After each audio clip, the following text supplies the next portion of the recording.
You are listening to Deep Sea Embers by Yuan Tong. Novels from Novel Fire. Chapter 101. Open-minded Alice. Duncan looked at Alice expressionlessly, as if he were staring at a retard. The striking calm gaze of the Frost Queen from half a century ago was still entrenched in his mind, but the afterimage that should have been confusing was now attacked by Alice, a mentally disabled puppet. Forget the silliness. The mere fact that she was plucking on and unplugging her head from the neck was enough to drive anyone mad. Eventually, Duncan's sanity snapped. "What are you doing?" "Ah, Captain," Alice reacted later than she should, quickly plopping her head back on. "Oh, I think there are a few hairs caught in my neck join so." Duncan's face turned deadpan.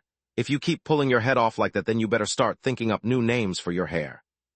"I already came up with some. If they fall, they'll be called Williams and—" It took Duncan a lot of effort to control his urge to yell and refrain from throwing the doll out of the cabin. After a few seconds, he let out a long sigh and gradually calmed down. To be fair, Alice's appearance does bring a bit of joy to the lifeless ghost ship, but sometimes it's just too much silliness. Even the goat head couldn't keep up with the puppet's rhythm sometimes, so forget about Duncan, who could barely make the ins and outs of this one's brain. Who knows, the doll's head might be solid wood inside. Duncan's gaze swept over Alice, recalling back to the echo he saw in the past.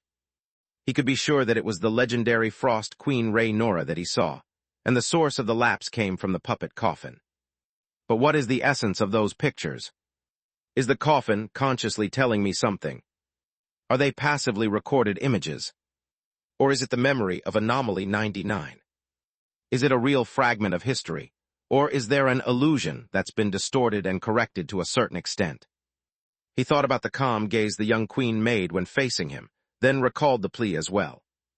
"Whoever you are, please don't pollute history." To whom is this phrase addressed? Is it really me? Do her words cross over space and time itself? Or is it just a part of the illusionary echo that reacted when I tapped into it? And that voice asking the queen who she is talking to, who is that? This succession of reactions was so real that it would give shivers to anyone who experienced it. As for the end of the echo, those sounds coming from the darkness also made Duncan particularly wary. Queen Frost was executed by the rebels, and one of her crimes turned out to be the vain attempt of trying to let the Vanished re-enter the real world, and building a second Vanished. There was also a hidden abyss plan, which seemed to be the reason for the rebellion, but these things he had never heard the goat head mentioned before. That statue on the mapping table would often recite some great deeds of the Vanished to him, such as how many ships were swallowed on which route or how much commotion it caused in which city-state, although 8 out of 10 of his words were unreliable. If a city-state ruler did collude with the Vanished, then there's no way the goat head would have omitted that story. That blabbermouth wouldn't be able to hold it in if something that big did occur. Unless the incident is false, a crime made up by the rebels to the queen. "Captain, are you all right, Captain?" Alice's voice suddenly came from the side, interrupting Duncan's cranky thoughts. Duncan exhaled softly, forcing down the chaotic thoughts in his mind before turning to face the doll. He couldn't ignore how similar Alice and the Frost Queen looked, but the air and temperament were nothing alike. "It's okay, I just saw a little record saved by the coffin." He shook his head to dispel the strange emotion. "Record?" Alice's eyes widened in curiosity. "What kind of record is it?" "The scene relating to the decapitation of the Frost Queen half a century ago," Duncan said lightly. "I met her. She's exactly like you." Alice immediately subconsciously touched her neck over that remark. The puppet lady didn't know whether to feel nervous or not. After a long struggle, she finally spoke without holding back. "Could it be that I am really the Frost Queen? After being beheaded, I did not die, but was affected by supernatural powers and became what I am now." Duncan thought for a while and replied truthfully, "If you don't speak, don't move, and just lie quietly in this box, I would agree with your theory. However—" Alice was quick to pick up on the sentence and raised a brow. However, she quickly put this doubt behind her and turned to face the coffin. "Then did anything change after you burned it with fire? Did you manage to control it?" Duncan shoots a sideway glance at the wooden box and confirms the deep connection has faded, but the traces of his flame does remain. It's similar to what he has with the sun talisman, more complex and subtle, though. Simply said, he had no idea how to control Alice's wooden box. In fact, he doubts there's even an option to control this thing. Nevertheless, one thing's certain, this coffin was very stable and tamed now that it's a part of the vanished. I'm not sure. Maybe we need further testing to know if it's safe. More testing is needed to determine if the decapitation effect comes from the coffin or from you. Duncan shook his head. But for now, I feel it's fit to leave it alone and assume it's like the other items on the ship. As he spoke, he turned his head to look at the puppet beside him. The key now is you. Do you feel any different? Alice pointed to herself in bewilderment. Me? I don't. Why do you ask that? You and your wooden box are one. Both together adds up to make Anomaly 99. Now that I usurped the authority of the coffin with my flames, I may have affected you to a certain extent. Duncan looked at Alice very seriously. He knew that the doll was slow to react, so he gradually got used to telling her the words needed. Move your body. Tell me if something is wrong. Alice reacted consciously and quickly got up to check herself. Ran around the room twice, doing some jumping jacks, and finally hooked her finger in a summoning manner at her wooden box. The box did not move. It's not obeying. Alice was shocked and finally found the big problem. I normally only need to flick my finger to make it float. Duncan's heart jolted at this discovery. He did seem to feel some response from the coffin when Alice flicked her finger, but the coffin was awaiting his orders then. Raising his eyebrow, Duncan suddenly felt a little embarrassed. Maybe it is due to being in contact with my flame. The coffin has already regarded me as a higher master. Alice jerked around to make a dumbfounded face at the captain.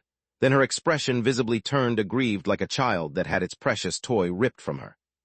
But it's okay. I can lift my restrictions on it. Duncan found it more awkward when he saw the pitiful face of the doll and quickly waved his hand. It will still obey your orders. Alice was stunned, then turned her head to hook her finger at the wooden box again. This time, she finally got the response she desired. The puppet lady immediately smiled and allowed her precious coffin to fall back to the ground before throwing herself into a hug with the lid. Great! I thought you wouldn't obey me in the future anymore. Duncan almost couldn't control his expression at the swift change in emotions. Sometimes, I really envy your open-minded attitude to life. Alice looked up, confused by the captain's sentence. Forget it, just be happy, Duncan sighed. Are you sure there's nothing wrong with you? No, Alice examined herself. There was nothing uncomfortable at all, and it feels like it's better than before. Better than before? I can't quite say what, but I think my body is relaxed. Peace of mind. Alice thought for a moment, trying to find words to describe her feelings. It's a bit like the feeling of reassurance when I used to lie in the box, but now I feel just as reassured standing outside the box. The puppet thought while talking and then flailed her hands up before the man could analyze the issue. It doesn't matter. It's not a bad thing anyway. Chapter 102, Goathead's Nemesis. Duncan had to hand it to this Gothic-styled doll. Alice not only calmly accepted the fact that her box had been transformed into a part of the vanished, she also tossed the idea of her being the Frost Queen to the back of her head in no time flat. It's a level of open-mindedness that Duncan cannot match. According to Miss Dahl, she was so calm because it was beyond her control. So whatever happened in the past did, and she's not going to dwell on the issue since she's here now. I'm staying on the ship now anyway, and I'm not going to leave in the future. It's not a big deal for the box to become part of the vanished. As for the matter with the Frost Queen, that's even simpler. I don't even know her. Alice sat back down on the lid of her wooden box with a pleasant smile on her face. I don't know if I'm her, and I don't know what kind of person she used to be. Regardless, it was half a century ago. Let bygones remain bygones. It's just history now. It's good that you have a big heart. Duncan just looked at Alice's lilac eyes, then slightly nodded after a long silence. In the end, he remained hesitant about mentioning what the Frost Queen said to him during the execution scene. After all, even if it was mentioned, this puppet most likely knows nothing. It's good that she's so carefree instead. Let's leave it here. We now have a preliminary understanding and control of your coffin. Whether the decapitation effect is from you or the coffin, that will need to be tested further at a later D8. Duncan exhaled softly. I'll go first. Captain, you go slowly. Leaving Alice's room, Duncan returned to the deck, where he gradually came to the captain's quarter. He's sorting through all the things he learned and needs some time alone.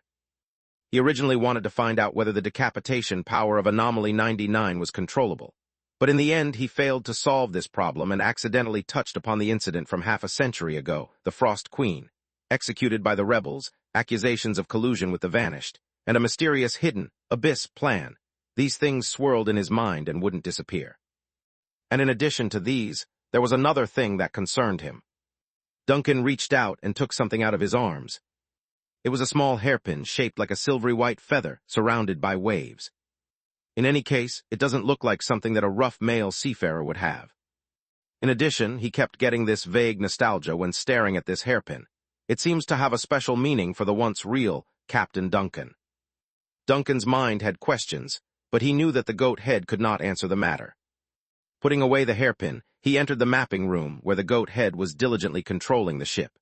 To Duncan's surprise, the Dove AI, who was supposed to stay in the bedroom, was with the statue and standing atop of the thing's horn while chirping merrily. "When did you two have such a good relationship?" he asks curiously. The bird flapped its wings and did not open its mouth, but the goat head with his obsidian eyes clearly showed a glint of desperation. "Oh, great Captain, can you get some fries the next time you take a spirit walk?" Duncan was stunned. "Why are you starting with the whole make some fries thing?" The goat head voice almost trembled as it grimaced. "Please, bring some fries back, if not to keep the bird's mouth shut." Duncan looked at the combination of bird and goat with complexity. After a good minute of confusion and amazement, he suddenly chuckled in amusement. "So you finally met your arch nemesis." "I went through 76 topics. 76. I exhausted my lifelong learning experience, gone through thousands of years of history, and issued poems of wonders, yet all I ever get in response is make some fries from this dove," the goat head exclaims in agony, his voice quivering with defeat. "How do you ever communicate with this bird?" "Simple, just talk to it less. If you don't talk to it, it will quickly quiet down." Duncan spread his hands out. "I guess you can't." The goat head thought for a moment and sighed. "Then I guess it's better if we stick to making some fires." Duncan was non-committal and only beckoned for AI to come over. Fluttering her wings, the dove landed on his shoulder and casually chirped in delight. Nodding at the bird for doing a good job, the ghost captain returns his attention to the goat head. "The ruler of the Frost City-State from half a century ago, Frost Queen Rhaenora. Do you know anything about her?" "Frost Queen, the one that was executed by the rebels half a century ago." The goat head was stunned for a moment. "I've heard about it, and it seems that we fought with them decades ago, but aside from this, there's nothing else to say. Why did you bring this up all of a sudden?" Duncan calmly peered into the goat head's eyes, and knew there were no lies in the first mate's words. Goathead really didn't know about the Frost Queen, and the Vanished had no connection with the Frost City-State. Not only was there no contact, but the Vanished even clashed with the guards of that city-state, just as it clashed with ships from other city-states and other shipping routes. In that case, it can only mean the rebels made up the story of the Frost Queen colluding with the Vanished. The entire crime is fictional nonsense. Of course, it may be too early to draw this conclusion. After all, the event did occur over half a century ago. There may be twists and turns buried within history that no one knows about. The first mate may be telling the truth, but that doesn't mean the truth represents the entire picture. Duncan doesn't intend to overturn the case for the Frost Queen from half a century ago. He just wants to know about the Vanished and Alice. Did you know? Alice's appearance is exactly the same as the Frost Queen, and the so-called Anomaly 99 is most likely born after the executed Frost Queen became cursed by the boundless sea, he said casually, while teasing the dove on his shoulder with his fingers. And the main crime of the Frost Queen when she was executed by the rebels was collusion with the Vanished. The goathead appeared taken aback, a sight rarely seen thus far. Colluding with the Vanished? Do the foolish humans have to make up such a ridiculous reason for even betraying their monarch? After a few seconds, the goathead finally broke out laughing. He obviously thought it was ridiculous. "Don't blame me for laughing, Captain. Those humans are just too stupid and weak. I wouldn't put it past them to blame the Vanished if they go out and drop on their head." Speaking of this, he paused before continuing. "But you say that Miss Alice looks a lot like the Frost Queen. This is really incredible. If Miss Alice was really transformed from the Frost Queen, that's a lot of irony in the story." "Yes, if they really have this connection, it is ironic." Duncan leaned back against his chair using a comfortable position. The Frost Queen had never been in contact with the Vanished during her lifetime, yet she was charged by the rebels using collusion as an excuse. Now, half a century later, Alice really did become the crew of the Vanished, the very crime those rebels placed on her head. "No wonder you rushed to find Miss Alice when you came back. Turns out you found some key information regarding Anomaly 99. The goathead immediately began to flatter the ghost captain. "It's really worthy of the great Captain Duncan to return with a heaping mountain of booty. This reminds me, a navigator once said, or maybe a..." Duncan immediately glared at the goathead to halt the rambling. Then taking the bird off his shoulder, he places AI down next to the statue. You two talk. Goat's head. What? In the central cathedral of the city-state of Planned, Vanna handed a document she had just signed to her entourage. Send this document to the Western Church. This is the last search warrant. The young guardian took the file and bowed. Yes, Inquisitor. Vanna exhaled softly, cracking her neck due to the stiff job of reading all day with the paperwork. She's feeling more tired than wielding the greatsword she used to behead those heretics. I hope there won't be any more trouble tonight. The young lady Inquisitor couldn't help but grumble while stretching her waist. As if in response to her mutter, a slightly urgent and sharp bell suddenly rang from the direction of the main building. The guardian, who didn't have time to leave yet, stopped and glanced at the window in the direction of the main church. How come the hour clock is ringing at night? What could have happened? It's the summoning bell. Vanna quickly discerned the message based on the rhythm and timing of each ring. 7 consecutive short rings. It's coming from the tomb of the nameless king. Could it be the discovery of a new anomaly or vision? Chapter 103, 103. The bell tolled thrice before Inquisitor Vanna arrived at the primary cathedral, where she was promptly greeted by Bishop Valentine. Dressed in his official black attire, the aged cleric was silently praying to the statue of the storm goddess Gamona. Inquisitor Vanna, Valentine voiced in a deep tone, the Cathedral of Storms has dispatched a summons for the listeners. Directly from the Storm Cathedral? Surprised, Vanna quickly approached the statue and bathed in the soft glow of a nearby lamp. Isn't the bell's toll typically an announcement of a new anomaly or vision? If it were a new discovery, the bell wouldn't have tolled 3 consecutive times. Valentine corrected her, shaking his head. The tomb keeper from the other side of the tomb sent us the news. The nameless king has made a move. The message was unclear, but it seems the existing list is changing. As he spoke, the bishop turned towards Vanna, locking his gaze with hers. This time, we need to send a listener into the tomb to obtain direct instructions from the nameless king. It's our turn in the rotation, which means the Storm Church will provide a candidate from among our faithful. The choice has not been made yet, but both you and I are potential candidates. Vanna collected her thoughts and asked calmly, when do we depart? Now, Valentine responded, signaling for Vanna to follow. They headed towards a door marked with sacred symbols situated behind the statue. The door was already open, revealing a deep and extensive passage. The psionic passage is prepared. Vanna bowed respectfully to the statue before trailing behind Valentine. The 2 devout followers walked through the passageway, their path intermittently illuminated by flickering lights, until they eventually reached a specialized secret chamber.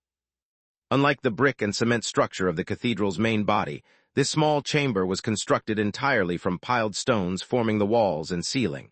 In the center, a fire pit sunk into the ground, where a flame danced with no apparent fuel to stoke it.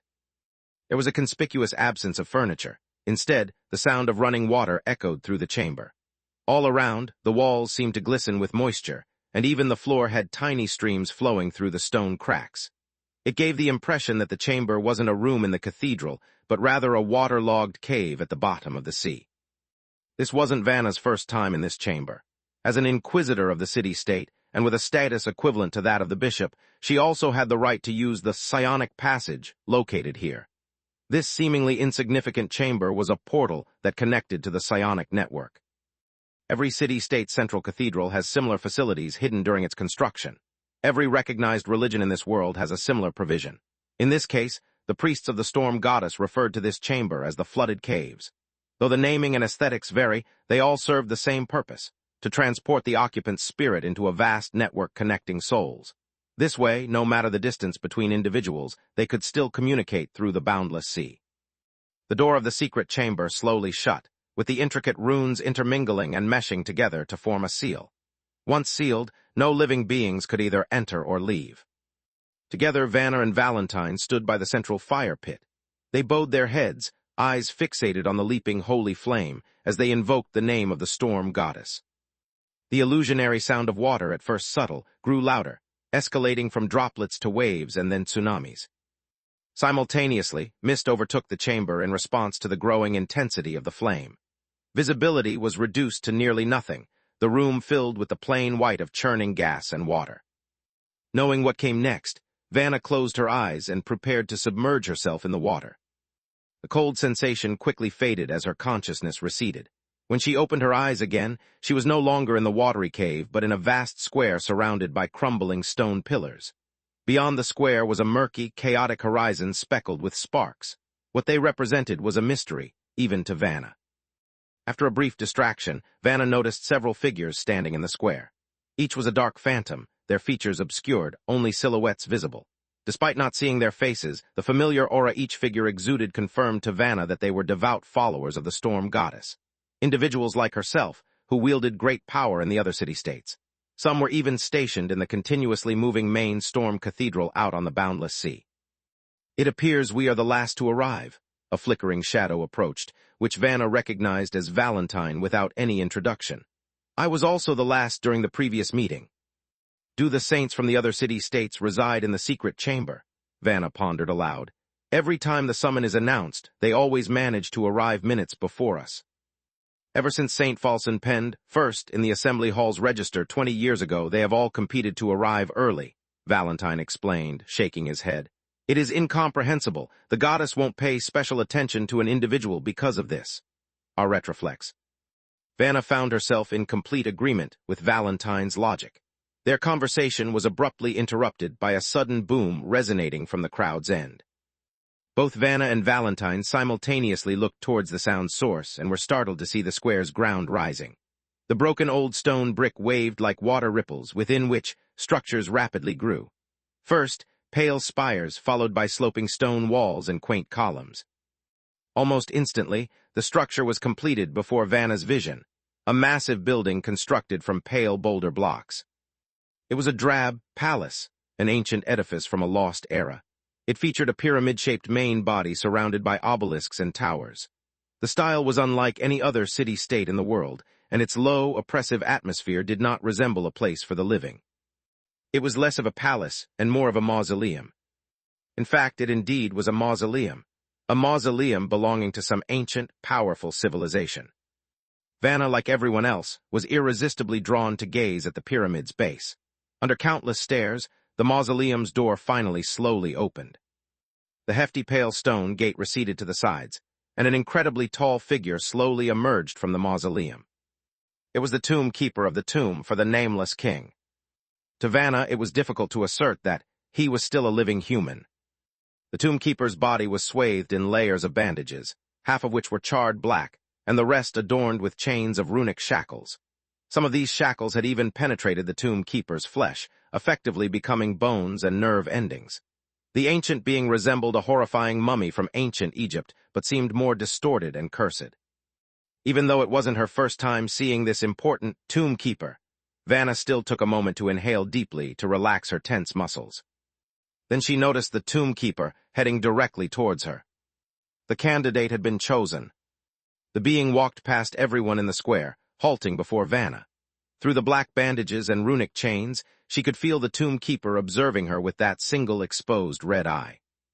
"You may enter the tomb," the tomb keeper uttered, his voice as hoarse as if it emerged from a corpse. He then raised his right hand, seemingly charred by fire, and grabbed a quill that flew out of the tomb, a parchment following. "Document what you hear," the tomb keeper commanded succinctly. Chapter 104. Your story is engaging, filled with rich details and suspense. However, there are some minor grammatical errors and phrasing issues that need addressing. Here is your corrected and enhanced version. Looking at the quill and parchment handed to her by the tomb keeper, Vanna took a shallow breath to settle her emotions. "How long can I go in for?" She lifted her gaze, meeting the eyes of the tomb keeper with a firm determination. The mummy-like figure tilted his head slightly, exuding an aura that was neither of the living nor the dead. "A moment or eternity," the icy voice replied. This answer implied that the message to be conveyed from the tomb was brief and singular. Yet, it also suggested potential danger, even death for the listener. Vanna nodded lightly, withdrawing her gaze from the tomb keeper. There was no room for hesitation now. She strode towards the colossal mausoleum, her steps echoed by the decaying rattle of chains behind her, signaling the tomb keeper's presence. Stopping in front of the massive stone slab that served as the entrance, Vanna lifted her gaze, absorbing the desolate atmosphere. This wasn't her first time witnessing the tomb during a psionic assembly, but it was her first time having the privilege of observing it up close as a listener. Vision 4, Mausoleum of the Unknown King. This ancient tomb, located in a peculiar gap between time and space, wasn't a vision controlled by the Storm Church. Instead, it was a relic guarded and shared in rotation by various Orthodox churches. From its exterior alone, it appeared to mimic the style of the ancient kingdom of Crete. Evidence from various texts supported this theory, but the identity of its architect remained a mystery. What was well known was that the tomb's owner occasionally conveyed messages to the outside world through this ritual. As it started, a tomb keeper would choose a listener. If a suitable candidate wasn't present in the square, a random individual would be plucked from the outside world. During the time when Vision 4 was untamed, such random callings claimed hundreds, if not thousands, of lives. That was until a saint emerged 1,000 years ago. This brave soul not only broke the cycle of death, but also returned alive to disclose the first gift of the Nameless King, the original ranking list of anomalies and visions. Through countless attempts and failures, the various churches eventually deciphered the sequential pattern used by Vision 4. Since then, this once deadly phenomenon has become a relatively safe means of acquiring intelligence that would otherwise necessitate enormous sacrifices. Enter the mausoleum and prepare to listen. The low, hoarse voice of the tomb keeper echoed behind her, rousing Vanna from her thoughts. The sound of the stone door gradually closing, followed by the dissipation of the tomb keeper's aura as it reintegrated into the tomb, left Vanna alone. She was now solely responsible for dealing with whatever was to come. Pale flames flickered on both sides of the corridor leading into the tomb. As Vanna proceeded along the illuminated path, her gaze skimmed across the walls, vaguely deciphering the words apparently carved by desperate fingers. Go straight forward, cannot turn back. Do not ask the tomb keeper for the identity and name of the tomb owner. Do not run, do not shout, do not pray to any god. Be humble and reverent, but do not bow down. After entering the tomb, do not speak. These messages were remnants of countless past listeners. In ancient times, most who entered this graveyard perished, with only a few living long enough to leave these warnings. Vanna had memorized every line. They were lessons every saint of the church was required to learn, invaluable wisdom from their predecessors. As she read these words, Vanna pondered a curious question. What about the messages from those who had fallen into despair? Had they not left any warnings? Human nature is complex. Before the churches managed to control Vision 4, tomb keepers had brought hundreds, perhaps thousands of unsuspecting individuals here. Many of them were ordinary citizens, ill-equipped to withstand the vision's cursed madness. However, Vanna could only see messages left by those of strong and resilient souls. Confusion welled in Vanna's heart, but she refrained from voicing her doubts to the tomb keeper. While theoretically she could talk to him without violating the mausoleum's rules, she knew it wasn't without risk. The supernatural was unpredictable by its very nature. After a deep sigh to steady herself, she continued her journey to the end of the corridor. A vast, antiquated burial chamber unfolded before her eyes. In the massive, pyramid-like room, pale stone walls sloped on all sides, carved with indistinct patterns. 2 rows of black-brown metal braziers flanked the entrance, each housing a pale white flame emitting a hazy gray smoke. In the room's center, instead of a coffin, there sat a stone throne with its peculiar occupant. The figure was a headless body, seemingly male based on its stature. Chains bound his limbs, his arms and chest were covered with thick black hair, and his feet were deformed and twisted. Black scorch marks suggested that the body had endured severe burns over the years. The body sat quietly on the throne, appearing unresponsive to Vanna's arrival. Remembering her training, Vanna swiftly readied her parchment and quill at the sight of the Nameless King. One part of her prepared to transcribe the forthcoming message, while the other part braced for potential mental intrusion. Suddenly, Vanna jerked open her eyes. Somehow, she was now lying on her back outside the tomb, gazing upward at the familiar crumbling pillars, the chaotic sky, and the approaching shadows of her peers. "You're awake. Leave now," instructed the tomb keeper's hoarse voice from beside her. His tall, mummy-like figure began to retreat into the tomb, followed by the loud rumble of the mausoleum sinking back into the ground. Before Vanna could grasp what was happening, her peers had reached her side. The most prominent among them, Bishop Valentine, offered her support. "Vanna, are you all right? I saw you emerge from the mausoleum and collapse at the entrance." Vanna stuttered, struggling to find her footing. Her body still felt drained, but vitality was swiftly returning, helping her to regain her clarity. "How long was I in there?" "Only an instant," replied one of the saintly shadows. "You entered the tomb, the gate closed, and then you emerged immediately."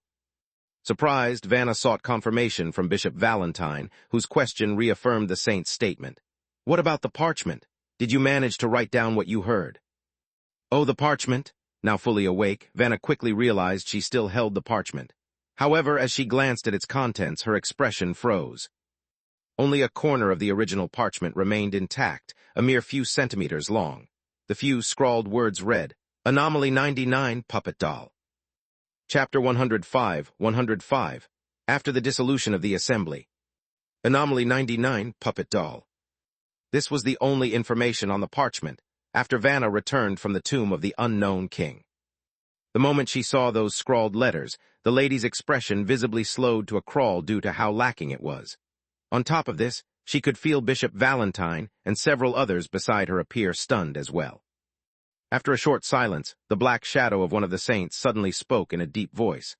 "An existing anomaly has been changed out of the civilized world's awareness. It fell into the hands of the vanished," the other saint nodded afterward. "It could be that the ghost captain did something.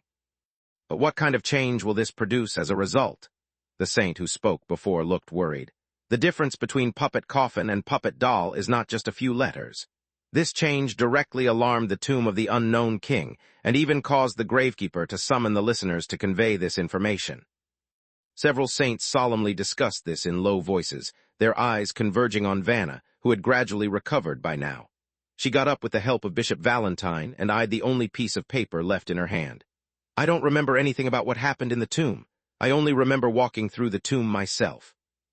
It is normal to forget the experience of being in the tomb. This is the reason for the parchment and quill from the gravekeeper, to record useful information from the experience, Bishop Valentine said slowly. "But there are only these few words on the remaining parchment. It's abnormal and not right." Vanna looked at her hands stunnedly, and for a long time she didn't know what to say. "Was the parchment torn by me?" "Theoretically, it could only be you." Bishop Valentine firmly looked at his peer. "There will be no one else in the mausoleum. The gravekeeper never interferes with the listener's communication with the tomb owner, and the tomb owner will not do anything superfluous except to convey the intended detail." Vanna's heart was full of confusion, but before she could continue speaking, a low and solemn feminine voice suddenly interrupted from the edge of the square. "The time for the end of the assembly is approaching." The saints immediately stood rigid and turned at the source. Likewise, Vanna swiftly corrected her mindset and took on a formal stance at the woman wearing a gorgeous dress. The female figure was not followed by any entourage. Instead, she stood alone with an air of authority. In addition, this person wasn't just some shadowy silhouette like the other souls present. Rather, her image was condensed and faintly showed the outline of her face. Vanna respectfully bowed in awe at the leader of the Storm Church, the papal crown of the main Storm Cathedral. Not only was the lady the representative of the storm goddess in the mortal world, her very soul had undergone qualitative changes, hence the ability to take on the complete human appearance here. "Well done, Saint Vanna," the Pope nodded and spoke with her majestic but gentle voice that soothed the lady's frustrated mood. "How much information a listener can bring out of the tomb has always been an uncontrollable thing, and many times, the information that listeners bring out is not limited to the parchment." "You mean?" asked Vanna with a bewildered but curious face.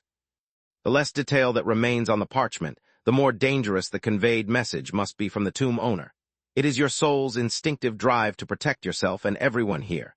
Do not blame yourself for this outcome. The pieces of information are sufficient for the Storm Cathedral to use as a reference for charting the next voyage, and to pray for guidance from our Lord." Sure enough, Vanna's heart and mind gradually settled down after listening to the Pope's soothing words. She knew that this was not an unintended effect. Rather, it was the Pope's deliberate act of helping herself through the power of words and blessing. "Disperse first," the graceful lady said softly, "and this gathering is over. The Storm Cathedral will carefully assess the message conveyed by vision for this time. If necessary, I will issue a parable order or resummon the saints at a later date." Vanna quickly bowed in gratitude before dissipating into the chaotic space, followed promptly by the others who disappeared one after the other from the square. In the huge assembly ground, the only one remaining now was the storm Pope Helena and the crumbling pillars supporting the chaotic skies. She did not move, only standing there motionlessly until a rippling effect occurred to her side. A tall, thin figure appeared in her line of sight. The new arrival seemed to be wearing a robe. Like Helena, his appearance was faintly recognizable and not just a vague shadow. It's that of an old and serious old man. Immediately afterward, another figure appeared next to this old fella, a short and old Gramps as well with a kind smile. Banster, Helena nodded at the tall, thin, serious old man, then looked at the smiling and chubby old fella. Loon, when did the two of you get so free? Don't the Death Church and Academy of Truth have to patrol the border? The border has been stable recently, with reliable surveillance. The tall, thin old man known as Banster said succinctly. For the time being, we have entrusted the task of patrolling the border to a reliable person to do it for us. The short and chubby old man named Loon also nodded. This time I mainly came to see the situation on your side. It seems that the civilized world is not very peaceful. The last time a similar situation occurred in the mausoleum was also when the Storm Church was in charge of the tomb, Banster said expressionlessly. About 100 years ago. Letter 213. That's obvious, Helena said lightly. The last time would of course be 100 years ago. That time I was the listener who entered. I wasn't helming the Storm Cathedral yet, so I remember it very well. Yes, I remember it very well too when you went in. The short and chubby Loon stroked his beard and recalled with emotion. You were also thrown out of the mausoleum immediately after you entered, and it took a long time to wake up just like the little girl today. The parchment you brought out of the tomb was only a small note too, and there were only a few scrawled letters on it. Helena, remember what message you brought out of the tomb a century ago. The helmsman of the Storm Cathedral went silent for a moment before replying softly. I remember it very well. Vision 5, the Vanished. Loon nodded. That's right. You were the first to bring back news that the Vanished turned into a vision. The few letters you brought back at that time were confirmed in just 1 month when the phantom ship whistled past the necropolis of the Death Church.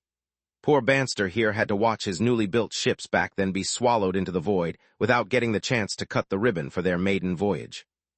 The leader of the Death Church, Pope Banster, glanced at Loon expressionlessly after having the sore subject brought up. Helena didn't seem to hear Loon's last words, only standing there in deep thought before speaking. Whether it is puppet or puppet coffin, it is just an anomaly ranked in the lower 100. There's no comparison with something ranked 5th on the list.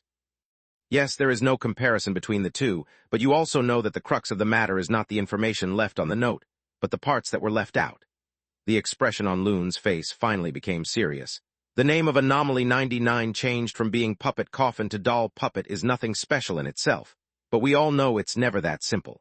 The details that are missing are always the most fatal. The clue to go on is that the matter's related to that phantom ship, Helena said, but the other day when I asked the Lord for enlightenment. Speaking of this, she suddenly stopped and shook her head, seemingly not planning to continue the topic.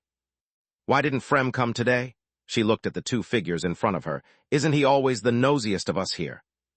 Frem and his church of flame bearers are busy with a very important matter, the short and chubby Loon said with a smile. The leaders of the 4 Orthodox churches can't all come here at the same to make a splash. Something important? Helena raised an eyebrow. What is he doing? Patrolling the border, Banster said succinctly. Helena. Chapter 106, Duncan's Gift.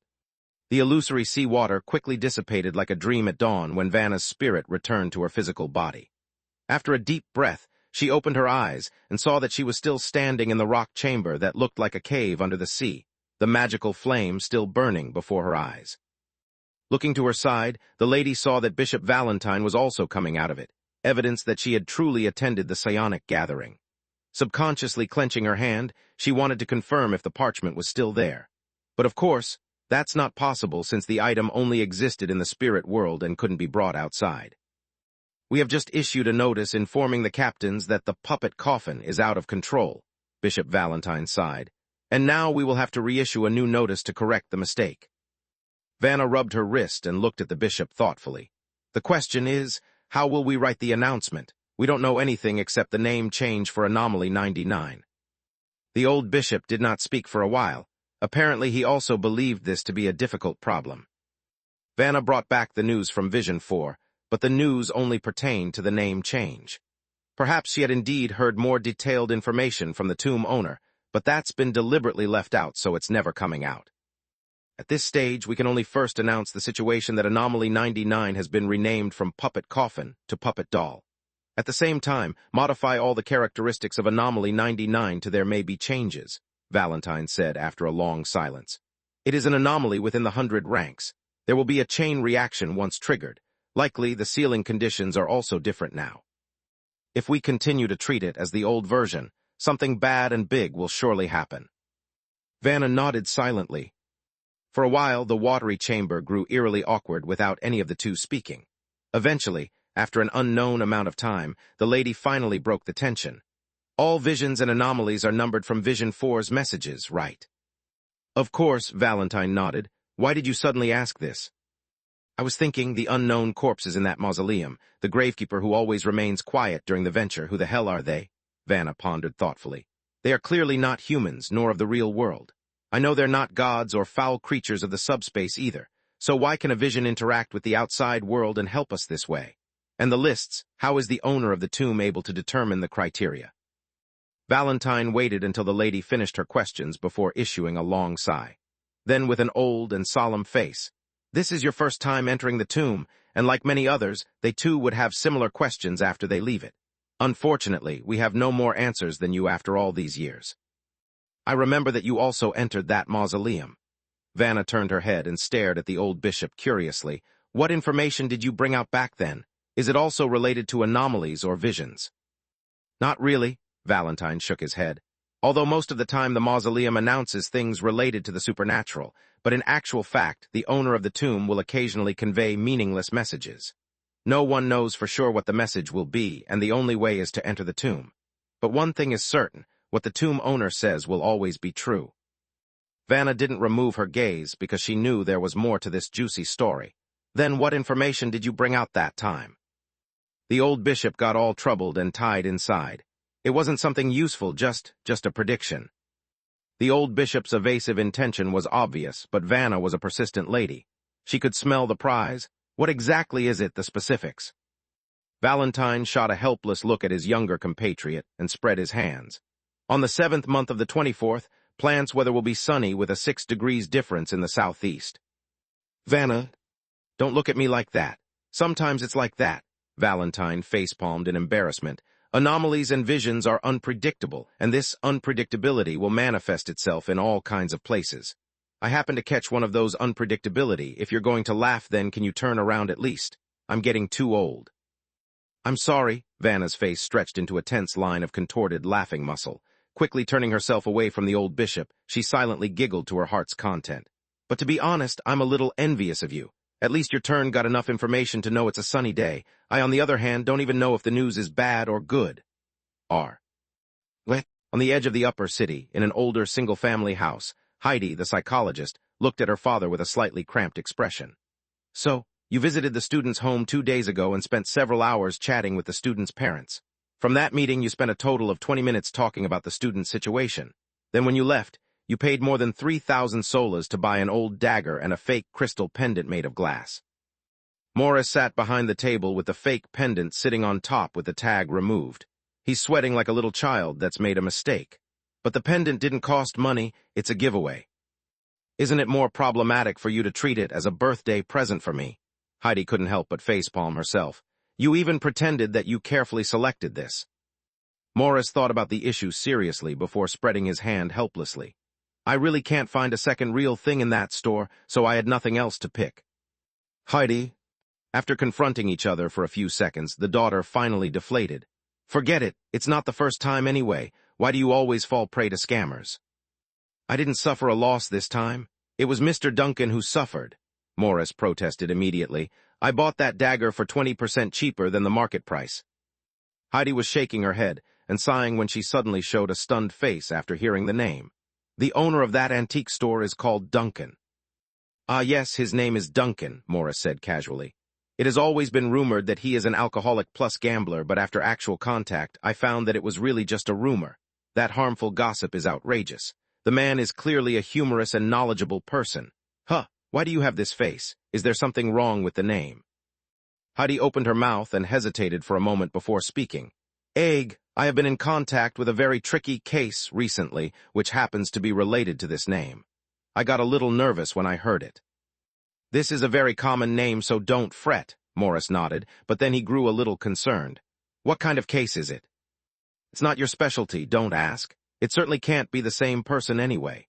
Heidi waved her hand. Can a frightening ghost captain and a store owner who runs an antique shop in the lower city be the same person? Well, if you say it like that, Morris sighed with relief when he heard this.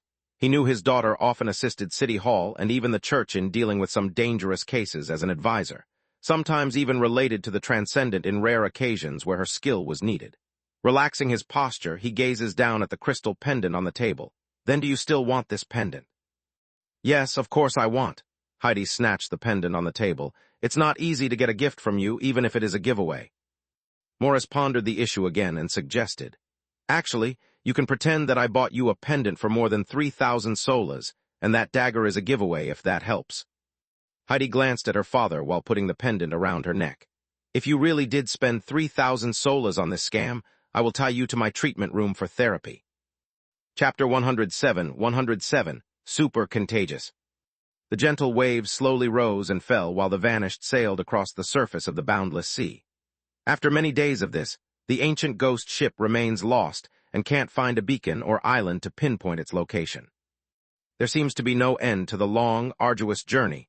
Nevertheless, its captain still has many things to do despite the woes. Duncan returned to the captain's bedroom, where the golden sun mask still lay quietly on the table. Alice's affair could come later since the Frost Rebellion happened half a century ago. It's not like he could investigate the topic at a whim either. Rather than chase a distant issue, he has a more pressing matter closely related to himself that he wants to attend to. Duncan raised his head and looked into the mirror hanging from the wall. The green flame that once coated the reflective surface has long since dissipated, and the distant scene that once appeared in the mirror was gone. However, Duncan could still faintly feel the faint and vague connection. It's still there, the channel pointing to the magnificent cathedral in the center of Planned. This connection gave him a similar feeling to his connection with the antique shop owner and the white oak, but far weaker, more ethereal. He had to admit, this was more like some secondary channel that was indirect and not under his whim. Duncan closed his eyes, allowing his consciousness to return to that dark space filled with countless starlights. At the same time, the brass compass hanging from Eye's neck also opened a gap, revealing the faint green flame inside. Unlike in the previous ventures, he did not perform a spirit walk and maintained the critical state of entering and leaving to observe the flowing rays of light shooting across his view. Firstly, he immediately noticed the brightest star among the sea of lights, which pointed to the antique store and represented his other shell. That body was currently cleaning the warehouse and counting the goods in the inventory. Then, through the hazy, invisible mist of light, a much larger than normal starlight represented the white oak appeared. That's a connection he created by colliding with the steamboat with the Vanished. Lastly, he found the faint and distinguished star that represented the newest addition. Duncan leaned over curiously, wanting to take a closer look at the cluster of stars surrounding it. But as soon as he got closer, he felt a subtle repulsion spreading out from the cluster of starlight. The force of this repulsion was not very strong. It seemed to be just a pure firm will to protect itself. Duncan believes that if he forcibly extends the ghost fire, he should be able to burn this subconscious protection down. But he immediately dropped the idea and kept his distance. The master behind this starlight should be the inquisitor named Vanna, a storm saint, a powerful transcendent being. Reckless contact may alarm the owner, or worse, even the god standing behind the saint. Without knowing much about the gods of this world, Duncan was not yet ready to take the risk. On the other hand, this faint sense of rejection may also be a reminder to him that these stars have their differences. He didn't feel repulsion when he first occupied the shell of that sacrifice, and he didn't feel repulsion when he occupied the shell of the newly dead cultist, Ron. So why was there such repulsion around Vanna's starlight now? Is it because she is still alive? Or is it that everyone has an instinctive drive to resist erosion from outside forces? Or perhaps her faith and blessing are sheltering her? Duncan stepped back a little, pondering the meaning of this discovery while trying to slowly extend his hand to the other cluster of starlight nearby. But he stopped at the last moment. There was no sense of rejection. Then he tried many more times at the other clusters, and each star never rejected his approach. Sometimes he even sensed something new, an element. It's a vivid form of life, the instinctive trembling that cowers before the shadow of irresistible death. Returning to a corner of the dark area where the stars could not shine, Duncan rubbed his finger to summon a faint spark of the ghost flame. From the look of things, the increased number of times he spirit walked, the control and perception of this world increased as well. Now, he could even sense the existence of life from those starlights. Duncan frowned, then looked off into the distant darkness where mystique and wonder awaited.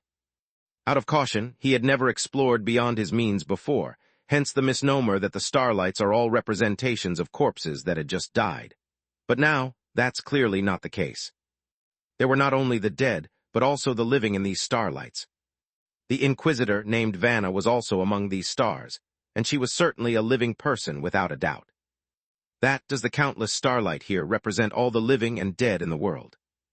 Duncan furrowed his brow at the theory, wondering if that was plausible. But then he quickly shook his head to dismiss such an idea. It's too early to draw such a conclusion. Although there are a lot of stars here, although the population of this world is far less than on Earth, but within the scope of the eye, those starlights should not be able to match the population of this world. Besides, how would the stars define the number of the dead?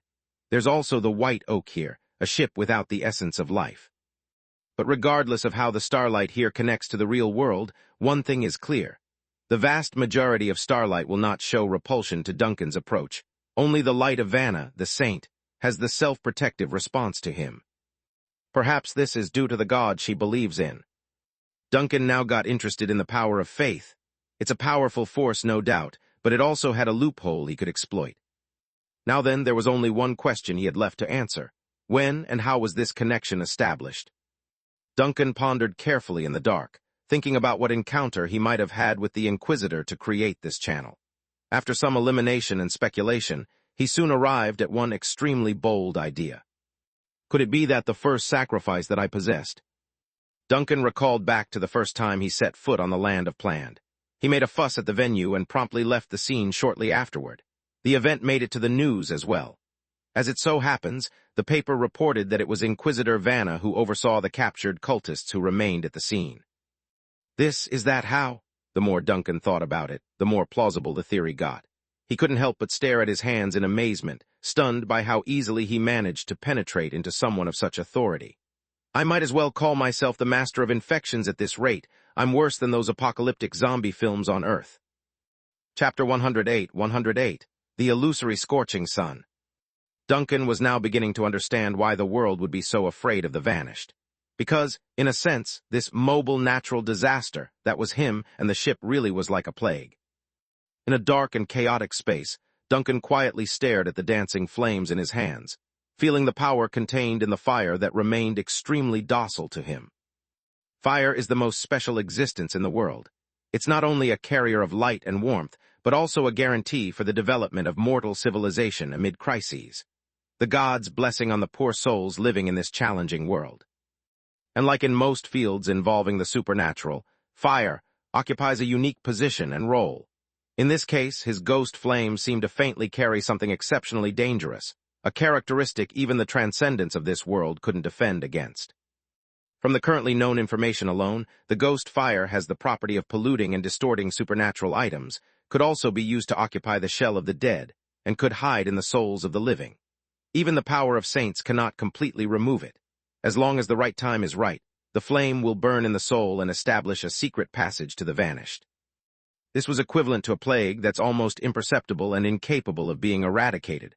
At least for now, the power of the so-called saints has little effect in the face of this flame. Duncan exhaled softly.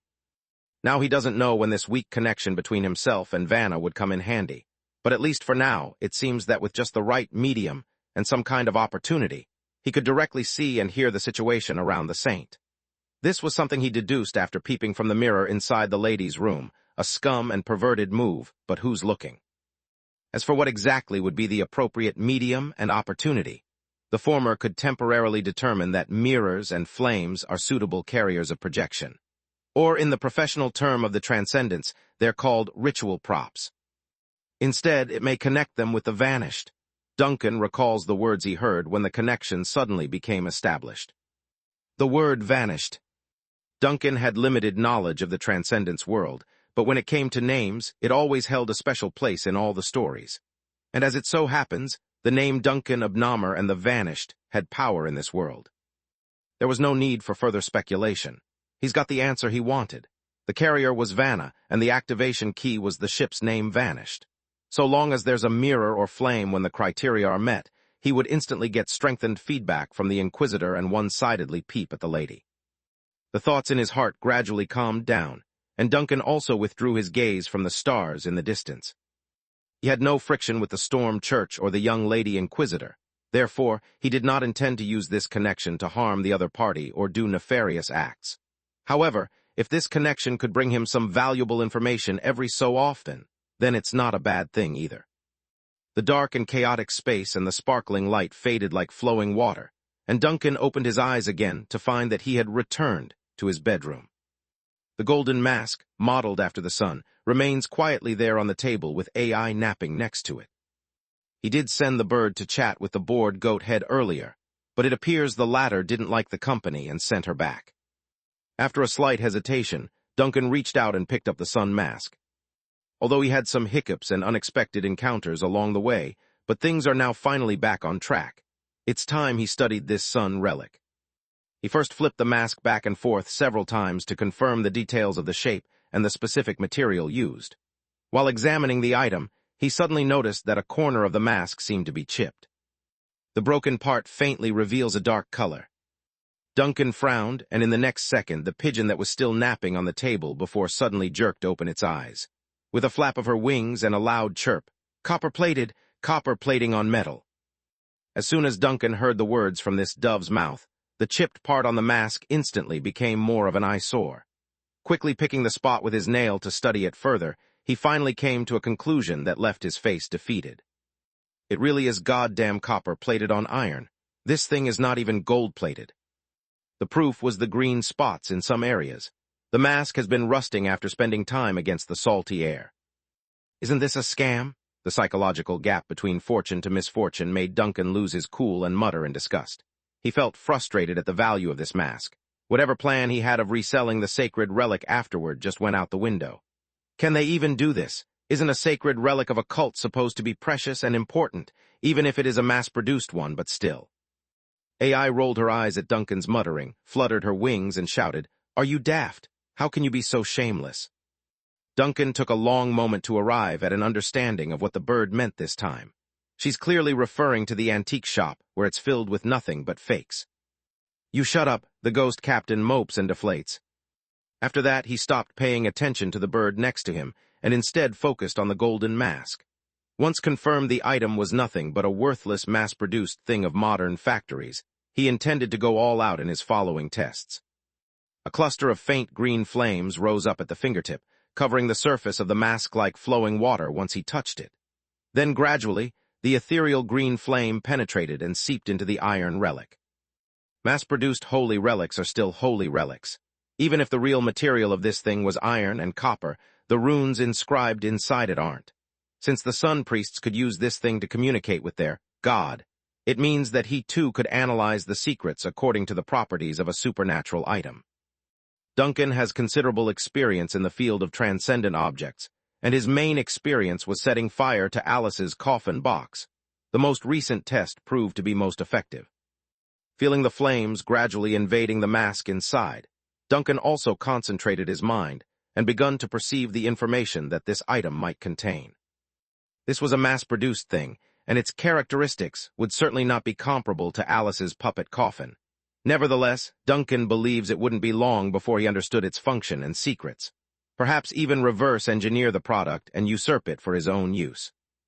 With this thought, he spied deep into the mask for the truth. But in the next second, things quickly spiraled beyond his expectations. A thunderous explosion suddenly rocked his mind, as if his intervention blew open a passage. As he pushed open the door, vast overflows of searing pictures poured outwards, causing him to wince in pain at the feeling. It might be just a second, maybe even shorter, but eventually, flashes about a fiery fireball appeared. It hung in the dark space alone, dead and unmoving like a corpse that's been forgotten for eons. This was a real burning sun, constantly releasing a huge gravitational force of a stellar body. In the astonishing heat and tearing gravity, Duncan faced the scorching star. He did not burn under its might because what he saw was nothing more than a phantom of the past, a bygone era that's no longer relevant or dangerous to the present world. Duncan stared at this round burning orb in amazement until it eventually spun to the other side. Then he saw it, the grotesque truth of this star. On the back of the sun, there are billions of dark, pale, fleshly tentacles curled up and withered together. They made up the outline of a pupil that was partly closed in the manner of the deceased. Whatever living creature this false star was, it's obviously been dead for an unknown amount of time. "Usurper of the flame, extinguish me, please." A faint, ethereal, even hallucinatory voice sounded in Duncan's ears.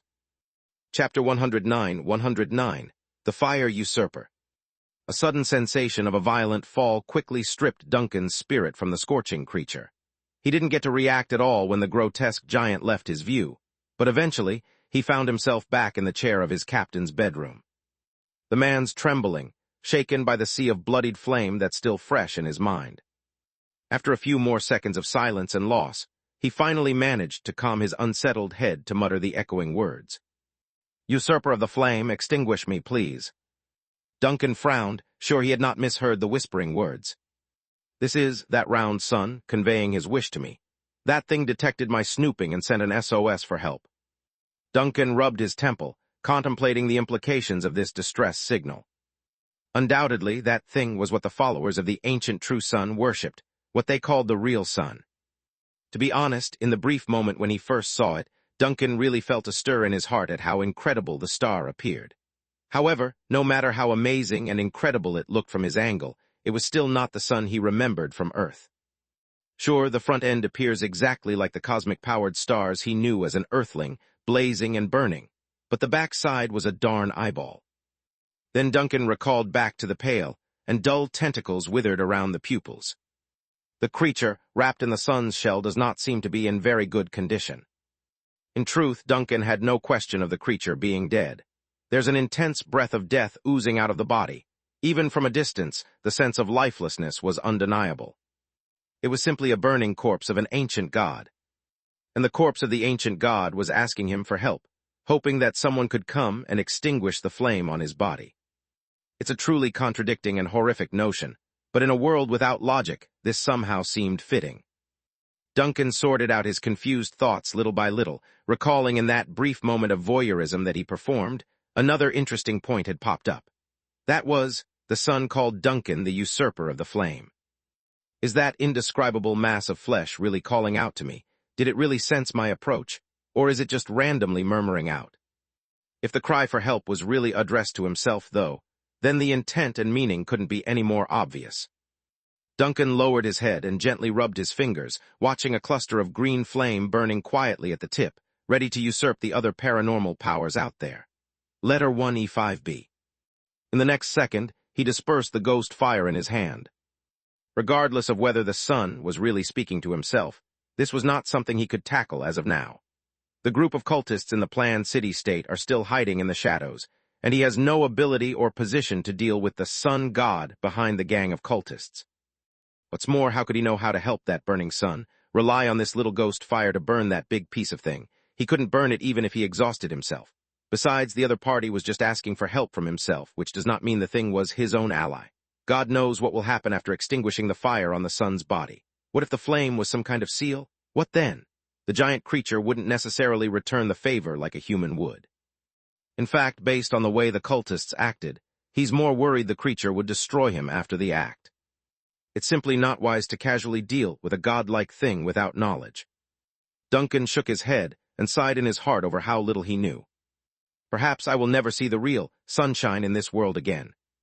The golden mask, modeled after the sun, still rested quietly on the table, its surface a little dull after his little venture. Picking it up, he traced the shape's outlines with his fingertip until a faint cracking sound hit his ear. The item was made out of iron with a layer of copper on the surface. Yet it had started to corrode and decay like it had been through 1,000,000 years of weathering. Before Duncan knew it, the mask in his hand had disintegrated to dust. AI jumped over, spreading her wings in front of Duncan and gesturing. Happy Pop gone. Duncan didn't care about the bird's nagging behavior, because he had a vague understanding over the outcome. This mask was just a fake after all, a mass-production holy relic. There's no way it wouldn't have side effects.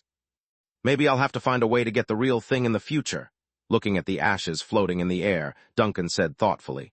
This thing can't even burn for 3 seconds at this rate. He didn't really plan to save any sun god, but he was still quite interested in the secrets kept by the sun cultists.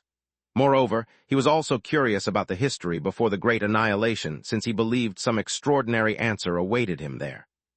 But as all researchers know, science requires great funding, and these cult sheep should be able to provide him with plenty of wool to sell.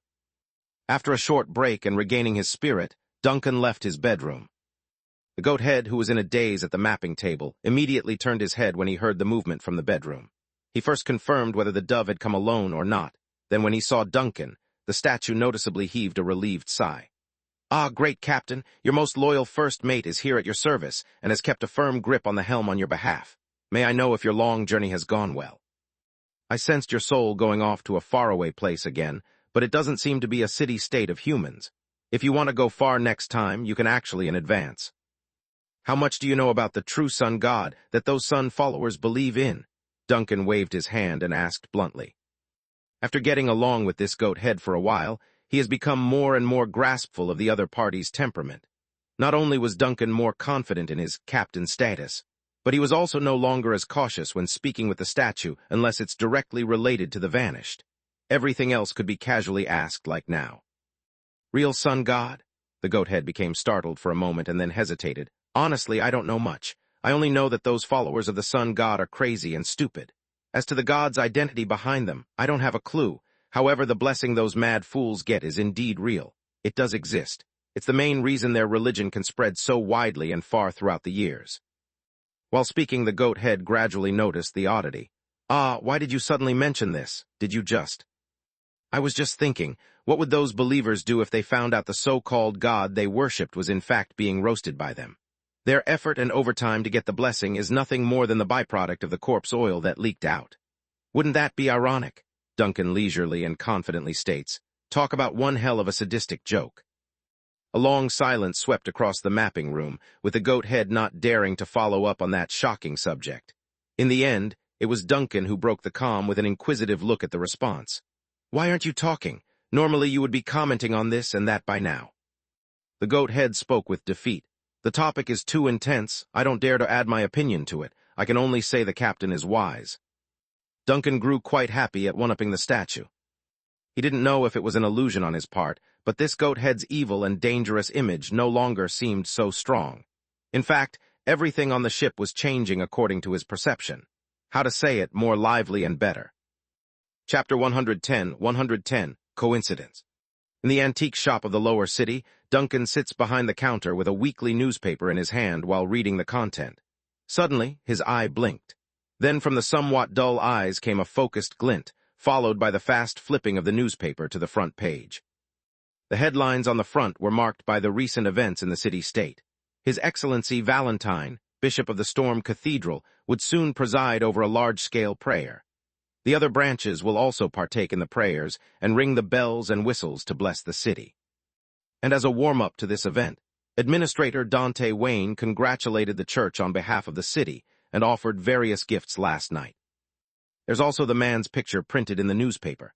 It's a serious-looking middle-aged man with gray hair, tall and thin figure with a noticeable scar on his face. One of the eye was also replaced with a prosthetic one. That's clearly a mark of a near-fatal accident. Duncan's gaze slowly scanned the newspaper further and instinctively shifted the image in his mind to that of Inquisitor Vanna's face instead. The lady also had a striking scar on the face near the eye, which didn't affect the sight, thankfully. According to what he knew, the city admin Dante Wayne was the uncle of the lady, and that both scars were the result of what happened 11 years ago. That's when the riot by the cultists happened and the factory leak at the 6th block. It's also the main reason both uncle and niece became such avid supporters of the Storm Church and actively fought to quell cult activities. They're also victims of those filths. This information wasn't a secret in the city-state, something that could be found in official records and folk rumors. That's how Duncan learned of it, by casually inquiring the neighbors and strangers. Another 11 years ago, and again the factory leak in the 6th block. Duncan silently turned the newspaper to the next page, gathering and combing through the various details he had been collecting in the recent period.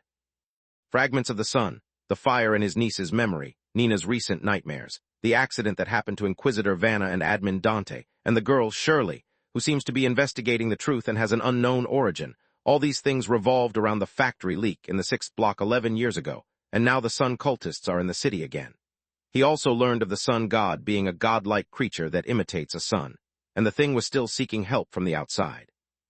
Duncan didn't intend to deal with the sun god yet, but he did get a little worried that this nameless fire might end up catching Nina and burning his niece when he was not watching. To remedy this, he had ordered AI to scout the city early in the morning today, so it would be a while before the bird returned. As for Nina, the girl was busy packing her books upstairs right now to leave for school. It's getting lively in the morning with people passing his shop every second, a vitality he enjoyed. "Uncle, I'm going to school." Nina rushes down the stairs while carrying her school bag over her shoulder. She also has a piece of bread prepared for lunch based on the wrapping he's able to see. "Run slowly, don't fall, it's still early, you know." Duncan glanced at the girl helplessly and then remembered something. "By the way, today is your day to visit the museum." "Yes, I made an appointment with a classmate." Nina turned to face him with a bright smile. "I won't come back to eat lunch and will go directly to the museum with my classmate. You find something to eat on your own, uncle." "Got it," Duncan smiled and waved his hand. "And slow down. Don't rush and pay attention to the cars on the road." "Okay, goodbye, uncle." With the girl's crisp shout and brisk footsteps, followed by the jingle of the bell at the door, Nina's figure was gone and out of Duncan's sight. She crossed the road in front of the antique shop and raced into the morning light of planned. Alone again, Duncan recalled back to the previous home visit made by Mr. Morris and what was discussed. Nina had few friends at school, and most of her classmates didn't like to deal with her. But even if she has few friends, it seems that there are 1 or 2 classmates who have a good relationship with her. They're willing to invite her to the museum, so that's good. Nina also seems to be happy right now, which is of course a good sign. He inquired yesterday, and the classmate who was going to the museum with Nina was a quiet girl who also lived in the lower city. The two had only recently become friends and had a good relationship. Duncan put the newspaper in his hand down and mused about what to do next. There won't be anyone home until the evening, and today was another weekday, so there shouldn't be any business in the shop. It's a bit of a waste to stay here and look after the place when no one's going to visit. Maybe I can go around the city and perhaps investigate something. First sending an order to I's location so that the bird would continue her search while he went out. Duncan put on his coat and hung the temporary rest sign at the door before locking up the shop. There were many people at the bus station when he arrived due to the peak hours for people traveling to work and school. Mixing in easily with the crowd, he first looked up the routes at the map hanging from the wall. His destination today would be the 6th block, where the factory leak occurred according to official records. Once he was sure of how to get there, Duncan withdrew his gaze and waited patiently in the crowd. Buses came and went, and several steam-powered buses took half of the people on the platform by the time his ride came around. The rumbling and bustling steam contraption didn't give him much sense of reassurance in case of a fire, but he's not one to judge. Duncan followed the large crowd into the car and quickly found himself squished between others. He didn't get a seat, of course. Those were mostly reserved for the kids and ladies. Ultimately, he pushed his way into a corner near the back door and waited patiently for the bus to start. The severely overloaded car started with the hoarse and laborious roar of the steam mechanism, a signal for the conductor to begin the difficult job of collecting the fares from the riders. By the time the conductor got to Duncan, the poor fella had already been through the washer in how messy his dark blue uniform had become. "The 6th block," Duncan flashed a friendly smile to the conductor. However, the conductor was visibly stunned after hearing Duncan's answer and asked again to confirm. Where are you going?" Duncan frowned. "The 6th block, I see the line is going that route. Isn't the bus going there?" The conductor was stunned again and then looked up at the road map posted on the carriage next to him, quickly nodding like a dream. Oh, of course we are going there. It's just that no one usually goes there, so I forgot. 4 solas. Nobody usually goes to the 6th block. 11 years have passed since the incident, and the area around that factory has not been rebuilt. Duncan had some doubts in his heart, but he quietly bought the ticket and watched the conductor squeeze through the army of passengers like a warrior again. The next step was to wait silently for the bus to arrive at the destination. But at this moment, he suddenly felt a pair of eyes spying on him. It's brief and hardly more than a glance, but Duncan's sure it's not an accident. There's fear and a desire to dodge him based on his perception, which makes the ghost captain even more intrigued. In the next second, he saw a small figure trying to flee to the back of the sea of riders. Both of their eyes met in that instant, the latter freezing on the spot like a wooden statue. It was a girl in a black dress, who looked about the same age as Nina, and wore a peculiar collar around her neck with a small bell hanging from the collar. "It's Shirley." Duncan slowly came to the other party like this and greeted the girl with a smile. "We meet again. This time are you going to school?" Shirley somehow dared to squeeze out a smile there. Although she once said that she wanted to hug the big guy's thigh in front of the dog, but after realizing Duncan's horror, her smile had become uglier than crying. "You." Chapter 111, Big Bosses Preaching. The bus during rush hour had always been crowded. If one's lucky then you might be able to stand at a spot without being squished, but in this occasion, there's hardly any space left to maneuver at all. As a result, Shirky's pipsqueak-like stature were forced into a pinch like a helpless hamster caught inside a trap. She's teary and sobbing inside at her inability to flee. If Duncan hadn't seen with his own eyes on how she smashed a room of cultists with a dog in hand, he would surely have bought that innocent and harmless act. He slowly squeezed over to Shirley's side and used his own adult figure to loosen a corner for them both to talk. Sadly, this didn't get repaid with a look of thanks, only further shaking and fear in that face. "What are you so afraid of?" he asks while glancing down. "I'm not going to eat you alive." Shirley cried, "You actually want to cook me first." Duncan. He could probably guess why the girl was so afraid. After all, Dog had seen through some of the real him under his human disguise. No doubt the other party had passed on the terrifying discovery to the girl and left a deep impression on the latter. Duncan had no idea what sort of demon lord type of image he had in Shirley's mind, likely the same type a boat captain would have when meeting the vanished out at sea. Usually, it's about writing a will in haste to leave some last words for the family, but even that was a wishful desire because such a will would normally sink to the bottom of the sea. "Is that Dog with you now?" Duncan asks after recalling about the dark hound that should be somewhere. Dog usually hides in a place where others can't see." Shirley gulped and replied uncooperatively, then lowered her voice again. "But he does know about what's happening here with me." "Oh, I'll say hello then," Duncan nodded. "I still had a lot of questions when you departed last time." As soon as these words came out, he felt Shirley shudder some more like a frightened rabbit. "Relax," Duncan sighed helplessly. He seemed to have vaguely sensed a stressed gaze coming his way from the girl's shadow. "There's no need to be so tense around me when talking. I have no ill will towards you and Dog." That's good to know," Shirley nodded stiffly. Then, as if to deliberately appear more relaxed, she tries to find a topic until her gaze falls on Duncan's shoulder. You didn't bring your dove with you this time." "Pets are not allowed in the car," Duncan said casually, "and I let him go hunting." "Let the dove out to hunt?" Shirley looked at Duncan dumbfounded. Broken for words, the girl nodded vehemently. "All right, you're absolutely right. The dove is quite suitable for hunting since her eyes can see so much while flying." Shirley's train of thought had started to wander off in weird ways to the point where she didn't even know what she was spouting anymore. Eventually, it was the conductor's voice from the front of the carriage that interrupted the rambling. "6th block. Who is getting off the bus?" When the conductor's shout came, Shirley was obviously relieved as she jumped to her feet at the rescue. She shouted back to answer the conductor and squeezed forward while making sure to bid farewell to Duncan. "I'm getting off here. It was great seeing you again today." Then before she could finish speaking, the poor child saw Duncan also squeezing over with a face that was like a demon toying with a soul.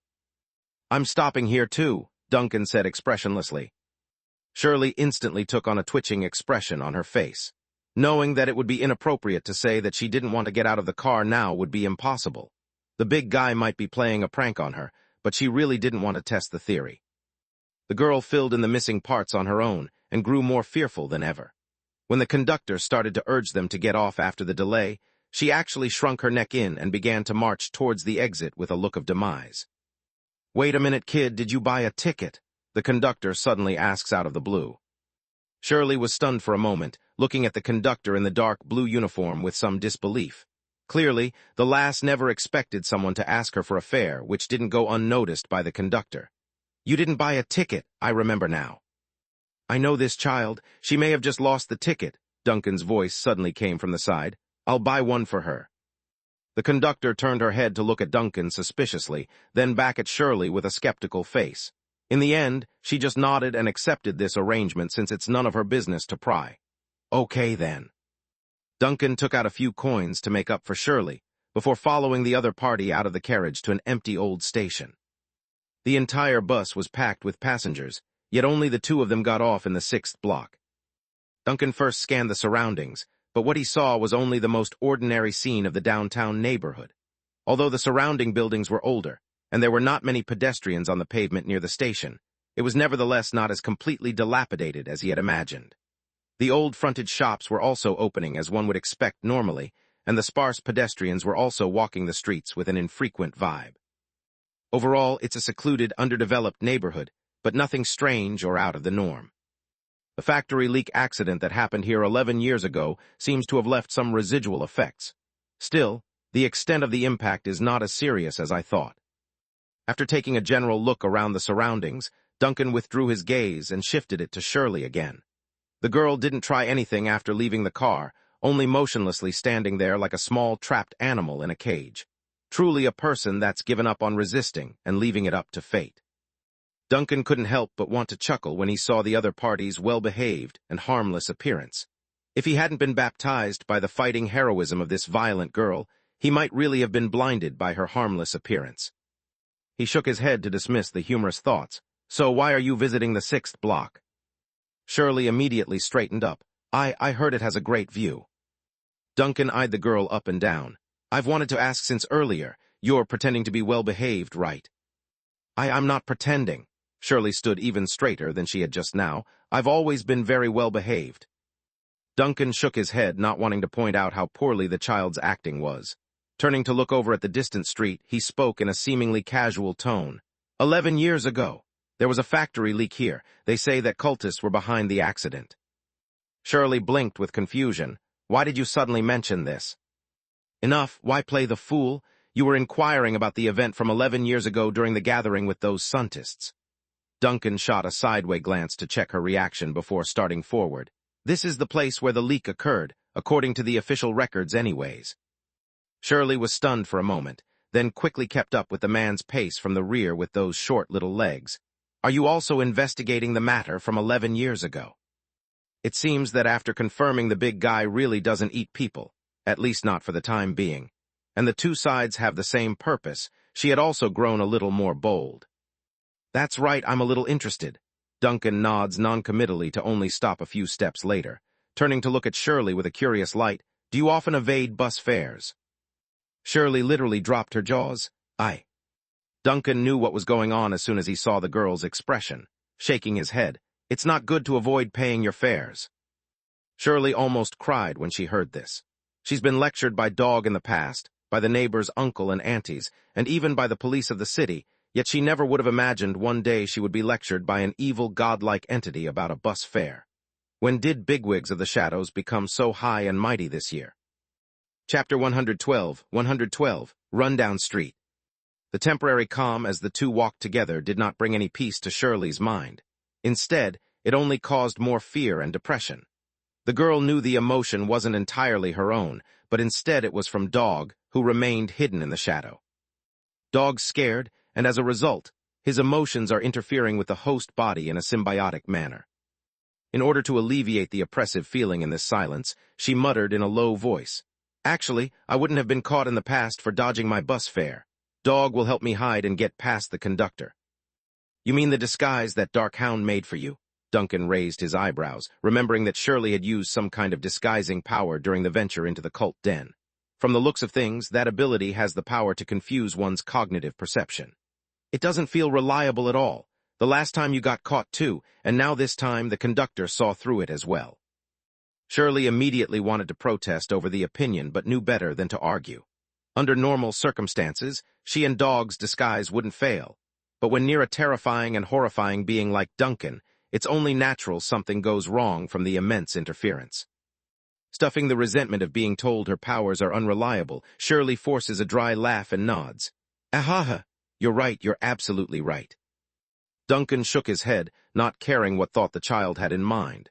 Changing the topic again, why are you paying attention to the accident from 11 years ago? Shirley suddenly fell silent as if not wanting to respond out of instinct. Then pursing her lips, the girl realized there was no point in hiding the truth before this being from subspace. Actually, it's nothing special.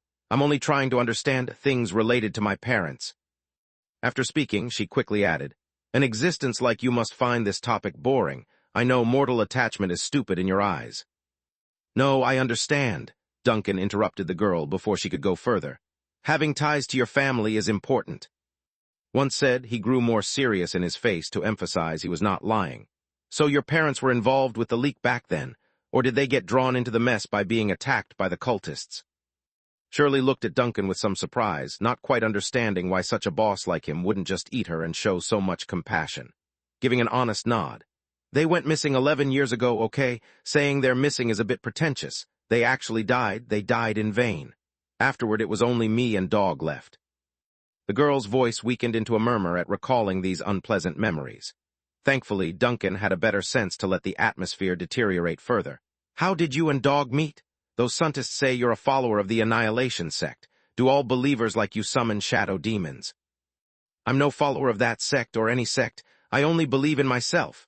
Shirley reflexes shouted in denial, but quickly corrected her volume to a cultured and polite level again. Me and Dog, we met 11 years ago. Duncan suddenly stopped and stared into Shirley's eyes. 11 years ago, so? It was after the so-called factory leak. Shirley quickly stopped, lowered her head and explained. I can't remember the specifics, and Dog also said he can't remember either. He may have been summoned by some Annihilation disciple, but the person who summoned him must have been killed by the guardians of the Storm Church. Then before I knew it, I was inexplicably tied to Dog as partners. Shirley definitely hid a lot of details in how vague she made the story out to be. Even so, Duncan didn't intend to pry for more since it's normal to be self-preserving.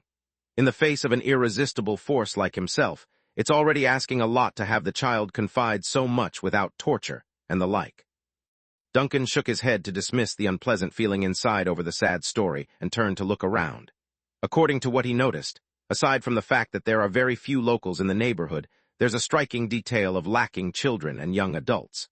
There are no kids playing on the road at all, only seniors and middle-aged folks are walking about. These old districts are all like this. Shirley took it for granted and didn't find it depressing. Those who have the ability have all moved to the crossroad area. Those that remained were either too old or too poor to afford better housing. On top of that, there's no school in these parts, so children wouldn't stay here unless they want to spend an hour or two commuting to the other districts every morning. Listening to Shirley's thoughtful analysis, Duncan just nodded noncommittally. He could fully relate to the situation. Back on Earth, many parents would leave their kids in the countryside while working in the city to save on expenses. Commuting long distances to attend school was a norm for those without financial backing. While in thought, Duncan's gaze suddenly noticed a gray-haired old man sitting in front of a shop closest to them. The old-timer was basking in the sun and didn't bother to hide his intrigue at the strangers who decided to visit his neighborhood. Good morning, Duncan greeted the old man after coming over. We are from the 4th block. Mind if we ask you a few questions? How do we get to the local church? He didn't really care where the church was. That's merely an excuse to start a conversation. Church, the church has been closed for a while. God knows where the nun ran to. The old man basking in the sun sobered up a little from his laziness and straightened his back. It's strange and rare to find an outsider willing to come here. What is your purpose for this visit? We're here to see a friend, Duncan said casually. Is it that rare for someone to come here? Why is that? It's that damn factory, of course. The old man complained indignantly, seemingly dissatisfied with the deserted state of the neighborhood. How many years has it been? The factory is still in that dilapidated state, so it's obvious everyone would avoid this place. Nobody is going to take a chance on a polluted area. Duncan and Shirley exchanged a look with each other, surprised by the clear-cut reply. But I read in an old newspaper that it's been cleaned up, did it not? That's what the newspaper says. The city admin also said they will revitalize the industrial zone here as well. The old man huffs and puffs with discontent. And the results? The city's west side is getting worse by the day, and our factory is still in ruins. Let me tell you, this area used to be bustling with life when the factory was still running. Our 6th district was among one of the richest neighborhoods you can find in the lower city, and now things are in the gutters. As soon began his rant of complaints, the old man didn't want to stop because it's rare to find a pair of strangers willing to listen. Thankfully, Duncan didn't intend to sit around and wait. By the way, I noticed there are no children at this place. Did all the young people move away? Move? No one has moved from here in years. You think the rent in the other districts are that affordable? The old man shook his head. There are no young folks around because we haven't had any new children at all, and all the youngsters from back then have grown up. The old man sighed, lamenting how far his home had fallen. This place hasn't had a child born for 11 years, Shirley exclaims. 11 years without a newborn. Duncan's eyes finally widened slightly in surprise. You're certain? Do you think I'm lying? I've lived here for most of my life. The old man rolled his eyes. If I say there's none, then there's none. This is all because of that factory leak. The land near it is polluted. Duncan didn't speak and slowly straightened up his posture with a new light in his eyes. He's certain something's off about this place now. Next to him, Shirley was still growing warier of the place and pressed for more information about the factory. However, the old-timer seems to have run out of patience. Waving his hand irritably, he mutters another slew of complaints while skipping around the girl's desired answer. It's time to go, Duncan said to Shirley suddenly, distracting the cranky girl from attacking the old man due to the runaround. Thank you, sir, for talking to us. Oh, you're welcome, the old man waved his hand. Be careful and walk slowly. Chapter 113, Looking for a Fire. Shirley seemed a little resentful walking on the road. Why didn't that old man answer my question? When I spoke to him, he acted like he hadn't heard me. Is being short so unvalued? I think the main reason is not that you are short, but that you keep chasing others to ask about the factory. Duncan slightly turned his head and glanced at the girl. Instead of wasting time on a local who is unwilling to cooperate, wouldn't it be better to see the factory with your own eyes? Shirley pursed her lips and said nothing more because the factory that had been abandoned 11 years ago was already looming into view at the end of the street. In the lower urban area, many factories are located near the residential areas or separated from the residential areas by only a wall. The limited land mass and the blockade of the boundless sea doomed the city planners to being unable to spare enough land for the placement of industrial facilities. As a result, the concept of industrial relocation and suburban resettlement doesn't exist in this world. Besides, most people in this world have no time to consider what health risks industrial pollution brings. For the general public, the improvement of city-state safety brought about by the development of modern technology was obviously more important compared with the risks brought by factories, gas lamps, heavy firepower, steam networks, potions, and mechanical ships. These things have increased the population of the new city-state era by nearly 3 times compared to the old era. Anyone who understands the operation mechanism of the modern world could clearly realize the fact that factories are the foundation and blood of modern civilization. It has long been impossible to separate from the city-state. In fact, according to Nina's textbook, these factories and facilities were not even clustered in the lower city. Although the city planners are doing their best to move those facilities that are too dangerous to the edge of the city-state, some things still have to be set up in the heart of the city. Take the Bell Tower and Central Steam Corps, for example. They're all essentially huge machines, containing terrifying energy and great risk, but they still have to be placed next to the main cathedral. Nina's engineering and mechanical textbooks, the authors of the textbook have a special explanation for this.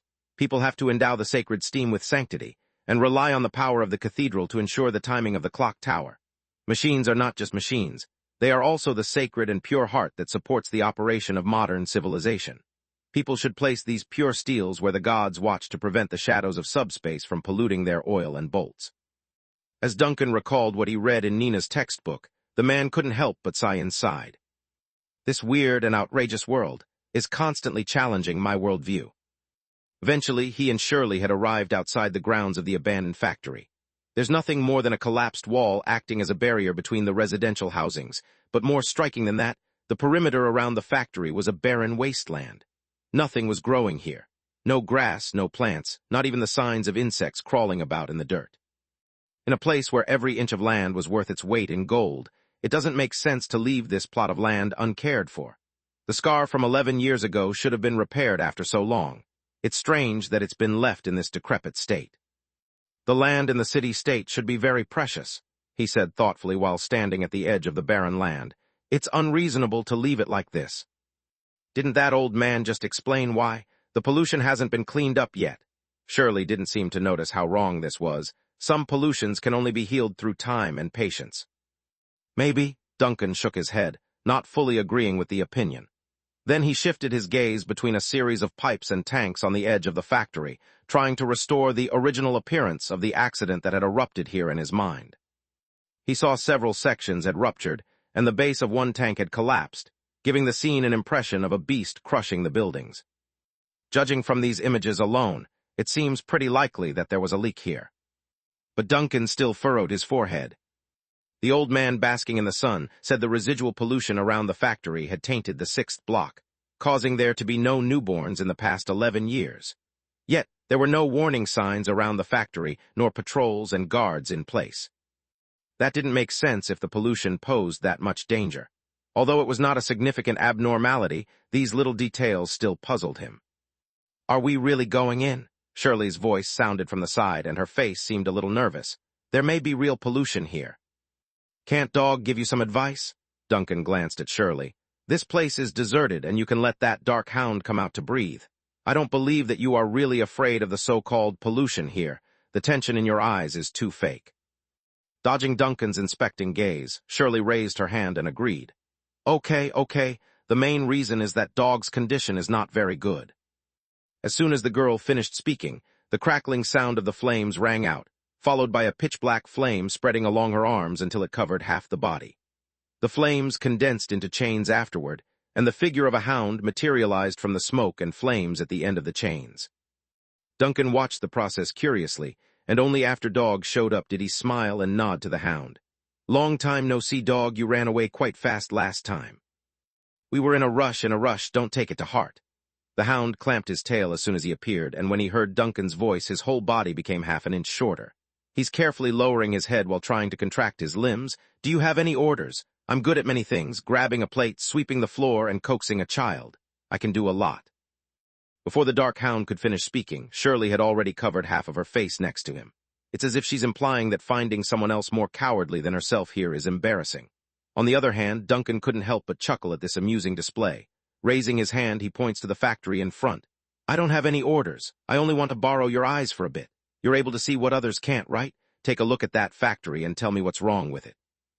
"Oh, my eyes are enough to warrant your attention, hee." Dog immediately went off on his flattery while not forgetting to explain his findings. "I've actually been observing the factory for a while now, and I didn't see anything.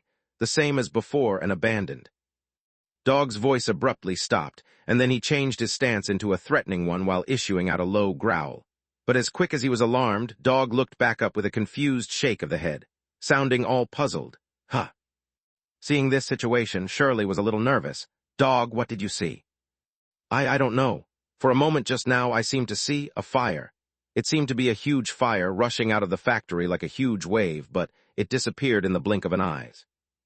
The hound's voice was full of doubt, but Shirley flew into a rushed excitement. "Are you sure you saw the fire? Really a huge fire?" Dog shook his huge skeleton head. "It's just a fleeting flash of an image. Maybe it's an illusion. I'm a shadow demon. It's normal to occasionally have a little hallucination and be mentally abnormal." "But the fire is different," Shirley said hurriedly. "We searched for so long and finally found the clue leading to that big fire. There's no doubt about it, Dog. It must be here." In the middle of Shirley's exciting words, she suddenly felt a large hand press down on her shoulder. Tensing into a stiff rock, she slowly turns to face the source, where Mr. Duncan is quietly watching her. "Why did you react so strongly to the fire?"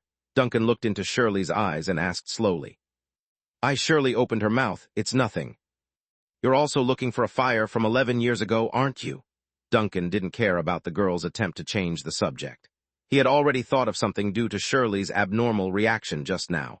"A fire that doesn't exist in any official records, but you have personally experienced it, right?" Shirley's body stiffened some more while she gulped. How could you?" "I'm looking for it too," Duncan smiled. "It seems I have come to the right place." Chapter 114. The Erased Traces. In front of the dilapidated and abandoned factory, the dark hound, Dog, gazed at the collapsed factory with those empty eye sockets, as if trying to observe the ruins in the real world from another dimension. Shirley stood beside her partner with a nervous face. It wasn't until she was confident Duncan wasn't going to eat her did she ask the hound, "Dog, is there really no residual pollution here?" "If you're referring to chemical leaks in the general term of what people think, then don't worry, there's none of that. The pollution was washed away long ago." A hoarse and deep voice came from the hound's throat. "But if it's pollution in the supernatural sense of the field, then I can't say." "Did you find anything?" Duncan asked on the side. "No, not really. Dog lowered his head slightly. I just saw a moment's fire, but now there is nothing. It might just be some kind of reverberation, a memory left over by the ruins and frozen in time. Many supernatural powers leave similar traces in the real world, but to find out what kind of supernatural power it is, I'm afraid we will have to go in and take a look. Then let's go in. Duncan nodded and walked towards a gap in the abandoned fencing. You two follow behind me. Shirley hesitated but still stepped forward to follow.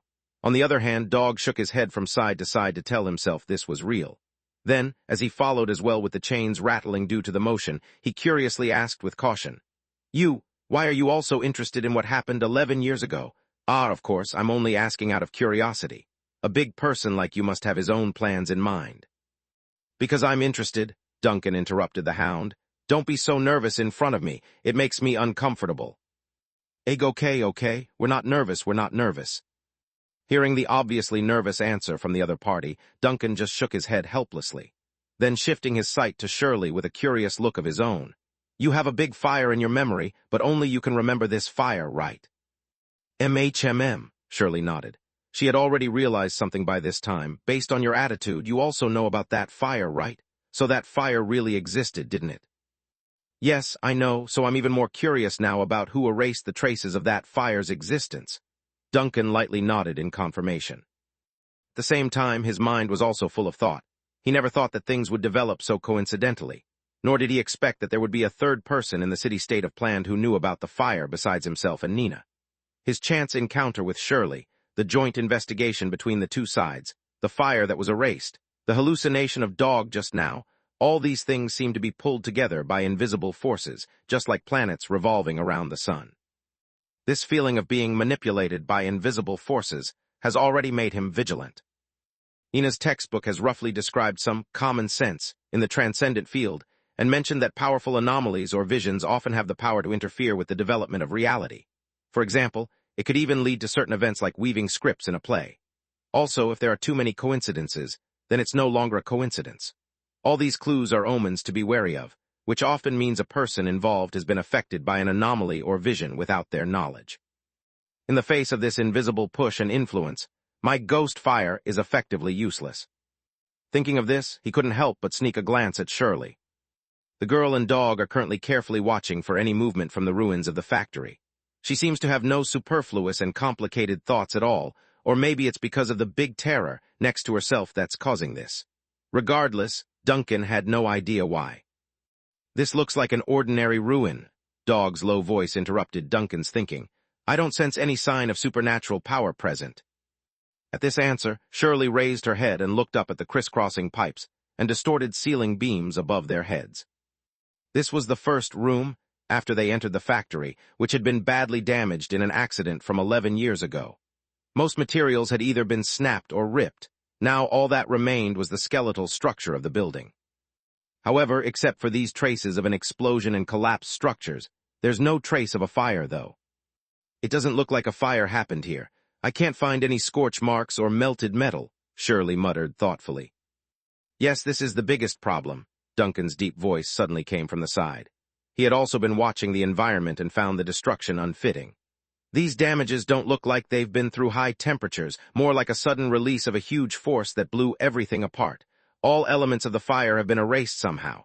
It's far too clean to be normal. Dog immediately follows on Duncan's deduction. Yes, the way it looks here now, it's like all elements related to fire were deliberately erased, but because they were removed too cleanly, they left a more striking mark of a blank. Erased, Duncan muttered softly, then slowly walking deeper into the factory building, eventually finding a twisted hunk of machinery next to a hole in the wall. Immediately his eyes jerked wide in shock. Fire, a monstrous fire. A raging sea of red had risen from the opposite side of the hole connecting to the barren waste outside the factory. Everything was burning, from the air to the ground, nothing was spared. Not the factory, not the streets, and most definitely not the housings. Everything had flared into a billowing smoke of cinder with frenzied crowds fleeing for their lives. Truly a scene straight out of hell itself. This terrifying and fiery scene caused Duncan to flinch due to the intensity, but in the next second that he blinked, it was gone. Dog picked up on Duncan's unusual behavior and immediately asked, "What did you find?" "I saw the fire just now," Duncan replied quietly, "but it's gone again." It seems that the reverberation here is very strong, Dog analyzes. It reproduced again in such a short time period. Only a powerful supernatural force can achieve something like that. If I had to guess, the sun fragment those scientists are looking for did appear at this place before. I wonder what is the rule in triggering this reverberation. Duncan didn't say anything. He just slowly returned to the position where he had seen the echoing remnant of the past and stared thoughtfully into the hole. There seems to be nothing here. After a moment of thought, Duncan suddenly raised his hand and gently rubbed his fingertips, summoning a cluster of green flames from nothing. Dog reacted instantly at the sight of the green flame. Shrinking his neck in, the hound took several steps back with the chains shaking due to the shivering bones. Likewise, Shirley also backed off with her companion and looked in horror at what Duncan was doing. You're really planning to cook us. What are you afraid of? Duncan glanced at the pair expressionlessly. This is not for roasting you. He then points his fingertips downwards to allow the green flame to trickle down to the ground, causing a rippling effect on the concrete floor. In the next second, the entire area of several meters under Duncan's feet had fallen under his control. Shirley looked at this scene in disbelief. Wherever the flames swept over, something would suddenly appear from the originally empty spot. It was ashes, patches of grayish ash that could be vaguely made out to be human form. Suddenly, Shirley thought of something, and she raised her head and looked around at the empty factory. Under Duncan's conscious control, the green ghost flame swept through the entire factory like a fresh breeze. As a result, the traces that had been erased finally reappeared briefly in the eyes of the visitor. Chapter 115, The Source of the Invisible Curtain. The dark green flame was like a floating light and shadow, sweeping across the entire factory in mere seconds. The disturbance was like a gust of wind, blowing off the curtain veiling reality to reveal the secrets underneath. Ashes, humanoid ashes, shapeless ashes, scorched walls, melted roofs, distorted and brittle machine shells after being scorched by the molten flame. The entire factory area was like a fiery purgatory that had cooled down not long ago. Shirley stood blankly in the center of the wreckage, her eyes a little dazed while Dog quietly scurried over to comfort the child by supporting the unstable figure. Soon the green ghost fire faded, and everything in the factory returned to what it was before. Duncan stared down at his hands with some regret. This was after all just an ordinary body. There's no way it could be compared to the real one on the ship. The fact that it could invoke such a wide radius was enough. He's not going to expect anything longer than a few seconds of casting. But even so, such a small reappearance was enough to reveal the crucial truth. I knew it. There was a fire. I knew I wasn't mistaken, Shirley murmured. I've been looking for it for 11 years, and it turns out to be here. But this fire was wiped out, Dog whispered, and there is some kind of force that's woven a curtain around the reality here, filtering out the traces of the fire from the world. This curtain can even block the sight of a shadow demon like me. Is it the sun fragment, or the guy who brought the fragment to the city-state in the first place? Shirley frowned in thought, and then she suddenly noticed that Duncan had been unusually quiet. What do you think of this? This is still not the same fire scene I remember. Duncan shook his head without waiting for Shirley to finish. Sweeping his gaze over the facilities in the factory, he tries to recall the details of the fire that's in his memory about how he carried Nina in his arms. Not here. Shirley was startled. The fire you remember is not here. The details are too different, Duncan said quietly. Calmly walking out of the factory, he observed the dilapidated street in the distance with a sharper glint. Or more strictly speaking, the entire 6th block. None of this seems quite right. Shirley subconsciously glanced at Dog and asked her partner, What do you think is going on? How do I know? I'm just a dark hound. Dog shook his head. And 11 years ago I was more confused than you. Duncan heard Shirley and Dog yapping in the back and turned his head. Is this factory the only suspicious location? Maybe, perhaps, Shirley said unsurely. Anyway, according to what I've found, this factory was the center of the chaos 11 years ago. Duncan didn't fully believe that's the case. Over the next 2 hours, the three of them inspected all the still accessible areas of the abandoned factory. Strangely, apart from that curtain that covered reality, they found no traces of other powers or transcendent objects in place. This is quite strange. After completing a rough inspection of the last building, Dog finally voiced the suspicions in his heart. The curtain that covered the first site must be the handiwork of the supernatural. but we searched the entire factory area and did not find the source at all. This is unreasonable. Does there have to be a source? Shirley asked curiously. Duncan was also curious in his heart, but he didn't show it. Instead, the guy maintained his sullen face while quietly waiting for the hound to explain. To think the only one among the three of us that's an expert in the supernatural field is an undead dog. Dog didn't have too many thoughts about himself being the star of the show. As a shadow demon, much of the knowledge regarding the transcendent realm was nothing more than common that everyone should know. So, he explained without putting on air. The power that hides the fire is obviously a power that's continuously running, meaning there must be a power source to fuel this veil. We can be certain of this point after witnessing Mr. Duncan's flame lifting the curtain on reality earlier. The source may be an anomaly, or a powerful transcendent being, regardless whatever or whoever, it must exist somewhere within the city-state. As he spoke, the hound raised his head and scanned the distant streets with those empty red eye sockets. We didn't find the source of the curtain within the factory grounds, suggesting the thing supporting the veil is projecting power to this side from a distance. Or, we might have only lifted a corner of the curtain, that the entire phenomenon is at such a large scale that. As Dog went on his rambling, he suddenly stopped like he's afraid of what the answer might imply.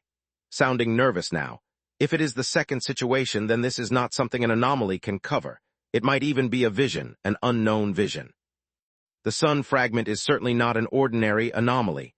According to the Suntists, the fragment is the corpse of the sun god. Shirley cuts in suddenly.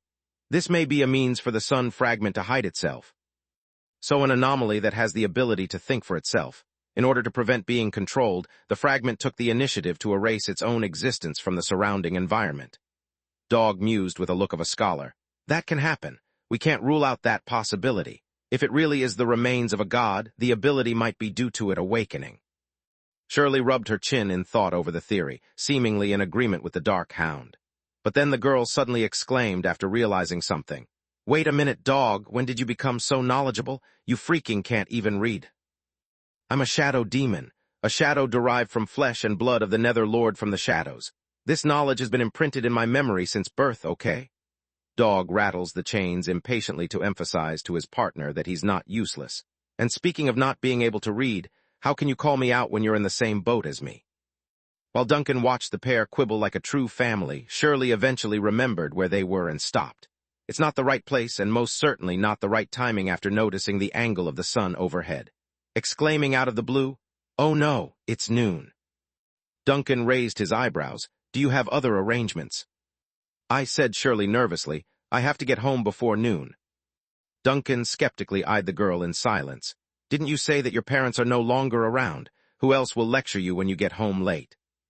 Not a curfew, I have an appointment with someone else. Shirley quickly waved her hand in defense. After the experience of exploring the factory with this great and terrifying being, her daringness seems to have been bolstered. Can we continue next time? Duncan glanced at the dark hound next to him, who immediately cowardly shrunk his neck back and spoke. You have the final say. If you want to continue exploring, Shirley and I can. No need, Duncan shook his head. We won't get anything by continuing on this spot anyways. Wait until I find some new clues, then we can keep going. Shirley suddenly showed surprise in her eyes as if not expecting how easygoing this person was at heart. Then, me and Dog can leave first, but how will you find us in the future? Duncan just showed a friendly smile. If we are fated, we will meet again. Unlike the frank and kind appearance the man portrayed, he didn't like to leave things to something as elusive as fate. Between the chains of Dog and Shirley, there's an elusive and hidden spark of green flame quietly burning in secret. This was the result of his deeper understanding of the ghost fire, after accidentally establishing contact with Vanna last time, which could be considered a small attempt despite being an accident. Now, this mark released on his own initiative was stronger than the flame that remained on Vanna's body, but gentle and harmless. Shirley suddenly felt a chill inexplicably run down her back, but she nevertheless controlled her facial expression and said goodbye to get out of there. Chapter 116, Everything is normal. Shirley left quickly with Dog, while Duncan shifted his gaze from the distant intersection and landed on the factory's ruins again. After the ghost fire faded and the invisible curtain closed, the factory had returned to its previous normal appearance.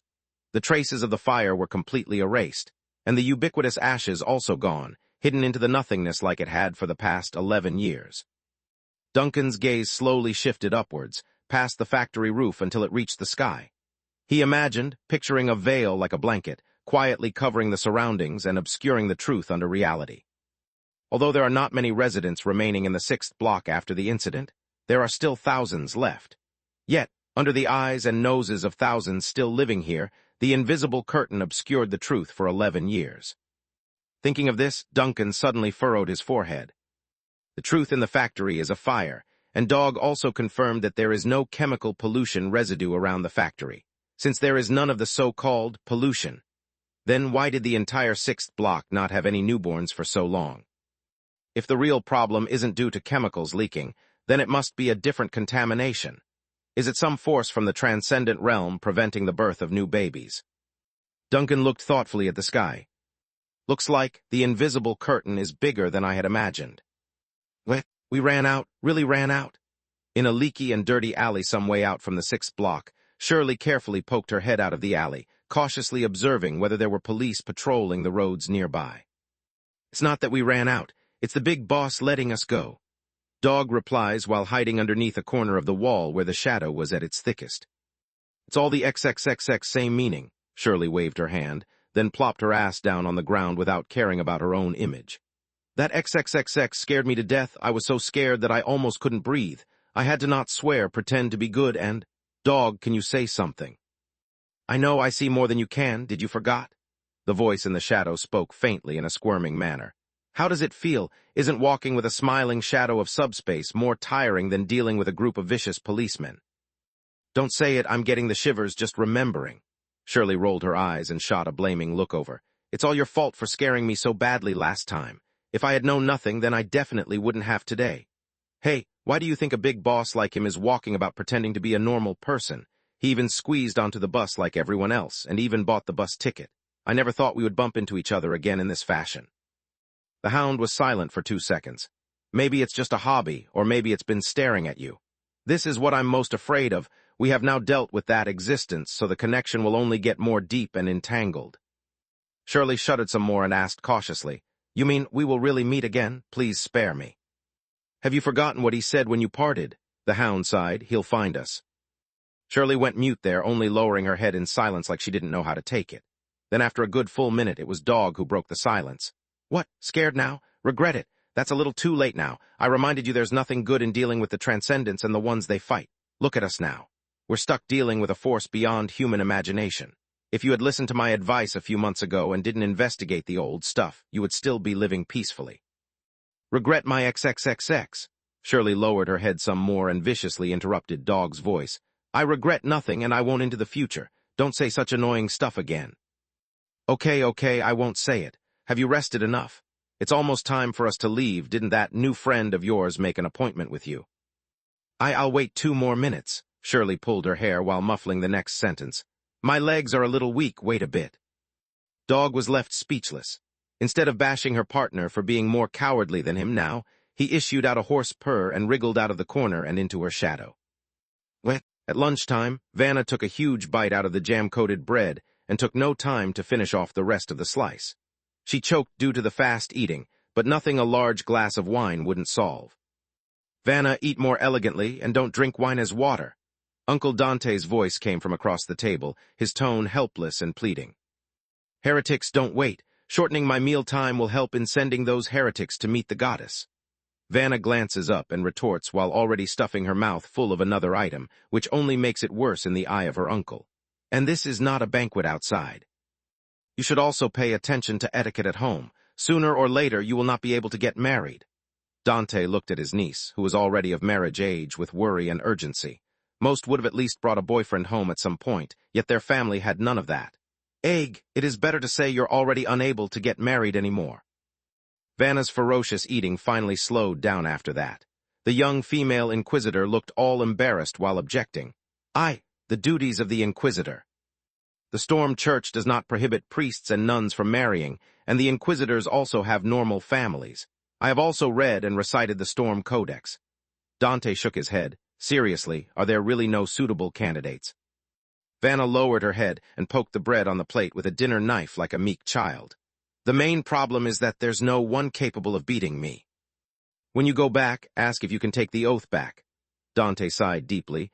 You never should have sworn those oaths in so casually, especially the first one about must having a strong man as a partner. Why didn't Bishop Valentine stop you back then? Vanna's head drooped a little lower again until it's on her shoulder, but due to her tall stature, even her defeated posture was enough to be 2 heads above her uncle's. Sounding muffled and weak. There is no way to take back the oath easily. It is a sacred agreement made in front of the goddess. Besides, I am not someone who makes an oath so casually. Almost all female guardians have taken one. It's a symbol of our bravery bestowed upon us by the storm, proof that the goddess. Dante silently stared at his niece, who was 2 heads taller than him. Then have you ever imagined that you will one day become invincible in the world by training so much? Vanna, isn't this for the 2nd and 3rd articles of the oath? Dante egg. This topic had been discussed countless times over the past few years, which always ended awkwardly for both or in a stalemate. Unfortunately, this time was no exception. However, Vanna had never been one to get dragged down for long. Quickly adjusting her mood, she solved the battle on the dinner plate with amazing speed before getting up to leave. I'm done eating, Uncle, huh? Vanna jerked to a stop, staring at her uncle with surprise and shock while pointing to his prosthetic ruby eye. Uncle, the wound near your eye is oozing blood. You okay? Huh? Dante was stunned for a moment but quickly reached up and touched it. After confirming it was blood, he ran to a mirror to see for himself. From the round ruby making up his fake eye was indeed a trickle of blood slowly seeping down his cheek, the scar around the eye more striking and frightening now than ever. Don't move, Vanna hurriedly approached from behind, placed her hands around Dante's forehead, and whispered the words of the Storm Codex. May the sea breeze moisturize the body and make this flesh and blood heal. Under the action of the divine prayer, Dante felt a slight itch near his wound before the small bleeding stopped. Sounding a little helpless. Don't make such a fuss. This is not the first time anyways. After all, a cold metallic ball with rubies is bound to cause irritation when rubbing against the skin. The expression on Vanna's face did not relax at all. On the contrary, she continued to stare into Dante's ruby eye, and only after a long time did she ask, Do you feel anything else? Is there a burning tingle, or see some illusions through this ruby eyeball? Dante blinked without flinching or fluctuating emotion in front of his niece. Through the ruby eyeball that's been blessed to clearly see the truth, what's happening was unlike anything that should be.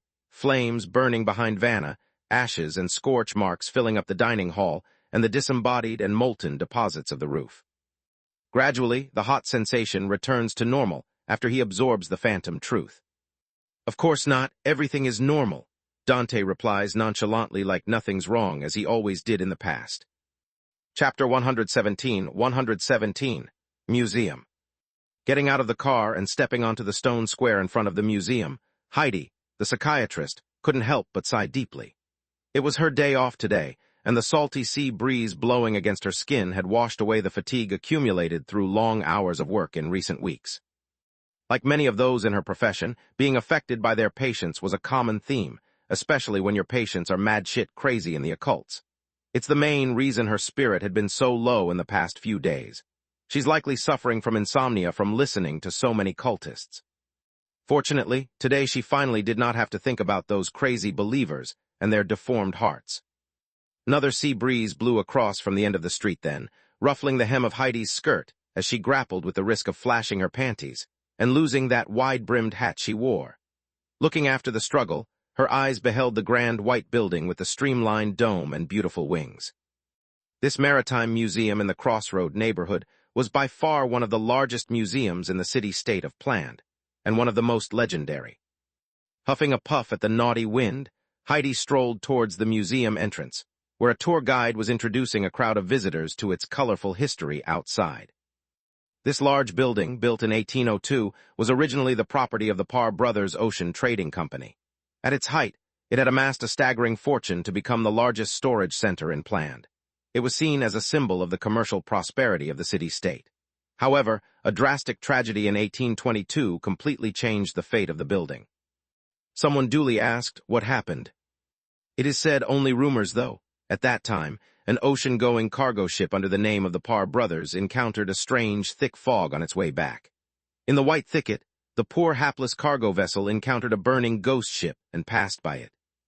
But fret not, the cargo ship eventually escaped the fog and even returned safely to port. But sadly, the shadow of madness remained in the hearts of the crew member. From then on, the bad omens quickly spread throughout the entire fleet of the Parr brothers. In the following months, all the ships under the name of the Parr brothers began to suffer terrible disasters. There were constant mutiny among the crew members, disappearances, and even bloody sacrifices to please unknown gods. Ships on distant voyages encountered storms on supposedly calm seas, hit icebergs in warm waters, mutinous sailors detonated explosives on board, destroyed boilers, and even hunted their colleagues. Such strange disasters were repeated again and again, finally burying the business of the Parr brothers for good. Their marine trading company filed for bankruptcy, restructuring at the end of the same year. After that, the Parr brothers divided the remnants of their company's property and donated part of it to the city-state authorities, including the building in front of us. It underwent several transformations and changes in function until 1855, when it was finally transformed into a maritime museum, which continues to this day. Said that even now, the shadows of those from a century ago still linger in this maritime museum, and if you are lucky enough, you might even find the shadow of the Parr brothers occasionally wandering the museum to visit their former offices. But don't worry, my dear guests, most likely, the shadows you find are no more than the employees that once roamed these halls. In their century-old uniforms from the Marine Trading Company, they may just come over to the confused you asking where the offices are. Of course, these are just rumors.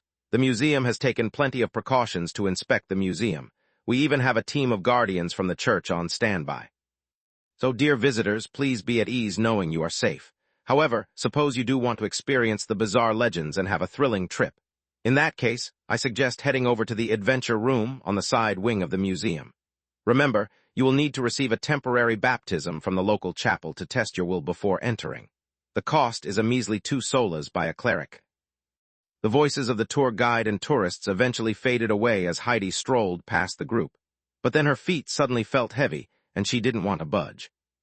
The warehouses of maritime trade from a century ago, the thick fog of the far-off seas that brought disaster, the cursed fleet, the shadows that lingered in museums. Heidi, who dealt with cultists every day and heard a lot of blowing wind through various official channels, suddenly felt that the idea of visiting a museum as a sightseeing project for vacation wasn't such a good idea.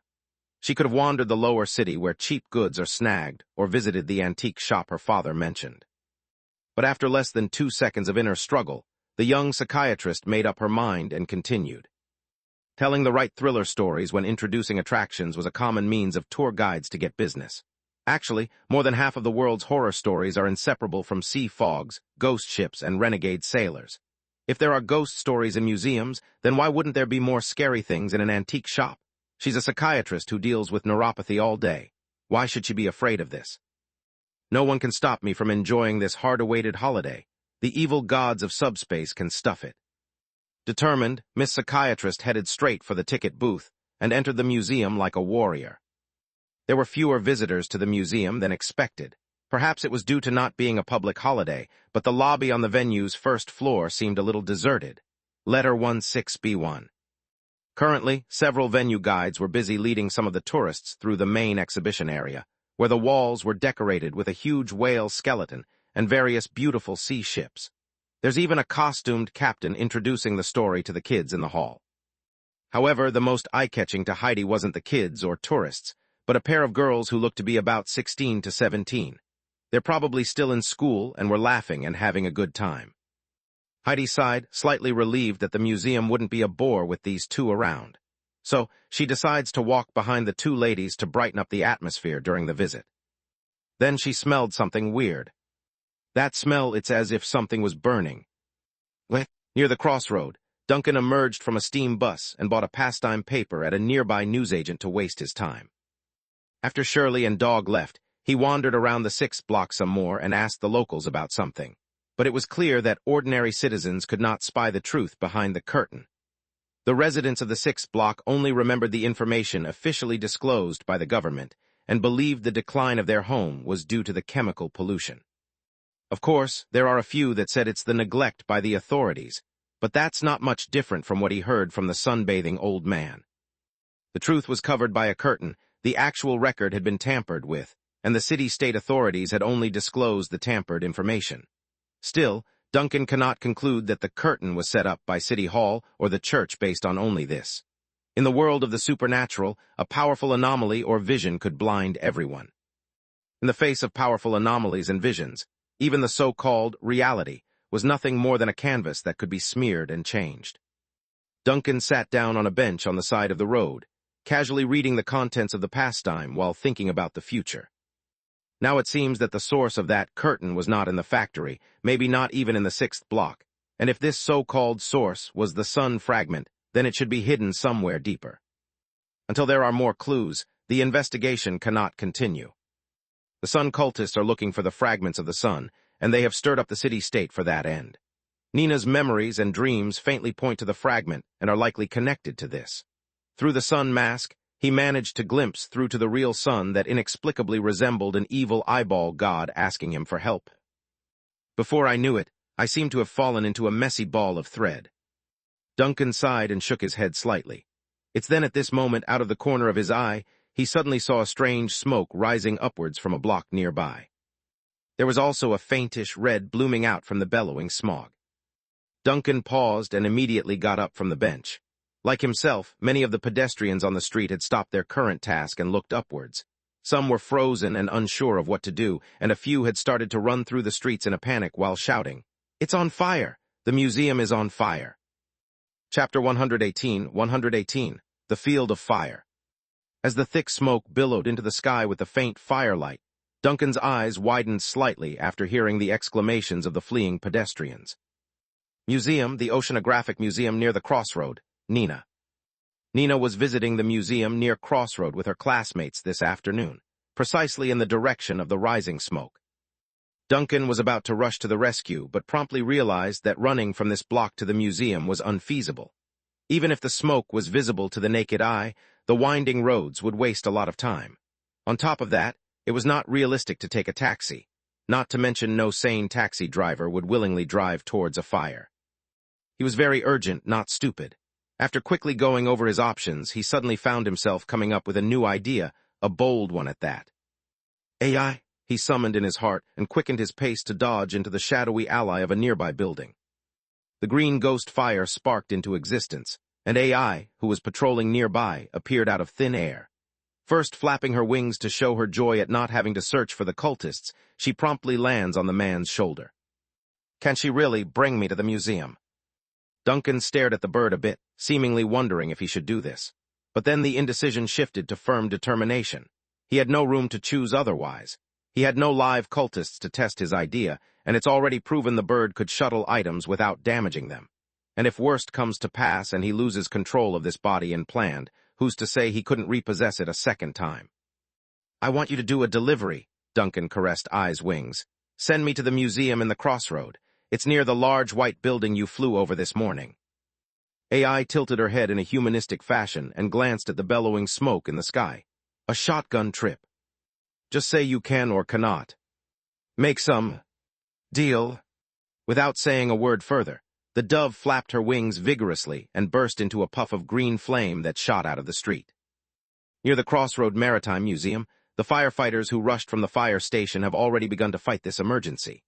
Thanks to the relatively good infrastructure of the neighborhood and the special nature of the museum itself as a public establishment, there are not only permanent fire units stationed nearby, but also sufficient emergency pumps and evacuation ports. Therefore, it wasn't too difficult for the firefighters to rescue some of the trapped tourists inside through the side wings. Unfortunately, the story these folks brought out wasn't so positive, though. They discussed the horror of how the fire started. According to their own words, the flames came out of nowhere, whistling fireballs throughout the depths of the museum. Some even say they saw a strange and distorted figure crawling out of the flame in distress, a clear sign that corruption from fear has begun to take hold. But professionals are professionals. Some priests and resident guardians of the chapel swiftly charged into the fray to light incenses around the victims. This would calm the most agitated and reduce the risk of further contamination. Meanwhile, in the shadow of the building dozens of meters away from the museum square, a ghostly green flame lit into existence and rose up from the grounds. It swirled and condensed, then merged into the shape of a human until Duncan finally materialized in his form. As he expected, AI arrived at the museum by flying, rather than instantaneously, as she usually does when going from the vanish to the shop. Duncan glanced at AI, who had landed on his shoulder, noting in his mind the new experience and the feeling of teleportation.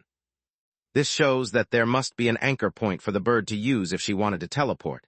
It wouldn't work otherwise. As for the feeling of being carried by AI during the flight, it's quite the wonderful experience. He did not lose consciousness during this process, but he could not smoothly observe the surroundings either. How to describe it? It's similar to someone watching the perceptual view through a screen. Maybe this is because AI's body structure is very different from that of humans, or it may be because AI has her own will and cannot be completely taken over. But these are all minor issues, and Duncan doesn't care about it now. Unlocking AI's new features in a hurry today was already a huge gain.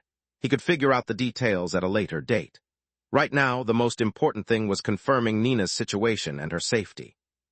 Of course, the flight was not as fast as teleportation, and it took him a few minutes to fly over from the nearby street. Though it was already very fast compared to running or taking ordinary transportation, the man still didn't want to delay it any further. From where he stood, Duncan saw the large burning building that was divided into 3 floors. The first and second were burning the most ferocious, with billowing smoke gushing out of the windows. If there are any safe spots left, it would have to be the roof. Thankfully, firefighters knew this as well. They've activated several hydrants on the edge of the square, and huge high-pressure water jets are now spraying the museum's main structure in an attempt to suppress the temperature on the exterior walls to prevent further collapse. This would not only bide time for the authorities to rescue more victims inside and bring them to the square, but also to prevent the fire from engulfing those who managed to flee to the roof. Duncan ran straight towards the survivors at the square as his first point of contact, checking to see if Nina was among them. There, he overheard what the victims were saying in their description of the flame. Fire suddenly came out of the air. It really appeared out of thin air. It's as if it has been burning for a long, long time, but no one has seen it, and then it popped into existence. I also heard a whistling sound, a sharp whistle like that of the devils. I definitely saw a scorched man crawling out of a room. Oh, goddess, protect me. The guy was wearing clothes from decades ago. He crawled out of the room, but that room hadn't even caught fire yet. The fire started after he climbed out. The survivors at the edge of the square were extremely anxious and hysterical, many of them describing the terrifying scene in erratic manners. By the time Duncan came over, the storm priest with a thick black beard had already been at the scene and frowning. The panic rate is too high. 1/3 of the people are mentally unstable, and these people are showing signs of being contaminated by supernatural powers. The storm priest took on an ugly expression and quickly said to the guardian next to him, "There may be unclean things in the museum. When will the cathedral support arrive?" "At least half an hour." "No, it's too late. If there is really something unclean, I'm afraid it will get out of control in less than 10 minutes looking at this scale." The black-robed priest turned his head to stare deeply at the museum. Then, swinging his head over to an attendant beside him, asked the police force to take control over this location too. After saying that, he pulled off the priest robe he was wearing to reveal the black shorts and trousers underneath. Then, raising the Storm Codex in his hand, he began praying loudly and with power. "Please bear witness, our bravery be our strength." The rest of the guards joined and shouted in unison, "Please bear witness." After the prayer, a faint layer of water mist had floated around several storm faithfuls, wrapping around their bodies like the shelter of the waves. In the next second, they charged towards the building that was still burning without falter in their expressions. Chapter 119, A Pair of Friends. From judging that there may be an out-of-control supernatural power in the museum, to completing self-blessings, and leading the charging team into the fire, these faithful belonging to the Storm Church only took 10 seconds in total. At the same time, the firefighters in the square also cooperated like well-trained warriors. They used their water cannons to open up a path among the inferno. This not only gave the first team room to charge in, but also time for the second team of clerics to bless the much-needed equipment to bring inside. As for the police force who remained at the edge of the perimeter, they've already begun to clear out the bystanders and contacted the closest chapels on the dire situation. Well-trained and closely coordinated, this wasn't something that could be gained by a few sessions in the training barracks, but rather through actual repeated combat experience. That's what it means to survive in this world of paranormal activities. Unless both citizens and government react quickly and decisively, the consequences wouldn't be only a few deaths like that on Earth, but the death of an entire city-state. Duncan saw it all from the rear, but he didn't have much time to applaud their bravado and sacrifices. He's too busy looking for Nina among the crowd of victims in the square, and sadly, he can't find his niece. Then he froze, turning to stare at the museum still burning in the distance with a somewhat familiar aura. He tried walking towards the building, but as soon as he took 2 steps forward, a policeman stopped him. "Sir, there is danger ahead. Please leave it to the professionals." Duncan glanced at the policeman, nodded and turned away. Getting mixed up with the officials at the scene would only waste time and delay the rescue efforts. So he simply abandoned the main entrance and resumed somewhere in the shadows near the square. In the next second that he's out of sight, AI flies down and shoots right into a window that's still burning ferociously. Some people in the square saw this abnormal scene, but only took it as the poor bird losing its senses due to all the smoke. It took no time for the bystanders to ignore this incident. Inside the museum, smoke, fire, and heat waves hit Duncan instantly, the second he stepped out of the green vortex. He's not afraid of these things, but he could feel the functions of his flesh and blood being affected by the high temperature. The soul may be fine, but it won't be long before this body becomes unusable. But he wasn't acting recklessly, and he knew what to do long before he rushed in. There are flames everywhere here, and flames was a very obedient thing. Duncan held his breath, then a little green flame quietly flowed under his feet to spread along the floor to make contact, just like how he subdued the flames during the assembly of scientists in the warehouse basement. Even the scorching air began to change, no longer affecting the breathing of this body. "Stand down," he orders, forcing the burning red to extinguish behind him to reveal a corridor full of smoke and char. Duncan glanced back and looked at the markers on the nearby wall, judging he had landed in an office on the edge of the main exhibition area. As he walked and snuffed out any flame that crossed his path, the guy also made sure to concentrate on locating the girl. But to be honest, he was completely unsure of whether it would work in finding the other person. Although his perception was now beyond ordinary means, and the goathead has also said that the captain's intuition is the most accurate pointer, this high-end operation of sensing someone's energy from far away was still unfamiliar territory. He's trying like this all for the reason of that vague split second of familiarity he felt at the square, which was the source of this idea to begin with. Duncan walked through the halls, through the flames, and still couldn't find Nina anywhere. However, he did sense something else. "Huh?" Duncan muttered suspiciously, his gaze turning in the direction of where the perception was coming from, not far ahead. On the floor below the stairs, there's a stronger reaction. The owner of the imprint was definitely bouncing around and alive. Duncan only hesitated for a moment, then quickly ran in the direction of perception.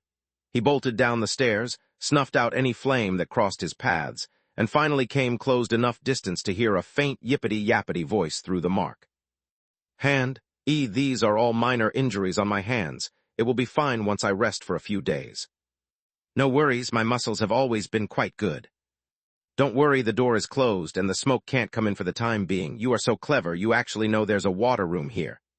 You read the exhibition map in advance. The professor mentioned it in class. Safety education, I probably didn't listen and dozed off, ahaha. You said you saw a dog just now. Must be your mistake. Where would a dog come out from this place, ahaha? What are we going to do with this one that fainted? You don't know either. All right. At least she's alive, it's okay. We will definitely be rescued." Duncan didn't hear it wrong. That's definitely Shirley's voice, the same gothic little girl that he met at the 6th block this morning. The familiar aura he felt in the square before seemed to be brought about by this mark. He did not actively contact this connection, but passively perceived its existence due to the close proximity. This mark was Duncan's first active release, so there were still many characteristics that he was unfamiliar with. But for now, it seemed that the connection between the ghost fire was even better than he thought. While feeling a little emotion in his heart, he also had a hint of doubt. Shirley was talking to another person, and it sounded like her friend. Who is she with? What? The closed water room became a temporary refuge, as the narrow and claustrophobic space blocked the approaching disaster outside by allowing the running water to overflow. Aside from that, there's no light source, so Nina could only take comfort by huddling next to the water pool with her heart beating wildly. Meanwhile, her new friend, a girl named Shirley, was checking the closure of doors and windows. This resulted in her hands being slightly burned by the heat, yet the girl behaved like there was nothing wrong. She continued to be busy throughout the venture. As for the lady who was unconscious next to Nina, neither girls knew who she was. The poor person was walking near them when a falling brick fell atop her head, knocking the lady out cold, hence the reason they dragged the unconscious patient along. Judging by the dress, though, this lady was clearly not a poor person in the lower city like themselves, but a decent lady living in the upper city. Unfortunately, in the face of calamity, there was no difference between decent people and the poor. Suddenly, the sound of water in the sink subsided and gradually stopped. "The main pump is down," Nina, who had been listening to the sounds around her nervously, said. "The fire is very big." The new friend, who was a head shorter than her, came over and crouched down to ask in a low, comforting voice, "You're scared?" "I'm afraid of fire." Nina hugged her legs harder, feeling the voice tremble a little. "I'm especially afraid of fire." "Actually, I'm quite afraid too." Shirley went silent for 2 seconds. "All right, I'm actually most afraid of fires." "I can't tell at all," Nina shook her head. "You just went on a rampage." "It's because I'm afraid that I went on a rampage." Shirley squatted down with a big grin. "If I had stopped, I likely wouldn't have the courage to get up again. But now, both of us are stuck in here without anywhere to run. We will need to XXXX wait and be rescued at this rate." Nina grasped Shirley's arm in the dark, and sure enough, the other party was also shaking. "You cursed," Nina muttered. "I thought you are a very cultured and good student." "We've already come to this, don't XXXX pretend you don't know I'm like this," Shirley said with a big smile on her blackened face. "And oh, forget it." She seemed to want to say something to Nina, but swallowed it back down in the end. Then, glancing at the doorway, "Quickly use your good brain to analyze this. How long can we stay here?" Nina glanced up. I don't know, but as long as it can block the smoke, it is safe for the time being. This room is very strong, and at the corner of the stairs it should not collapse for a while." Shirley snorted nonchalantly, then she hesitated for a moment before slowly speaking again. "By the way, if I said there's a way out of here, but it's very scary. Will you want to try it?" "A way out?" Nina looked at her friend in confusion. "What way?" "It's just—" Shirley stood up but suddenly sat back down again. Forget it, let's wait for a now. We still have time, there's still time." Nina. Chapter 120, Rescue. Time seemed to slow down suddenly. In the darkness and the approaching scorching heat, Nina felt her mind running uncontrollably. She seemed to recall back to when she was a child, recall running up and down the antique store with her uncle to help, then making a mess of everything, recall her uncle explaining to herself the stories behind those antiques. In the end, it was all made up. Recall the first time she went to school, the first time she saw the steam engine in a textbook, the first time she got praise from a teacher, the first time she made friends and lost friends for the first time. Her mind was a mess, and her consciousness became increasingly more confused as the smoke seeped into the room, causing her a shortness of breath as well. And those disturbing memories, they all started to burn, engulfed by the terrible flames. Even now, Nina was staring at the ground, expecting it to burst into a pillar of red and yellow. Then a cold hand snapped her out of the illusion by pressing it against her forehead. "Are you all right?" Shirley looked at her friend, a little worried over the weird behavior. I'm okay." Nina quickly shook her head in denial and grabbed Shirley's arm. "Thank you, I just suddenly remembered my family." "Family?" Shirley was startled when she heard these words. "Who is in your family?" "There is only one uncle. My parents passed away many years ago, and I grew up with my uncle." Nina briefly recalled the faces of her parents and uncle before slowly burying that head into the knees. "I promised my uncle to go home early today." You have a good relationship with your uncle, right?" Shirley seemed a little uncomfortable with this kind of topic and did not know how to comfort her friend. "What does he do?" "He's just an ordinary person. Our family opened an antique shop in the lower city, and he's managing it alone," Nina said slowly, then quickly flailed her hands up after noticing Shirley's surprised expression. "It's not what you think. There are no real things in there." "That sounds awesome too," Shirley quickly complimented. "Shop owner. If you have a store of your own, even in the lower city, then your life at home should be pretty good, right?" "Actually, it's very average." Nina continued to wave her hand frantically in panic. "Uncle's health wasn't very good a few years ago, so the business in the store hasn't been good. He didn't save much money, but I think Uncle is really amazing. He can even chat with Mr. Morris for a long time. He knows a lot of things, and Mr. Morris said he is a profound person." Shirley listened to Nina's narration and pretended to understand by nodding. "Then after we go out, I must get to know your uncle." Nina laughed. She was about to open her mouth to say something, but suddenly heard a loud noise coming from the direction of the door. The next second, the door to the water room, which was not very strong at all, got kicked open from the outside. It fell with a bang. The moment she saw this scene, Nina's first reaction was that the fire in the corridor had blown apart the door from the intensity. But the next second, what she saw was a familiar figure walking through the doorway, and the expected flames were nowhere to be seen. Shirley was also startled by the loud bang of metal hinges nearly snapping apart. She looked back in astonishment, and her whole body froze the moment she recognized the figure at the doorway. But before the Gothic-dressed girl could take action in cowering before the shadowy avatar of subspace, the voice of the new friend she made had cut in and interrupted. "Uncle Duncan?" Nina looked at the figure with surprise and disbelief. Right now, it seemed that all the fear and depression had disappeared in that instant, and nothing could ever harm her. "Nina," Duncan also looked at his niece with some surprise. He actually didn't expect this. The man only followed the mark because he wanted to make Shirley into a helper to find Nina. So what I heard was Shirley talking to Nina, and the new friend and classmate was none other than Shirley. What are the odds? Quickly reorganizing these thoughts, Duncan took only a second to get the story straight. Then he noticed the Gothic girl's expression. Not going to let the little summoner spill the bean, he took the initiative in leading the conversation.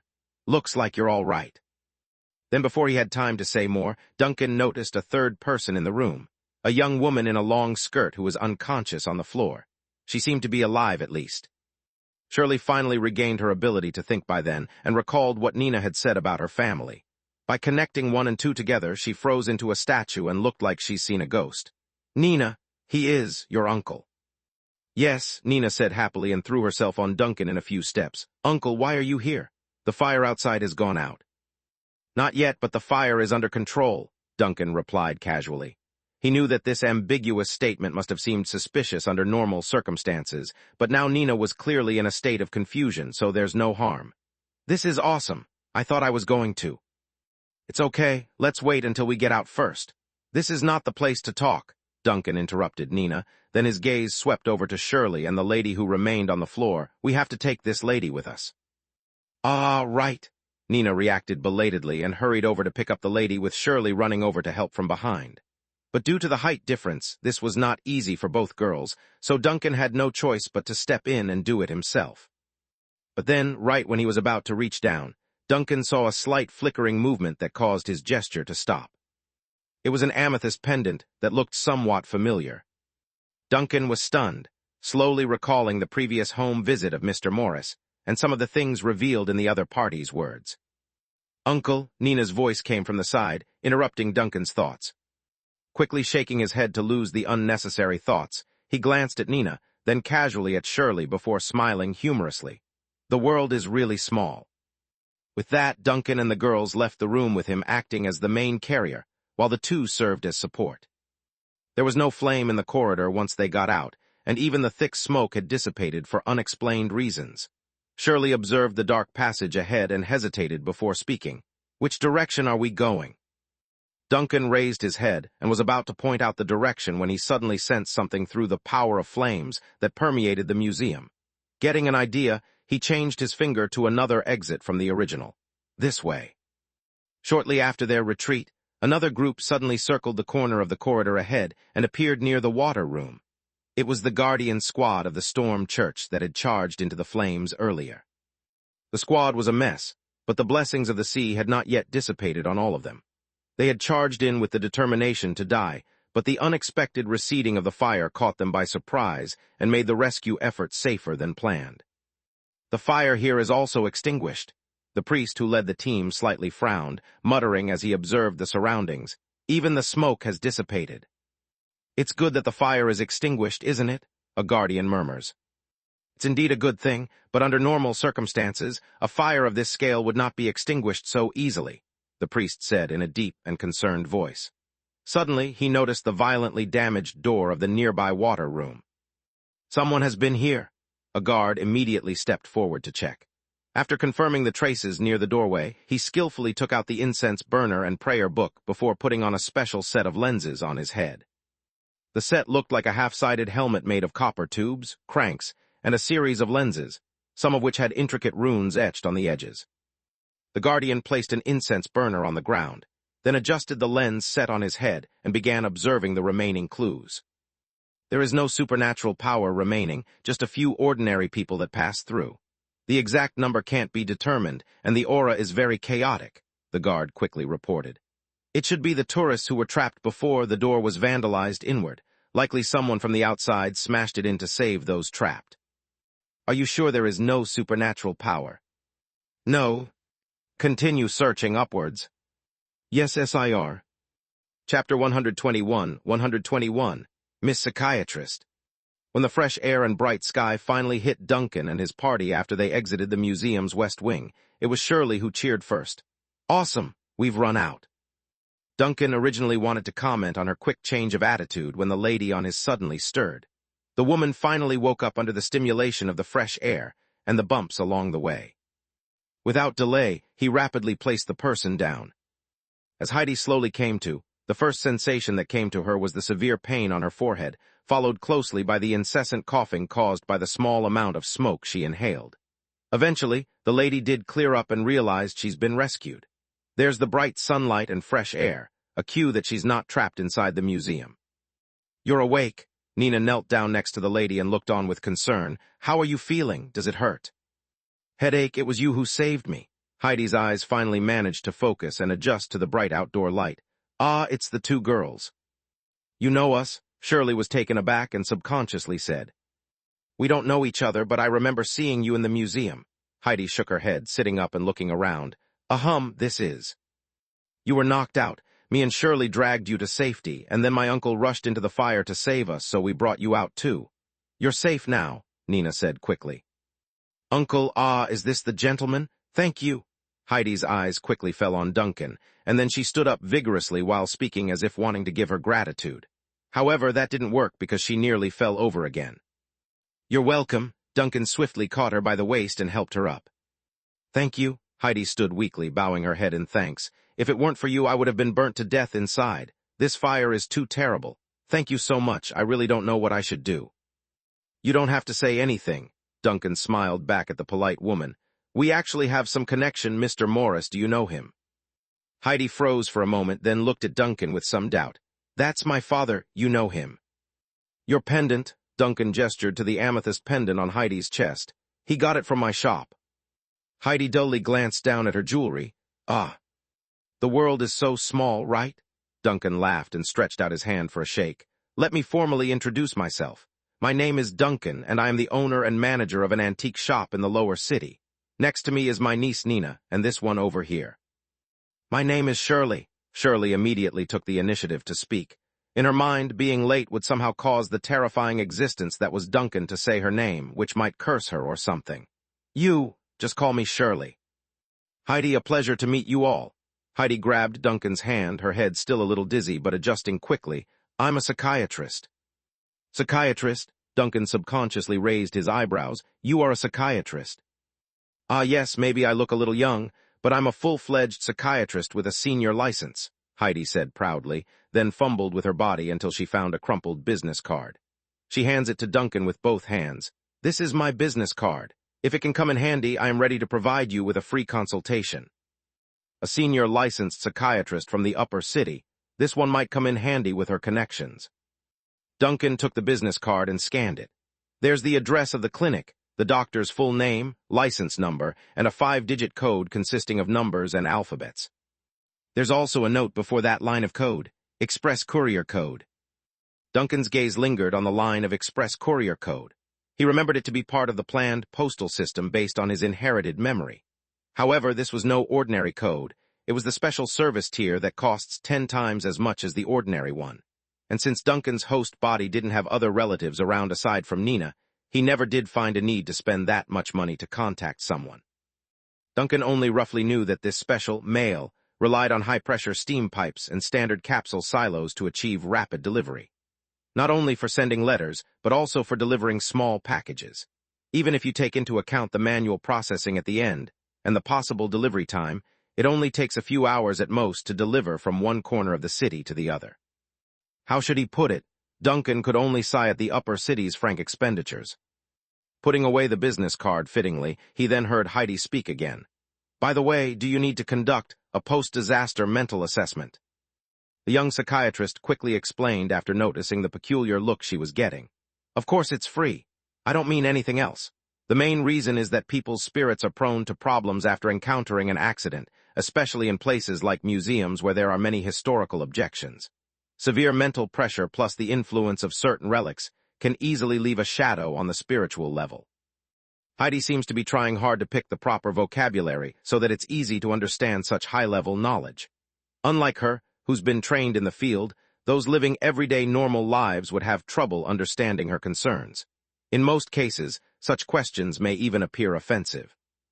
Of course, Duncan himself wouldn't have minded and didn't need a mental assessment. When the captain of a natural moving disaster arrives on the scene, any evil spirit or demon could move aside because he's the genuine thing to be scared of. As for Shirley, this strong girl who could fight the dark demon and cultists by herself, using that dark hound as a meteor star needed no evaluation. That's obvious enough. If anything, it's her victims that needs help after going through the beatdown she dishes out. But Nina, on the other hand, Nina may really need the help of a psychiatrist. Not only because of the fire today, but also because of her poor mental state these days and those ominous dreams.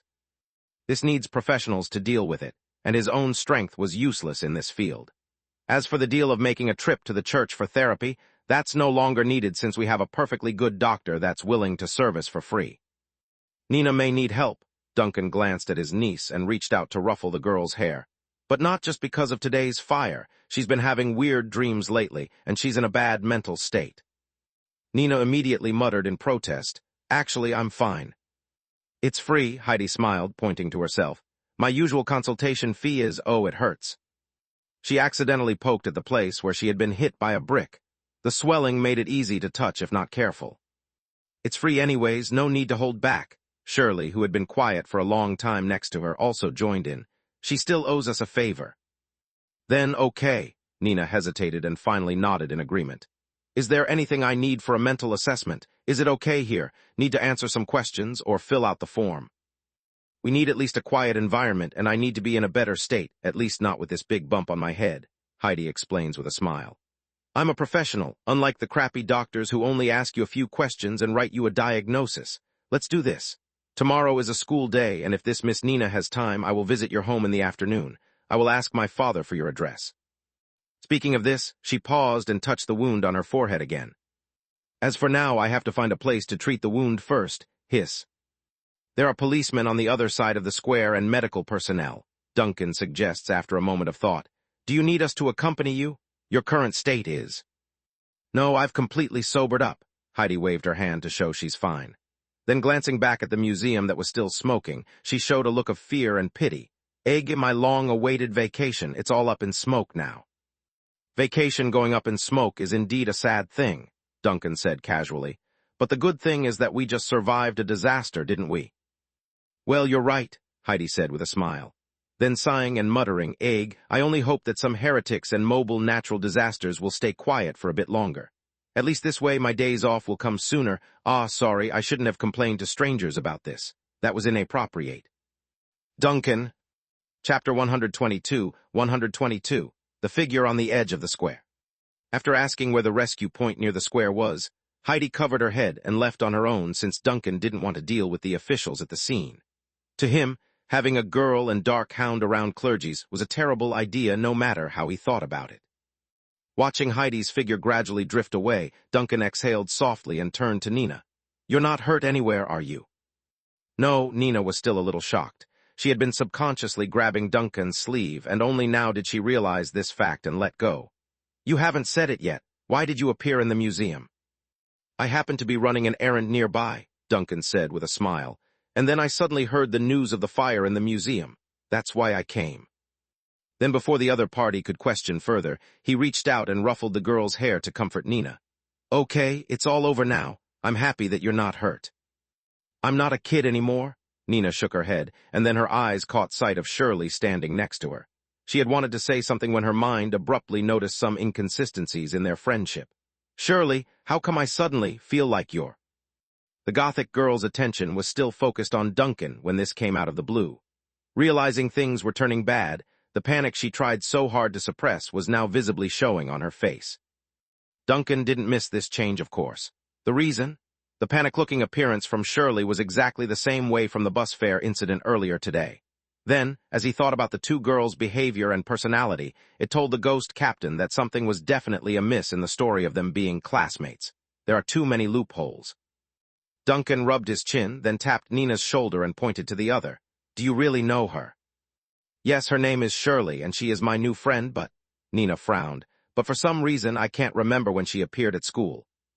Duncan turned and eyed the nervous-looking Shirley, who was already trying to reduce her presence to a minimum, softening his tone so the other party wouldn't flee. There is still a chance to explain it yourself, or I. As soon as those words came out, Shirley cracked and jumped to defend herself. I'm sorry, I'm wrong. I just wanted to investigate something, so I mixed into the school, but I never intended to hurt Nina. I even blocked a piece of falling wood back in the museum for her. Please believe me, I really didn't know she was your kin. Please let me go. Duncan didn't mean anything by his last sentence, so this bombardment of an apology caught him completely off guard. Coughing awkwardly to clear the air, Not kin, she is my niece. As he spoke, his gaze also noticed Shirley's hands. There were traces of burns still lingering on the skin. Although the scar was faint and healing, it does add to her credibility of meaning no harm. Of course, Shirley didn't know what Duncan was thinking and was running empty in the brain. If you say, a niece, then a niece. Nina only faintly reacted at this. Showing a surprised face at her uncle, she then shifts her attention to the friend in front. Wait, you two know each other, and Shirley, why are you? We met by chance, Duncan said lightly and didn't let Shirley speak. He didn't want to expose Nina to their secret just yet either. Looks like we have a lot of things to talk about, Shirley. Shirley was about to cry and showed a sad face. If that's what you say. That's right. Okay. Uncle, don't be so mean to Shirley. Nina was still confused at this time, but she could see that her new friend and uncle weren't on the friendliest terms. The former was scared silly, and the latter was rude to some extent. My brain is a mess right now. Can someone explain what's happening to me?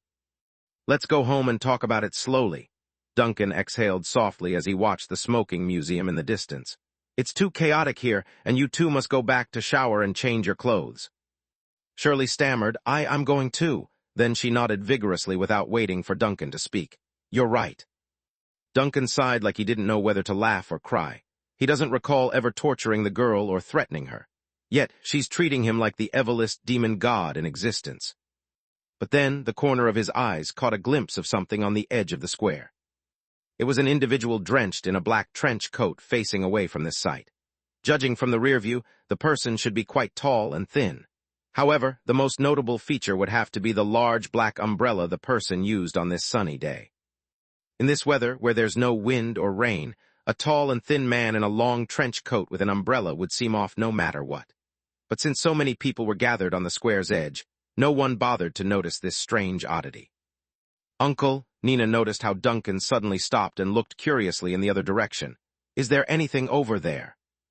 There's a guy playing with an umbrella over there. It's strange on this sunny day, Duncan said casually. Someone playing with an umbrella? Nina was startled. Where? I didn't see it.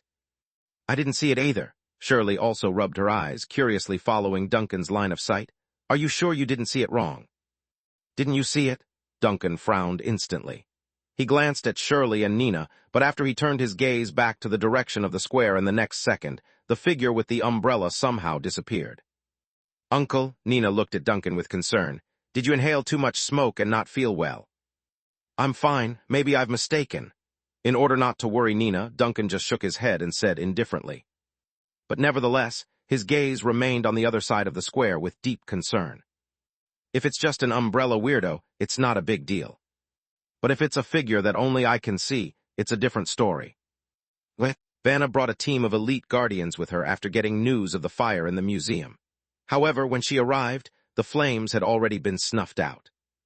The fire has subsided on its own, and we have no evidence of a supernatural power being behind the incident. The brave, grisly-looking storm priest came to report. Subsided on its own. As soon as she heard the priest's report, Vanna's expression became serious. When you led the team into the fire, did you find any clues? There was widespread excessive panic, visual hallucinations, and whispering among the citizens fleeing the scene. I suspect that there was a strong likelihood of corruption in the museum, the priest nodded. But as we searched, we found nothing inside. The only anomaly was that the flames suddenly subsided on their own. Speaking of this, the priest made another gesture of prayer to the goddess, adding, "But it is precisely due to this that the guardians and I can exit unharmed." Vanna nodded lightly over the safety of those involved. "Okay, when the fire is completely over, I will arrange for others to thoroughly scrub the museum again. We need to ensure there are no signs of abnormalities in the collection." After a brief command, the young inquisitor swept her gaze over the citizens who were being rescued and comforted. "The way she's behaving, it's as if the lady's looking for something in the crowd." But at this moment, a voice suddenly came from nearby. "Vanna, I'm here." Vanna looked up and saw Heidi waving hard at herself from the crowd. The doctor was a mess, but safe nevertheless. Chapter 123, Sealed in Memory. Heidi ran up to Vanna panting. There were guards nearby who subconsciously tried to stop her when they saw the lady approaching, but they soon recognized this distraught and disheveled lady as an advisor to the church and city hall. "I didn't expect you to personally lead the team." Heidi looked at the heavily armed Vanna in surprise before eyeing the church elites behind her. "And you brought so many people." "It's not an ordinary case for a museum to go up in flames," Vanna said before eyeing Heidi up and down several times. Then sighing in relief at her friend's safety, "Looks like your vacation is up in smokes again." It's ruined again," Heidi said with a sad and resigned face. "Why am I always so unlucky, oohoo?" It's then Vanna noticed the uniquely large bump on Heidi's head. Stepping forward, she reaches out with a finger to gently caress the wound with a blessing of her own. "Did you just get out of there?" "I was saved. Hugh, that feels so much better." Feeling the pain on her forehead gradually subside under her friend's power, Heidi's attention slowly focused and turned fearful. She's remembering something, which she promptly passed the news on to her friend. "Vanna, I need a quiet and blessed environment right away, preferably in a church or chapel." Seeing her friend's suddenly serious expression, the inquisitor didn't waste a second of time and promptly turned to call for a priest. "Take over the scene for me. Block off the museum and raise the corruption level to spirit class." But before she could finish speaking, Vanna heard Heidi cut in with a low and hurried voice. "Isolation class.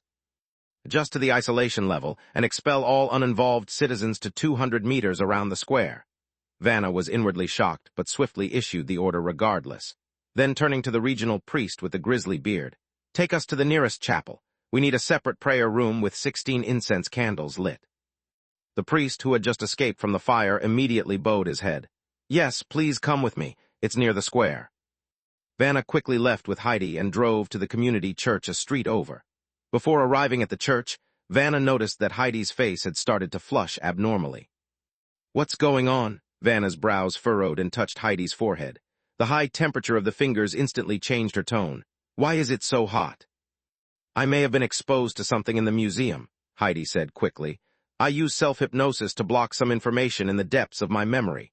Just now the effect ended. I'm gradually starting to recall the memory." Listening to Heidi's story, Vanna's eyes widened slightly as she quickly made a judgment call: severe corruption of a supernatural anomaly or vision. "Stop recalling immediately and slow down your thoughts." Vanna reached out and pressed Heidi's shoulder. "Look into my eyes and turn your attention elsewhere. If you really can't, hypnotize yourself again." "I'll try." Heidi gently inhales and stares deeply into Vanna's eyes, seeing the ocean waves as a reflection of the power bestowed upon those blessed with the storm goddess's power. Unfortunately, try as she might, the doctor couldn't do it. Gradually, the waves were replaced by waves of burning flame, a sea of searing heat that erupted from the dark void and oozed through her wound. This was dangerous, a critical junction point that none wanted to reach. But then something unexpected occurred. A slight coolness from Heidi's chest broke the illusion, sending the doctor into a sobering shudder. Subconsciously glancing down, she realized it was the fake crystal pendant given to her by her father from the antique shop. It's faintly glowing at an imperceptible level, however. It was enough to subdue whatever foulness at play. The next second, she heard the priest's voice coming from the front. "We have arrived at the chapel." Under the personal escort of Vanna, a powerful saint, Heidi was quickly sent into the sacred building and into an isolated prayer room, the incense candles already lit and sheltering the room from corruption. "The goddess is watching," Vanna gasped after she entered as well. In that split second, she heard the illusory sound of waves ringing in her ears, a direct sign they were being protected by the goddess herself. "It's okay now. You're safe. Go ahead and release your memories and let me see." The doctor didn't speak, only slightly nodding as she carefully took off one of her earrings. There's a little mechanism at the end, which she pressed with her fingernail. A tiny spike popped out as a result of her action. Without hesitation, Heidi clenched the item against her palm, allowing the blood to seep out from the tiny wound. This was the most profound psychological impression she made on herself after beginning her career. When the spike pierced the palm, all the impurities sealed in the memory would be released. In the next second, the illusory and cascading sound of waves in the prayer room suddenly became very obvious. As the burning candles became dim and flickering due to this change, the entire room took on a fuzzy and dark air like it's been shrouded under a veil. Layers upon layers of veils swayed around the statue, and a vague mirage began to reflect over it. It was a scene that Heidi had urgently sealed in her memory, a glimpse of the momentary truth. In that shaking illusory veil, Vanna saw what Heidi had seen. In the pitch-black void, a stream of sky-rushing flames erupted. More intense than any flame in the world, more thrilling than any great power created by humans, and like a massive wave of purgatory wave, it swept through all things in sight. Even for a saint like Vanna, her muscles had tensed up involuntarily. How far did that flame reach inside the void? Hundreds of thousands of kilometers, millions of kilometers. But what is that exactly? Is it merely pure flame, or is it more primitive, some sort of power that can touch the ancient truth? Vanna didn't know when she was watching. It's too out of this world. Even so, the illusion eventually subsided, allowing her to relax as the sea breeze moisturized her mind. Again, it's the power of the goddess activating and a much-needed help in this situation. This is what you saw in the museum. Probably, Heidi felt her heart pounding. Even though it was a picture extracted from her own memory, it was still beyond her imagination due to the effect of self-hypnosis. But this thing, it's not like a collection that can be placed in a museum. This can't be an item from the collection, Vanna said quickly. Even if I can't tell how big it is intuitively, I know it can't be stored in any building. You can't see something like that in the real world. Heidi was stunned, her brows tightly furrowed until she eventually spoke unsurely. I may have seen it during my unconscious state, and the self-hypnosis was performed during that time. Perhaps what I experienced isn't a direct encounter, but a projection on the spiritual level. Are you sure? Vanna looked at her friend worriedly. I'm not questioning your abilities as a psychiatrist, but it is not easy to complete the temporary containment seal when you're unconscious. I have confidence, Heidi nodded slowly but firmly. I have received rigorous training in this area at the Academy of Truth. However, the containment of dangerous information will cause me to forget important key details due to my main consciousness being down. I cannot tell or show you more than this. Okay, I trust your professionalism. Vanna stared at Heidi for a moment longer before exhaling softly. It seems you've seen something amazing. Chapter 124, Projection of the Fragment. In the prayer room, where they're being watched by the goddess's statue, the two longtime friends fell into silence after the shocking scene. What exactly is that I saw? Heidi asks after being the first to come out of that shock. Vanna hesitated briefly before speaking softly. Perhaps that was exactly what the Sun heretics had been looking for. What the Sun heretics have been looking for? Heidi froze for a moment. You mean? Sun fragment, a shard from their god. Vanna nodded lightly without waiting for Heidi to finish. Perhaps only the Sun fragment is worthy of the power in your vision. While saying this, Vanna slowly raised her head and stared at the icon of the storm goddess. After all, the heretics claimed that the fragments came from their real sun. Heidi was stunned, and her expression suddenly changed for the worse. If something like that really appeared in the real world, then Planned would be in immense danger. There's no way it can be as it is now. My theory is that it's been sealed, Vanna nodded in agreement. Intel from the church indicates the sun fragment appeared 11 years ago, but now it appears the event back then is nothing more than a leak from the real thing. The actual relic is still slumbering somewhere inside the city. And now those Sun heretics want to wake that thing up. Heidi looked horrified. Are they trying to destroy Planned entirely? This is not the first day you've dealt with those crazy nutcases. Vanna shot a sideway glance at her friend. You should know about their mental state better than anyone.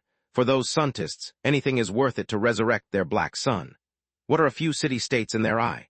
If they can use the entire world as timber to fuel their god's revival, I'm sure they would do it. Heidi gawked her mouth for the longest time before gurgling out an incoherent mess, as the frustration gripped the doctor's mind. The most crucial question now is what happened when you saw that vision. What happened to you, what happened to those around you, and what happened to the museum itself? Only by understanding this will we understand where the sun fragment is sleeping. No, I can't remember the details. Heidi tapped her forehead lightly. But now I'm sure I saw its projection when I was unconscious. That's when I performed the emergency hypnosis on myself to preserve important clues. Let me think about it. At that time, I was rescued and temporarily placed in a certain room on the museum's first floor, according to what they told me after coming out. That room is close to the main exhibition area. Heidi struggled to remember, so she turned to her friend for help. Can't you conclude that the clue is in the museum based on this? It's difficult. Merely from the occult perspective, what you saw isn't the main body, so we have no way of knowing where the main body is. For all we know, the museum is merely an exhaust valve that happened by accident. What's more, a human's consciousness is fragile when not in control. You could have crossed paths with it by accident, and now the connection has already moved somewhere else. Vanna explained patiently, and then suddenly shook her head. Of course, we will still conduct a search of the museum at the highest level and maintain monitoring afterward. After all, anomalies and visions are always irregular. Maybe the fragment will really remain in the museum in another sealed form. Even if not, we may still be able to find some clues in the fire to explain why the rift happened to appear in the museum. But the follow-up search has nothing to do with you. From a security point of view, you'd better stay away from that museum for the next month. Of course, I can't wait to keep my distance from this, Heidi nodded vehemently. I've had enough bad luck. Vanna silently looked at her friend, who had been unlucky since she was a child, with a face of wanting to add something, but in the end she kept it inside. Then out of nowhere, the Inquisitor remembered something else on her mind. By the way, who were you rescued by? 2 girls who are still in school and a man who looks to be in his 40s. Heidi thought for a moment, and coincidentally one of those 2 girls happened to be my father's student whom he made a home visit the other day. The man is her uncle. Didn't I mention it to you? His name is Duncan, and he's the owner and manager of an antique store. I'm a little allergic to the name Duncan right now. The corner of Vanna's mouth visibly twitched, although I know it's definitely not the same person. I had the same reaction as you when I heard this name from my father for the first time. Heidi spread her hands out. Speaking of which, I also promised that gentleman I would go to his house tomorrow for a mental session with his niece. I intend to use the visit to give a formal thanks for saving me tomorrow. Today is such a mess, and me leaving in such a hurry is improper and bad manners. Strictly speaking, it's not just the niece who needs to do a psychological assessment. Vanna's expression suddenly became serious, and her eyes stared straight at Heidi. All 3 of those people need it. Why, Heidi subconsciously spoke but then reacted. Ah. Yes, they were all around you, and you saw the sun fragments in your coma. Vanna stared into Heidi's eyes to pass on her meaning. If it was really the remains of an ancient god, the pollution might have spread to them along your consciousness. Perhaps the scale of this spreading pollution is small, but it can also be fatal for ordinary people. Inside the antique shop in the lower city, Duncan had closed the door early and was sitting in a relaxed position behind the counter. Meanwhile, Nina and Shirley sat opposite of him after they finished showering and changing into new clothes. However, Shirley still wore her black Gothic dress since she refused Nina's clothes due to the size difference. It couldn't be helped. Both girls were too different in stature. Of course, it's not known if there are other reasons for the refusal. For all they knew, Shirley only refused because she didn't want to accept a gift from an evil god's family. In the middle of the counter was the AI the dove, who was pacing leisurely around the table happily while enjoying her dish full of fries, Duncan promised. And so shall it be done. AI got her precious fries, and Nina returned home safely. What more could Duncan ask for today aside from further mastering of his flame? Oh wait, he did learn something new, so he got everything he wanted. The only one that's not happy was Shirley, though. The Gothic girl was about to cry again, that's several times in one day. So, Shirley, you're not actually my classmate. You're just using some kind of detective skills to sneak into the school to investigate something. Nina looked at her hard-earned friend with a complicated expression. You don't like steam and machinery either. I can't even read those textbooks, Shirley spoke cautiously, answering Nina's question while making sure to sneak a glance at Duncan for his reaction. I'm sorry, I'm sorry. Nina didn't seem to notice Shirley's apology and continued to frown in confusion. But how did you do it? Looking back now, you always did appear in my classroom out of the blue, and then often next to me without anyone noticing you. Shirley quickly glanced at Duncan again. After confirming that the other party's expression was still calm, she muttered in a low voice. It's actually a little supernatural ability of mine. Ability? Nina's eyes widened in surprise. Could it be that you are an investigator for the church? No, I'm not from the church.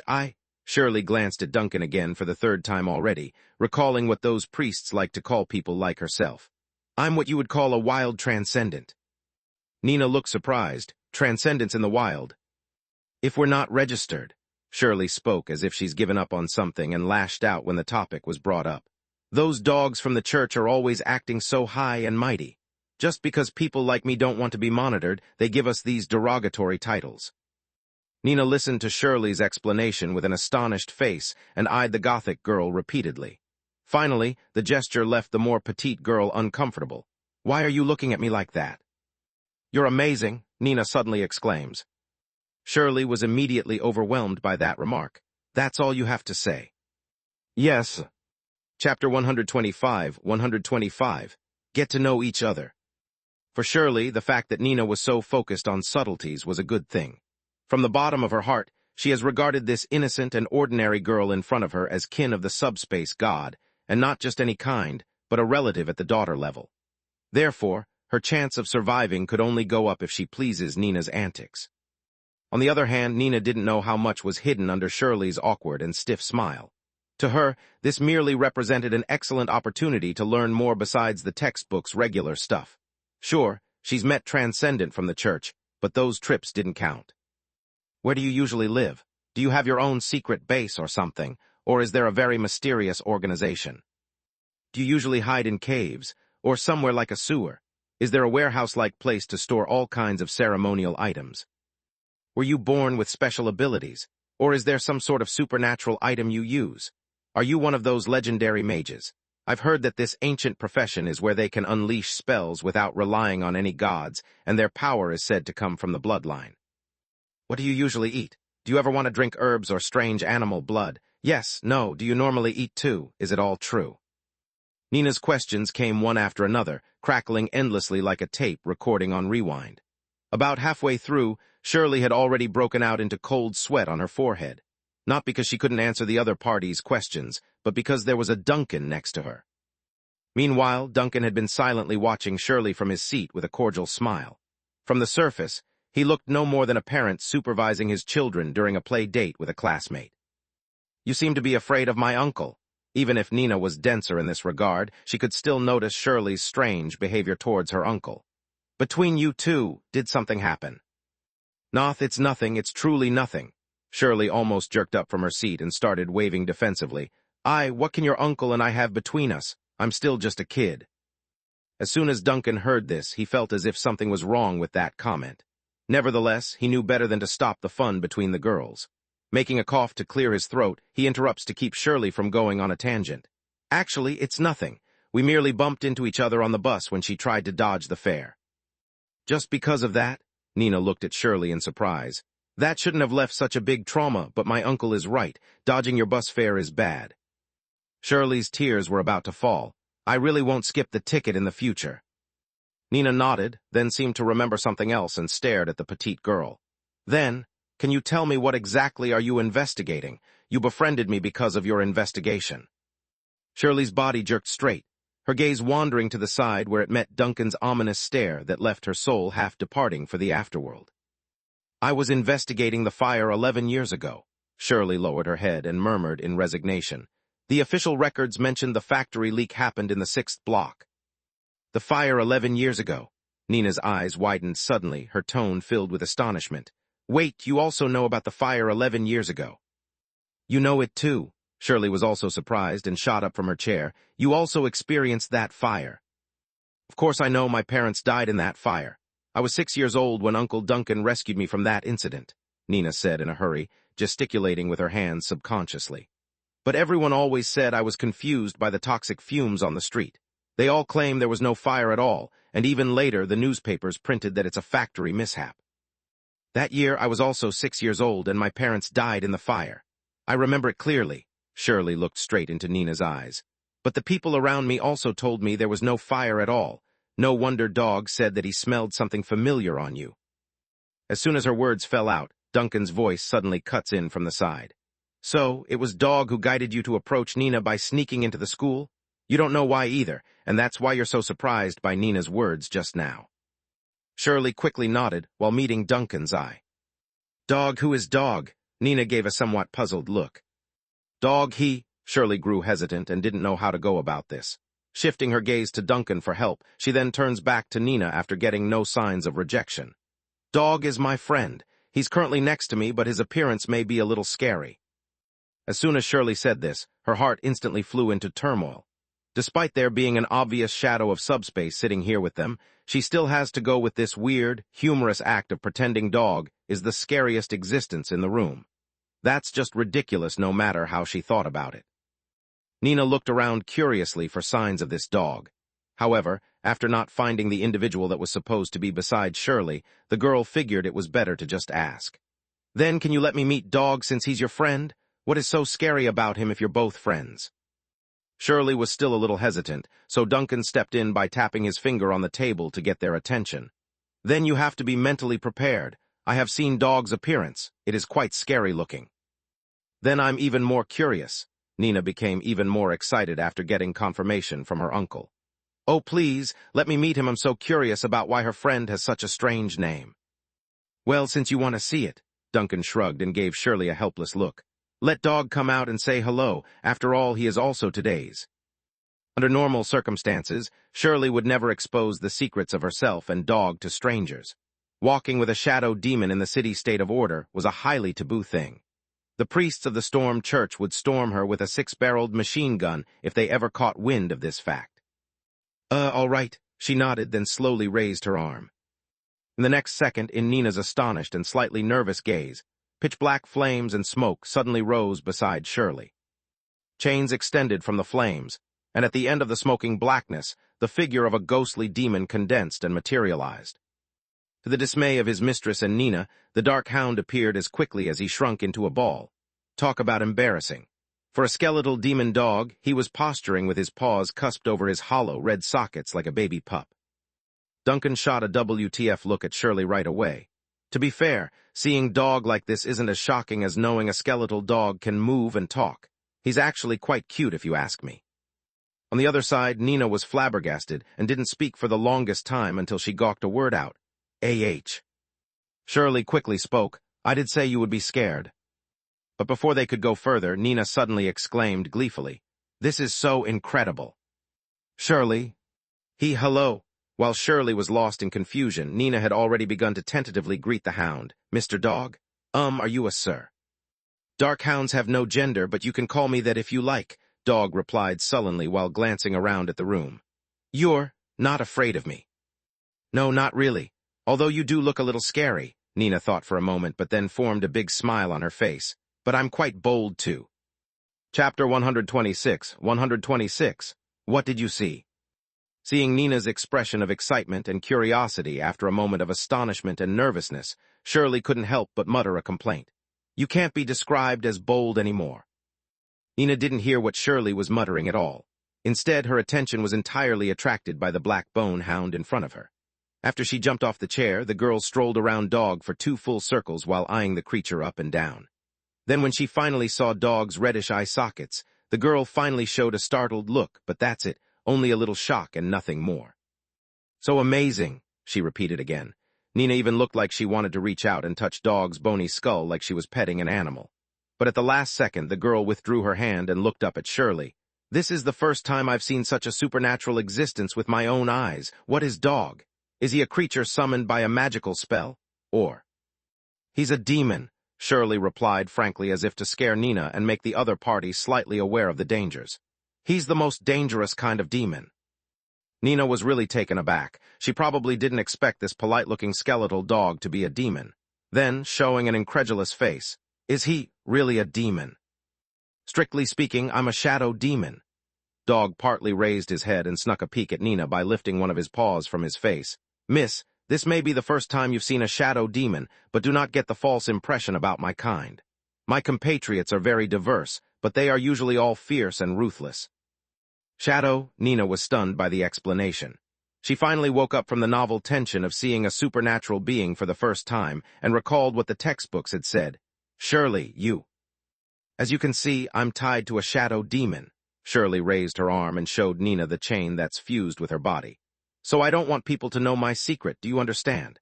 If the members of the Storm Church find out, they will not hesitate to throw me into the fire or open sea.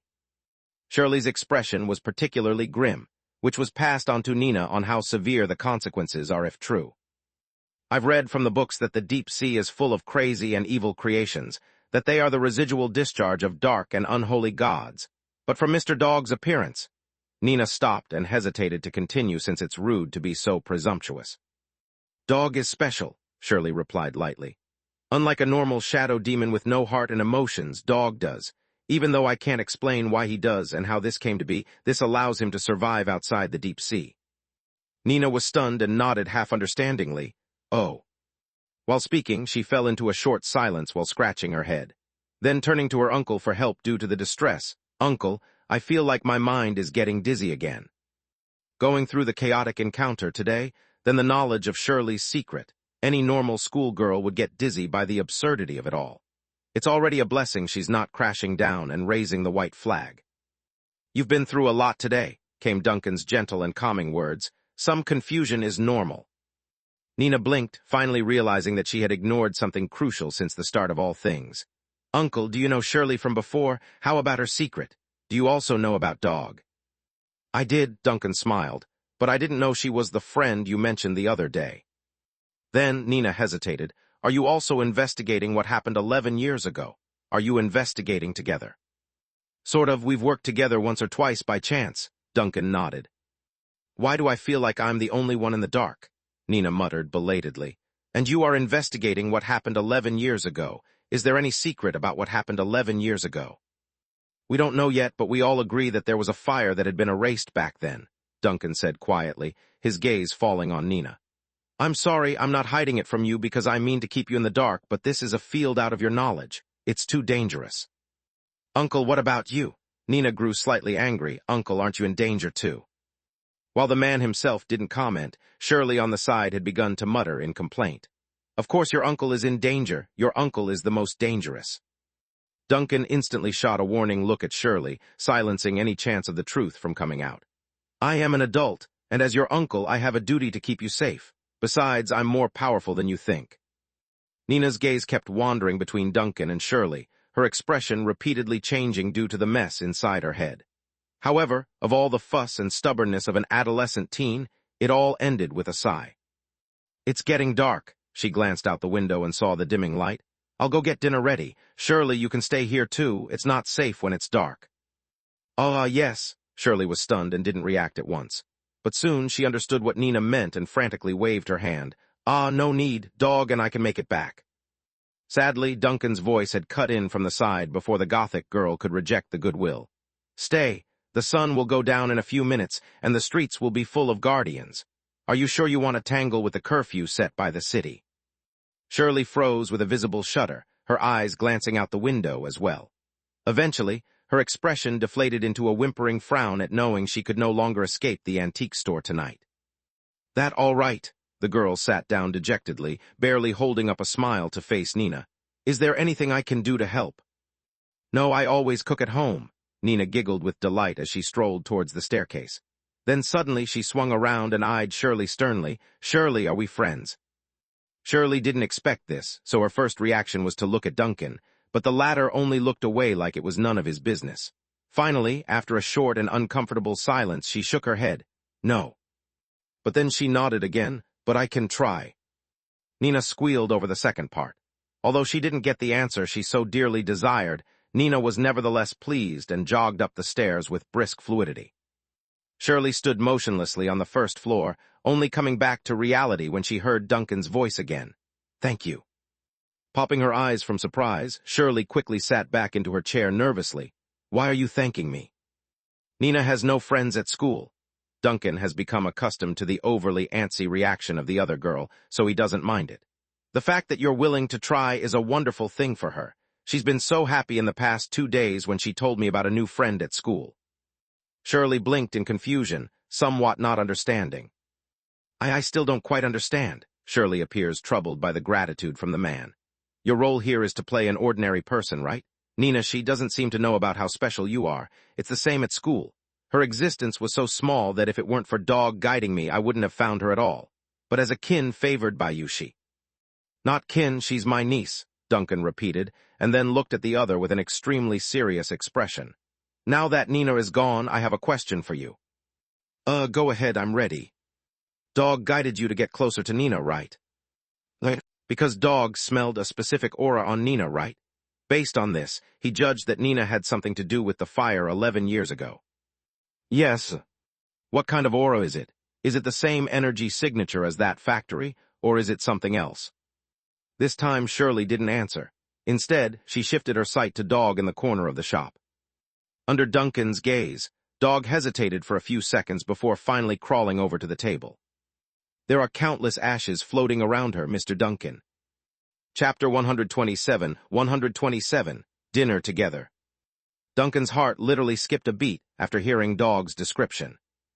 Ashes are floating around Nina. A lot of ashes, what does that mean? Turning his gaze towards the staircase, an uncomfortable feeling gripped the man's mood as he listened to the faint sound of cooking in the kitchen. It's the same usual clink and clank of the pots, the normal optimistic girl preparing dinner, yet something's changed in his opinion with this new discovery. Withdrawing his gaze to stare at Shirley to ensure there was no lie. So let me get the facts straight. After Dog told you about a very suspicious target inside the school, you snuck in and approached Nina. Meanwhile, you also started to approach the scientists in the city in search of clues to unlocking the fire from 11 years ago. Shirley nodded in confirmation. Yes. I'm assuming you're not actually interested in the sun fragment then. What's the point of looking for a fragment of some dark god? Shirley counters.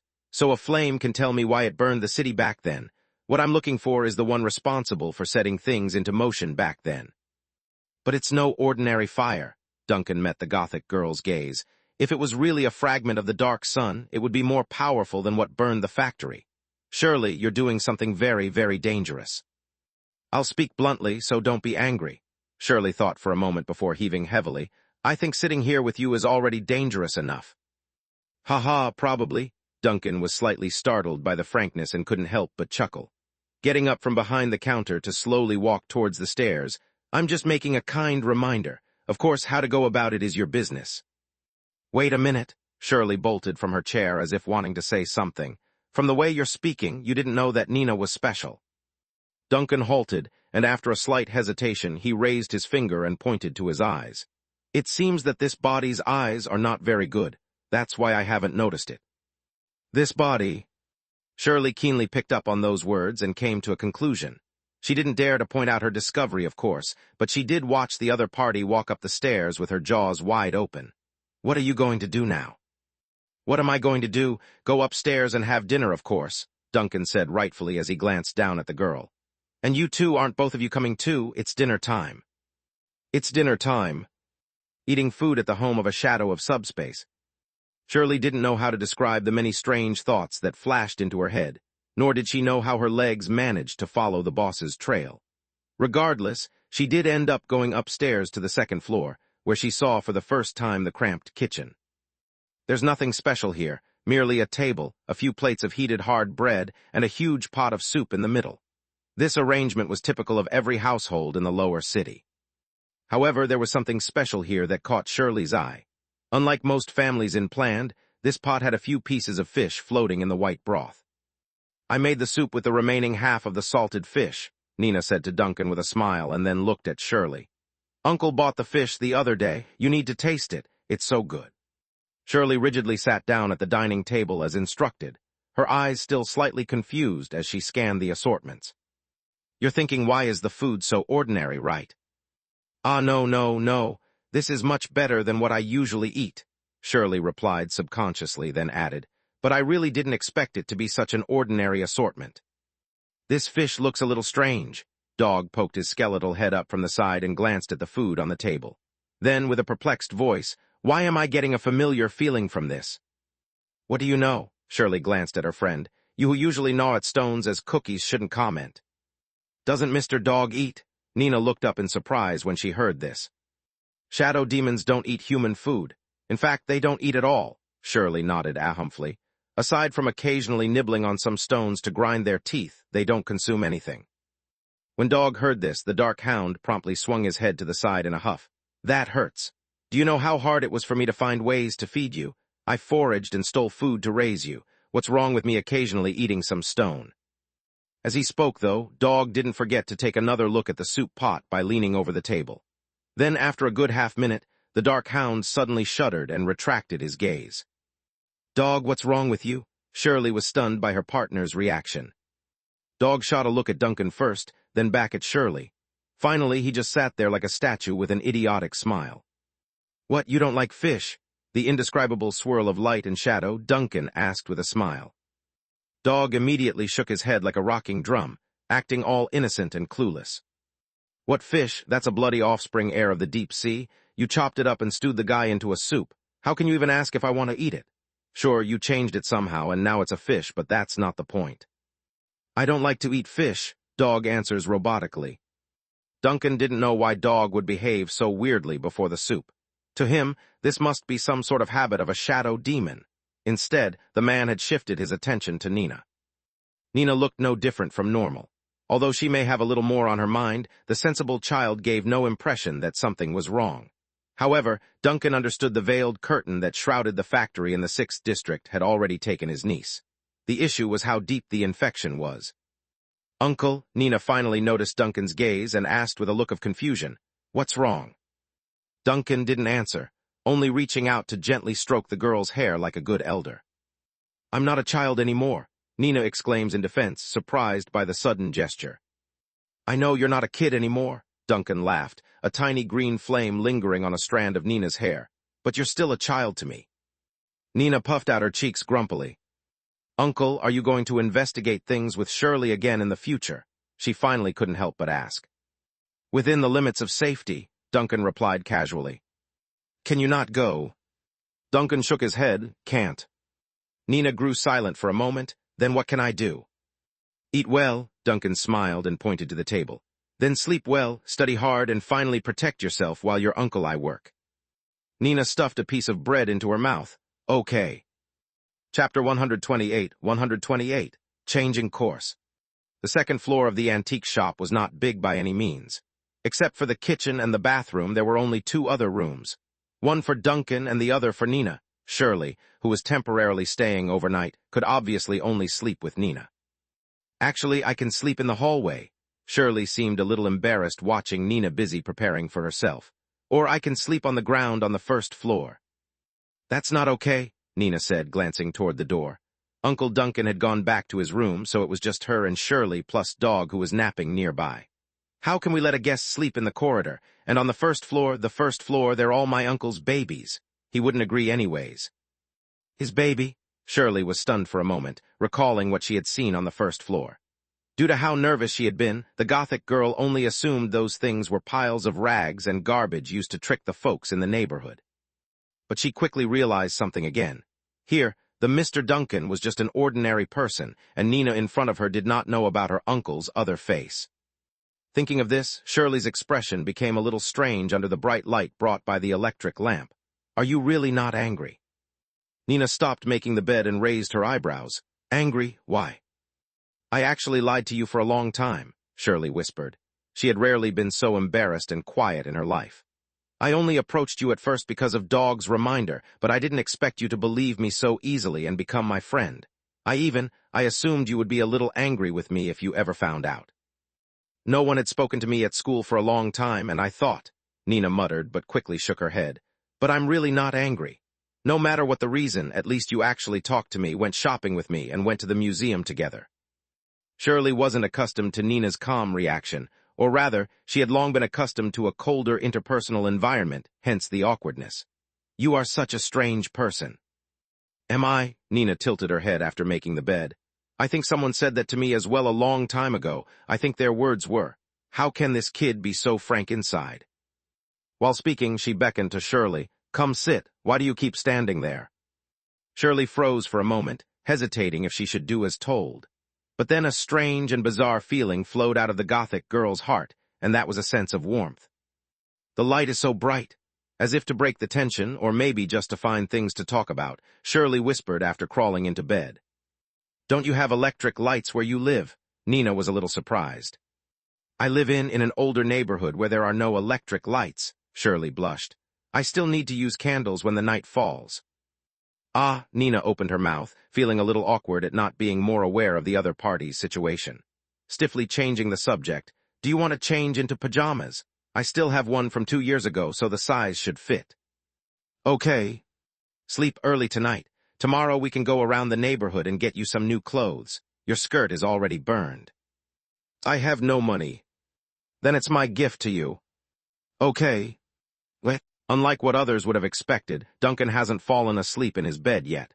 Instead, he's been sitting in front of the windowsill and quietly staring into the distance. Prescription. Closing his eyes, Duncan allowed his powers to activate. From where he sat, 2 clusters of green flames were flickering nearby in his dark field of vision. They're the marks he left on the girls, one for Shirley and the other for Nina. He still doesn't know what the ashes around Nina meant, what secrets are buried in the city, where the veiled curtain came from, or who's manipulating everything from behind the scenes, but one thing's certain, he's getting closer to the truth from 11 years ago. Little by little, he's going to pry apart the fog. As to why he's leaving a mark on Nina, that's insurance on his part. Today was a warning to him. If he hadn't acted in time, who knows what might have happened. He won't permit another accident like that of the museum to occur. Opening his eyes again after confirming the marks were secure, Duncan looked down at his hands. This body is still too weak for my liking. The power transmitted through the connection limits my perception. If Shirley hadn't come along, I never would have known about the ashes around Nina. Taking a small breath, Duncan shifts his focus back to the ship where the main body lies. Immediately, the ghost captain shot open his eyes and left the captain's quarter. Oh, how wonderful, Captain! Your most loyal and faithful first mate is here too. The noisy yapping of the goat head came the second he walked out the door. In what direction is the city-state of planned? Duncan glanced at the statue and interrupted the other quite skillfully. PL, the city-state of planned. The goat head was caught off guard. Showing a moment of astonishment from the wooden face, the statue suddenly got all excited in his voice. Planned, a human city-state. Oh, the great Captain Duncan is finally willing to embark on a plundering expedition. Is this your attack target? Are we going to directly hit the port, or are we plundering the merchant ships on the coastlines? Maybe the naval force of planned will. Shut up, don't make any extra arrangements. Duncan went straight to the mapping table and knocked on the table to get his orders through. I want to know which direction leads to that city-state. Ooh, right, okay, as you wish. As the goat head's voice became low and drawn out, the fog-filled map suddenly started to show a flashing dot at the edge of the chart. The planned city-state you're looking for, it shouldn't be too far off, the statue said respectfully. Ah, it's a pity that the mapping chart has been asleep for too long. It can only mark the approximate location of planned right now, and the sea conditions and markers along the way are still shrouded with the unknown. It seems very far away. Duncan glanced at the bright spot in the fog and judged the journey wouldn't be a short one. How long will it take if we go at full speed? Half a month, maybe a month. In fact, it's already very fast. We haven't really reached the boundary of civilization yet, the goat head confessed. You can also choose to let the vanished go at full speed in the spirit world, but that method isn't very safe. Although the spirit world itself is not a big threat to us, many daring entities of the deep sea may find trouble with us. The deep sea. Duncan subconsciously thought of dog, but quickly shook his head. Then sail in the real sea first while approaching planned. Another question, are we able to remain hidden from the city-states? He had to be wary of asking this question because it posed a risk to his identity. Nevertheless, Duncan did so anyways since it was a chance for him to test the statue's limits again. There was no emotion in the obsidian eyes of the goat head. He just looked at the captain quietly before speaking as usual. We can hide in the fog, and if necessary, briefly dive into the reflection of the broken waves. That way, we may be able to come up to 15 miles of the shore without being detected. But not closer, the eyes of the gods will perceive us, and the cathedrals of the city-state will issue the warning. Your experience is from a century ago, Duncan said calmly. Does it still work now? Of course, the goat head said lightly. A century is nothing to the gods. They wouldn't have changed much in this duration. Duncan breathed a sigh of relief. Very good, then let the vanished approach planned. Be sure to keep us hidden the entire time. May I ask something? The statue asks again. What do you plan to do there? A test, Duncan thought for a moment, smiling as he formulated his plan. Let's see if the Wi-Fi will be better. Goathead, why, what does that mean? Go and let AI explain it to you. No, your most loyal first mate does not need or care of the meaning. Chapter 129, Dark Night. Duncan didn't know why, but he got this sensation that something had changed with the ship. What's the word? Satisfaction? Yes, that's the word best to describe the mood of the Vanished as it sailed at top speed against the waves.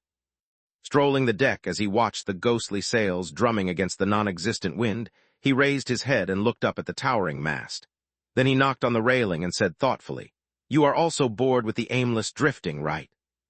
The Vanished did not answer him, only slightly creaking under the stress of the waters from below deck. But the ship didn't need words. Instead, it had ropes that slithered across the deck like a snake to dangle beside Duncan. "That's not cute, you know, it's even a little scary." Duncan glanced at the snackish cable in front of himself. "Is this how you scared Alice the last time?" The cable swayed in place twice, and quickly slipped away like a guilty child. Heaving a small breath, Duncan wanted to enjoy the fresh breeze at night when a sudden jerk of his power hit him. It's from afar, much further away than what's on the ship. At first, he didn't react but realized it was directly coming planned. In the city-state, there are only several individuals that he's marked, and this time it's in Nina's room next door. Without hesitation, he allowed his consciousness to float into the darkness, feeling his way to the source. He assumed it may be his niece's Mark calling for help, but it turns out it wasn't, it's actually Shirley's. What happened to Shirley? Without a second delay, Duncan shifted the main focus of his mind back to the second body inside the antique shop. Rushing up, he lightly knocked on the girl's door to no avail. There's no movement inside. After a brief hesitation, the man knew he couldn't wait any longer as Shirley's Mark cried out again. So he pushed the door open and entered. Just like when she was a child, Nina always slept without locking the door. The bedroom was dark, with only the shimmering light of the street lamp from the window illuminating the outline of things. As far as Duncan could tell, there was nothing abnormal here. Shirley and Nina were sleeping quietly on the bed, one head facing the other end, and the other had her leg up against the former's belly. The sleeping position is very artistic. Of course, Duncan wasn't interested in paying attention to the sleeping positions of the two girls. Instead, he's more worried about the crumpled forehead on Shirley's face and the squirming black lines swimming around the girl's arm. Duncan didn't like what he saw. Activating the mark he left on Shirley, he intends to use the special properties of his ghost fire to find the source of erosion in the room. Immediately, a tiny green flame rose up beside the bed to illuminate the surroundings. However, the flame only flickered a few times before eventually staying in place. There is no erosion in the room. Duncan's brow furrowed even deeper, and he moved closer to observe Shirley's pained expression. Because he wasn't sure how much the ghost fire affected the living, he couldn't directly release a large area of flame to scan the entire room like in the factory. Still, even a little spark from his ghost flame should draw a reaction if there's anything here. The erosion is not in the real world, then the spirit world, or is it something else? Duncan swiftly went over the possibilities, thinking up what options he had to choose from. Then, quickly running back to his own bedroom next door, he yanked the dove who was napping by the windowsill. "Wake up, we're spirit walking." After a series of cooing protests from AI, Duncan once again entered the dark tunnel with the endless starlight. He first calmed his mind, then allowed his consciousness to fly towards what he wanted. Unlike the mark he left on the White Oak steamship and Vanna, Shirley's mark was intentionally made by him, meaning it was far more stable and easier to connect in here. There, Shirley shot open her eyes and found herself sleeping in a familiar, yet unfamiliar bedroom. Touching her temple to get the lightheadedness from her mind, she slowly crawled up from the sleeping position to scan the room. Gradually, memories of where she was surfaced, sending her eyes into a wide, angering shock. Jumping in a fury, she got out of bed and swore a long verse of curses in the air. Damn it, damn it. XXXXX, it's this again. Unlike in reality, where she's wearing Nina's passed-down pajamas, Shirley had on a light pink pajama here, and her voice had devolved into an immature version found only in her memories.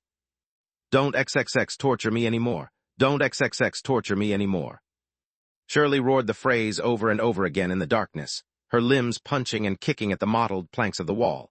She even tried to bite at the doorknob to force it open. Sadly, try as she might, the younger version of the girl could do nothing but whimper at the doorway, watching painfully as the morning light slowly seeped through the crack. Eventually, a series of faint footsteps reached her ears from the other side of the door, then came a gentle and familiar voice. Shirley, Shirley, are you up? Still angry. Shirley's body visibly trembled at her mother's voice.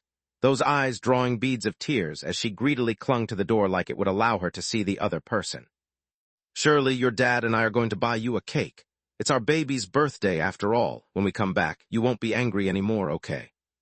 "Don't go," Shirley cried out, then the crying turned to desperate yells. "Don't, Gio, don't leave. Don't leave me, I beg you, don't leave me." She finally lost it and started wailing like a baby that she was in this dream. "Don't xxxx, Gio, don't Gio out there." However, time continued to flow as it did in the memory engraved inside her mind.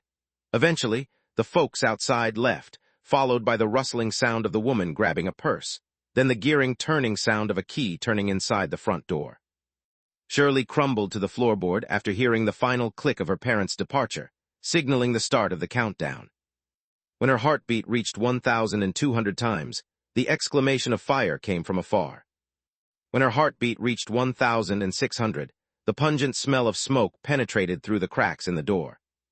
By the time her heartbeat reached 1,800, the streets were filled with the frenzied lights of red like the entire city had been thrown into molten magma. When her heartbeat finally hit 2,000, a heavy, muffled bang smashed through the front door, the same kind of sound of a giant beast crashing through the entrance and prowling about inside her home. Afterward, the door to her own room finally fell down as well, the very door that Shirley couldn't make a dent in. It's now shredded apart like paper. A terrifying creature had appeared there. Pitched black and oozing with dark miasma around the bony structure, this was a dark hound that was not her dog, and right now, it has found the 6-year-old girl in front of it as the perfect target to kill. Shirley calmly stared at the dark hound that had appeared in front of her. She knows this wasn't her friend, but the perfect replication of the past she experienced. The hound stepped into the room, followed closely by the crunching sound of meat and flesh. Despite having one of her limbs being devoured, Shirley didn't move, nor did she scream at the piercing pain. In fact, her entire existence had become a numbing blob of nothingness as she recalled how long it took for the dark hound to become her dog. Was it a day or a week? Gradually, her consciousness gradually faded until the dark dream started to blur inside her peripheral vision. But suddenly, her eyes picked up on a figure next to the bed, a deeper shadow that's not supposed to be there. From what she could tell, the figure seemed to have been there the entire time and didn't just pop out suddenly. This shouldn't be possible, at least not according to the countless times she had endured this torturous nightmare. "I did not intend to pry." The gloomy and majestic figure finally spoke as a spark of green flame came to life, revealing the face behind the shadow. Chapter 130. Everyone knows your bad name. Almost at the same time as the voice from the shadow came, an illusory boom rocked Shirley's head. It did not exist inside this dream, nor was it outside in reality, but an explosion within her soul. Instantly, the burning flames and the echoing cries of panicking crowds were gone, dissipating like the fog was cleared from her mind. In the next second, Shirley found that her body had changed as well. She had returned to her 17-year-old appearance. Her body was no longer in the familiar pajamas she remembered, but rather in the black dress she wore on weekdays. As for her arm that's been devoured by the dark hound, it's also back to normal with a pitch-black chain extending outwards to dog lying quietly in the corner. Shirley sat up at once, looking at the figure sitting on the bed in amazement and nervousness. She didn't know who this person was, but she knew it was a powerful existence that directly penetrated the curse of the shadows and invaded her dreams. Who are you?" Duncan stood up slowly. In this world of dreams, he had taken on his original appearance as Captain Duncan, which was oppressively daunting and enough to make Shirley flinch back subconsciously. "You haven't seen me like this. It's normal," Duncan said quietly. "I noticed you were having a nightmare, that's why I came to check." "Noticed, so come to check," Shirley blinked, a little puzzled by the meaning until she popped her mouth in understanding. "Wait, you are." "Let's get acquainted again. I'm Duncan," the gloomy and dignified man smiled, Duncan Abnommer. He said his name because he wasn't worried about Shirley running off to tell the authorities. Even if she did have the courage, the savvy hound would be wise enough to make her eat those words until she died. "Duncan, Mr. Duncan? Are you Mr. Duncan?" Shirley's eyes widened in amazement, and a feeling of calm quietly permeated her heart. But aren't you Nina's uncle? How come your last name is Abnommer?" "Duncan." The girl's reaction caught the man off guard there. After a few seconds of processing, he finally spoke with a strange expression. "You haven't heard of this name before." Shirley thought about it and shook her head honestly. No. Then she reacted again, but with a look of fear this time. Should I have heard of this name? Duncan suddenly realized that this girl really had no idea about the natural mobile disaster of the boundless sea, meaning her reaction couldn't be faked. Apparently, even a reputation as big as his couldn't reach the likes of Shirley, who has a limited cognition of people. This actually left him a bit hollow and dispirited inside at not being famous enough. Are you illiterate? Unexpectedly, Shirley actually lowered her head and went mute. Forget it, it's not important. Duncan immediately ended the current topic when he saw the other party's reaction. At this point, the noise and flames on the street outside had subsided, so he could take his time observing the small room here. This is what you experienced back then, isn't it? Shirley kept her head lowered. MHMM. I didn't mean to pry just now, but I discovered your secret while entering here, Duncan said sincerely. I'm sorry. Taken aback by the frank apology, she hurriedly took 2 steps back. No, it's okay. How can you apologize to me? In any case, it's not polite to spy on a lady's dream, even a little lady like you. Duncan smiled, then his gaze fell on the dark hound. When will he wake up? I don't know, Shirley looked slightly confused. Turning to face the sleeping dog in the corner, this nightmare has never changed like this. I don't. As soon as she was halfway through her sentence, she heard a slight sound of bones grinding against one another. Dog, who was still asleep seconds ago, suddenly jerked his skull up and glowed with a reddish hue in those eye sockets. Not waiting at all, Dog jumped up like he too had just woken up from a nightmare. Shirley, Dog spoke with a hint of panic after recognizing the girl. It's okay, it's just a nightmare. Shirley laughed and stepped forward to hug the big hound's ugly skull. You were having a nightmare too. I'm sorry. Dog just kept whimpering the apology, the chain rattling due to the trembling bones from the hound. Does it hurt? It must have hurt a lot. Shirley turned her head a little awkwardly. Don't go all soft on me, there are outsiders watching. Outsiders? Dog was stunned by the news. Only then did he notice the third party in the room with them. Without difficulty, the dark hound's reddish eyes saw the cascading green flames floating behind Duncan's gloomy appearance. Holy XXXX! Dog exclaims out of the blue and reflexively drags Shirley behind himself for protection. He's trembling to the point that others might think he will fall apart if anything so much as touched him. You are that ghost captain. Duncan pricked his eyebrow at the reaction. Oh, you're able to recognize me despite Shirley not knowing. Dog, Shirley also picked up on this fact. Dog, have you seen him before? Do I even need to have met him? Any shadow demon who happens to meet him would have been sent into subspace by now. The black smoky miasma around Dog's bony figure rose and swirled in intensity, the signal that he's preparing to fight despite the horror. The natural mobile disaster of the boundless sea, why is he in your dream? The boundless sea's mobile disaster. Shirley was still cluelessly blind to the title. Why have I never heard of this from you? No shit, I have plenty of things I never told you. There are so many natural disasters in this world, as if I would go over every one of them with you under normal circumstances. Who in their right mind would expect a ghost captain of the sea to be on land? Shirley seemingly wanted to ask another question when Duncan broke the conversation. I thought only the people of the real world were afraid of me, to think my reputation has reached even the shadow demons.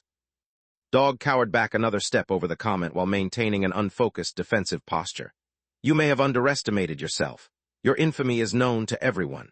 From the darkness of the deep sea to reality of the mortals, and even the demons of the shadows like me, we have all heard of you. If my kind had a heart to begin with, we would use your name as a charm to frighten the young. Duncan felt the analogy was a bit off and weird, but he's not going to doubt Dog's story. In fact, it's quite the compliment to be feared so heavily after learning his reputation had no effect on Shirley. At the same time, Shirley also heard Dog's mental whispering through the chains. Shirley, in a bit, I will find a way to hold off this shadow. You try and wake up. This is only a dream, so he likely can't follow you out to the real world. Shirley didn't react right away, only wondering what her partner meant. And then what? Dog continued hurriedly. Then you hurry to the next room and find the big boss for help. Just say that you are entangled by the vanished.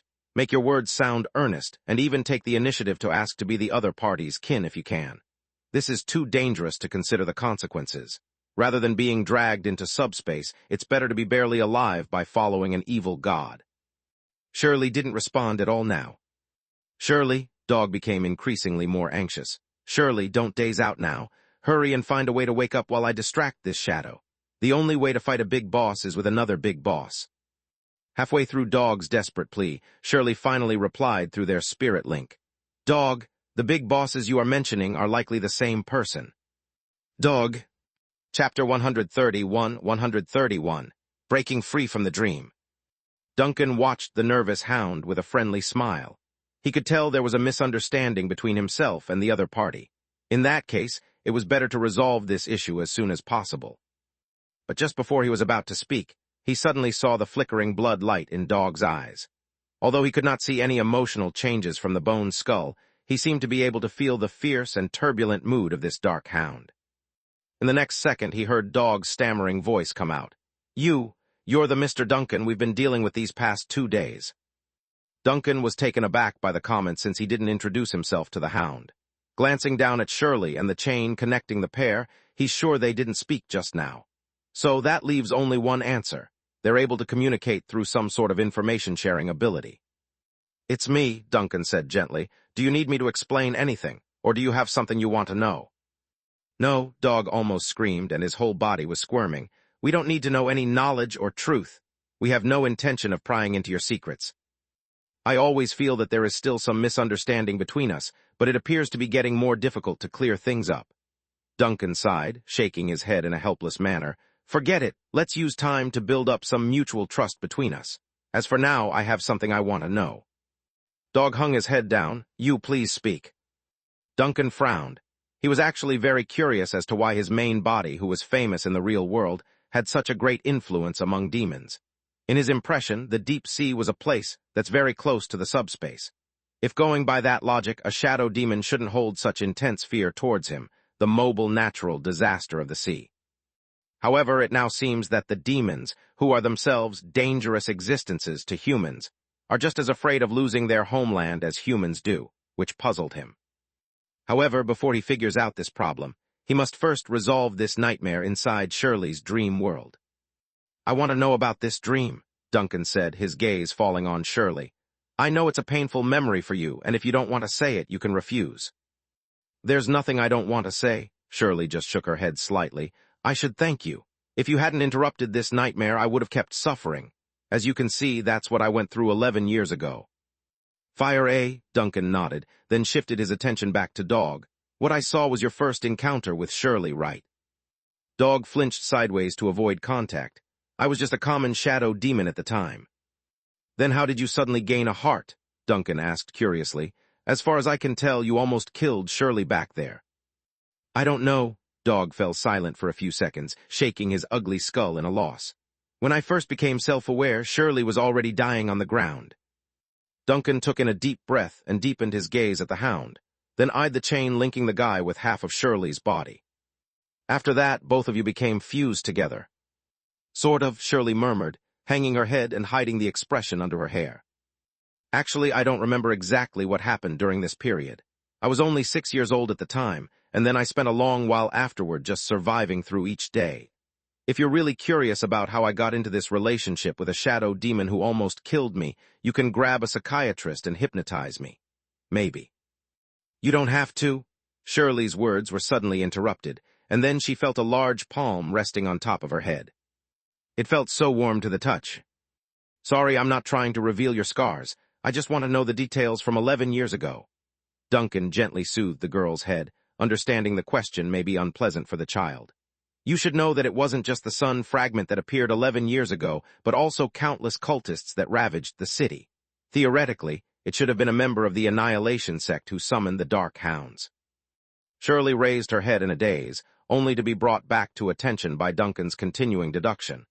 A demonic creature from the deep sea suddenly acquired its own consciousness, which in itself is a mutation. Have you ever considered this mutation might be the inducement of a certain thing back then?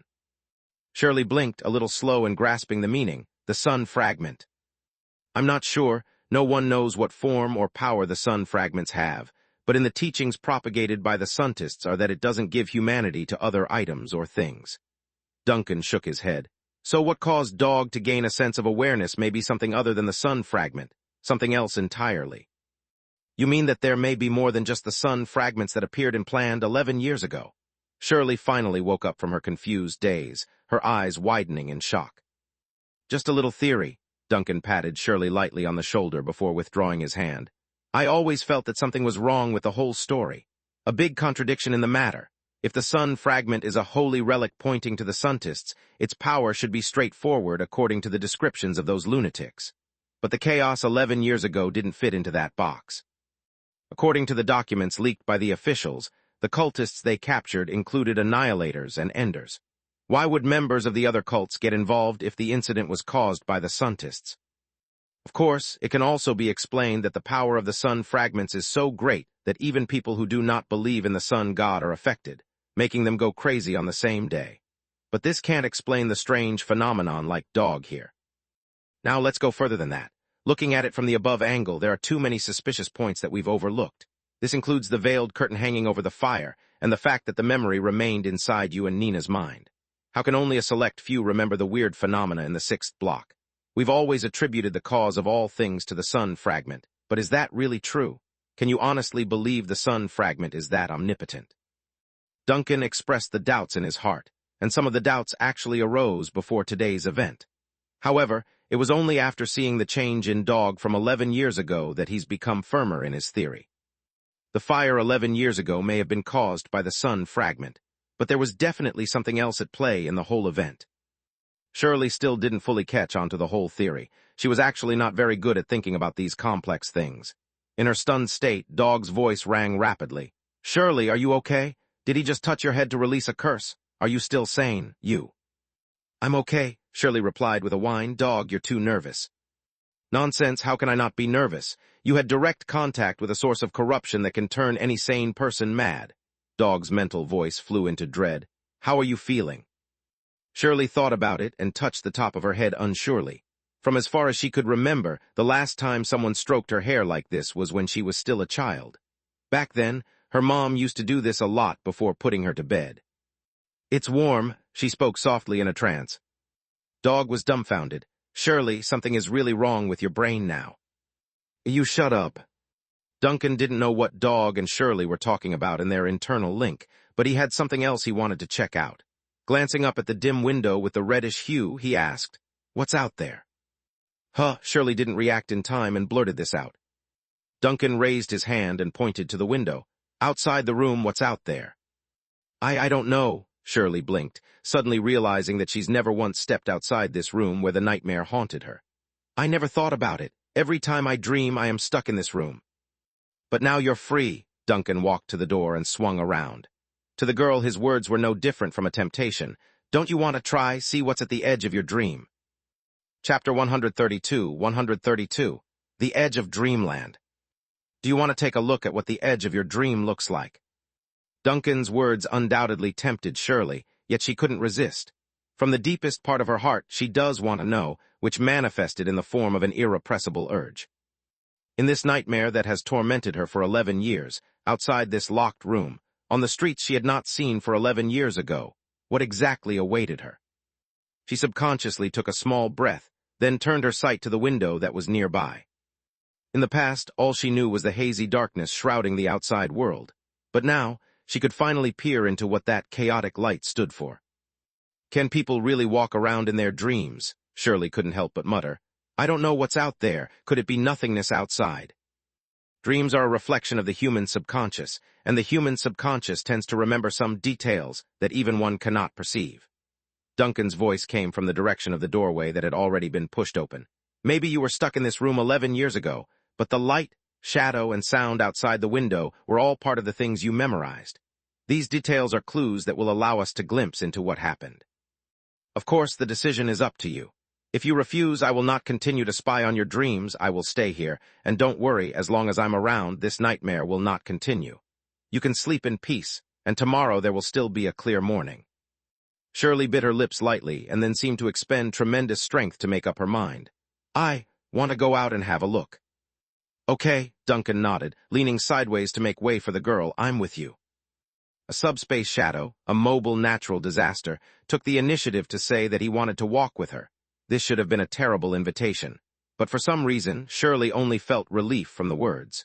To her, Duncan represented a warm light that suddenly barged into the endless dark nightmare. It was sort of crazy to think that way, but that's just how it was. The girl was gradually getting accustomed to living with an evil god now.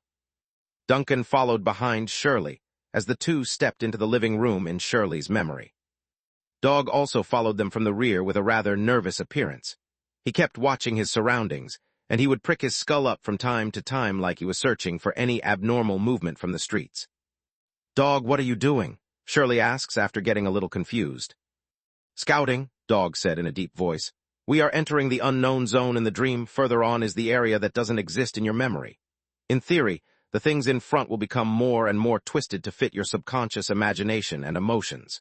In the case of fear acting as the dominant emotion, the environment may generate something that's not so friendly." Shirley was amazed. "Dog, you actually know so much." "Only a little bit," the dark hound cheekily raised his skull high. "I'm also a proper shadow demon." Duncan didn't care about the conversation the pair was having mentally. Instead, he was watching for any clues in the living room. A kind of chaotic darkness had enveloped this slightly shabby living room from what he could perceive. Nevertheless, he could still see the shelf placed against the wall, a table and few chairs in the middle, and a clock hanging with its dial unmoving. Everything appeared to be in order, except for the deep claw mark on the floorboard. That's the mark left behind when Dog broke inside the home. In addition, there was no blood, no corpse, no scorch marks in the living room. The fire seemed to be confined to the streets outside, or simply because in Shirley's subconscious mind, the fire never spread into the home. They walked through the place, and eventually came to the front door where there's a huge hole through the middle segment. Aside from the door frame and a few loosely hanging pieces of wood, the entire thing had been smashed apart. Further out, there are streets currently engulfed in fire. Shirley stopped here. The girl didn't realize it before, but she's truly afraid of going into the streets where it's burning. "Shirley," Dog glanced up at his partner with concern. Shirley tightly bit her lips as if she didn't hear Dog's voice. She was having second thoughts, and her mind had started to wonder what might have happened to her parents that night. They also stepped through the front entrance here, and afterward they never came home. But then the soft clatter of chains brought the girl back to attention. It was Dog taking the initiative to walk outside, slightly tugging at the girl to join and break her trance. "Shirley, it's okay. There's nothing scary outside, and if there is, I can't tell." Shirley looked at the hollow eyes of the dark hound with some surprise, then pursing her lips, "Thank you." Then she stepped out with her feet, after so many years of being confined. The streets are still filled with a thin layer of misty smoke, so it was quite difficult to get the full picture of the carnage. Even so, the thin, darkishly red fuzz in the distances told them the houses and street lamps were still there, but burning. Duncan frowned at this view. The fires on the street they're walking on had already been extinguished, leaving only traces of the flames behind in the form of shapeless ashes and molten metal in the corners. All of this pointed to a huge tragedy, but he couldn't find any signs pointing this to the sun fragment.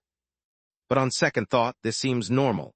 After all, this was just Shirley's dream, a stage woven by her memory and emotions, so it's not genuinely bringing back everything from 11 years. With this understanding in mind, he followed Shirley slowly through the streets that had been burned by the fire. Suddenly, his footsteps halted. "Mr. Duncan," Shirley looked back in surprise. Duncan frowned and waved his hand to silence the other two, while focusing his ears on movement sounds. Just now, his ears definitely picked up something, a faint voice crying out somewhere. After carefully keeping still and listening, he eventually pinpointed the source to a pile of ash by the roadside. It was a twisted pile of black ash mixed with some charred black fragments. It appears whatever, or whoever this was, they've died and left nothing behind. There was even an ember still burning next to the ash. If observed long enough, one could even partially make out the shape of the individual who died here by the way it's curled up. Duncan stared at the ash for the longest time, until he slowly bent down to investigate. I don't want to die," the cloud of ash murmurs. Duncan popped his eyes, while Shirley on the other hand blasted her true thoughts out. "What is this XXXX thing?" Duncan swung his head back immediately, causing the Gothic girl to quickly adjust her wording again.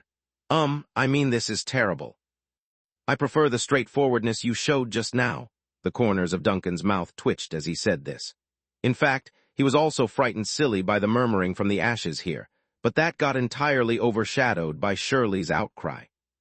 "I don't want to die. Help. Go home. Who will help?" A creepy numbness had started to spread across the girl's heart, causing Shirley to clutch her hands against the hem of the dress. Despite having the courage to fight with a dark hound in hand, the girl clearly lacked resistance to these purely weird occult evils. But at this moment, the surprise quickly turned to confusion. Is this really her own nightmare? In this edge of dreams that has long drifted beyond her own memory and recognition, these cries for help shouldn't be here. It shouldn't be possible if she never came into contact with such a thing back then. Shirley subconsciously looked to Duncan for the answer, but saw that the latter was also looking her way with a scrutinizing gaze. "It may not be just a dream," the man said in a deep voice. Chapter 133, The Strange Shad. To be fair, Duncan wasn't an expert in the supernatural field and lacked knowledge of the subjects related to dreams, but he still vaguely judged that the scenery presented on this street shouldn't be normal inside Shirley's mind. Why? Because the ashes that murmured for help gave him a wonderful sense of déjà vu of what he saw in the factory, and those piles of ashes hidden behind the veiled curtain. Of course, the ashes in the factory did not call out for help. The ashes gave him a more intuitive and stronger signal, allowing him to see firsthand the echoes of the fire 11 years ago. Subconsciously, Duncan believes that the ashes here in Shirley's dream and the factory are somehow connected. Raising his head, he scanned the surrounding environment covered by the fire's dim red light. There were countless piles of ashes strewn across various places, falling sparks, dust debris, and imprinted shadows of those who once walked these supposed streets, a tragic scene. You were only 6 years old back then. No matter how many things you subconsciously observed, it probably wasn't enough to support such a huge dream. On top of that, I do not believe such a young mind can create illusions like these weird ashes calling for help," Duncan said softly, his voice calming the girl's unsettled nerves. To be honest, the ghostly captain still gave a frightening and intimidating impression to Shirley. But in this nightmare, that's growing increasingly freakier by the second, the man was the only reassurance she had to rely upon. "Let's keep going forward and see where the scope of this dream lies." Shirley was hesitant to agree, but promptly dragged Dog along after noticing the ghost captain already moving forward. Midst the murmuring cries for help from the countless piles of ashes, the two of them and a dog continued to walk through the embering streets. Duncan made sure to take in every change he noticed, but to his surprise, the streets were unusually safe and calm aside from the ominous vibe. Then Duncan suddenly jerked to a halt, his brows furrowing slightly at realizing something. "Mr. Duncan," Shirley cast a curious gaze, "did you find anything again?"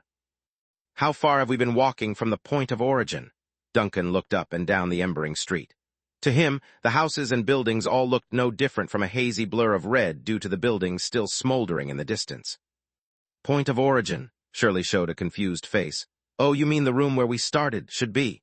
It's already quite far, at least half a block away by now." "Surely the situation is not right."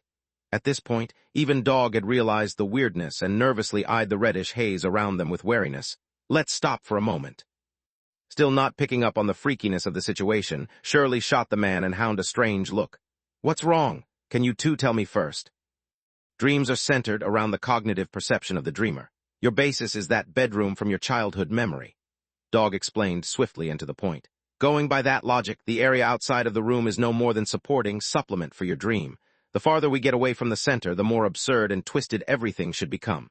I wouldn't even be surprised if a cliff suddenly appeared in front of our feet. Yet we've come this far without incident. Duncan faintly nodded in agreement. His theory was pretty much in the same league as Dog here. Shirley finally woke up and gasped. "So where are we now? Is this still my dream?" No one could answer Shirley's question, and Duncan could only watch the surrounding smoldering structures with thought. Everywhere he could see, there were burnt buildings and scorched roads. The urban area after the fire was like an ugly scar, deeply ingrained onto the body of the city and extending out to parts beyond their visual perception. At this rate, who knows how many more of the city was affected. He then turned to face another direction. From what he could tell, there were some tall buildings near their location. It's a distillation tower of one of the factories. It pierced straight into the sky amidst the smoke and dust and had countless coiled pipes snaking around the skeletal structure that remained after the flames. To describe the current picture, it's like a strange mountain that's been carved out. Duncan involuntarily stared at the tall distillation tower, thinking that if he stood on that tip, he might be able to overlook the entire fire scene. Then his eyes froze. The scene that Nina once described to him, it's suddenly starting to match up. A very high place overlooking the city after the fire, the streets scarred by the heat running through the entire city-state. That's what Nina saw in her dreams, just from a different perspective. He promptly turned his head to face Shirley due to this astonishing discovery. We may have entered another dream. Another dream? Shirley popped her eyes in shock. Whose dream? Nina's. Follow me, Duncan said briefly, and then took off for the distillation tower. He did not summon AI to spirit walk over in this dream world, because he didn't know if the bird could even come inside this weird place. Secondly, he needed AI to keep tabs on the outside if something dangerous decides to make a home visit. Luckily, the distillation tower wasn't far from where they were, only a few alleys and 2 streets away. Shirley didn't understand why the ghost captain would suddenly bolt for a place that they had no clue if it was safe or not, but if this was Nina's dream like Mr. Duncan said, then it would not be wrong. If anything, they might even find Nina there. However, Duncan didn't find anything like he thought after arriving at the factory site. This left him doubting his own deduction until he got a strange notion of being watched. Swinging his head around to seek the source of this discomfort, that's when he saw it. A tall and thin figure wearing a black trench coat with a large black umbrella in hand. "There's someone over there," Shirley exclaims after catching up. "Do you see it too?" Duncan subconsciously asked, only to be interrupted by a weird and harsh sound from the weirdo. It wasn't any language Duncan knew of. In fact, the overly complex and overlapping echoes in the voice made him suspect that it wasn't a language at all, but rather an animalistic growl. The weirdo with the umbrella also seemed surprised at the uninvited guests wandering about. After the initial pause, the strange figure suddenly made a move. Duncan couldn't see what the other party had done precisely in that second, but the afterglow from the corner of his eye keenly caught the slithering of several black shadows coming out from beneath the hem of that trench coat. Those pure shadows swam across the walls and streets. Eventually, even the weirdo had disappeared from thin air. In the next second, before Duncan could react, the black figure had teleported right beside Shirley.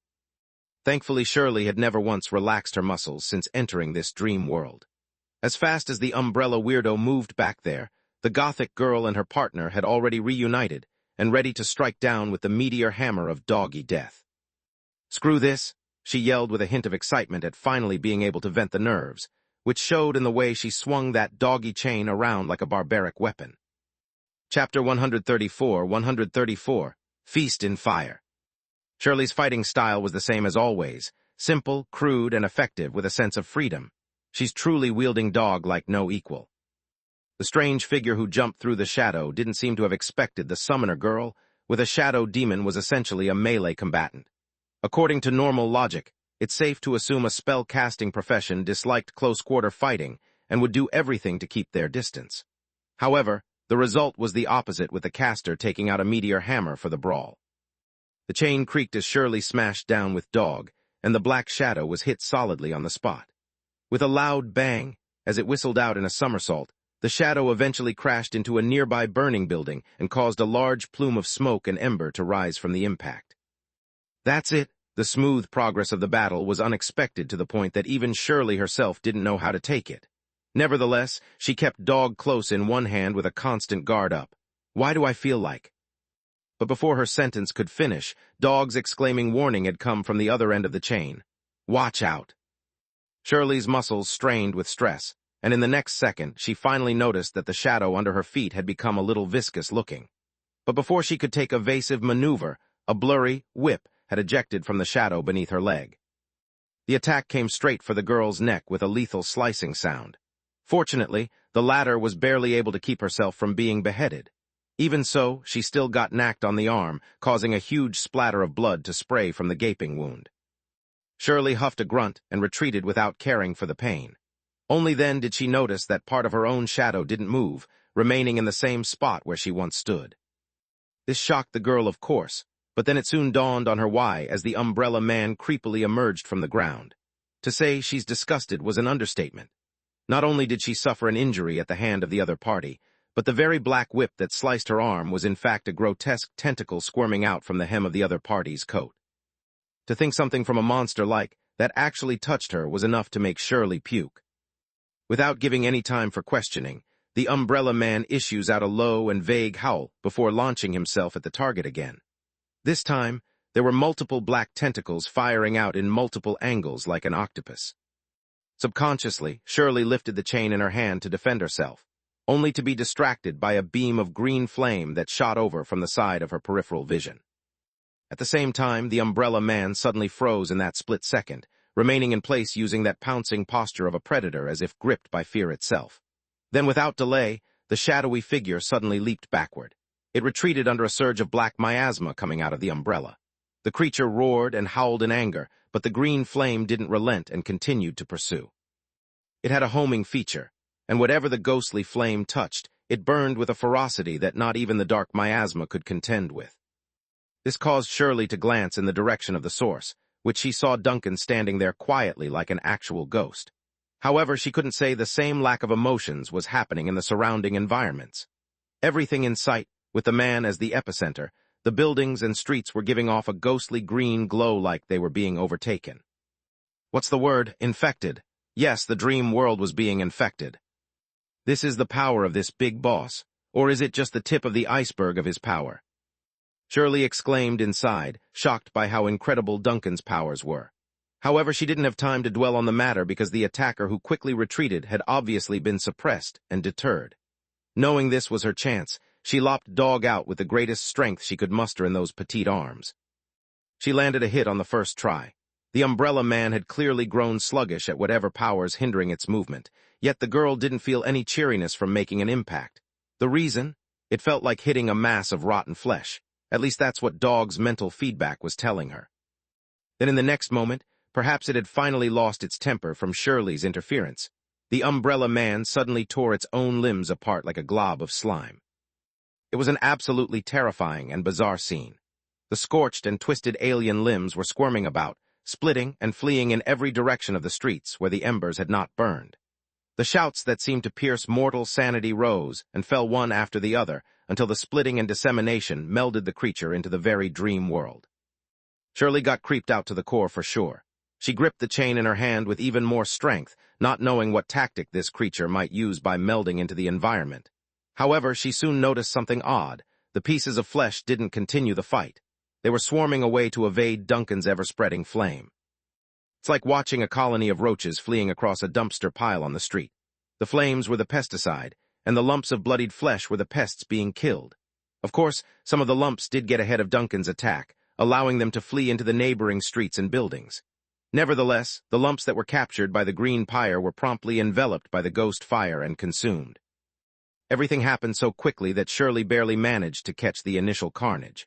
At first, she assumed the flames would incinerate the lumps of flesh, but turns out it wasn't. It's corrupting some of them. About a minute or two. That's how long the open zombie banquet lasted as the lumps of flesh turned on their former compatriots and started gnawing at each other. It didn't help either when Duncan decided to up the game by creating a wall of flame around the area after optimizing his hunting ground. It's either they died by cannibalism or died by running into the wall of flame. "Don't be afraid," Duncan soothed Shirley after noticing the shivering girl. "Bugs are most afraid of fire."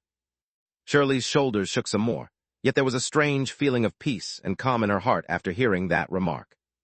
"But I do agree, it is a little disgusting." Duncan didn't bother to hide his displeasure at the weird crunching sound that just hit them from a crumbled building. "I didn't expect things to turn out like this." "Who are you trying to kid?" "Indeed," Shirley said forcefully despite crying foul inside. "It is a little disgusting." "Fortunately, it's almost over," Duncan said in a slightly relaxed tone. As the ghost captain said, the sound of flames and predation gradually subsided, with both predator and prey eventually exhausting their vitality.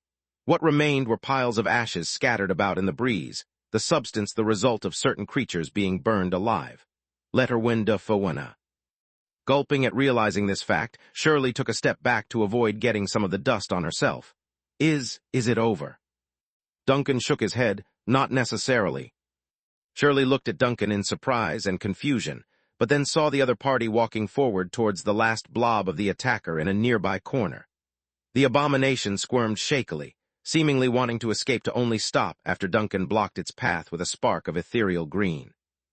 "I've heard a lot of scary and bizarre stories in my past, and those stories have taught me an important lesson," Duncan said slowly so Shirley could follow. "If you suddenly find that your enemy has the ability to splinter off into smaller pieces, then you'd better assume that the first enemy you encounter is just another splinter of the original. This way, The crappy author will have an excuse to write a sequel to the first book. With a tap of his fingertips, he lit the last blob aflame. I don't like sequels very much because I hate knowing masterminds are lurking in the shadows and controlling the scenes. The trope is always the same, with the protagonists being tricked and then stabbed in the back. The green flame violently crackled there. Like an insect being burned alive, the blob of flesh squealed in agony until the flame suddenly dispersed and left the thing staggering to upright itself. The way it's swaying, it's exactly like those zombies in a horror flick. Pleased by what he's done, Duncan slowly stood back and quietly stared at the last remaining piece of the attacker. Go home and bring my gift to your master. Chapter 135, 135. The End of the Dreamland. The fire-contaminated lump trembled and climbed up, then crawled faster and faster until it went off to the end of the street. It's there that it disappeared in a puff of smoke like it had entered some sort of portal. This mass of flesh and blood which has stopped thinking has embarked on its way home, whether it could really return to some body, or whether it would exhaust its vitality and dissipate halfway there, that's not coming Duncan could control. Heck, it might even be intercepted and purified by something along the way as well. Nothing was certain in life. All he could do was take precautions to remove the hidden danger within the scope of his ability. When Shirley fought the weird shadow back there, he had been analyzing the origin of the assailant who appeared in the nightmare. It's the reason he shot the fireball at the other party, a test and an experiment. The result was that the thing was no more than a splintered-off Pathfinder. That's right, the umbrella man they fought was no more than a scout in his opinion. Duncan looked thoughtfully at the direction in which the clump of flesh disappeared. Not only was the attacker who suddenly appeared more familiar with this dream than himself and Shirley, but they also had a more convenient means of traveling through the spaces. It's also the reason the umbrella man managed to close the distance without Duncan noticing beforehand. In contrast, he and first-time explorers like Shirley and Dog are like headless flies in the dreams here. Tracing someone lurking in the shadow would be difficult under these circumstances. But it didn't matter. The fire had begun to spread under his will. Through the faint connection looming over his perception, Duncan believes that the flames will eventually return with some gains until he finds the hidden lurker. By that point, Nina and Shirley would be ridden of these nightmares. Mr. Duncan, Shirley looked at Duncan, who had gotten quiet again with a slightly scared face. You know what that is just now. She was referring to the attacker with the black umbrella. Duncan thought for a moment and shook his head. Then he suddenly recalled something after watching the burning streets. No, but do you remember the person I mentioned standing on the edge of the museum square? The one that only you can see, Shirley immediately recalled. Ah, the one that attacked us just now is the one you saw. I'm not sure it's the same, Duncan unsurely shook his head, but it's certainly the same species. I suspect it's related to the cultists who believe in the sun god since both times are related to a fire. That alone is suspicious. It's related to those cultists. Shirley blinked and quickly realized. Could it be the sun heir mentioned by those cultists? Although there is no evidence, let's assume that for now. Duncan exhaled softly, but compared to the attacker's identity, I care more about why it's inside yours and Nina's dream. What is the connection between the museum site and your dreams? As he spoke, he swept his gaze over to the tall water tower. Nina was still not visible at the top, but Duncan was almost certain that it had to be the tall structure in Nina's dream. This is really Nina's dream? Shirley also looked around curiously, her face full of disbelief. How do you know? She mentioned this dream to me before, and in the dream, she was standing on the tallest distillation tower overlooking the burnt city, Duncan said, while pointing to the nearby tower. This location is about 2 blocks away from the hut in your nightmare. Although I don't know the reason, your dreams are obviously connected to each other on a deeper level. Shirley was surprised but still wanted to ask something. However, right as she was about to do so, Dog found something and cried out, Hey Shirley, look over there. The umbrella that guy was holding is still over there.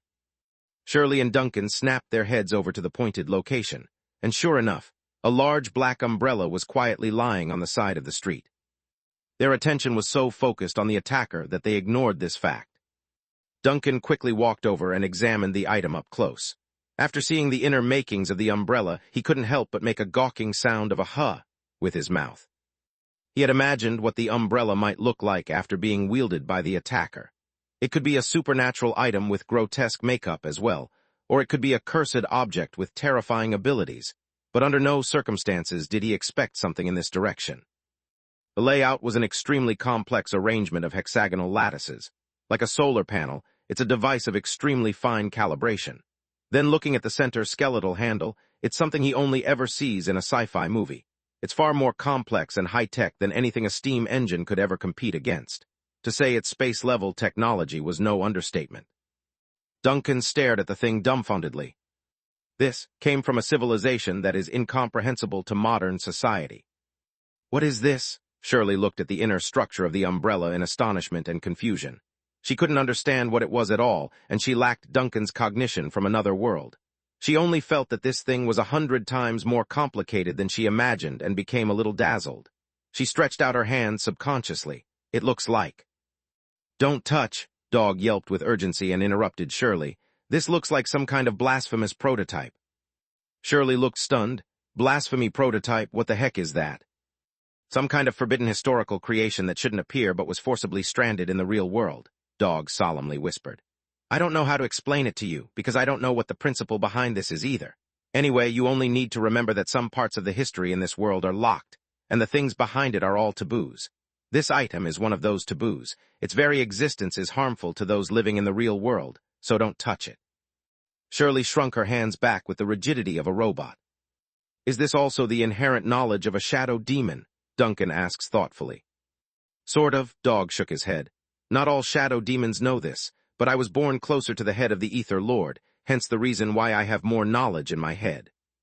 Duncan snorted noncommittally, his gaze resting on the strange black umbrella. As if due to the loss of some kind of support, the umbrella had began to disintegrate and collapse rapidly before his very eyes. The delicate lattice structure gradually became transparent, the skeleton and wiring faded and turned into grayish debris under the breeze, and the complex device acting as the core also melted down like heated wax. But before the thing wholly melted away, the corner of Duncan's eye had noticed a few words printed on a certain part. It wasn't the common words used by modern society, nor the other languages he was familiar with, but the meaning of the text still came to mind. K22 spectral filtering nuclei. In the next second, the entire umbrella had crumbled into dust, blowing off into nothingness. Ah, what is my hand? Shirley suddenly exclaims from the side right when the man got back up. Duncan looked at Shirley's arm, and found that not only the arm, but even the entire body was gradually becoming transparent and blurred. Shirley flew into a panic. Hell help. Save your butt, Dog directly cuts off the screaming girl. You're waking up soon. The first time you ever woke up normally from this dream. Hurry and thank Mr. Duncan for that. Shirley blinked and quickly got it. Facing the ghost captain, she saw that the other person was also starting to fade from the dream. Duncan smiled and waved his hand at the girl in front of him. Good night and good morning. Don't forget to wake up Nina for breakfast later. Chapter 136, 136. An ordinary morning in the antique store. As the morning ray gradually illuminated the slumbering giant that was planned, those who hid in their homes for the night finally began to stir. Shirley shot open her eyes as soon as she came to. In front were an unfamiliar ceiling, a clean window with light shining through, and a low cabinet next to the bed. Everything was so tidy and cozy that it gave her a sense of surrealness. She tried to remember what was going on, but the faint aroma of food suddenly hit her nose and caused the girl to freeze. It was coming from the direction of the kitchen. Finally, it clicked in her brain, and part of what happened yesterday quickly returned. Looking around, the Gothic girl saw Nina soundly asleep in a weird, awkward position. Normally, it's only proper to wake the friend up, which she did so by stirring the slumbering maiden. Nina, get up. It's time for breakfast. Nina responded groggily. I'm still sleepy, just a little longer. Shirley appeared taken aback by the answer and didn't know how to respond. It's been many, many years since someone said something like that to her. As a result, it didn't click with the orphaned girl that it's possible to sleep in and not get out of bed when the sun rises. Out of habit, she slowly climbed out of bed first, then changed into her own clothes while listening to the various movements outside. Make no mistake, Shirley hadn't forgotten this was a nest of some subspace shadow and his kin. It may look homely, feel warm, and smell oh so good to the nose right now, but it couldn't be real. Yet she also couldn't deny it felt more like a home to her than the one she and Dog lived in. Exactly then, while Shirley was a little distracted, Nina had jerked awake like a clock and crankly cried out, it's already so late.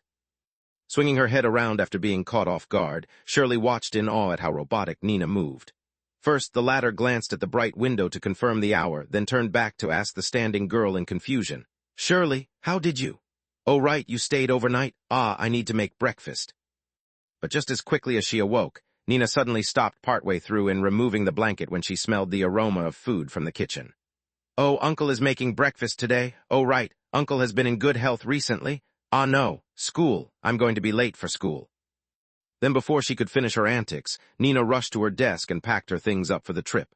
However, as she did before, Nina jerked to a halt and glanced at the calendar hanging beside the bed. "Oh right, it's a day off today." Without missing a beat, the innocent young maiden spun around and plopped her head right back into the pillow, this time not even bothering to curl back into the blanket this time.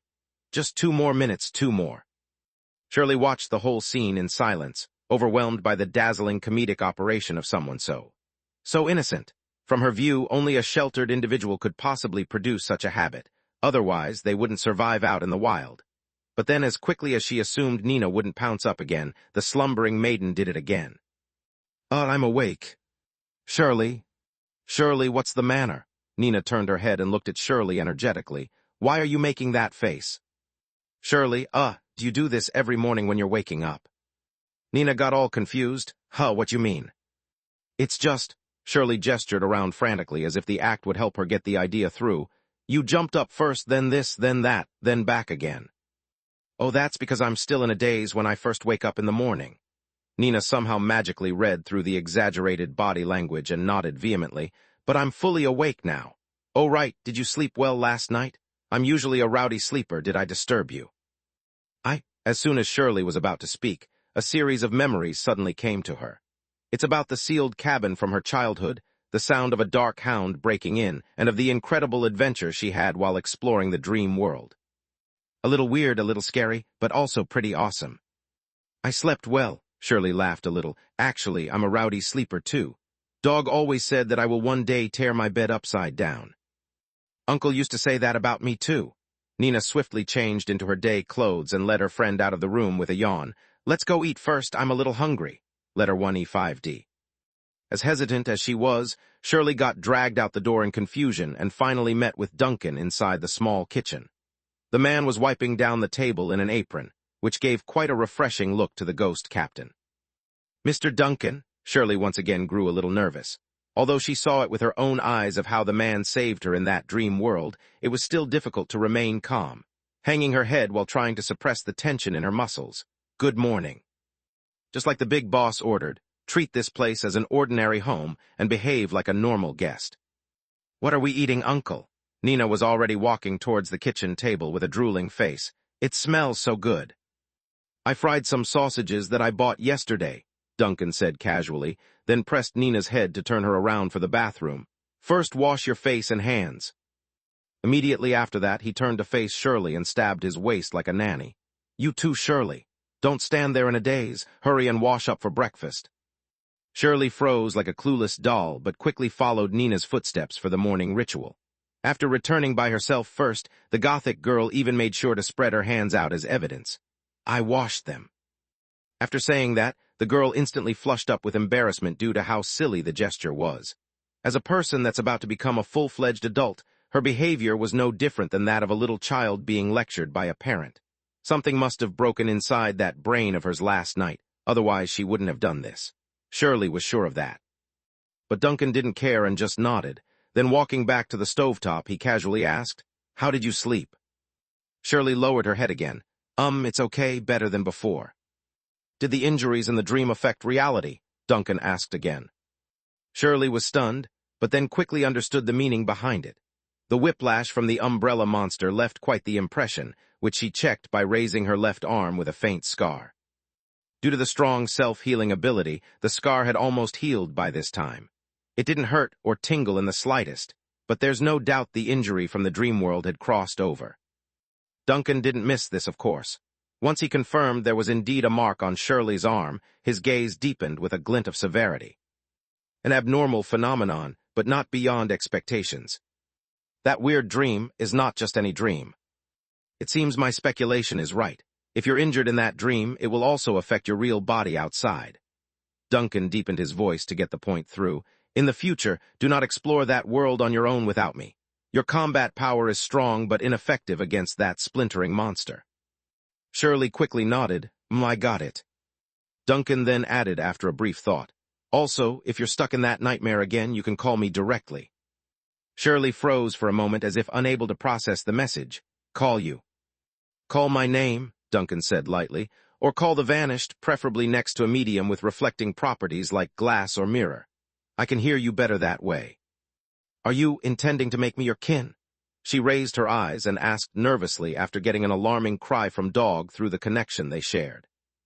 I don't know what kin you are referring to, nor do I intend to offer such a request. However, you are Nina's friend and acting alongside me now, so this is my way of looking out for you. Shirley took a breath but did not dare to answer rashly. Exactly then, Nina's cheerful voice had come through the kitchen door. What are you two talking about? You don't have to answer me now, Duncan whispered to Shirley, then glanced up at Nina. How come it took you so long to wash up? I couldn't get the eye poop out of the corner of my eye. Nina rubbed her eyes. It hurts a little.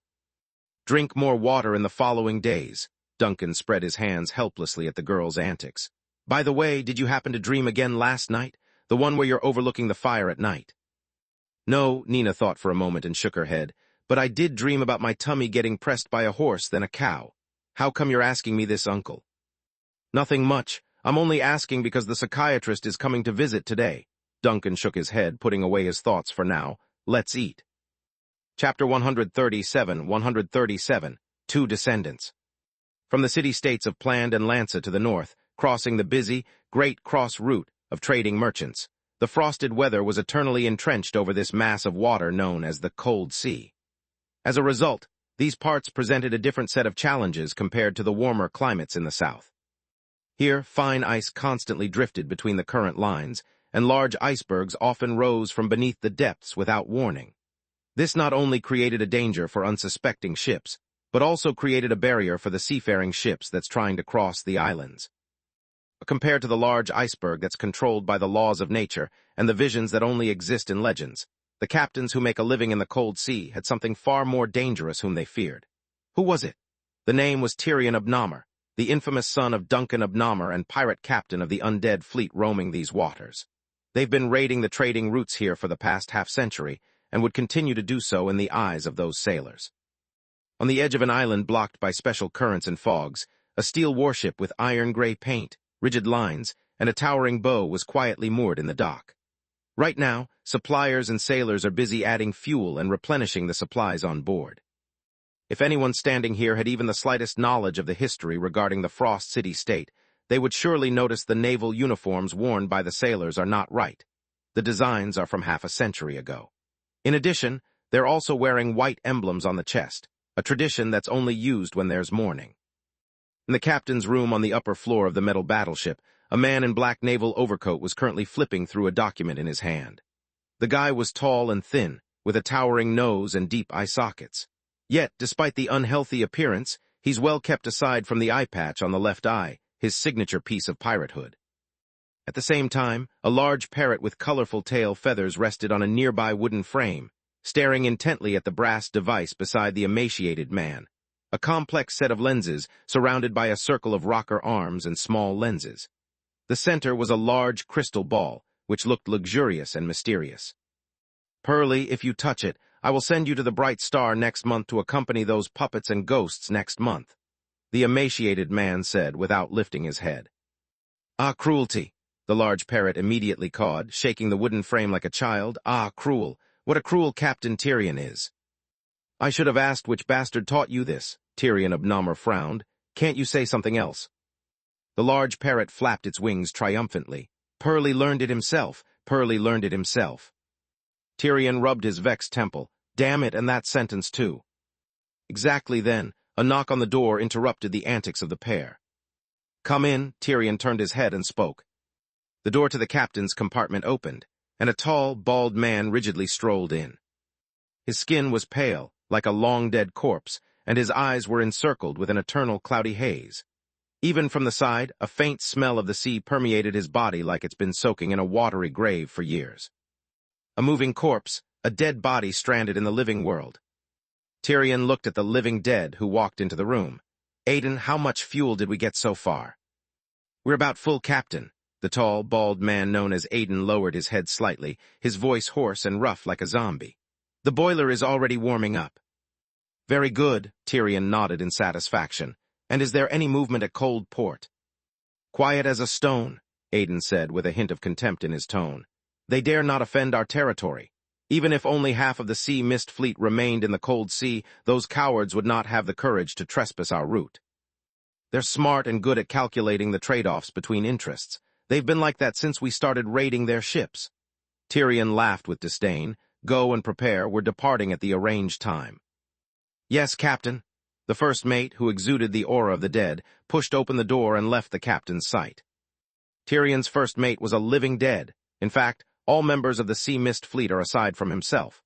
But in a sense, he too was no different from the dead, a man cursed by the powers of subspace and continued to live to this date. Thankfully, he had his loyal crewmates with him for the past half-century, making the ordeal not so lonely in these times. Tyrion quickly shook off the weird, sentimental thoughts after realizing he's fallen into a daze. At the same time, the brass device next to him suddenly clicked with a mechanical sound, followed by the movement of the rocker arms and lenses spinning rapidly. Soon, the crystal ball in the center began to emit a faint glow, revealing a blurry image from the globe. A young lady with long black hair appeared. She wore a silky black dress and gave off a mysterious air that one would assume to be a witch. Lucretia, Tyrion glanced at the lady in the crystal ball and nodded slightly. I didn't expect you to remember. How nice of you to send a greeting before your brother sets out on an expedition. Acute.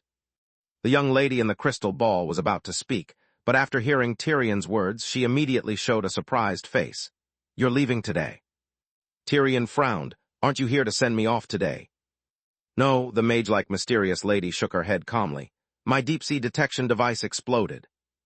The corners of Tyrion's mouth visibly twitched, and then he heard his sister continue. Everything else is easy to repair, but I can't find a crystal lens to replace the core.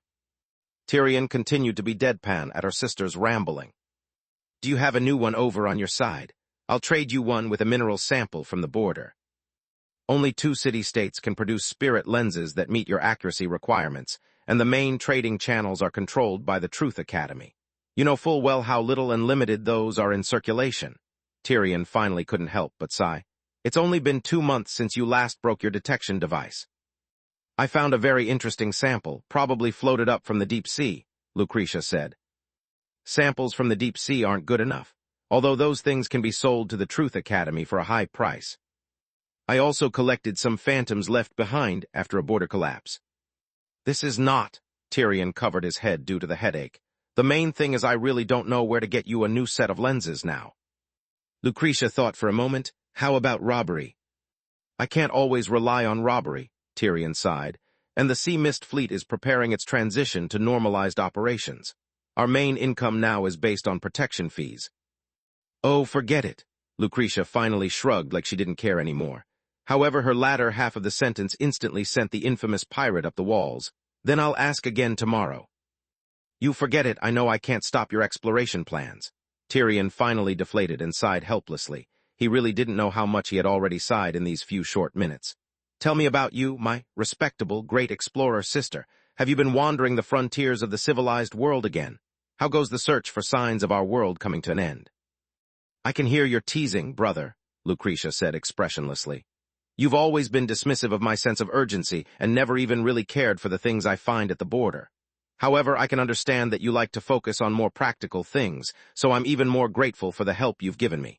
But don't forget our father, the warning he made back then. Our world is just a pile of extinguishing embers. Tyrion leaned back in his chair and murmured as if sighing. I still don't know exactly what he saw that day, but it's an obvious fact that he was crazy when he made that warning. What you're doing now is no different from following in his path. Even if you try harder, the truth that you uncover will only drive you mad as it did to him. Tyrion shook his head and looked squarely at the figure in the crystal ball. Lucretia, it's bad enough to have one vanished in this world. I do not wish to see a second. Chapter 138, The Bright Star. So it's bad enough to have one vanished in this world. Lucretia sat quietly in a high-backed chair covered with velvet cushions in the divination room illuminated by dim candlelight.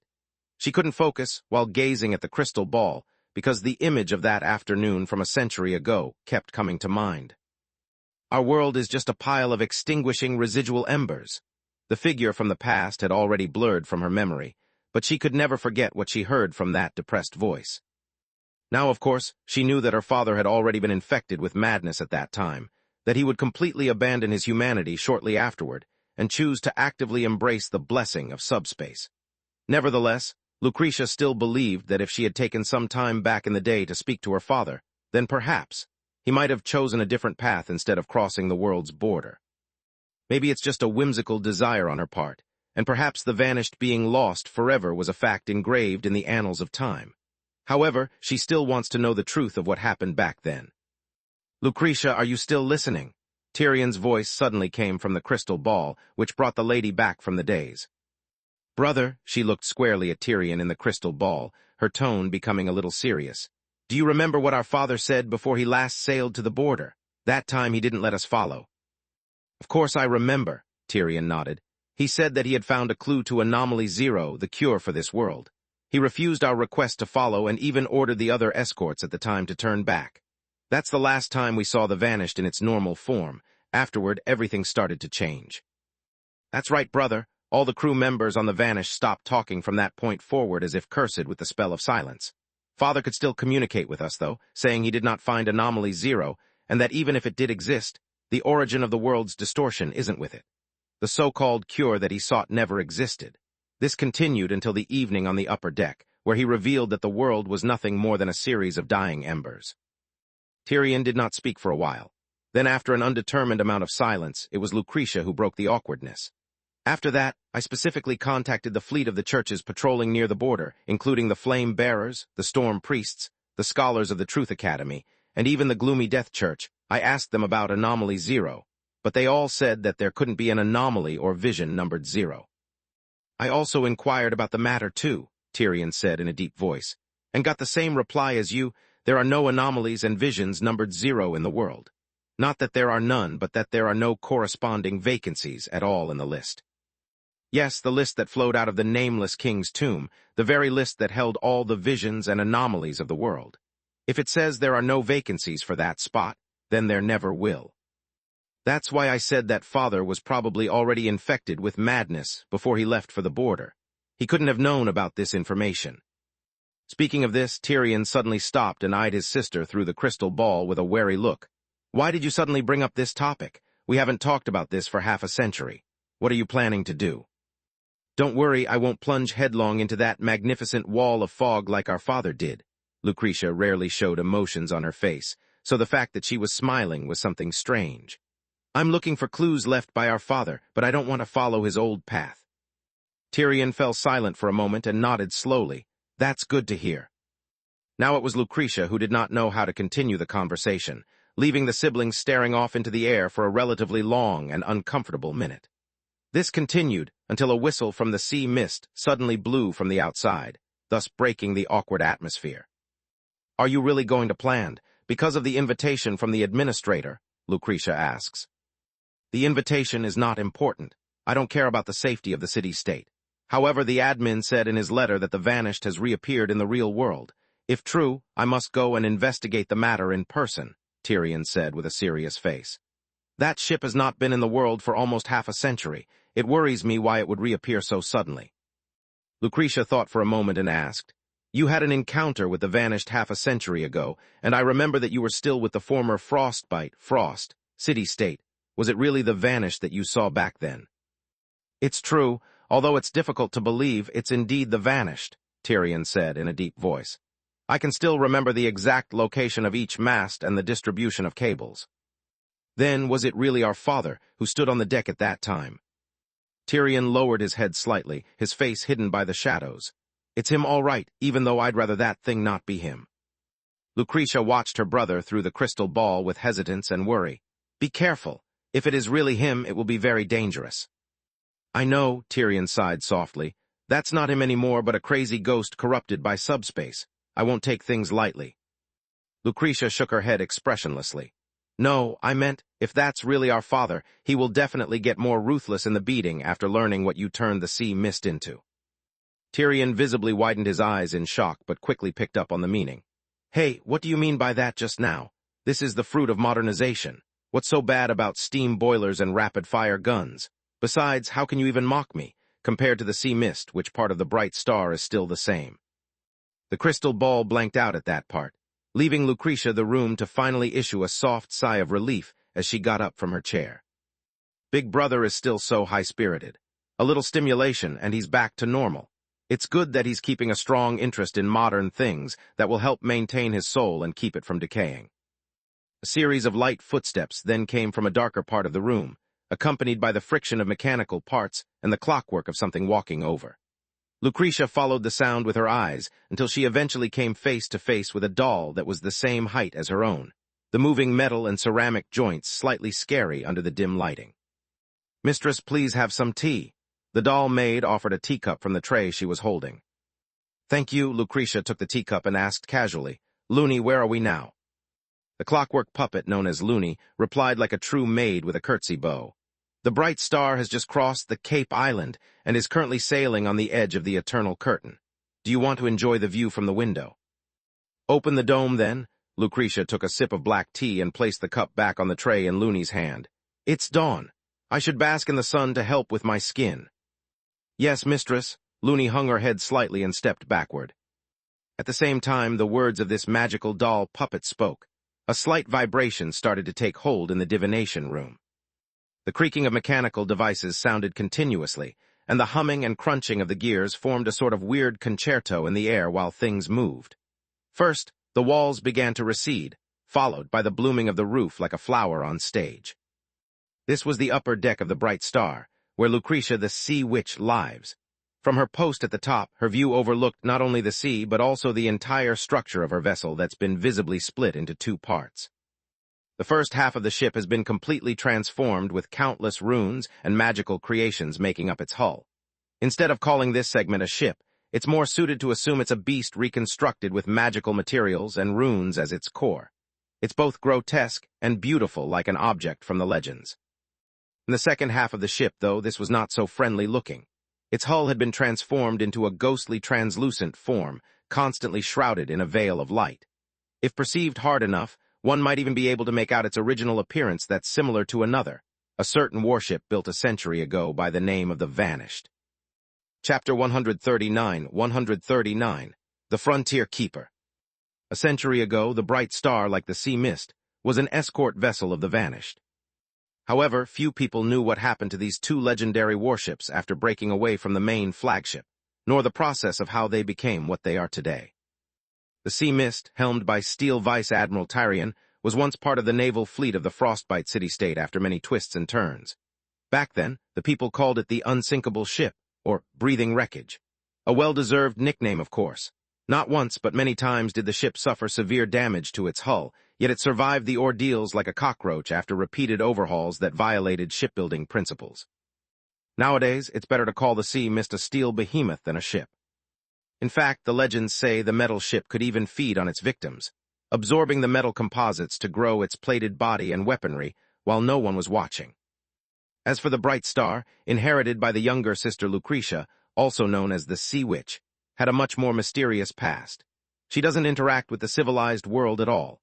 In fact, only a small number of members from the Explorers Association and patrolling church fleet would ever have the opportunity to encounter this witch. Now, for those lucky enough to see the Bright Star in person, their description was as follows. It obviously doesn't belong to our real world anymore. The ship sank at least once in its lifetime and got partially taken by the boundless sea. Half of it is a ghost ship, the other remaining half a composite of distorted and magical items. There's no crew aboard either. They're all ghosts now, living only in name inside the clockwork puppets that runs the vessel. There is no doubt that the ship is a sailing corpse, or rather, a half-deformed corpse dragging half of its soul along. Lucretia's gaze slowly swept over her fine ship, slightly nodding only after being satisfied by what she saw. The Bright Star is in good condition, and her crew is happy. She knew about how the world viewed her precious vessel, and how the world saw her brother's Sea Mist. The lady also knew how the captains feared their entire family, in fact, but she didn't care about it. There are few humans she had any connection with to begin with, and after so many years out on the sea alone, The experience of caring for the views of others had diminished to the point of non-importance. As for the ones that she does talk to from the Explorers Association, they're all level-headed veterans with plenty of experience in life. They know her and respected her for it. Simply said, she and her brother are still members of the mortal world on humanity's side. Even if many of her kind thought differently, it won't change this fact. Besides, so what if they're cursed?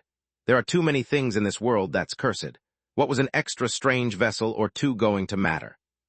Slowly walking down from her mechanical flower, Lucretia was heading for the bow of the ship when a shrill voice caught her from the front. It's a ragdoll pushing aside two clockwork puppets that's busy cleaning the deck. Mistress, mistress, good morning, good morning. It's about to hit noon already, Lucretia said casually. Then she bypassed her companion and looked off into the distance where a magnificent wall of fog blocked her view. It's like staring into a giant screen at the edge of the world, both majestic and spectacular. That's the border. The magnificent divider had many names: World Border, the Great Mist, Mist Barrier, and its most formal name should be Eternal Curtain. But Lucretia prefers to call it the border. That's what her father used to call it. Under normal circumstances, this eternal curtain would not expand or shrink and covered all the known seas in the world like a fixed natural phenomenon. However, on rare occasions, part of the barrier would suddenly appear inside the territory of civilization. When this occurs, the outcome could only be described as a disaster. The reality in that area would collapse in on itself like a black hole, and all living matter dragged into the depths of the sea. In some instances, eyewitnesses even say they saw the door to subspace opening. They called this disaster the border collapse. For captains who often sailed the boundless sea, a collapsed border was a scarier thing than the turbulent storm. Thankfully, this doesn't happen often. Lucretia spent most of her time in the border area, observing it, studying it, and trying to summarize the fog's movement to find out why it would suddenly collapse inward, something her father had done 100 years earlier. But to this day, no one has been able to unravel the secret of this curtain. What did my father discover back then? What did he hear? What caused him to suddenly decide to enter the fog in search of number 0? Lucretia withdrew her gaze towards the border. In the borderlands, one mustn't stare at the eternal curtain for long. Although there was no clear evidence that the dense fog had the properties of devouring the mind and influencing one's thinking, there's an inherent risk of staring at anything for long out at sea, especially when one's far away from civilization. God knows what would spread as a result of the gaze here. Unexpectedly, a melodious whistle broke the calm in the waters here. Lucretia followed the sound and saw some tiny silhouettes appearing on the edge of the thick wall of fog. It wouldn't be long before they made contact with the bright star at the pace they're moving. It was 3 ships after their shapes came into view, the latest steel models powered by a surging and powerful steam core. A chance encounter and not an attack since they sounded the horn, a sign of goodwill and a greeting to those sailing in these waters. Mistress, Looney walked over and spoke with a dull voice coming from inside the clockwork maid. It's the patrolling fleet of the church. Visual confirmation indicates they're part of the flame bearers. Only the flame bearers and the storm church would be so close to the eternal curtain while on patrol, Lucretia sighed softly. A bunch of crazy rash fellas. Do you wish to respond? Looney asked. Honk our horn, Lucretia said softly. Show them we're continuing the work of civilization. There were no customers in the antique shop today, except for a pair of unremarkable ornaments that were sold in the morning. No one has stepped into the store again. Nina was sitting at the counter with a textbook in hand and studying the subject of a mechanic. Meanwhile, Duncan had also been studying, curiously flipping through Nina's history textbook while casually making notes in his own notebook. This left only Shirley with nothing to do. She wanted to go home, but she didn't dare to go unless she offends the great shadow of subspace here. Then the girl tried to start up a conversation about the subject with Nina. Sadly, the illiterate girl didn't have a clue about the higher learning. For several times now, she's been pacing around in boredom. Is reading really that interesting? Of course it's interesting. Nina looked up. And the final exams are almost here. I have to hurry and review my books. Duncan also looked up at Shirley. If you're really bored, you can also find a book to read. I have a brief history of the city-state over here. Do you want to read it? Shirley glanced at the few books in Duncan's hand, dropped her mouth, then flushed away in embarrassment. I don't know how to read. Duncan suddenly froze to a standstill, his eyes widening like a disapproving parent. Why are you so surprised? Shirley looked at the uncle and niece pair like she's being judged for something beyond her means. Moping like a hurt child. I've never been to school, is that so strange? I've been raised by a dog. Duncan was indeed a little surprised, but after seeing Shirley's reaction, he sighed at how difficult life must have been for an orphan. You don't know how to read words, yet you can calmly blend into a school. I really don't know whether you're overconfident or too reliant in Dog's ability to interfere with a person's perception. Dog's interference ability is very reliable, Shirley immediately defended. It's just it. The girl's face had gotten slightly red again as she struggled to form a proper retort without offending the other party. Of course, Duncan wouldn't miss this improvement in their conversation and spoke with a smile. See, you're already getting better. You're even able to argue in front of me now. Is that so bad? That's right, see how kind my uncle is. Nina, a silly girl who didn't understand anything here, also chimed in to make things worse. Although he used to be very irritable for a while, but he's much better now. Shirley opened her mouth and found herself not knowing how to communicate with the uncle and niece in front of her. Seeing this, Duncan merely shook his head with a pleasant smile, but just when he wanted to say something more, a slightly familiar aura had come into his perception. Duncan was slightly stunned by the signal, and in the next second, he could tell who this aura was coming from. Vanna, the young inquisitor, is approaching this antique shop, and it's fast. Chapter 140, Two Guests. According to Duncan's perception, Vanna's aura was rapidly approaching the antique shop, and in a weird zigzagging line. What is an inquisitor from the upper city suddenly running down to this antique shop in the lower city? And the trajectory is so eccentric. Duncan subconsciously glanced at the Gothic girl sitting opposite of himself. Did she come for Shirley? The Storm Church finally discovered that there was a wild summoner hiding in the city, or is she coming for me instead? But I've been very careful in my actions thus far. They shouldn't be able to trace the events back to me. If there's anything that might cause a leak, it would be this body's identity as a Sun cultist. That shouldn't be enough to alarm an inquisitor to personally make the trip right. Many theories fluctuated in the ghost captain's heart, causing him to stop reading and get up to the door. Mr. Duncan, something happened. Shirley was the first to notice the strange behavior and subconsciously asked. Stay in the shop. Duncan glanced at Shirley, then back at the door before peeking through the glass front window. Finally, he understood why Vanna's aura was approaching so quickly. She had driven here with a car. A dark gray car powered by a steam engine had parked outside his shop with two fine ladies stepping out of the vehicle. First was the tall and imposing Vanna, and second was Heidi the psychiatrist. Duncan. In that instant, Duncan realized he's been overthinking matters. This needs to be corrected immediately. Acting like an overly sensitive crackpot that's constantly worried about being caught was not a good thing. At the very least, not to this degree. Mr. Duncan. The doctor was the first to wave at the man peering out the shop window. The corners of Duncan's mouth visibly twitched after the neighbors all looked over his way. It's already quite eye-catching to have the inquisitor visit his store. He doesn't need the locals to think he's two-timing both ladies or something along those lines. This is, he quickly ran out and asked with an astonished face like he wasn't expecting them. You must have recognized her. There is no one in the city who doesn't know her. Let me introduce my friend, Miss Vanna Wayne. Heidi backhands her friend by the waist to push Vanna forward. Today is her off day. That's why she's here with me.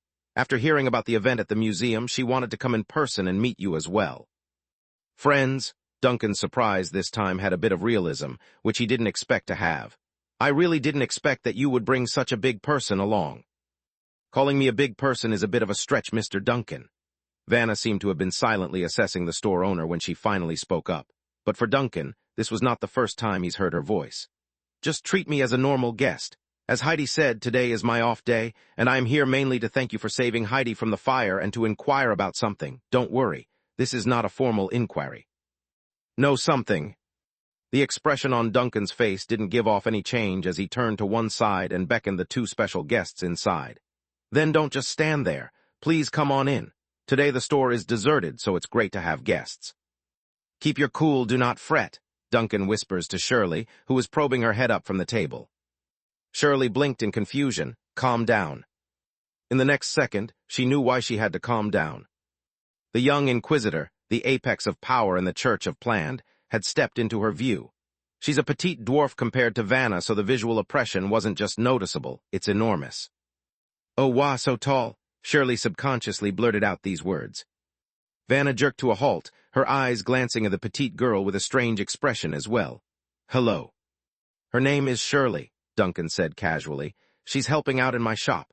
Oh right, Miss Heidi might have mentioned this to you, but she was also at the museum when the fire broke out. Are you Shirley? Vanna connected the description from the report to the girl. She's indeed a cute little sister. Nina, who was reading a book next to the counter, had also heard the movement from her spot. First looking up in amazement at how tall Vanna was, then she quickly exclaimed after recognizing the female inquisitor. That's why I don't like going out with you, Heidi sighed and mumbled. You attract attention just by standing there. I'm the main show today, you know. But I don't want to attract attention like this either. Vanna shot a deadpan face to her friend like she was troubled. I've been trying to look as ordinary as I can today, too. Forget it, I'm used to it. Heidi sighed even harder and turned to greet the girls with the gifts she had brought along. I don't know what you like, but I can't visit empty-handed, so these are my presents for the young ladies. My father also asked me to pass a gift from him to you as well, Mr. Duncan. He said you will like it since you're into history and the occult. You're too polite. What we did is no more than a helping hand. Duncan may say that, but his hands were far more honest in how quickly he accepted the gifts. However, as soon as he opened the box and saw the thing inside, he became puzzled. It was a tome, beautifully bound like you see in those museums. Any scholar with an eye would know how valuable this must be based on the beautiful floral lettering. City, states, and gods. This is a book from my father's collection. You will be hard-pressed to find a print like this in the market nowadays. The author is supposedly very famous from a century ago. I think the author was called Mr. Mardano Victor or something, Heidi said with a smile. And he likes to write about the history of various city-states and how the gods and church affected society during the ages. My father said you will definitely like this gift. Duncan silently studied the exquisite tome and gradually formed a smile. Indeed, he's very pleased by this gift. Of course, do give my thanks to Mr. Morris for his kindness. After some courteous formality and chit-chat, Duncan went ahead and directly closed shop for the day. Business has been slow anyways, so the man figured it's better to clear out the area to entertain his guests. While Nina brought 2 chairs out for the ladies, Duncan had started to brew the best coffee in his cabinet. As for Shirley, the nervous girl pretended to be busy sorting out the shelves to reduce her existence. Let's get straight to the point. I heard that you have been plagued by nightmares during this period. You're also often falling into a trance? Heidi asks after pulling out her med kit. It's actually not a nightmare. It's just a continuous strange dream. Nina didn't expect Miss Heidi to be so professional and so quickly. I always dream that I am standing in a very high place like a tower, and then under my feet are several streets that have been burned to ash. But nothing terrible was in it though. Stop, Heidi gestured for a halt with her palm out. Then opening the medical box, she recited the key points. So recurring scenes, a high place, a fire, and no scary things. You're mentally exhausted because of the frequent dreaming. Let me see. At first Nina didn't think much of the session, but after seeing the stuff inside Heidi's medical box, chisel, axe, saw, various potions, and sprays, her neck instantly shrunk back in fear. That, Miss Heidi, can I not treat it? In fact, I don't think I'm in that of a bad state. Duncan also saw the contents of Heidi's medical kit, which caused his eyebrows to jump. Forgive me, but is this really what is needed for a psychiatric treatment? The elegant and gentle-looking doctor in front of me is a psychiatrist or a veterinarian. Chapter 141. Honest and reliable Mr. Duncan. It turns out that in this world full of strange and supernatural things, the skill of spiritual healing was much more hardcore than Duncan had imagined. It's to the degree of exceeding the world's skill, and went straight for craft.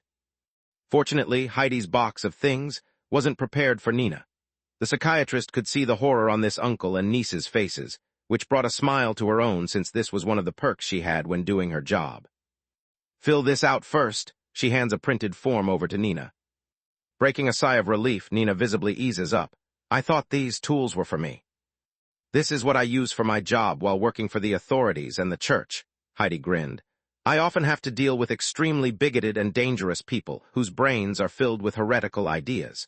These tools are one of my means to pry open their minds. The more Duncan listened, the more he felt that there was something wrong with this. Likewise, Shirley, who was trying to reduce her sense of existence while unable to stop eavesdropping, subconsciously shrunk her neck back. She quickly hid further away while pretending to be dusting the shelves. So scary, it's so scary. This place is so scary. Mr. Duncan is scary as it is. Why did an Inquisitor decide to pop up here? And that Heidi, Shirley mutters to Dog using their mental connection. Dog's voice sounded equally as weak and frantic. How am I supposed to know why she's here? How could I have expected to be caught by a ghost captain on land? How do I know why an Inquisitor is coming down here to be a guest? Who would believe any of this if told? I'm just a dark hound, damn it. While secretly paying attention to the movement next to the counter, Shirley muttered some more with a sad face. Who can believe this? If you tell a fish they will die in a car accident one day, I bet they won't believe it either. Don't mention fish, I'm afraid of fish. Shirley was stunned but asked anyways, when did you start being afraid of fishes? Stop talking to me for now. I don't want the Inquisitor to notice anything. Although in theory I'm hidden from her sight, I keep getting the feeling my abilities are out of touch when Mr. Duncan is around. Nodding in agreement, Shirley quickly put away her thoughts and hid herself behind the other end of the shelf cabinet.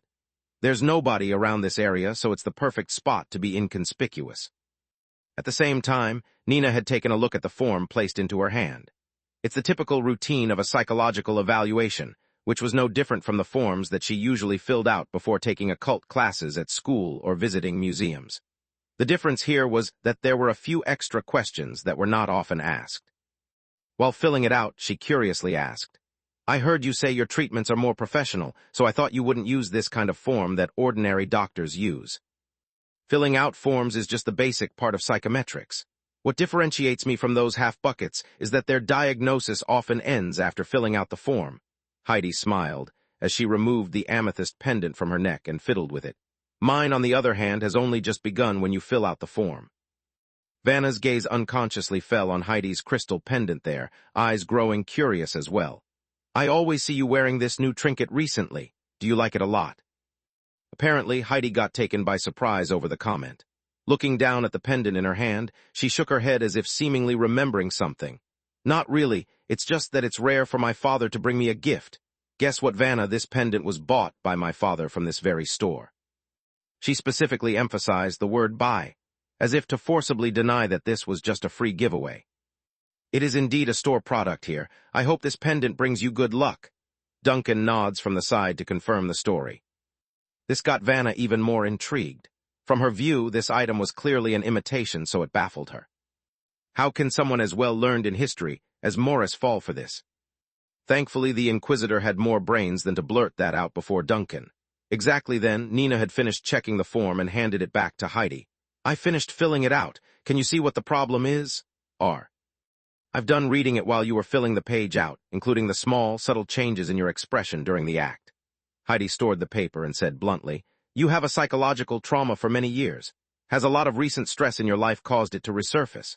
Your strange dream eased up in the past 2 days because of the stress letting up, or did it get shifted somewhere else? Nina couldn't help but widen her eyes due to how much the doctor picked up. Then, subconsciously, the girl glanced in her uncle's direction, her face a little hesitant due to the subject. We need a quiet and private environment for further spiritual relief and release, Heidi said, looking up at Duncan.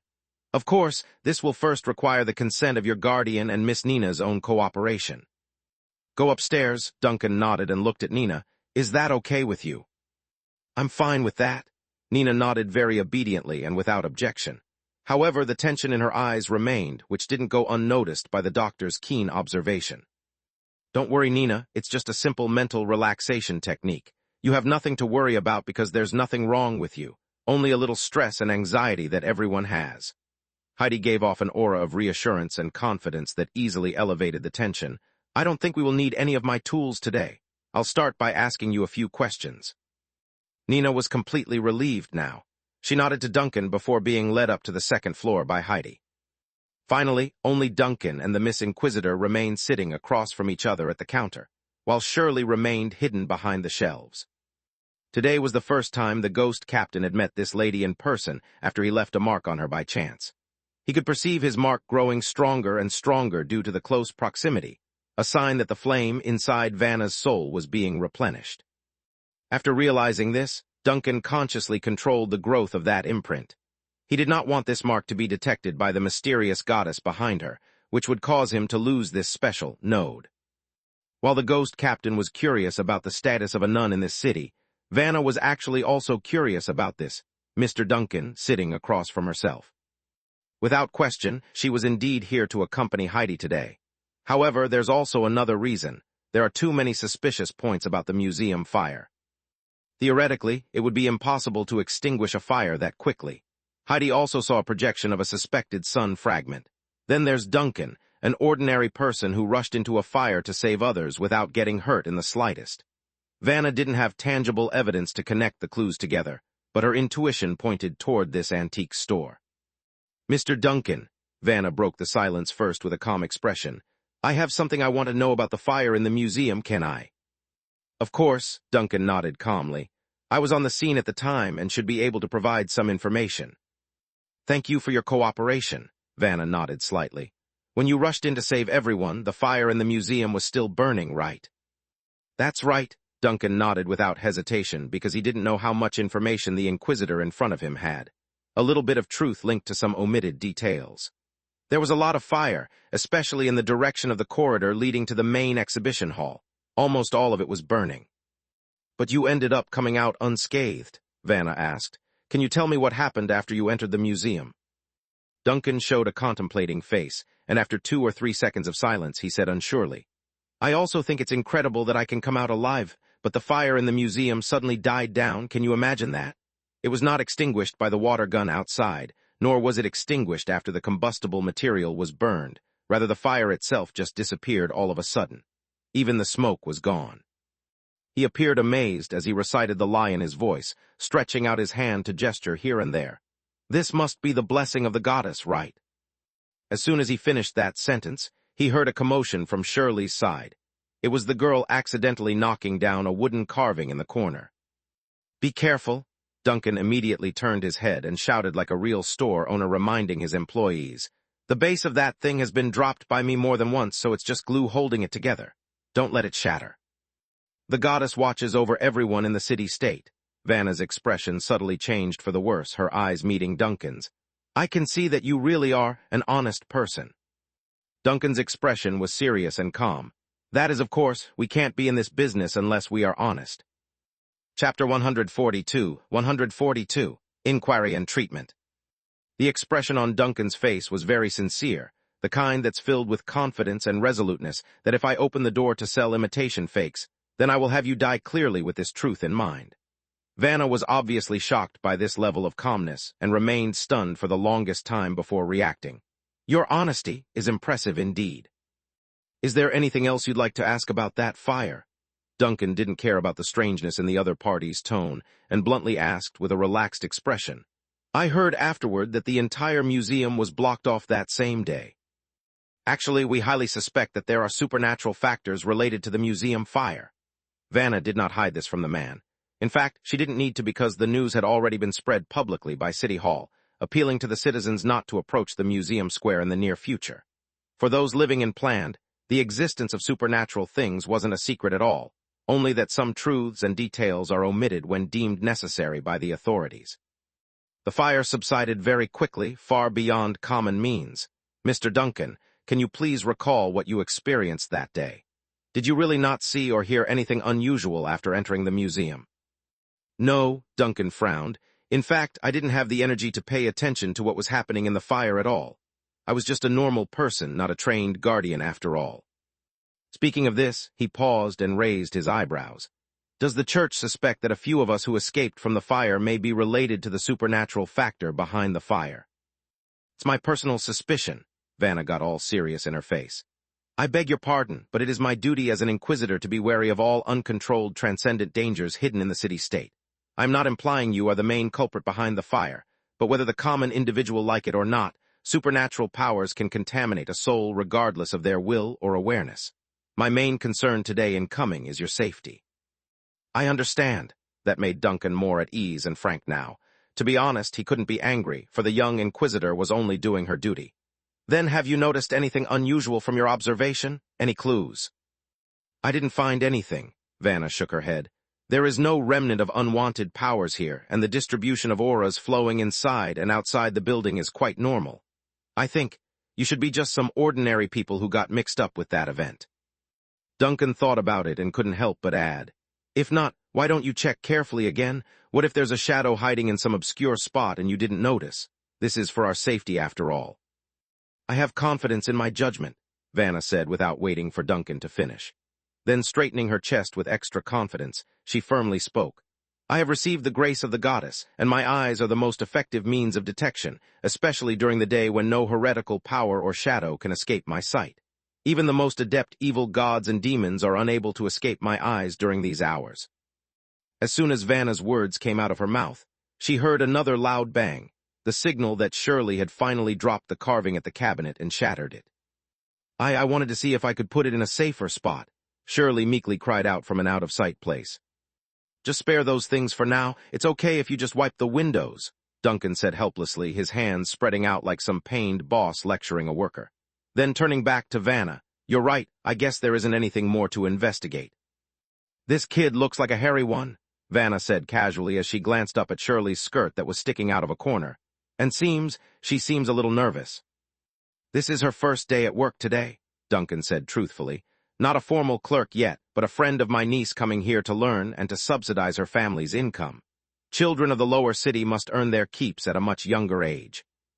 Vanna nodded in agreement, thinking that this was normal.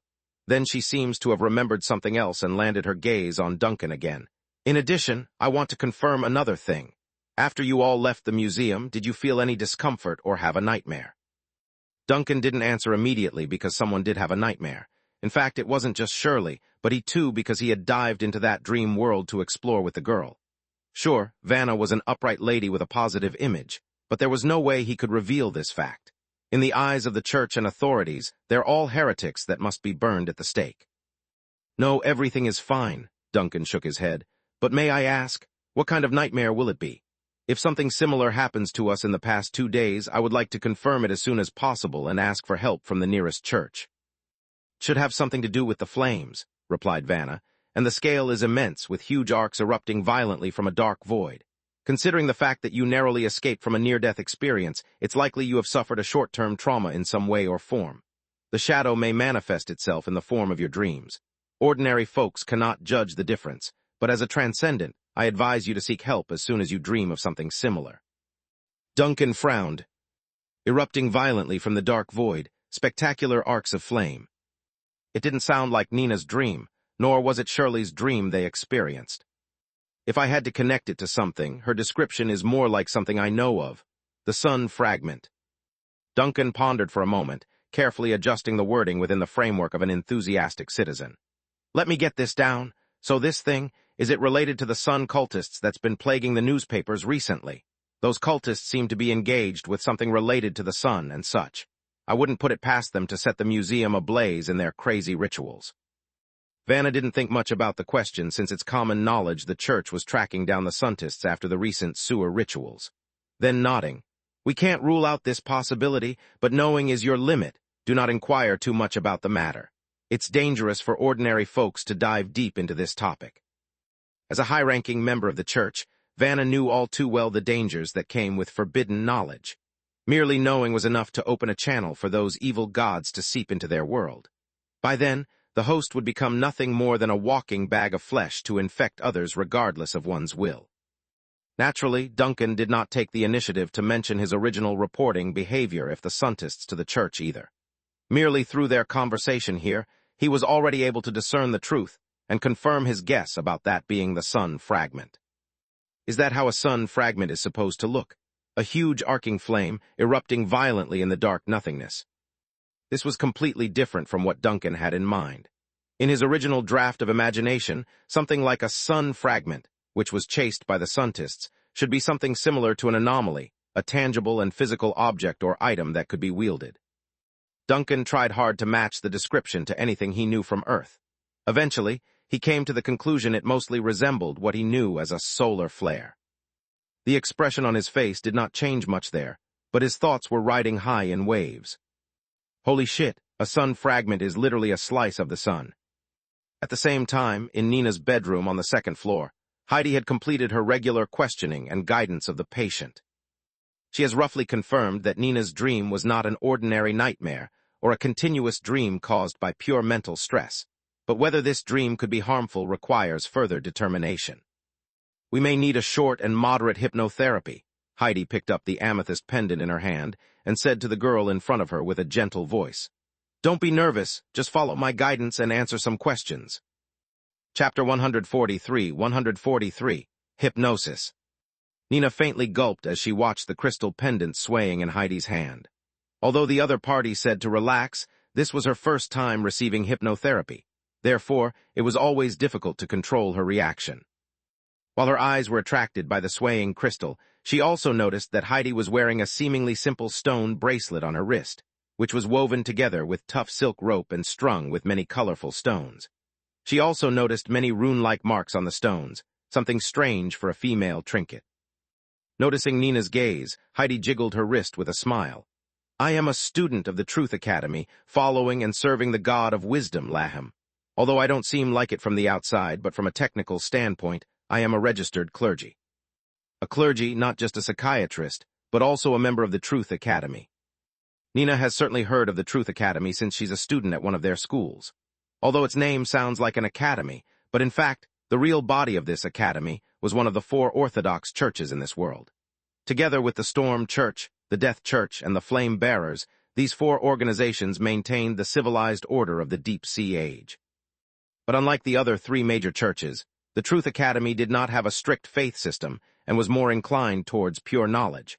They are the backbone of research and scientific progress, so they're the promoters of schools and universities instead of cathedrals and chapels. In addition, these scholars are by far the smallest in terms of numbers compared to the other 3 faiths, and the ones that do wear a marker that registered them as a true wisdom clergy was, to say, rarer than a diamond. At this moment, Heidi appeared glowing like a halo to Nina's eyes. This finally allowed the nervous student to ease up like a junior meeting a top-honor graduate of the same school. Bluntly said, Nina went into full idle ogling mode. Of course, Heidi wouldn't miss the change in Nina's expression, but she didn't care about it. To the doctor, her status as an idol in the eye of her juniors didn't even register because that's how her brains worked. Continuing to fiddle with the crystal pendant in hand, she started to speak slowly, cooing with a hypnotic note. "About your childhood. Just now you mentioned your parents passing in an accident. Can you tell me about the details? The incident may have left a looming shadow over your heart." "Actually, it's nothing I can't talk about."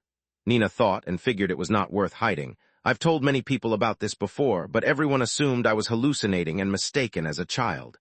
11 years ago, there was a factory leak in the 6th block, and many cultists destroyed the area before being arrested. Did you know that?" "Of course," Heidi nodded. "I was only in my teens when it happened. Our family was staying near the crossroad when it occurred, and we happened to witness the first crowd of people flooding the streets and running over each other." "Then do you remember a fire as well?" "Fire?" Heidi tilted her head slightly and unconsciously stopped fiddling with the crystal pendant. "What fire?" "See, you don't remember that fire either, but in my memory, a huge fire killed my parents. Yet everyone says I am mistaken." Heidi silently listened to Nina's story until the end. Not once did she reject the version contrary to her own. Then with a faint nod, she took a good minute before continuing like she was also contemplating what to do next. "So this should be the hidden shadow inside your heart. The fire you're so afraid of is the catalyst of your dreams. You've been suppressing the emotion, but you're afraid the flames will appear again and take away the people around you. This is the cause." Nina slowly nodded, not rejecting the assessment. "Have you been under any pressure lately?" Heidi asked. "Academically, in life, recent pressures may have amplified the long-standing haze in your heart." Nina fell silent for a moment before she replied with some hesitation. "Maybe it's because my uncle's body has been unwell before. It's been getting worse and worse for a while, which worried me a lot." Speaking of this, she paused and quickly added, Of course, his health is better now. I feel that I have also relaxed a lot, and I haven't had that strange dream in the past 2 days." "Are you worried about your family's health?" Heidi cooed thoughtfully, listening to the whispers of the now partially hypnotized girl across from herself. She didn't need to keep swaying the tool of her trade anymore, because Nina had fallen down on the bed in a dreamy state. The crystal pendant was merely a distraction, while her words were the true source of the hypnosis. "I can see that you have a hard life. You've kept the tension and anxiety in the back of your mind all by yourself. You don't want to burden those around you and ignored your own needs. But it's okay now. Relax and sleep.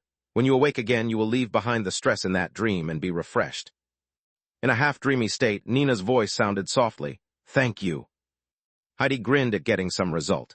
Then, in order to further improve Nina's state of deep relaxation, she casually brought up another question. By the way, your uncle was not in good health before, right? What disease did he have? I just saw that Mr. Duncan seemed to be in good health.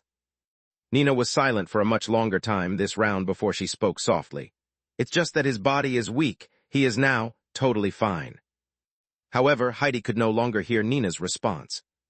The moment she had asked the last question, the doctor was already lying at the end of Nina's bed, falling into a deeper dream than her own patient. On Heidi's right wrist, the hand-woven stone bracelet was faintly glowing due to one of the runic symbols activating. These symbols are often worn by the followers of the Truth Academy, representing the blessings from Laham, the god of wisdom and foolishness. They may not have strong powers to fight the supernatural, but the scholars had other means, like using these runes carrying their god's power. After a few seconds of flickering, a red agate in the string of stones suddenly made a slight cracking sound, and quickly disintegrated into dust before disappearing with the wind. After being left alone, Vanna continued asking Duncan several more questions. One to learn if she had missed any key details about the museum fire, the second to ensure Duncan hadn't been affected by the sun fragment. During the conversation, the rustiness and embarrassment of the first meeting gradually dissipated, and the scene's atmosphere became friendly and familiar. This allowed Duncan to sense the genuine concern of the female inquisitor sitting across from himself. It's not the feeling of an investigator trying to crack a case, but the heartfelt emotion of caring for others. Whether this emotion was due to Heidi's connection, or if it stretched to everyone in the city-state, his impression of the lady couldn't be any better despite their stance. Speaking of which, Miss Heidi and Nina have been up there for a while now, right? During the conversation, Duncan noticed the time and subconsciously glanced up at the stairs leading to the second floor. Indeed, Vanna also reacted to such a reminder and faintly frowned. Usually Heidi's treatment process is very fast. I don't think you can use Miss Heidi's usual treatment model as a standard. Physical hypnosis and kinetic anesthesia are very quick indeed, but I don't think she would go that path with my niece. The corner of Duncan's mouth visibly twitched at remembering those tools in the doc's med kit. But the two of them are taking quite a long time. Nothing will happen right. Vanna shook her head. No, Heidi is a professional who has been strictly trained by the Truth Academy. She won't mess things up in a typical hypnotherapy and is mostly talking to Nina for treatment. I do admit she can be a bit eccentric when it comes to dealing with the paranoid cultist. You know, her attitude towards work is the same as someone going on holiday despite the criteria of her job. After saying the last bit, the Inquisitor suddenly got less confident about the matter and grew worried. Maybe it's best we go take a look ourselves. Duncan and Vanna both went up to the second floor together and came to Nina's room. But before they could knock on the door, their ears perked up on the same unexpected noise. 2 snoring sounds of the ladies inside. Chapter 144, Vanna's Vigilance. I'm so sorry, I don't know how. Heidi apologized with embarrassment. As a senior psychiatrist and a professional who could complete all her studies under the strict standards of the Truth Academy, her embarrassment at the moment was indescribable. Seriously, when Vanna woke her up, Heidi almost fell over backwards, believing her professional life was over. However, at this time, Nina, who was sitting on the bed and had just woken up, was also confused.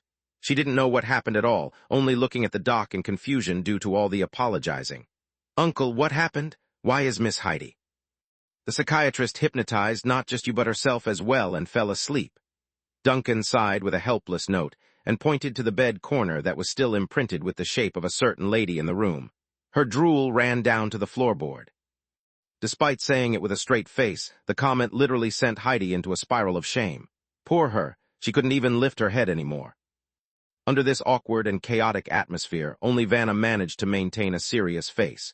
She glanced around the room for the first time, looking for and sensing something. Eventually, she sets her eyes on Heidi. Are you really okay? How did you end up falling asleep yourself during a therapy session? Listening to her friend's serious tone, Heidi gradually returned to her senses and picked up on the hidden meaning. Immediately frowning, she tries to recall the last moment. I don't believe I have a problem. It should be due to all the workload recently. Perhaps the relaxing atmosphere affected me more than I thought just now. But the treatment is complete, right? Vanna still seemed a little uneasy and asked again. Oh, of course, Heidi nodded without hesitation, confident in her own work. I asked Miss Nina some questions, and it was after she answered that I fell asleep. Duncan noticed Vanna's solemn expression and couldn't help but ask, Is there something wrong? No, just a little worry from me about Heidi's condition. She's never done something like this before. Vanna shook her head. But I suspect it's like she says, she's too tired due to the recent extra workload. Her day off did get ruined by the museum fire after all. When Nina heard this, she immediately apologized to Heidi out of reflex. I'm sorry, it seems that I took up your precious resting period. No, there's no need to apologize. Heidi quickly waved her hand. And if we think about it differently, I did get a good night's sleep here. I haven't slept so soundly in a long time. Vanna confirmed this by eyeing her friend up and down. Then turning to peer out the window for the color of the sky. It's getting late. I believe we should also take our leave before night arrives. Don't you need a break? Duncan expressed concern as the owner of the place. Miss Heidi still looks a little tired. I'm much better. Heidi corked a flushed smile when she heard this. It's not safe to stay outside at night. I have to get home before the sun goes down, otherwise my father will be worried about me. Hearing this reason, Duncan didn't try to keep the ladies around. He first helped Nina out of bed, then turned to face the two guests. Then I'll see you two out. Keeping his promise, he sent Heidi and Vanna to the front door, where he saw the looming evening sun getting ready to rest for the day. Vanna started the steam core of the vehicle she drove over with. Apparently, the engine needed preheating like a boiler before it would properly run, which intrigued Duncan. However, before the ghost captain could inspect the machinery, Heidi had gotten closer and whispered a series of concerns. You are now a very competent guardian, but you seem to have neglected to take care of Nina for a while before. Her mental tension and anxiety arose from this reason, said the psychiatrist sincerely and directly. Of course, now that her condition has been greatly relieved after this counseling, the situation will get better. But even the best treatment needs to be consolidated, and the best psychological healing can only come from the care of loved ones. Nina had mental tension and anxiety, and for some time too, was it before I took possession of this shell. Duncan accepted this and nodded back to the doctor. He's sincere and thankful for the help. Thank you for coming today. I was indeed in a bad state for a while and neglected her health. Actually, I should be discussing this with you in further detail after the treatment. Sadly, today doesn't seem to be right timing. Heidi sighed and took half a step back. I will sort out the findings I discovered and write it all down in a letter. It will also include the follow-up suggestions for her care. The two special guests finally took their leave and left. Watching the eye-catching car that's not commonly seen in the lower city drift away in the orange-colored street of the evening, Duncan exhaled a long, deep breath he's been holding in. Out of his expectations, the first face-to-face encounter with the church went far more smoothly and peacefully than he could imagine. And after Vanna and the two left, Shirley finally came out from the corner of the first floor. The girl looked nervously in the direction of the door, only daring to come up after seeing Duncan and Nina return. Are they really gone? Yes, they're gone. Duncan glanced at Shirley, his tone sounding helpless at how cowardly this girl had got. Also, your behavior is too obvious. What are you thinking by hiding the entire time? To draw attention and arouse suspicion. Thank goodness the Inquisitor didn't overthink the matter. I'll retroflex. Because I'm scared. That's the Inquisitor, the strongest fighting force working under the church in this city. Shirley's eyes popped as if unable to comprehend how Duncan could remain so calm and unfazed. The highest-ranking clergy can order the guardians and patrols on a whim. If she gets even the slightest whiff of dog scent, she can have the entire city swamped down on our heads in an instant. Speaking of this, she paused and sighed again. Egg, of course, it is normal that you don't understand my mentality. In the eyes of an existence like you, the Inquisitor is probably not much different from the priest in the community chapel. Nina looked at Shirley, then turned her head in the direction where Vanna and Heidi had left. She frowned at the strange conversation.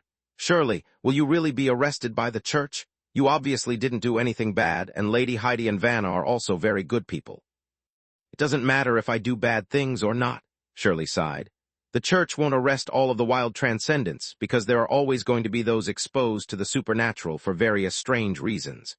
However, that doesn't mean they won't keep tabs on these wild ones like me after discovering my existence. I don't want to lose my freedom. Nina frowned and couldn't grasp Shirley's logic.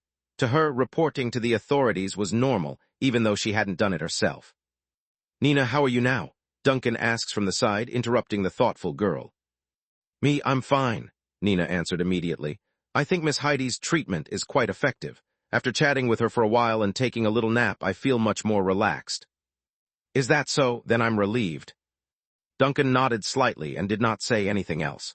Walking towards the stairs, he only then noticed Shirley, who seemed to react suddenly by glancing out the window. I had wanted to go home today," she cries with a sad note. "Keep that idea as a thought only." Duncan didn't look back. "Do you really plan to fight with the guardians of the church at night?" Nina also chuckled and stepped forward to pat Shirley on the shoulder. "Just stay here for another night. We can even take this chance to chat at night." On the way back to the upper city, Vanna held the steering wheel firmly while Heidi yawned in the passenger seat.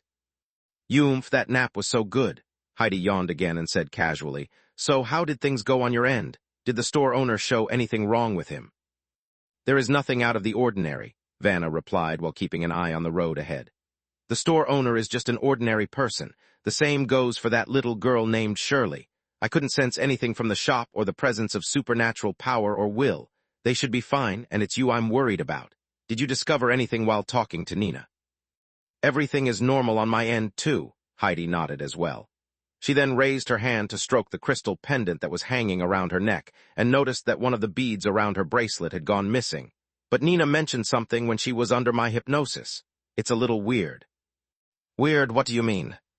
"She mentioned a fire when she was a child, a fire related to the factory leak 11 years ago," Heidi said casually. "But you know it too, there wasn't anything 11 years ago." As soon as she was halfway through speaking, a sharp breaking screech accompanied by the vibration of the body interrupted her words. Vanna had stomped on the brake and turned to face her friend with wide eyes. "Fire? Nina said she remembered a fire 11 years ago." "Yes," Heidi was a little stunned by the strong response. "Why are you making such a huge reaction?" Vanna didn't speak for a while, only her face showing the swirling emotions running inside. Heidi naturally sensed the change and got worried. "Do you want to turn around and go back now? We can ask." "No," Vanna shook her head abruptly after pondering the idea. The car started again, and in the darkening sky, the scenery on both sides of the neighborhood gradually accelerated and receded away. "I know you're confused and curious, but until I say more, don't mention this to anyone. I need to confirm something first." Vanna paused for a moment and then murmured as if she were talking to herself. "Perhaps we came in a bit of a hurry today." Chapter 145. Heidi and her family. Heidi wisely didn't pursue the matter. The doctor knew she was different from Vanna. Although they're both clergy in name and even had a registered certification from the Truth Academy, she was better at research than confronting those dangerous forces head-on. Sure, this technically fell into her field of specialty, but her work was all conducted under controlled conditions. Unfortunately, that wasn't it. Vanna, on the other hand, was well suited for this matter. She's been confronting the heretics for many years. She knows the ins and outs of what's permissible during tense situations. If Vanna says not to ask, then you don't ask. Towards the last stretch before home, Heidi finally threw out a question she assumed safe. "Is there a problem with that antique shop?" "Everything is fine in the antique shop." Vanna controlled the car to slow down, her face still thoughtful. "But in our city-state, something abnormal may be taking place." The sky had entirely darkened by then, and the bells and whistles that alternate between day and night had started to ring from the central steam core. It's also the signal for the street lamps to come on. When Heidi arrived outside her home, Vanna's car had already started to depart and was quickly out of earshot. Unlike her friend, that's limited by the curfew, the Inquisitor doesn't rest at night. Not only did Vanna have to make another trip down to the cordoned-off museum and meet the Guardians, but she also had to return to the main cathedral for paperwork. Even on her days off, Vanna's never truly resting. Heidi sighed again at recalling her own day being ruined. But a sigh was a sigh. She was not going to wait to enter her home. With a click of the lock, the doctor entered the spacious living room that was lit with electric bulbs at the ceiling. It's quiet as usual, and the day maid had retired to her own place after finishing the dishes. Bluntly said, the vast house seemed a little deserted right now. But Heidi has been used to this. Her father was someone that's hard to pull out of the study once he's invested, and her mother's health hadn't been good, so expecting a warm welcome was out of the question. Even so, that doesn't mean there's no human scent in this big house. Their family relationship has always been good, in fact. Changing out of her coat and storing away the med kit, she glanced around and found the study room to be lit. Her father was likely reading something. Without disturbing the master of the house, Heidi came to her parents' bedroom and knocked on the door. "I'm back. Are you inside?" Her mother's voice came from the other side of the door with a sense of helplessness and a little pretended anger. "Why did you come back so late tonight?" Heidi stuck out her tongue at the door and quickly sorted out her expression. Then, pushing it open, she strolled inside while muttering her excuse. I went out with Vanna so you don't have to keep worrying about me. She can easily best the entire city with one hand behind her back. The lighting in the room was dim here because strong lighting would irritate her mother's eyes, which had been in poor condition after being injured by chemical fumes from the factory leak 11 years ago. Heidi swiftly adjusted to the dim lighting and saw her mother sitting on the head of the bed. It's a very kind old lady sitting there in a pair of soft pajamas and weaving a unique craft of plaid. You're always running around with Vanna. Sooner or later you won't be able to marry like her. I know it, you can't fool me. She's been running to the marriage center every weekend, hoping to get paired with a man that fits her requirements. The church has been getting complaints every day because of that. The expression on Heidi's face visibly stiffened. Don't say that, Vanna is an inquisitor now. So what if she's the inquisitor? She's still the same lass that's been eating at our house for several years. It's all because of her uncle after he became the city admin. All that man cares about is the city's affairs. That's why Vanna didn't get the right upbringing of a proper lady. The old mother babbled on and on as usual, her hand gesturing, never once stalling. If I were Vanna's uncle, I would have run to the church and demand they remove the oath placed on his niece. Most nuns only make one oath during the baptism ceremony. How could Vanna do 3 big ones? It's all because of those 3 oaths that she can't marry anyone even at this age. Listening to her mother's string of moaning and ranting, Heidi could only chuckle with embarrassment. Finally, after the old lady managed to catch her breath and stop for a bit, the daughter knew it was her chance to change the topic. You're almost finished with the weaving. Yes and no, I've weaved and disassembled it several times already. It's always something that I can't get right. The old mother smiled, showing Heidi her splendid ribbon woven with fine silk. The intricate workmanship was embellished with colorful stones and beads, a gift one wouldn't find in just any shop, for it's rumored to ward off evil spirits. I wonder if I can find a good young man for you once I'm finished.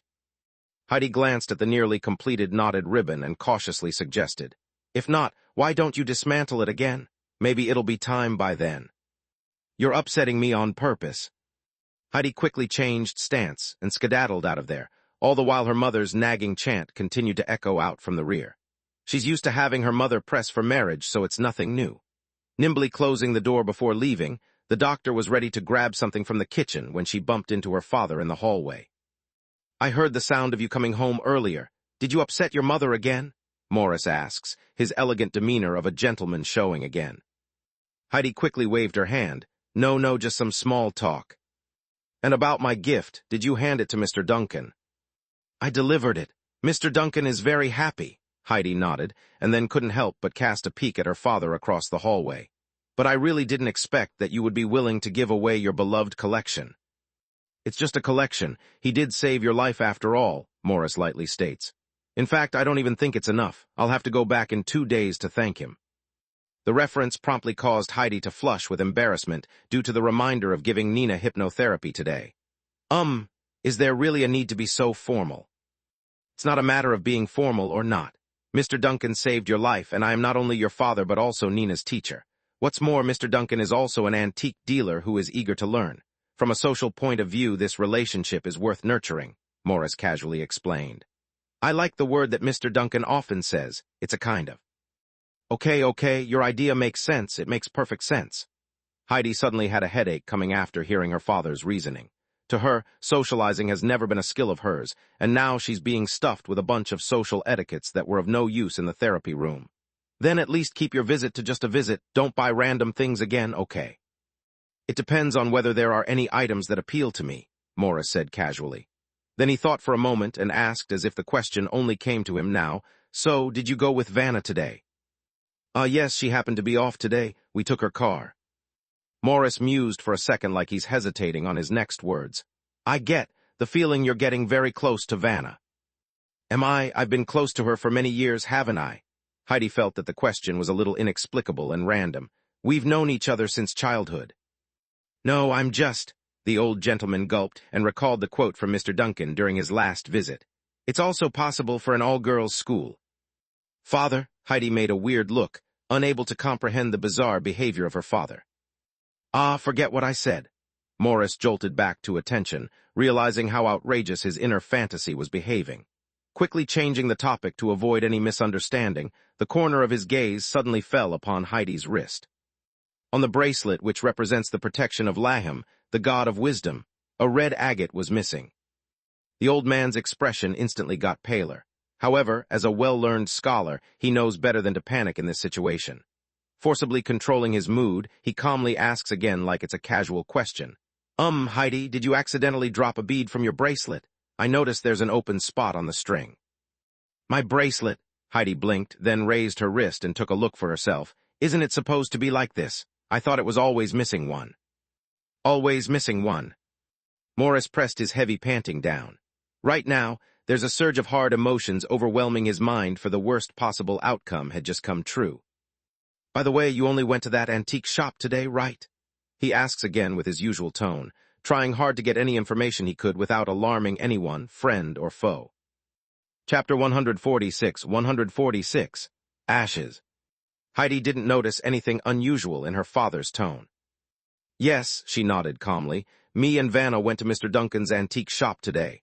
I managed to have a nice chat with him and performed hypnotherapy for Nina. We returned right afterward. The doctor hesitated briefly at the end, wondering whether to tell her father about the fire she had heard from Nina and Vanna's strange reaction over it. However, after recalling her friend's abnormally serious expression in the car, the lady halted this idea. There may be dangerous hidden forces involved behind this incident, and it may be so serious that if she speaks of it, it may attract prying eyes. Although her father was the same as herself, he was also a follower of truth who serves the god of wisdom. They're both more of a scholar than a true transcendent fighter. It's not good for a person of learning to deal with those dangerous things directly. Morris still had a gentle and calm expression on his face when he nodded slightly, then speaking casually like it's not intended. So you stayed over there for quite a while. Did you lose track of time by chatting with Mr. Duncan? See, did I not say he's a person thirsty for knowledge? Oh, that's not it. Heidi's face suddenly grew a shade of blushed red. It's just that I wasted a little time when I hypnotized Nina. When hypnotizing Nina, Morris heard his student's name and timely raised an eyebrow. Did it not go well? Is her mental state that terrible? Was it affected by the previous fire at the museum? Heidi couldn't help but roll her eyes when she heard her father's long series of questions. You really care about that student of yours? Don't worry, she's doing well. That girl was just a little anxious, and after my counseling, she's completely fine and won't be affected during the final exams.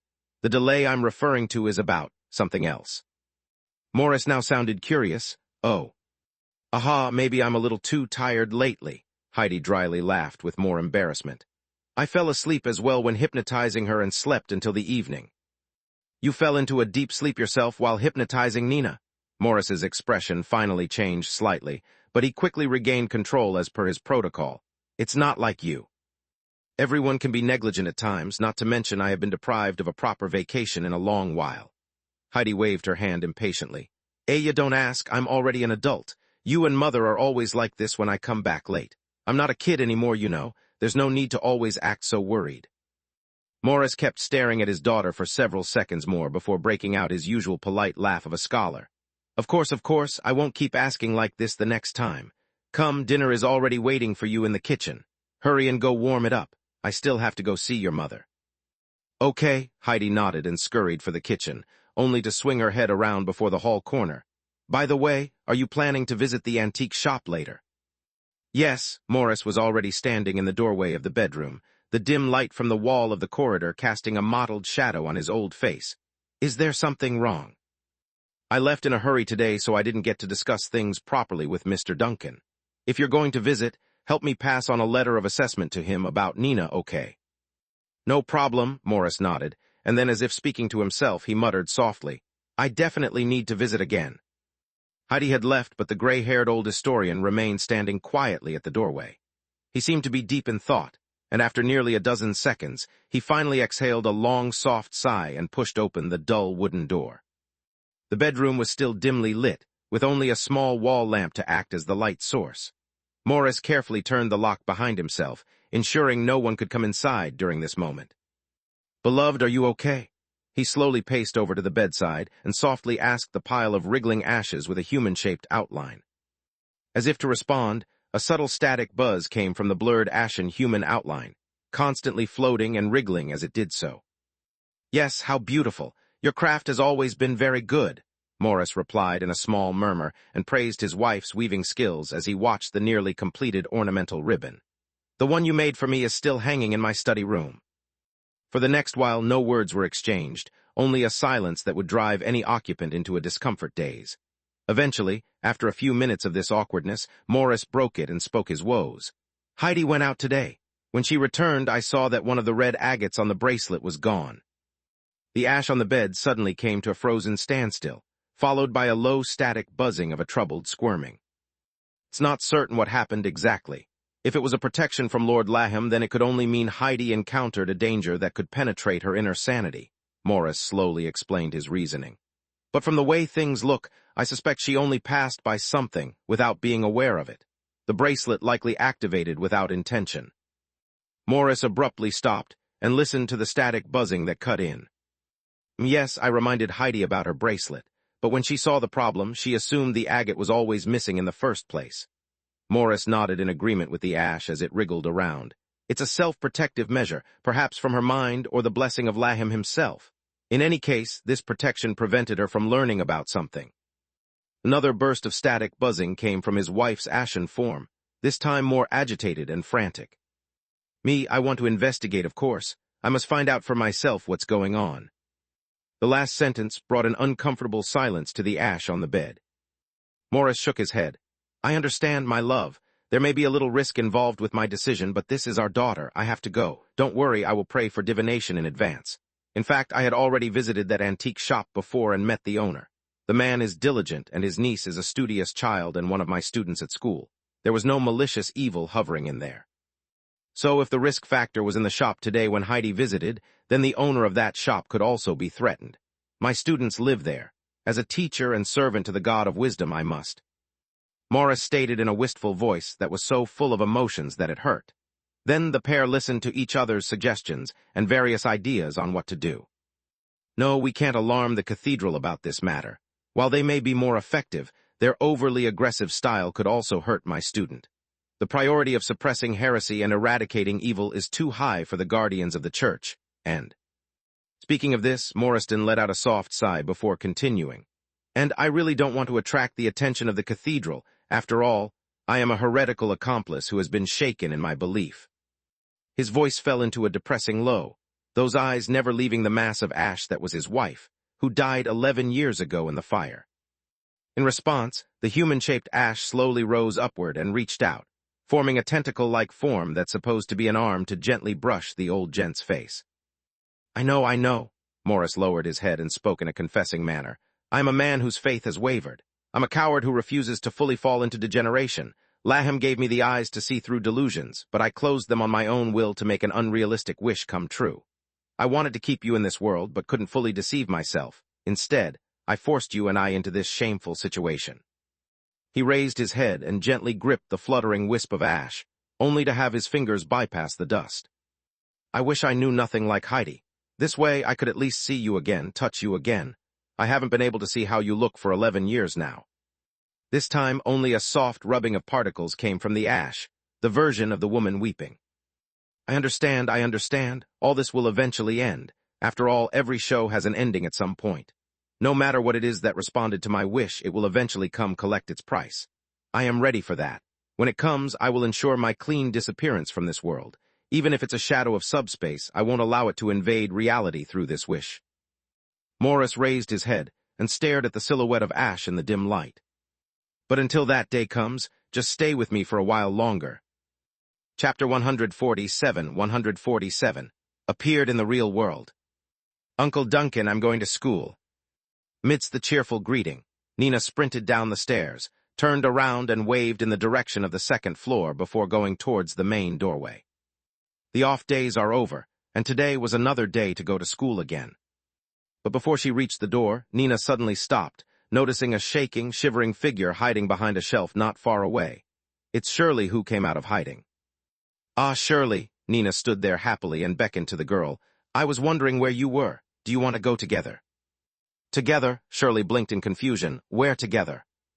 "School, of course, La. Today is," Nina said subconsciously, only to realize her blunder halfway through, making a slightly embarrassed expression. "Ah, sorry, I forgot." Shirley wasn't her classmate nor attended the school, and the pleasant experience of spending time on campus was just an act. Nina knew it herself, yet the girl would still occasionally forget this fact. The expression on Shirley's face also became weird for a while, and her eyes showed an apology again. However, she quickly recovered and shook her head slightly. "I won't go with you. My investigative activities have been completed at that school." "I guess so." Nina pursed her lips, quickly returning to her usual smile. "Sorry, I forgot, so I'll go first." Shirley nodded, but then remembering something, she added, "By the way, Nina, I'm going home today." "Going home?" Nina was stunned for a moment. It seems that in the span of only 2 days, she has taken Shirley as a member of this place for granted. Therefore, when the young lady heard this news, she had to take a good moment to process it. "Are you not staying here anymore?" "I have to go home. My stay here had always been temporary." Shirley waved her hand, saying what she had long wanted to say. "I told Mr. Duncan too, and he agreed." Nina didn't say anything for a while, acting like she's fallen into a shocked daze. Eventually, after a few seconds of spluttering, she managed to come out of it. "Will you come back in the future?" "As long as it is possible. I really don't want to come in the future. If possible, I want to steal a boat ticket and hide over at the Frost City State." The idea of running away flashed within Shirley's mind, but then she seemed to sense a gaze falling on her body from the second floor. Shrinking her neck, she quickly corrected her train of thought. I will come and find you if there's an opening in the future. My home isn't far away anyways, ha. Nina tilted her head, finding the behavior strange. Nevertheless, she quickly dropped the notion and got all happy again. To her, it's good enough with the promise. Waving her hand cheerfully, she turned and ran out the front entrance, disappearing from view after turning around the street corner. Shirley watched the other girls zooming off with a sort of daze at how quickly the attitude changed. Then suddenly, her instincts brought her back to attention after noticing the certain figure standing at the stairs behind herself. "Cap, good morning, Mr. Duncan." She jerked to rigid attention, greeting the owner of the shop with a rarely used polite greeting in her repertoire. "You're much more polite now. This is what a girl your age should look like," Duncan said lightly, slowly walking down the stairs as he did so. "Did you finish explaining it to Nina yet? Are you going home today?" "Yes, I explained it to her clearly." Shirley lowered her head, her voice not daring to be too loud. "You also agreed I can leave today." "Why are you nervous again? Yesterday you were fine. Do you reset your tension every morning or something?" Duncan shook his head with a helpless smile and stepped forward to pat Shirley's slightly thin shoulder. "Relax. I never said that I wanted to imprison you somewhere. I invited you to be a guest here so you can naturally go back when you want to go back. Of course, you can also come here any time you like." I know." Shirley nodded repeatedly, then deflated in a frustrated manner. "Its truth is, I am not that nervous inside like you think. This is all Dog's doing. Whenever you get too close to me, he will instinctively tense up and transmit the emotion to me." "Oh, Dog, well then, guess there's no way around it then. Perhaps it's due to a shadow demon's keener sense of perception." Duncan shrugged and looked down at the petite girl. "But why don't you think about it? You can really stay here if you like. The place where you and Dog is living sounds to me a bit rudimentary and unsafe at night." A subspace shadow claiming his lair was a safer place to live was simply unfathomable, borderline outrageous even. In the end, Shirley could only start giggling like an idiot after losing her vocabulary. That.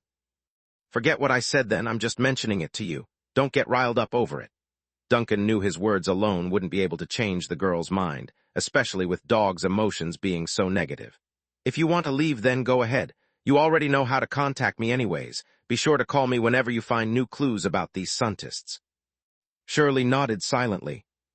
After 2 dreamlike days of this life, she finally got permission to leave here, got the chance to escape this terrifying being. But when this opportunity really appeared, she suddenly found herself at a loss. Chatting and frolicking with a friend, living under the care of an elder, warm bedroom, bright lights, delicious food, and a peaceful life without fear of nightmares or hiding from the guardians. Now she's allowed to leave, yet for some reason she got this ridiculous idea that the bright world which she sought was having its door closed to her again. Our lives are going back on track, surely. In the midst of the spiritual connection, she suddenly heard Dog's low muttering. "Yes, it's time to get back on track," Shirley muttered softly in her mind. Then she looked up and wanted to say goodbye to Mr. Duncan to find the man's expression getting serious. In the dark, Duncan had sensed a flash of aura in the distance. This signal was one of the marks he left behind. "Mr. Duncan," Shirley nervously asks.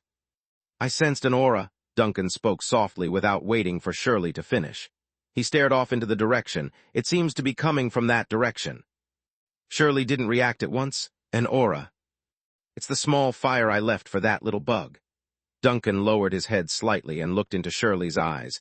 Do you remember the umbrella freak who attacked you on the edge of your dreams? Shirley was stunned for a moment and her eyes widened suddenly. Is it the piece you sent home? But wasn't that in the dream world? Yes, it was an attacker who appeared in the dream world. Duncan's tone grew meaningful. But now I perceived that mark in the real world. Shirley's eyes widened, and she suddenly thought of what Mr. Duncan had said to herself in that nightmare. Perhaps it wasn't just a dream. Shirley, Duncan's voice came suddenly, interrupting the girl's memory. Before you go home, do you want to take another adventure with me? Of course, if you don't. I do, Shirley replied immediately without waiting for the other party to finish speaking. Her attitude was so firm that even she was startled. Then, as if to ease the embarrassment, she explained. That thing appeared on the street after the fire. It must have something to do with the event 11 years ago. Duncan pressed Shirley's shoulder. Then we'll go together. But how do we get there? Shirley took a soft breath. Can you be sure of the exact location of that thing? We're not going to take the bus like last time again, right? Duncan smiled and shook his head. I have a more convenient mode of transportation now. Shirley was stunned for a moment. But just as she was about to ask what kind of convenient transportation method, a small shadow suddenly swooped down from the staircase of the second floor and perched itself on the man's shoulder. To the Urxian Bridge, walk Chenghua Avenue, big seat.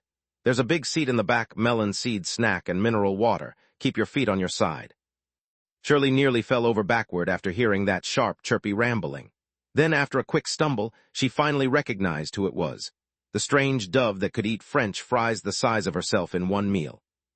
Under the girl's shocked gaze, AI circled in the air again, unleashed the burning green flame around herself, and transformed into her undead skeletal form. Shirley. She rigidly turned to face the man, only to be silenced by the flash that took her by surprise in the next. Under eyes expressed delivery service and belt buckling yapping, the tiny vortex of flame dashed out of the antique shop and flew off into the distance. Chapter 148, Superimposing. A swift shadow swept through the old and dirty streets of the lower city, through the pipes and pressure relief structures crisscrossing the factory cluster, through the desolate stations and deserted streets, and finally into a narrow alley. The green flames bloomed, spreading wantonly in the air like a door until they swelled big enough to allow Duncan to step through the portal. She was promptly followed by Shirley, who was still a little blindsided by what's occurred. Duncan glanced back at the girl behind him, looking up and down before he spoke in a deep voice. How does it feel? Is there any discomfort? I'm okay. Shirley was still dizzy, but this dizziness was more of a disorientation caused by being abruptly carried by the big boss than physical discomfort. She looked up at AI, who had returned to the form of a white dove and landed on Duncan's shoulder. After a long time, she suddenly used her spiritual contact to communicate with Dog hiding in her soul. Dog, can you beat this dove? Don't ask, even if you ask, I can't beat it. Dog's voice sounded muffled. Forget the bird raised by this big boss, even the fish stew is out of my league. Shirley was stunned. Why did you suddenly mention fish stew? Because I can see that there is probably nothing in line with common sense around this being. Duncan didn't know that Shirley was muttering to Dog in secret. First confirming there was nothing wrong with the girl using the mark he placed on her, the man eventually sighed in relief after confirming she was all right. He didn't use the girl as a test subject. In fact, he's already tested the transportation with various live animals beforehand, all of which were perfectly fine afterward. Even so, he didn't want to wantonly ignore Shirley's health. Once done with the health check, Duncan shifted his attention to the surrounding environment. At the end of the street, he could vaguely see the dilapidated streetscape. The plumbing facilities that have been in disrepair crisscrossed along the houses on both sides, and some of the pipes have tiny steam coming out of their connections. It's hissing and leaking. This was a common sight in many parts of the lower city. But Shirley still recognized this place right away. This is the 6th block. Her eyes widened in some surprise. Mr. Duncan, did you sense that mark here? That's right, Block 6, we're back here again, but... Duncan exhaled, then frowned slightly. But the imprint faded a minute ago. Faded? Is it extinguished? Shirley asked with a look of surprise, but Duncan didn't answer, only staring thoughtfully in a certain direction. In Shirley's dream, he had implanted a cluster of flames into the remaining blob of the attacker. The order was to return to its main body. Then soon after, the connection ended until now with the mark reappearing in the real world. If there are many coincidences, then it's no longer a coincidence. Nina's dream, Shirley's nightmare, the mark appearing at the 6th block, all these clues pointed to the invisible curtain here. There must have been something they overlooked the last time they visited. Narrowing his eyes, Duncan didn't believe the flame he had left behind had been extinguished. Although he couldn't pinpoint the exact location, the faint feedback told him it was still burning. Since the flame was still burning and growing, it meant that its mission wasn't over. It was still chasing, devouring, and assimilating the attacker. Perhaps it may have even grown into a huge fire outside of reality. He wanted to find this gap that was out of his view, the gap that seemingly connected dreams and reality. That abandoned factory is in the other direction. Halfway through, Shirley raised her arm and pointed to a large building in the distance. "We're not going to that factory," Duncan said quickly. "Let's go this way." "Oh," Shirley answered, jogging her short legs to keep up with Duncan. The withered and yellow leaves drifted with the wind and fell at Shirley's feet. As she stepped on the fallen leaves, she heard a slight crackling sound that was similar to a burning ember. Around them were nothing but ordinary streets. The old houses lined up along the sides, standing in the wind and facing indifferently at the uninvited guests who intruded here. But then Shirley noticed something was wrong. There was no pedestrians on the street. The 6th block was indeed deserted compared to the other parts of the city. In fact, it's borderline listless, cold, and withdrawn. But by no means should it be like this without a single soul in sight. A very uncomfortable feeling permeated from the bottom of her heart. This gave Shirley the exact same sensation of being trapped inside her nightmare again. Out of a desire for protection, she subconsciously got closer to Duncan until she accidentally bumped nose first into the man's waist. In the next second, Shirley drew up the full text of curse words in her dictionary.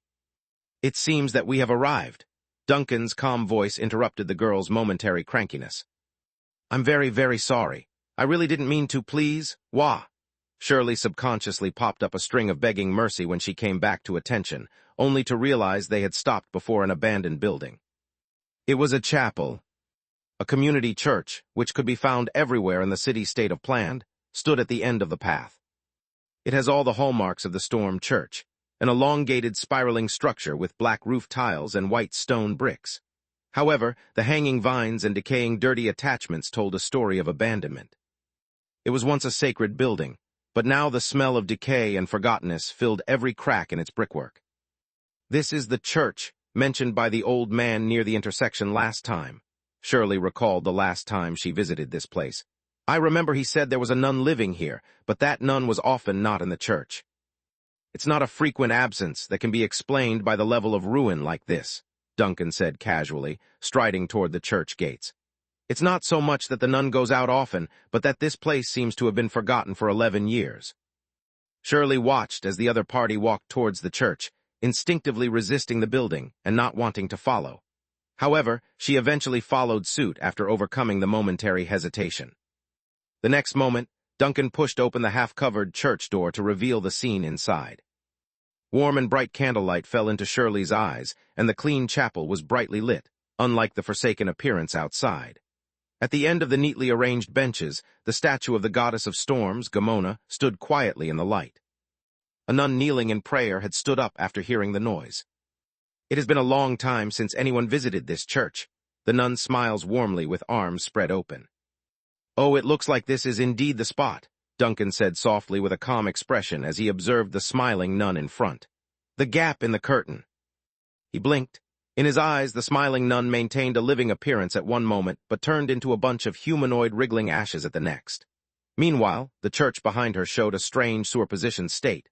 The flames were burning on the intact benches, ashes and sparks drifted from the roof, and the fire scene had interlaced with this calm reality.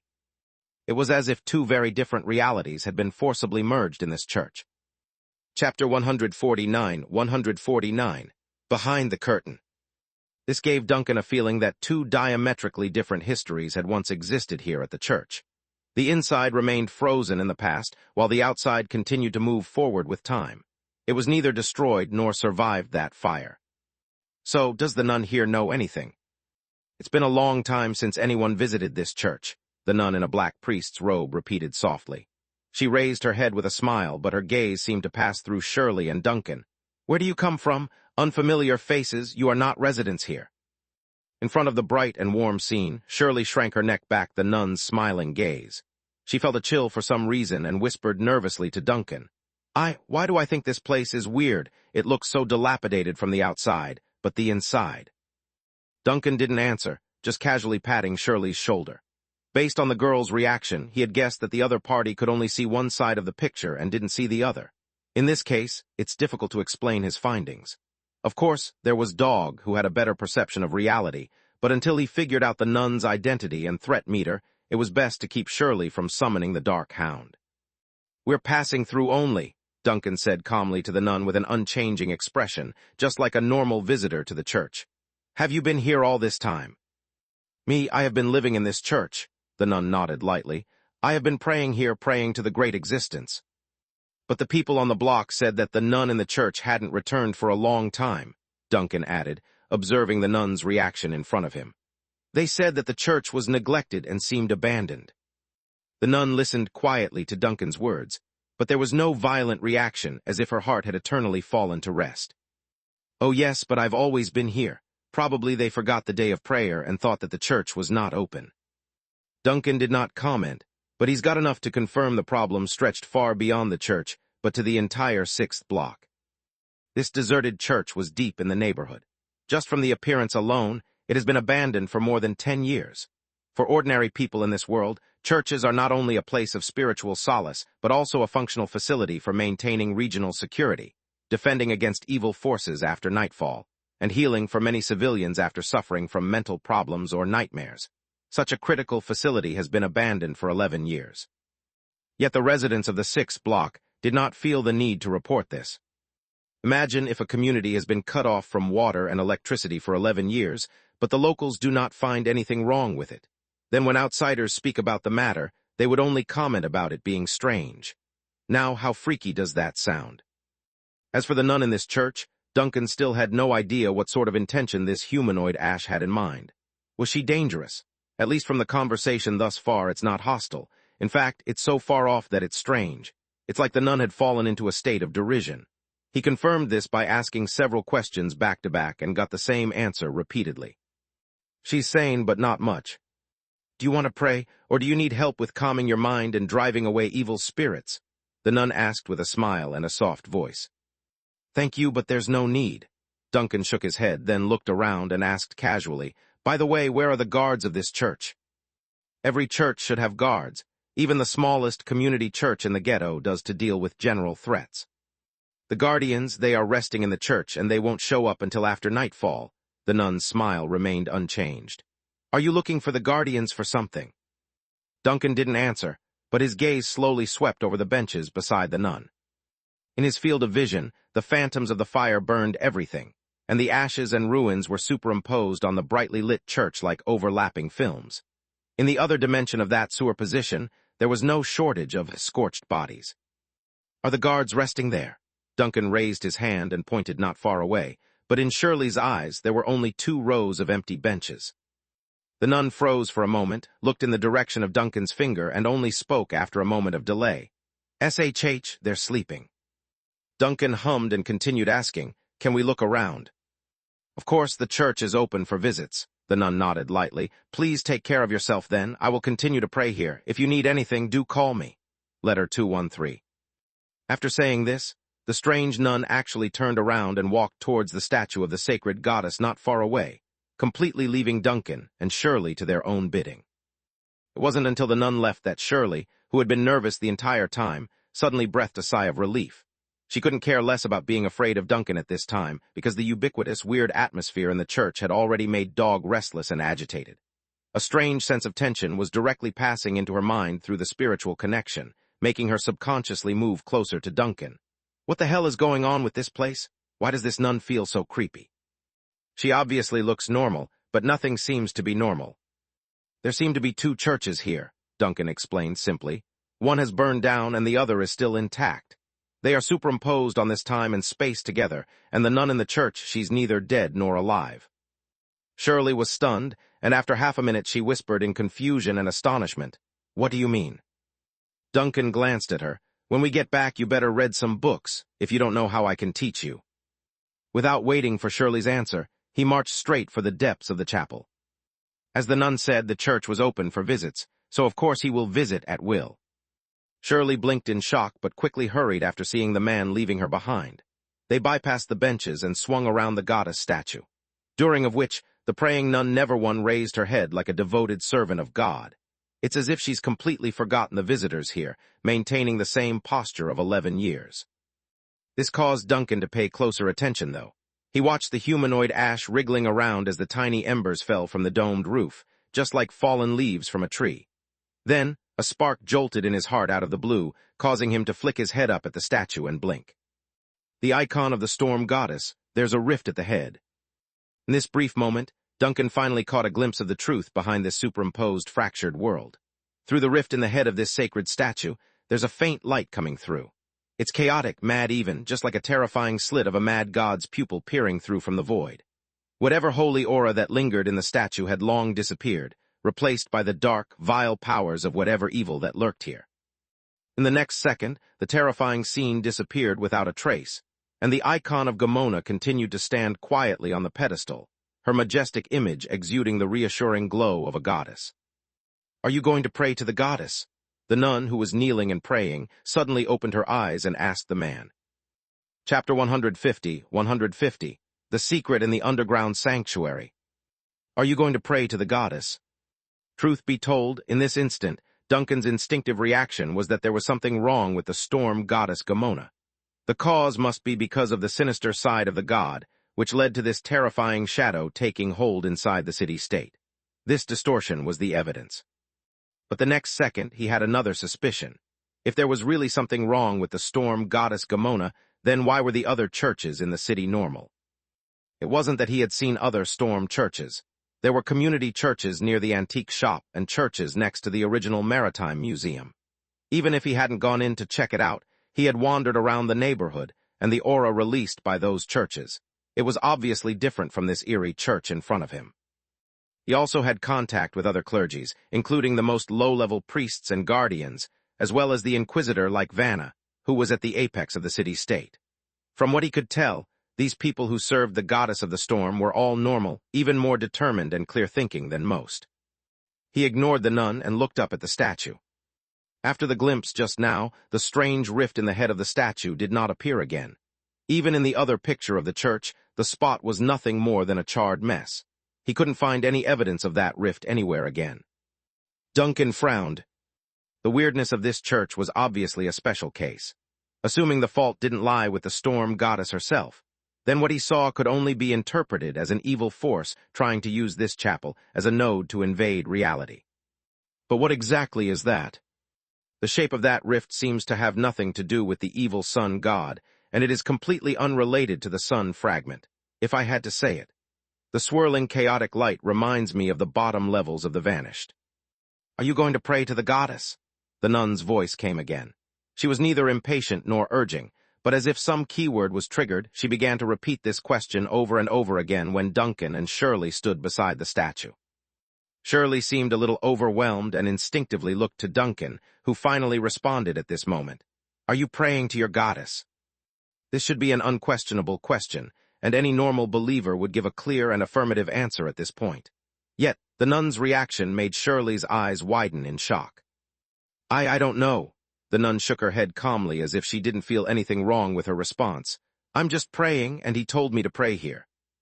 Duncan immediately frowned. "Who is he?" "The Great Existence," the nun smiled.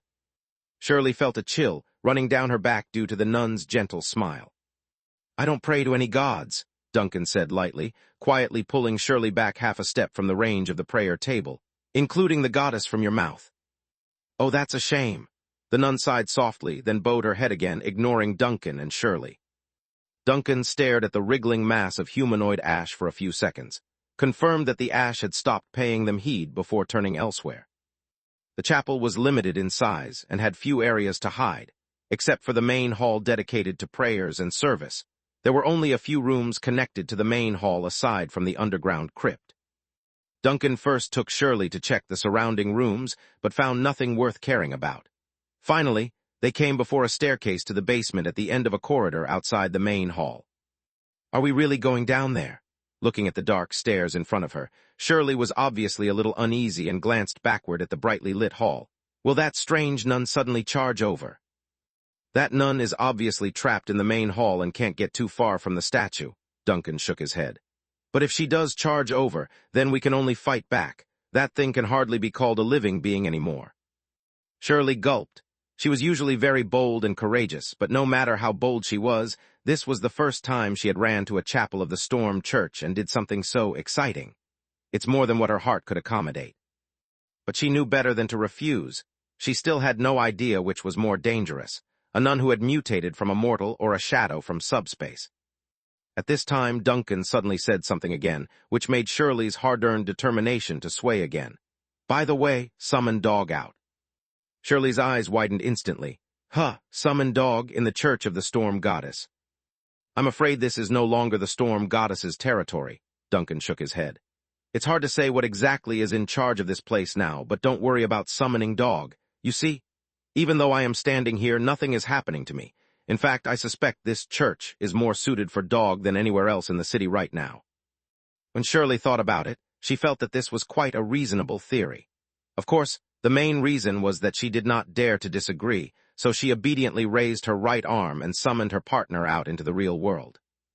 Pitch-black flames swirled upwards like smoke, forming and taking on the shape of a dark hound in an instant. As soon as the summoning process was over, Dog skillfully bowed under Duncan's feet, his skeletal tail wagging at a Mark V speed of a fan. Greetings, you're great. Okay, you don't have to perform this set every time. Duncan interrupted the undead hound and waved him off. It's bad enough he had to deal with a noisy goat head back on the Vanished. He doesn't need another on land. You should be able to feel it too already. Take a look. Tell me what you see in this church with that eye of yours. Dog properly got up from the ground and turned to peer down the dark staircase leading to the crypts. It's really an evil place. The hound's voice was hoarse and low. It's dizzy to even look at. After speaking this, he paused as if making a further judgment. Then turning back to face Duncan, he explained his findings. It's somewhat similar to the situation of the abandoned factory from before, but it's much more distorted here. I'm afraid the distortion is already approaching the threshold of what reality can bear. There's no mistaking it. The source of the veiled curtain must be here. So the distortion is already approaching the threshold of the real world. No wonder I can observe it directly with my eyes, too. Duncan nodded nonchalantly, and his gaze fell on the stairs up ahead. The entire church has been checked. Now all that remains is the basement. According to the layout of most storm churches in the city, the area is what the clergies call the underground church. I'm starting to get excited. Dog shook his ugly head, the chains around his neck rattling. For the first time in my life, I broke into the forbidden land of the storm church. I wonder what's down there. Shirley shot a weird look at Dog's drooling expression. Can you XXXX stop acting like a pedophile who's ready to break into the women's bathroom? Dog. Duncan ignored the combination of these two. He had already bypassed Dog and started going down the stairs. Eventually, he came to an entrance which should lead into the underground sanctuary. As a small community church, the so-called underground church here was nothing more than a spacious crypt, and the door to the underground area was an oak door reinforced with steel frames and sacred runes. Duncan placed his hand on the door, pushed it slightly, and found that it was not locked. However, when he continued to drive forward, he felt some resistance, like something had blocked it from the other side. There's something across the door. Duncan stepped back slightly, observing the dark oak door in front of him. For some reason, when he came to the door of the underground sanctuary, the strange, superimposition scene subsided, and all he saw in front of him was this door. It seems that the two branches of reality have completed their convergence here, leaving only the one reality as the truth. Do you want to smash the door open? Shirley followed from behind. She had already picked up the chain in her hand with Dog ready by her side. Specifically, the pair had taken on the meteor hammer stance like they used on the Suntists during that gathering. You may spoil the clues. Duncan stopped the dog-wielding girl who was about to use traditional arts to solve the problem. Instead, he put a hand on the rune-strewn door and ignited a small flame between his fingers to follow the grooves. Theoretically, this door should be some sort of supernatural item. In the next second, the blessed temple door had turned into firewood for the ghost fire. With the green flame burning rapidly, the gate faithfully carried out the master's order. It burned itself, and as the door was wiped out, the thing that was against the door on the opposite side had revealed itself to the party by falling to the ground with a plop. It was a nun in a black gown, scarred, still holding a sword in her hand and glaring angrily at something in the darkness even though she had died. Shirley saw the other party's face clearly, and a chill instantly rose from the bottom of her heart. That nun we saw just now. Chapter 151, 151, The Fear of the Demons. Duncan bent down to check. It was indeed the nun, the one who had been talking to Duncan and Shirley not long ago, and was currently theoretically praying in the main hall. But now she had collapsed here, dead near the entrance to the underground church. Even until the last moment when Duncan pushed the door open, she was, in fact, physically leaning against the door. From what he could tell, the nun was trying to block something from invading the underground church, and had endured fierce fighting before falling. It's like she just died. Shirley had dared to come over and poked her head out from behind Duncan's figure. Yes, it looks like it's not been long since she died, and even, Duncan said, reaching out and putting his hand on the nun's arm, even the temperature is warm. The body at the entrance to the underground sanctuary was still warm, and the blood stains on the scarred body had not dried up yet, which gave even Duncan the feeling that the battle was still going on when he and Shirley had just stepped into the church. Perhaps the nun was still breathing during their exploration. But that's impossible. The church had been abandoned for 11 years. Whatever vision caused its destruction must have occurred back then as well. There's no way the nun could have been alive for all these years. Duncan took on a grim face as he slowly stood up and looked around. The underground chapel of this community church was just a spacious basement, as he thought. There were no lights here, and even the oil and gas lamps that were supposed to ward off evil spirits were extinguished. If not for the faint light coming down from the stairs, it would be complete darkness here. Nevertheless, he could still make out the faint outlines of the goddess statue at the end, with various scriptures hanging from the wall. Duncan stepped over the nun's body, looking for traces of battle in the basement. He saw the dents on the walls and columns, the potholes made by bullets, and the traces of being burned by flames. They should all be left over from the battle. But he did not find the enemy, the invader that the nun had fought desperately before she died in battle. He then turned his head and looked at the dark hound, who was following behind Shirley and cautiously watching the room as well. Dog, what can you see? Traces of time and space being severely distorted, it doesn't seem to have the overlapping reality effect like on the surface levels. However, the truth is, time and space are far more distorted here than anywhere else in the church. Dog's tone was particularly grim when speaking. As the only supernatural expert in the three-person squad, his analysis was obviously much more organized than Duncan's blind guess. The entire underground sanctuary in my eyes is shrouded in a layer of mist, and the wrong time and space have completely replaced reality. But I didn't find anything other than the phenomenon of space-time distortion. What about the intruders who attacked here? Duncan frowned. That nun can't be here to fight the air, right? There are no intruders, Dog sniffled, though it had no respiratory system, no scent of the living, nor the scent of the dead or demons. Speaking of this, he paused and added, Please believe my judgment in this regard. The best thing that we hounds are best at is hunting.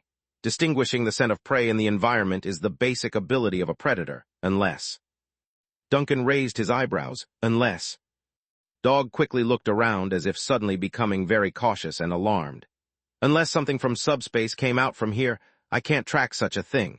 But if it's something from subspace, you should be more familiar with this subject than me. When Duncan heard this, his face immediately stalled due to how out of the blue this was. Sorry, I'm really unfamiliar with this. Dog quickly lowered his head. If you say unfamiliar, then it's unfamiliar. Duncan thought for a bit and understood the dark hound didn't believe his denial. Unfortunately, he had no excuse otherwise because he really didn't know a thing about subspace. He recalled the rift he saw when he observed the statue in the church's main hall, the chaotic light and shadow leaking out of the rift, and the strange visions he saw at the bottom of the ship. Subspace, is it really something from subspace that came out? If it's really something that ran out of subspace, Duncan frowned as if talking to himself. How did they manage to break directly into the main prayer hall of a storm church? Shouldn't a place like this be the safest? Judging by the traces and clues, the intruders did not attack from the outside, but appeared directly inside the building. That's beyond me, Dog shook his head. The secret of the 4 major churches is a knowledge-blind zone for us shadow demons. We don't know much about subspace, and it's you humans who are crazy enough to study that taboo. Humans have always been a very bold race, Duncan casually added and looked at the hound. But I'm a little surprised now. The deep sea is closely adjacent to subspace. How could you demons be more afraid of subspace than us humans? Isn't that place supposed to be the same thing as your home's front door? It's the same logic as those who live near a volcano. You wouldn't expect them to drink magma, right? Dog curled his tail behind his butt after making that remark, afraid the offensive language would anger the great ghost captain. We live near the edge of subspace, so we know better than any mortal not to dabble with that place. Duncan mused over this detail, figuring out a new question that just came to him. Is that the reason why your kind is so afraid of the vanished that managed to return from subspace? Dog shrunk his neck and nervously glanced up at Duncan. Normally he wouldn't answer such a question, but since it's coming from the owner of the vanished itself, he decides to be honest on the matter. Actually, if the vanished had just returned from subspace once, then it wouldn't be so terrifying. The key is that the ship kept dropping back and forth between reality and subspace. It's like witnessing something oscillating between the 2 dimensions. Duncan didn't expect much initially, but after hearing this new and important piece, his heart jerked to attention. Oscillating between the real world and subspace. Yes, every time the ship would directly penetrate the spirit world and the deep sea, dragging everything it encounters along the way like a rampaging cannonball. Dog obviously felt uncomfortable speaking of this and curled up on the floor. I still remember the terrible scene when the ship dropped down from the upper levels like a meteorite. The flames that wrapped around the ship were screaming with twisted souls of you humans. Even us demons were caught up in the carnage and had to flee everywhere. This happened many times. It smashed through all of the dimensions until it fell into subspace. Then it would pop back out several days later. Imagine seeing this occur on a rinse-and-repeat cycle, going up and down, up and down. Even us demons were traumatized afterward. Dog gulped with great difficulty after spelling out his woes. Oddly enough, it felt good for the dark hound like he just went to therapy. I want to emphasize something. Prior to that event, we demons didn't know what fear was. Our instincts were always about fighting and fighting, but afterward, our kind learned what fear meant as an emotion. And I am one of the parts from the Nether Lord that had the deepest ingrain of fear due to that event. Duncan almost became lost for words after hearing the story. I see. I now understand why you have such a big psychological shadow hanging over your head. Don't you know this? Duncan almost broke his facade and blurted out.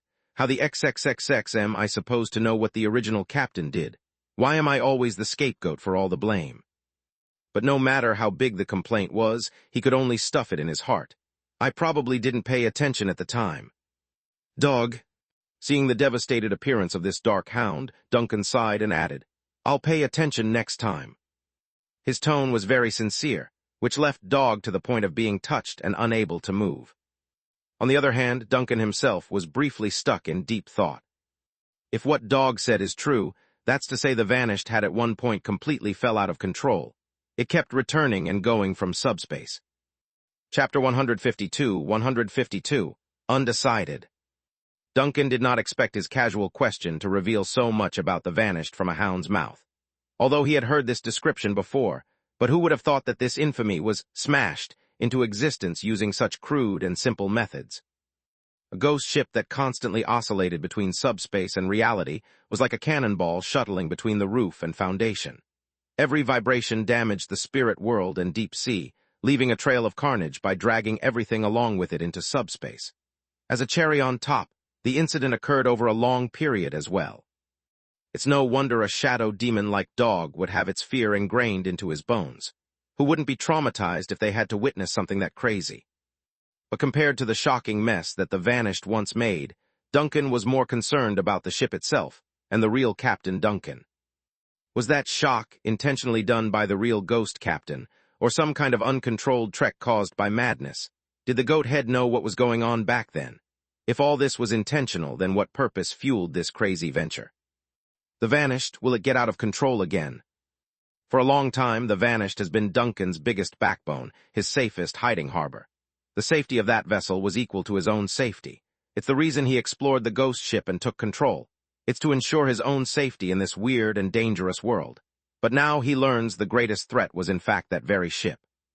Will I be able to pull a ghost ship back from subspace if it plows straight into it? After the idea of being unable to control the vessel started to sprout, the man was shaken to the core. He's not delusional enough to believe a story merely based on hearsay, but there's that door down at the lowest cabin on the Vanished.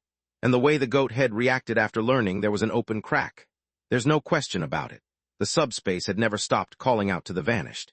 It's always been trying to convert it back into madness, like Dog said. Taking a small breath to forcibly calm his irritated mood, the man clenched his fist and felt powerless. No matter how much he thought about it, he didn't have the ability to meddle with issues related to subspace at the moment. He knew far too little and lacked manpower.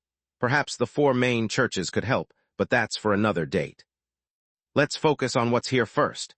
Duncan shook his head to dismiss the trap he made himself.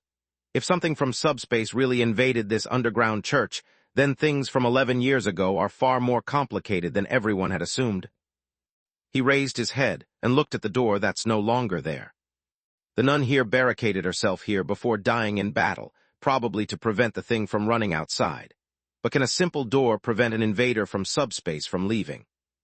The invasion of subspace is also situational, Dog said thoughtfully. In most cases, the real world is protected by the gods. All right, I admit I don't like them very much, but they've effectively protected the mortals from many dangerous beings. Like a shadow of subspace, they must first locate a medium before influencing the real world. It could be a polluted item, a fleshly body, or even the human heart. As Dog went on, he suddenly halted and glanced up at Duncan nervously. What invading shadow of subspace? In my view, you are the greatest threat of all here, damn it. Go on, and then what? Duncan, the walking subspace invasion, cluelessly pressed the dark hound without knowing what he represented. I mean, subspace invasions can normally be blocked off by the sacred facilities in the churches, and since the invasion is not from the main body, one only needs to cut off the connection to stop it. Of course. Dog gulped when reaching this part. The price needed to do this is another matter entirely on its own. I see, so that's what happened. Duncan nodded nonchalantly. When he faced the nun who had fallen to the ground, his eyes now showed admiration. She must have done everything she could to prevent that disaster from further exploding. But she probably didn't succeed, right? Shirley's voice suddenly came from the side.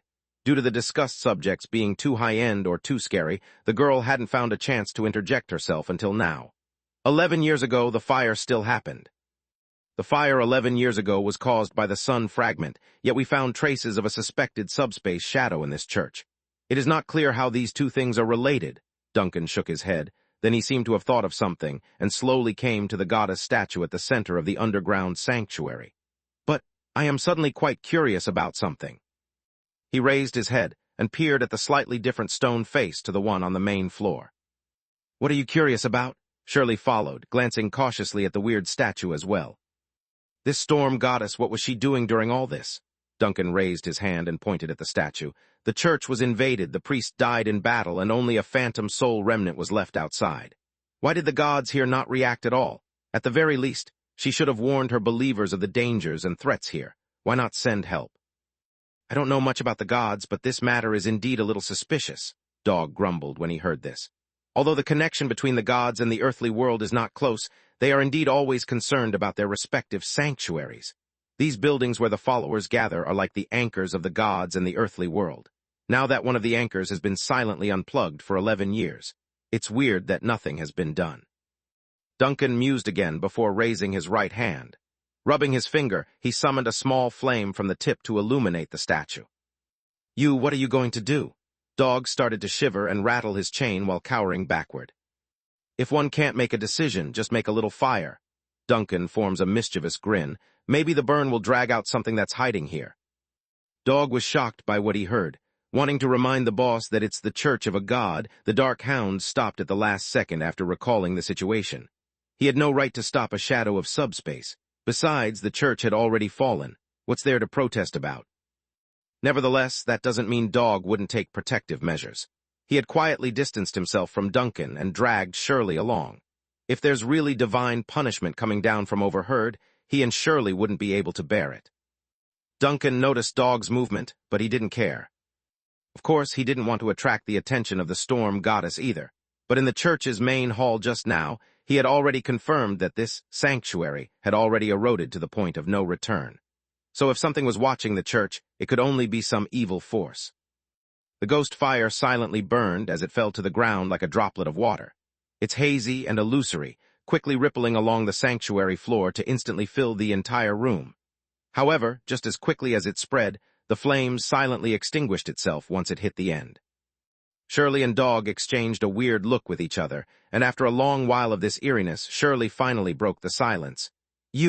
What did you find? With some surprise, Duncan looked at the little flame that was still jumping on his fingers. Is there really nothing here? Or to say, the power of the flames is not enough to pry apart the curtain that shrouds here. He frowned, and at this moment, a very slight, almost hallucinatory murmur suddenly entered his ears. Who's there? Duncan was startled, and suddenly looked up in the direction of where the voice came from. It's the statue of Gamona, standing quietly in the darkness as usual. Chapter 153, Time and Space Lock. Within the darkness, the statue of the storm goddess Gamona continues to stand quietly at the center of the underground church, covered with tulle and overlooking the earthly world. Of course, according to strict doctrinal distinctions, the goddess in the underground sanctuary was the other side of Gamona. It should be called the Maiden of Tranquility. Duncan stared at the cold stone sculpture, certain he had not misheard the voice. It sounded like a whisper from a dream, illusory yet real. However, Shirley and Dog, who were close at hand, had not responded at all. Apparently only he had heard the voice somehow. Mr. Duncan, Shirley had picked up on the man's strange behavior, causing her body to shiver and cling to the hound. Did you find something? Say, did you hear anything just now? Duncan casually extinguished the flame at his fingertips and asked. He drew closer to the statue to look for oddities. Hear something? Shirley and Dog exchanged looks, then both shook their head in unison, no. The goddess did not respond to Duncan's approach, and left him worried he might have been a little reckless this time. He assumed the goddess's connection had been severed from this church due to nothing happening when they summoned Dog. It's the main reason he loosened up and went wild. To think he would actually attract Gamona's attention was something he didn't expect. I need to keep a better guard next time. This is too reckless. And while he reflected on the blunder inside, the ghost captain had other questions that popped up. Looking at the situation of this church, this place was obviously abandoned and forgotten. At least before Shirley and I came in, Gamona's connection was also blocked since she didn't react to my flame. So what's going on? Instead of completely erasing the goddess's connection with the church, my flames instead strengthened the connection after it burned. The more Duncan thought about it, the more confused he became. Nevertheless, he didn't dwell on the issue for long. In the end, he couldn't be sure whether the vague whisper just now was genuinely Gamona's voice or not. It's just speculation on his part, and the priority remains to be on what to do with the church here.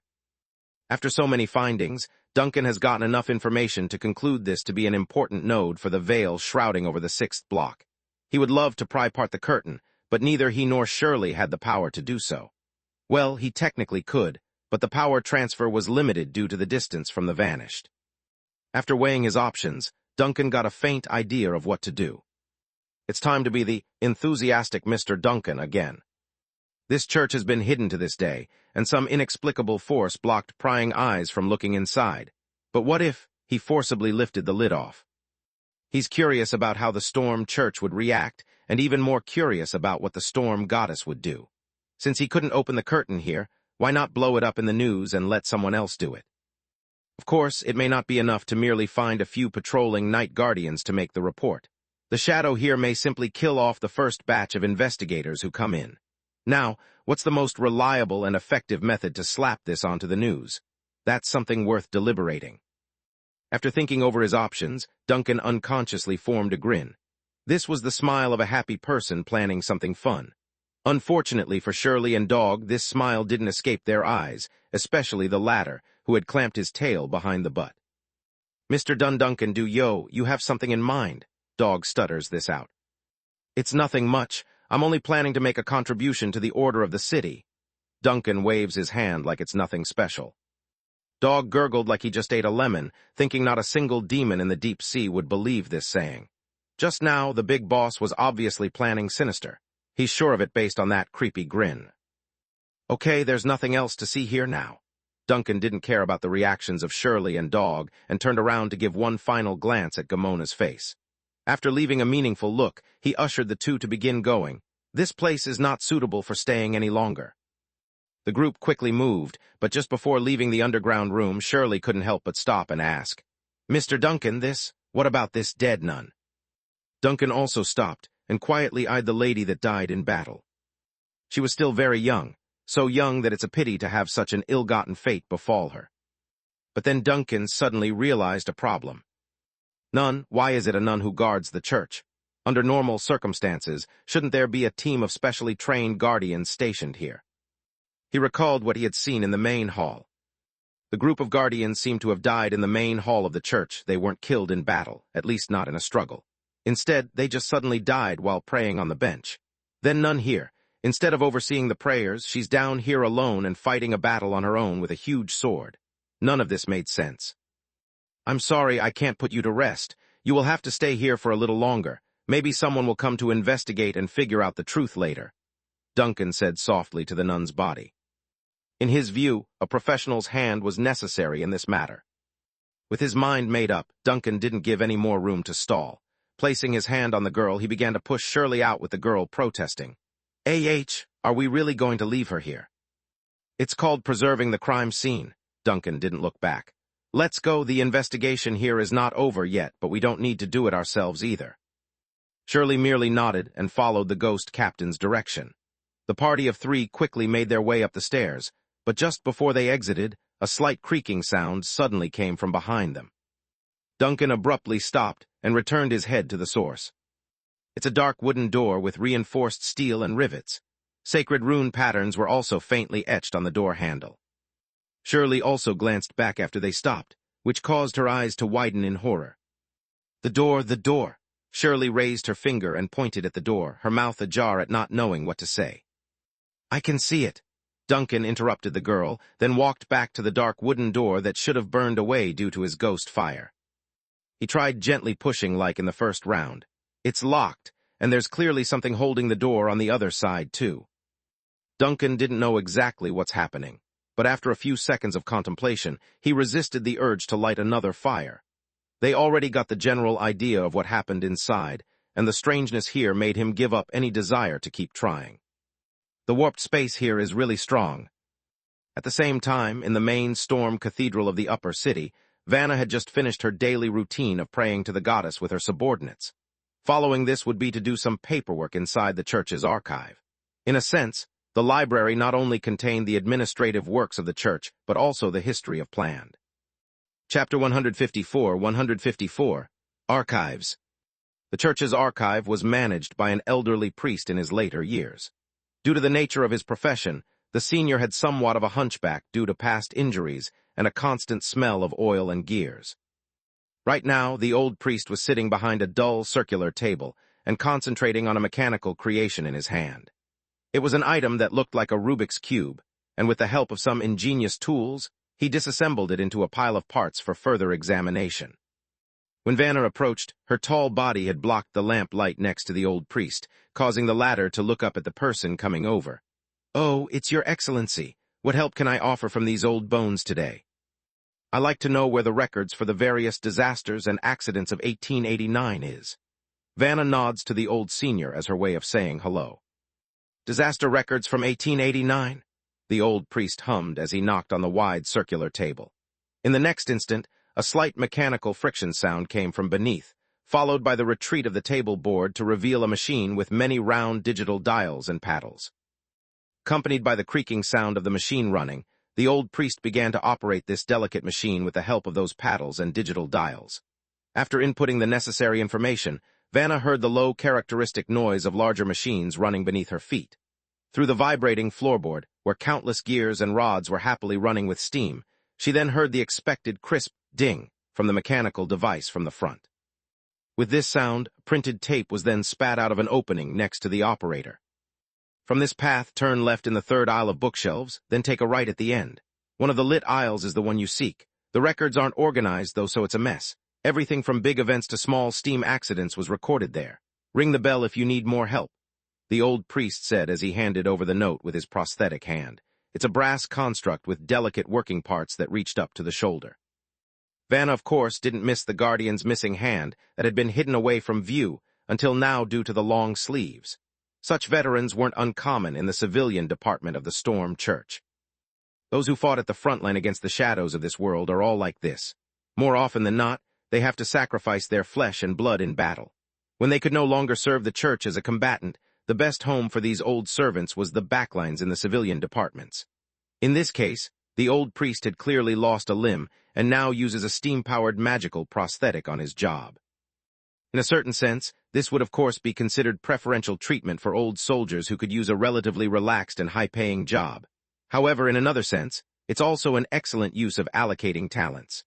Their bodies may be unfit for battle, but their wills are strong, and the work of guarding books and archives always required a strong will.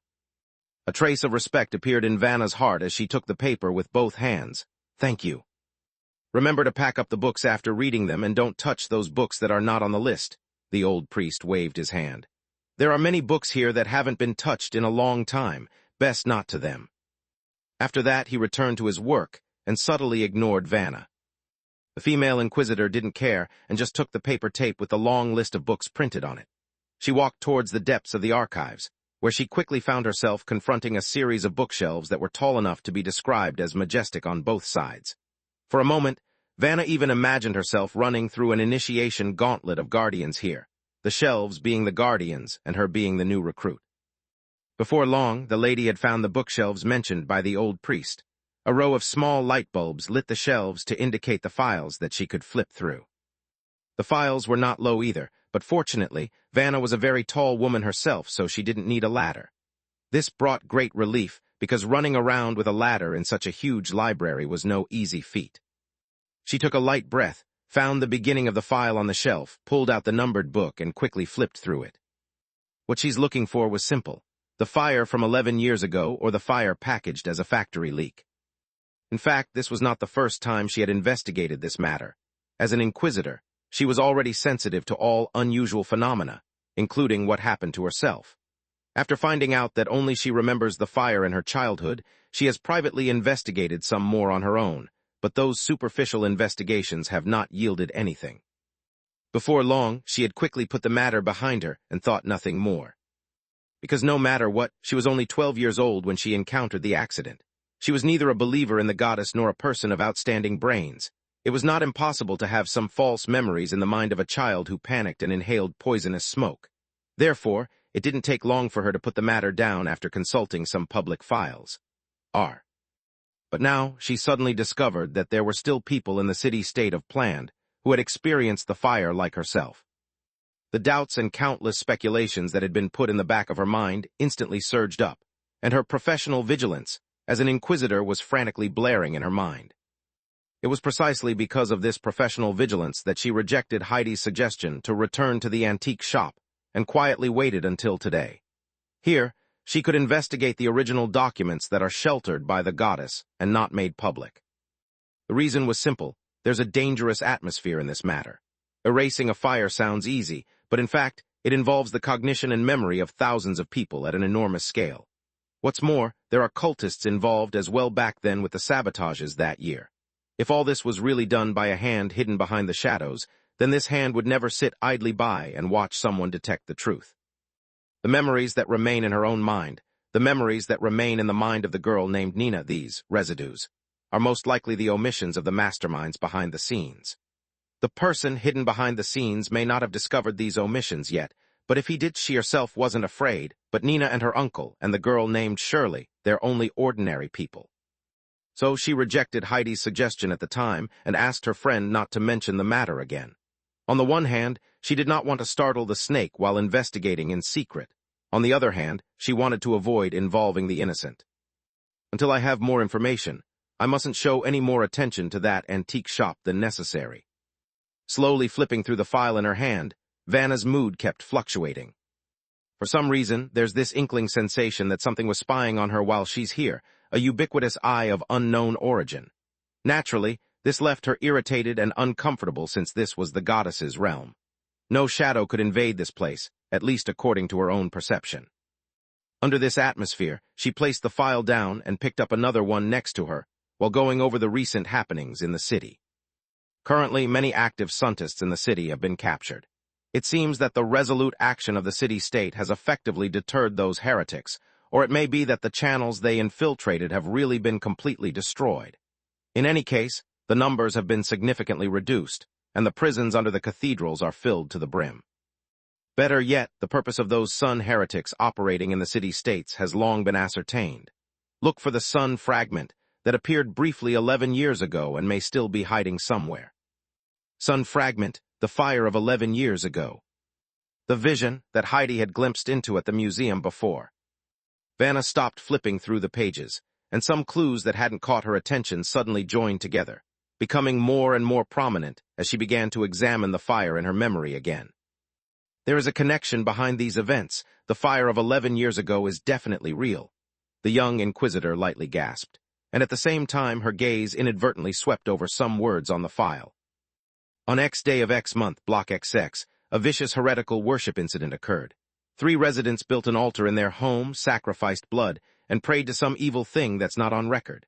This caused panic and nightmares among a large number of nearby residents. The sacrifice ceremony was eventually reported and destroyed, but the clues left at the scene could not point to any known evil god or spirit. In theory, the sacrificial ritual should not have been effective since blind worship doesn't yield effects. Nevertheless, the ritual worked and caused panic and nightmares among the local population. Follow-up investigations confirmed that the area had indeed been affected by supernatural forces at that time. Chapter 155, Suspicion. Vanna's gaze lingered on the record for several seconds more, as her keen nose picked up on the whiff of a plot. Heretical sacrifices suddenly appeared among ordinary citizens. The target of the offerings pointed to an unknown existence, and the ritual eventually attracted the attention of supernatural forces despite not meeting the criteria. Yet, despite all these abnormalities, no follow-up investigations were taken. It's then a flash of clarity hit the woman. Putting down the file in hand, she hurriedly opened another record she had just read before. It was also in 1889, but a little earlier than the factory leak. An armed attack had taken place in the lower city, which was handled by the police force during the day. Such case files wouldn't usually be kept in the church's archive since they only dealt with the supernatural, but here we are. According to the record, the victim was a customer who suffered a mental breakdown inside the shop. The suspect insisted he saw the shadow of blasphemy on the window and fought back with a knife. This caused the officials to search the shop. There, they found sacrificial symbols etched along the basement walls. However, no one could figure out who the offerings were meant for. Then, through interrogation, it was later learned that the shop owner carried out sacrifices in private due to some unknown guidance. This was also a random sacrificial ritual, which was theoretically impossible to take effect since it had no proper worship target. Despite this crucial factor, small-scale insanity did occur in the neighborhood afterward. Vanna frowned at the similarity between the two events. From the surface, it may appear to have little to do with the factory leak 11 years ago, and they did not correspond at all in terms of timing. However, her instincts are telling her otherwise. As a leading inquisitor of the Storm Church, her instincts are an extension of her holy powers. If it's blaring an alarm, then she must trust it. After finding nothing more, she returned the 2 files and continued rummaging through the subsequent documents on the shelf. This time, she deliberately paid closer attention and actively searched for records related to heresy worship. After an unknown amount of time, she suddenly stopped. There's a third record. It occurred at the edge of the upper city limits and before the factory leak as well. According to what's written in the report, a maid working for a wealthy man's home suddenly went berserk and attacked the household, injuring 3 other servants and the master of the house. Afterward, the maid locked herself in the warehouse when the church guardian and police arrived. Unfortunately, by the time the authorities broke down the door and barged in, the maid had already committed suicide with a dagger used to carve heretical symbols along the warehouse walls. They later found evidence in the deceased's room to back the claim that she was a heretic. However, the investigators found something amiss, though, and left an important note in the document. The offering was pointed at an unknown existence that's not on record. That's already the third one. If Vanna was only slightly concerned when she found the first 2 cases, then now she's completely sure she's onto something serious. She quickly arranged the information in her mind, analyzing them according to when and where they occurred. The events were scattered, independent in time, and unrelated in location. Therefore, there should be no theoretical relation between the parties or the factory leak from 11 years ago. Vanna continued to rummage through the follow-up files, and it didn't take long for her to find the documents about the factory leak. It was a major event with a wide-ranging impact, and the number of heretics captured in the follow-up sweep was almost the highest in the past 20 or 30 years. Therefore, a separate book file was used to record the whole thing. The thick document was quite heavy, and it included a large number of pictures and interrogation reports from back then. Such a large volume would take ages to get through, but Vanna had no trouble skimming through everything. She had read this many times in the past in other places. It seems that even in the church's archives, there is no more information about the factory leak than what's made public. Vanna placed the document back and rummaged through the other stacks of papers until she noticed something peculiar at the end. Aside from the 3 cases that occurred before the big event in the middle of the year, nothing else happened afterward. It's like the strange events were all just building up to the grand finale. Then poof, it all mysteriously disappeared. Of course, this could also be explained by assuming the authorities had captured most of the cultists in the huge sweep afterward. But for some reason, she got this inkling sensation that it couldn't be that simple behind these seemingly unrelated events. With the seed of doubt planted in her heart, Vanna knew she couldn't let this go until the truth came out. Stopping, she quickly returned to the front to start anew. But just as Vanna was about to pick out the first documents again for a second read, an unhurried sound of footsteps caught her ears. She could pick up the faint scent of gear, oil, and incense in the air. Stopping to look up, the lady noticed it was none other than the old priest charged with overseeing the archives. The man was limping over. Apparently, his leg had also been changed to a prosthetic one. "There are no people around this time, so came to take a look," the old priest said with a smile. "Have you found the information you wanted?" Vanna gave a soft sigh and placed the file in her hand back on the shelf. "I found some information, but I didn't find the answer I wanted." "Answer?" The old priest now sounded curious. "What kind of answer do you want?" "How long have you been here?" Instead of answering directly, Vanna suddenly asked a seemingly irrelevant question. It's been a long time. Let me think. It's been almost 20 years, the old priest chuckled. "I've been in this place since I was blown up by a homemade bomb by those heretical maniacs." Letter 213A umlaut. Vanna mulled over the pain that must have caused before asking more. "Is it always this deserted here on weekdays? Will anyone else come like I did?" "Most of the weekdays, yes, it's like this. However, some do come on occasion, but not many," the old priest replied frankly. "The files here are the memories of the past, and the archive is the deepest part of that memory. Once sealed, they are no longer suitable for public disclosure. Besides, new things are happening every day in the city.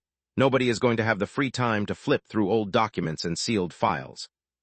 The old priest suddenly paused when he said this, then raised his head to peer up at the dome overhead like he was reminiscing the past. "And sometimes, the archived files are not just records of the past, but the actual history sealed within those pages. The past, the present, and the future of our world, it's all built on a precarious foundation. It's not good to meddle with such a frail thing." "The way you speak, you sound like one of those flame bearers." "Yeah, the flame bearers always did preach in this fashion. They guard our history and constantly worry about ancient beings spilling over to contaminate our modern world. You know, some even suspect the Enders are the byproduct of a flame bearer being polluted by subspace. They're always so sensitive." The old priest smiled and shook his head at the silly thought. "When I was young, I had a close relationship with several friends from the Flame Bearer Church. It's how I ended up speaking like them. Although their teachings are different from the Storm Church, everyone is still a follower of the light. It's not bad to learn from them when possible." For some reason, Vanna's heart felt a little calmer while listening to the old man's story. "Are you still in touch with those friends?" "No, not anymore." The old man shook his head slowly like he was lamenting a fact. "One morning, I suddenly found myself unable to remember their names. I suspect they were probably martyred on the job." Chapter 156, 156. The Year That Disappeared. The old man's tone was flat in the same manner as someone telling a story. The fact that he's also a character in it was a mere coincidence. "Sorry, it's easy to talk too much when you're old," the old priest apologized with a smile at Vanna. "Do you have friends from the other churches, too?" "I have a good friend who is a member of the Truth Academy," Vanna thought for a moment. "But she doesn't tell me much about the teachings of Lahim, the God of Wisdom." "Oh, a believer in the God of Wisdom. This is normal. Their creeds usually require a university degree or higher to understand. Sometimes they even need to pass an advanced mathematics test as well." The old priest nodded his head as a matter of course. In contrast, It is the followers of death who are easier to deal with. After all, everyone has to die eventually one day. Speaking of this, the old archivist paused and eyed the neatly arranged files behind Vanna. Your Excellency, mind telling me what you are looking for? Vanna suddenly grew hesitant. She didn't know whether telling the old priest the details was a good idea or not. The erased fire could potentially be a point of great danger to all of them. Alarming the secret entity wouldn't help anyone, especially those who learn the truth without being prepared. But after a brief hesitation, she decided to reveal something. This was the deepest part of the church, the sanctuary of the storm goddess.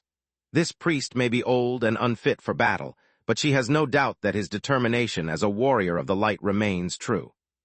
I'm looking for a file. Actually, calling it a file is inaccurate because I don't know if it exists in the first place. Vanna began to slowly explain her reasoning. Strictly speaking, it's a clue that happened in June of 1889, probably pointing to a great fire, but the information has been erased. A great fire of 1889, the old priest pondered. I don't remember any fires. He stopped abruptly and gave Vanna a thoughtful look. So the erased material also includes our memories, right? Likely yes, Vanna nodded solemnly. Aside from my own awareness, I don't have anything else to prove the fire's existence, nor do I know who's manipulating things behind the background. This is all based on my own suspicion. He suddenly felt a little embarrassed. As an inquisitor, she was used to questioning and investigating cases, but the situation was completely different this time. Not only did she not know who or what's the target, but she also didn't even have enough to confirm whether it was a ghost or the living.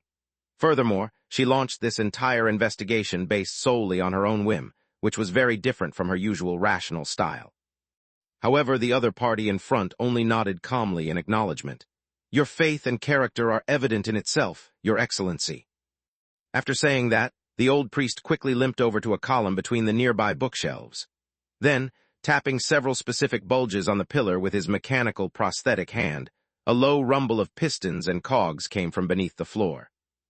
The doors to the archive promptly swung closed, while many shelves started to interchange in various ways to make space for the pillars of runes from below. During this mechanical transformation, the subtle sound of the waves echoed softly in Vanna's mind, a sign that the barrier had been activated. There is no need to be so alarmed. Vanna was a little confused by the old priest's actions. I'm only conducting a preliminary investigation.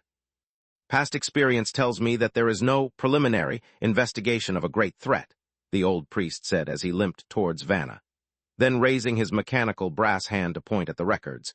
And I believe what we are facing is worthy of my security measures.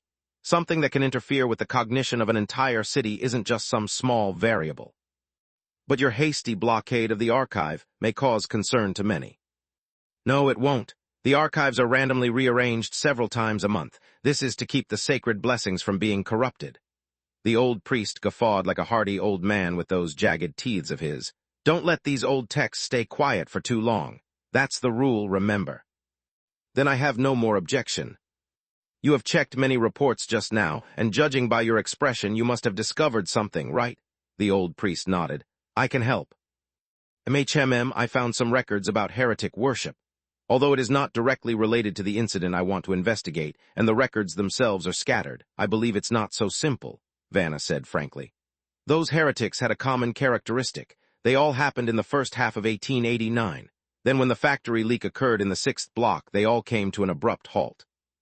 The old priest listened carefully to Vanna's description, and then found the corresponding archival materials under the guidance of the other party. That's it, Vanna pointed to the documents that were dug up. The sacrificial rituals that should be invalid, the substantial mental damage, and the small-scale madness are all real acts of heresy worship. The closing reports all look normal too, but I keep getting this sensation that the investigation wasn't done properly. For a case of this scale, capturing and trying those involved is already tantamount to an investigation. But you are right. When several similar incidents are compounded together in such a short period, then it's no longer a coincidence. The old priest frowned at the documents. All of the individuals who held a sacrifice were inexplicably bewitched, but the source of the temptation could not be identified. He muttered and suddenly raised his head like he had just caught onto something crucial. Your Excellency, you only examined the archives of 1889, didn't you? Yes, Vanna nodded and immediately caught on as well. You mean? The incident you are concerned about did happen in 1889, but have you ever wondered if these strange cases may not necessarily start in 1889? The old priest quickly acted on his suspicion without waiting. The earlier records are here. You can read them all from the bottom to the top 3 rows. Vanna immediately went to the indicated shelf and examined the record files. Moments later, both of them found similar records of heresy worship in the documents they examined. 1888, 1887, and even backward until 1886. There's also a case report here, the sacrifice that took place in the port area. Here, too, it's only 2 months apart from the last. Vanna quickly flipped through the pages in hand, her heart pounding from the excitement and thrill of discovering something crucial. However, it's precisely then that she noticed the old priest next to herself acting weird by staring up at a bookshelf. "Did you find anything?" Vanna frowned and asked with a hint of unease. "There is no record of 1885, the old priest murmured. "It should be here in this row after 1884, but after 1884 it directly goes to 1886. Let's stop here," Duncan said as he glanced back in the direction of the freaky church. "There should be no more to investigate here, so you can go home." They stayed in that chapel for far too long. If they want to make another breakthrough in the case, they must search for outside help since none of them could break the time-space distortion. Can I really go home?" Shirley nervously eyed Duncan, her tone apprehensive and unsure. "Of course, I have never restricted your freedom to leave," Duncan smiled and ruffled the other's hair. Although Shirley was about the same age as Nina, the girl's too petite and thin, so he couldn't help but treat her as a little kid. "Today's investigation is over. You can go home." Shirley subconsciously turned her head to look in the direction of home, only to pause after taking 2 steps forward. "Then, will we continue to investigate in the future?" "That's a given. This matter is far from over." Duncan raised an eyebrow. "What? Are you reluctant to leave?" No. Shirley quickly waved her hand in denial. The next time we investigate. I will find a way to contact you, or you can take the initiative and come to me." Duncan smiled again and rubbed Shirley's head some more. "And not just to investigate, you can also call for help if you encounter other difficulties." Shirley blinked, thinking it was odd to nod reflexively at the offer. Then, as she was about to turn and leave, the girl suddenly threw out one last question. "So, what is your next plan?" "Me," Duncan was stunned as he mused over the question. "I'm going to buy a bike in the afternoon." Now it's Shirley's turn to be stunned. "Who?" "Buy a bike," Duncan earnestly repeated. "I've promised Nina before. It's been a few days already, so I better hurry if I want to keep my promise. Something wrong?" Shirley dropped her mouth for the longest time before blurting out a reply. "D-Dog thought you would do something like invading the subspace or something." But before the conversation could go further, a burst of black flame suddenly materialized into the air and shouted next to the girl. "I didn't say that." The next second, the black flame went poof again without giving them a chance to retort. Apparently, Dog was so afraid that he would be seen that he didn't even dare to pop his head out. Duncan, unable to hold back the inner laugh anymore, the man decides to play along. Okay, this one here is going off to buy a bicycle for his niece within subspace. Let's leave it at that." Chapter 157, The Captain's Big Purchase. Duncan was telling the truth. After saying goodbye to Shirley, he actually went to the store near the crossroad to buy Nina a bike. At the same time, he also managed to tick off a task he's been putting off for a while due to various reasons: opening a bank account for himself. Inside the planned city bank, Duncan was waiting for the clerk at the front desk to prepare the last form for him. The waiting process was boring, of course, so he humored himself by paying attention to the surroundings instead. Perhaps it was because it was a work day, and not many upper and lower city citizens needed to handle business with the bank in general. The small lobby, which was not large in itself, seemed quite deserted, with 3 of the 5 service windows idling. The staff in black uniforms were busy chatting behind those unoccupied windows, and the bright electric light shown on the glass counter gave off a lazy and comfortable haloing effect. Following the light, Duncan's gaze moved upward and saw long casting pipes protruding out from the counters. They went straight to the ceiling like tiny pillars and extended somewhere to the halls behind the front. He didn't know what their uses were, but the low rhythmic click from beneath the floor indicated a mechanical device was likely running the whole operation underground. After confirming everything is correct, sign with your name and seal at the end. The handling fee is 6 solas and 5 pesos. The clerk confirmed the last item and handed the form back to Duncan while pointing to the last line. Duncan took the paper and quickly skimmed through the content.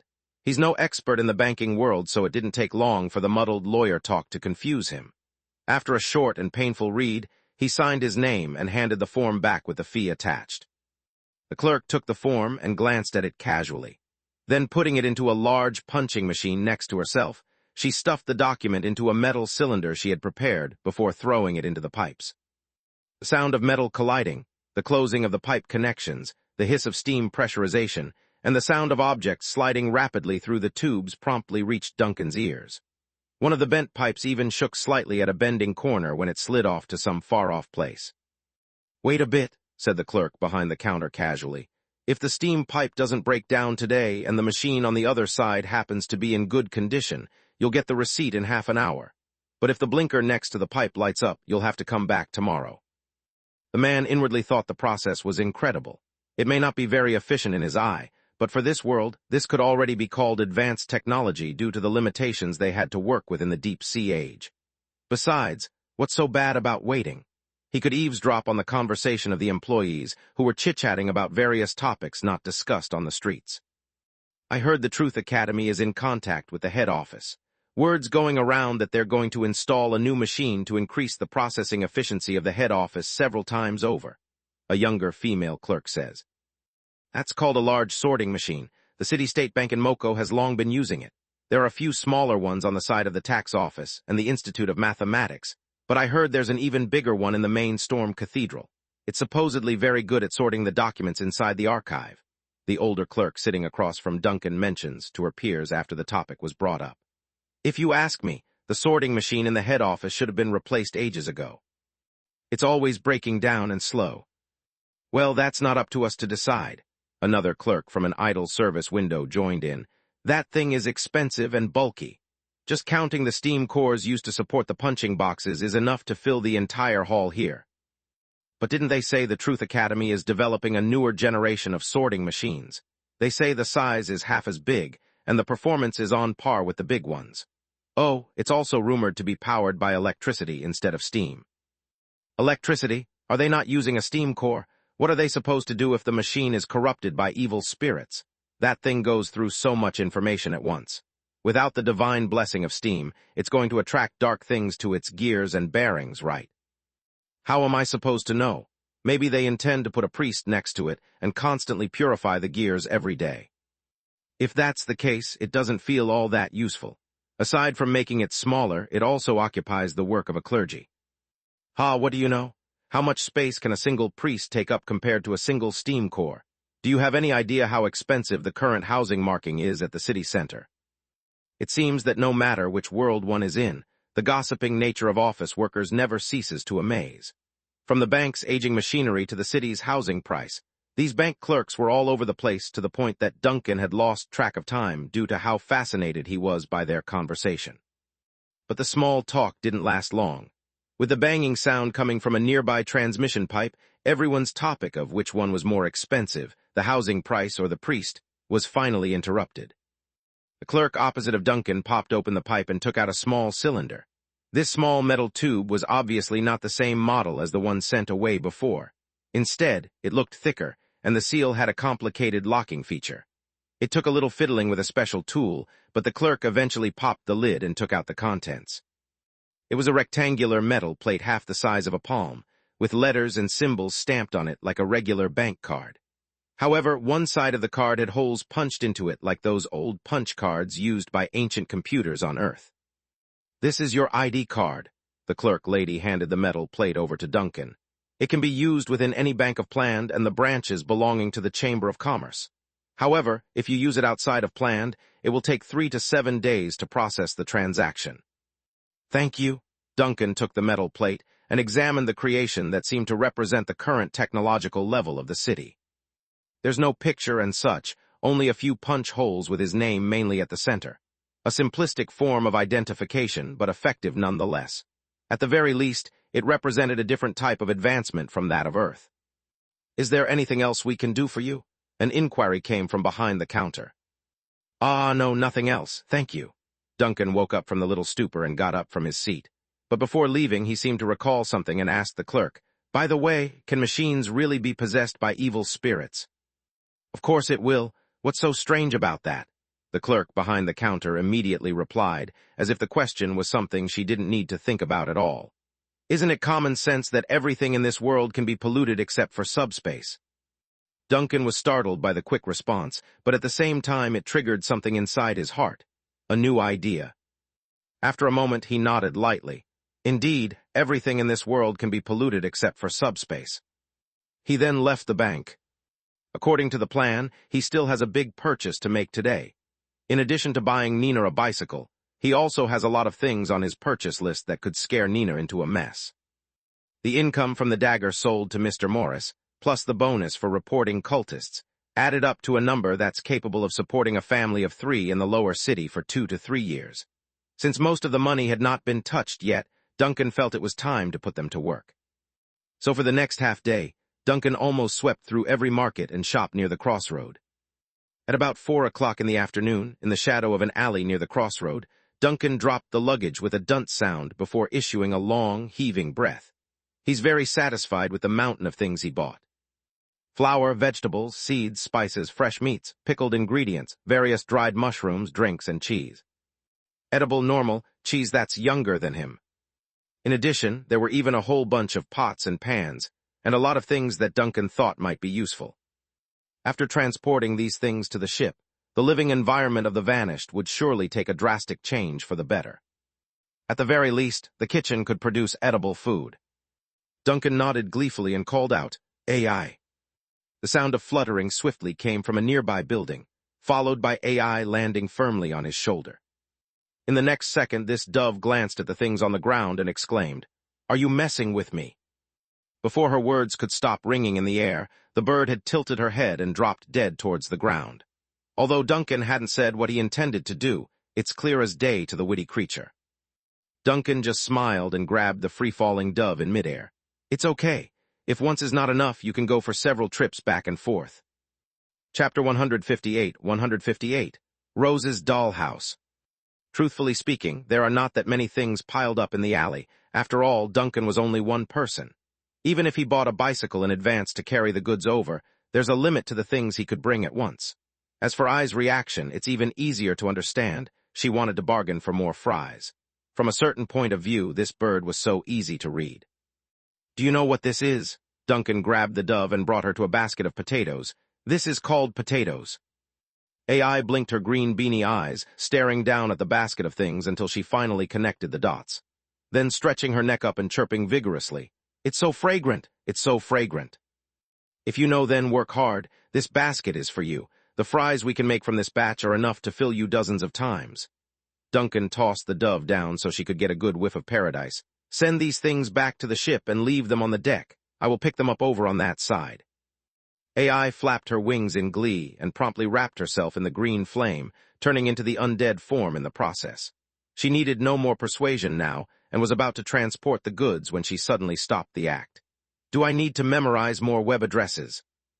Duncan was stumped by the odd phrase before realizing what she meant. The thesaurus of this bird is too large and weird.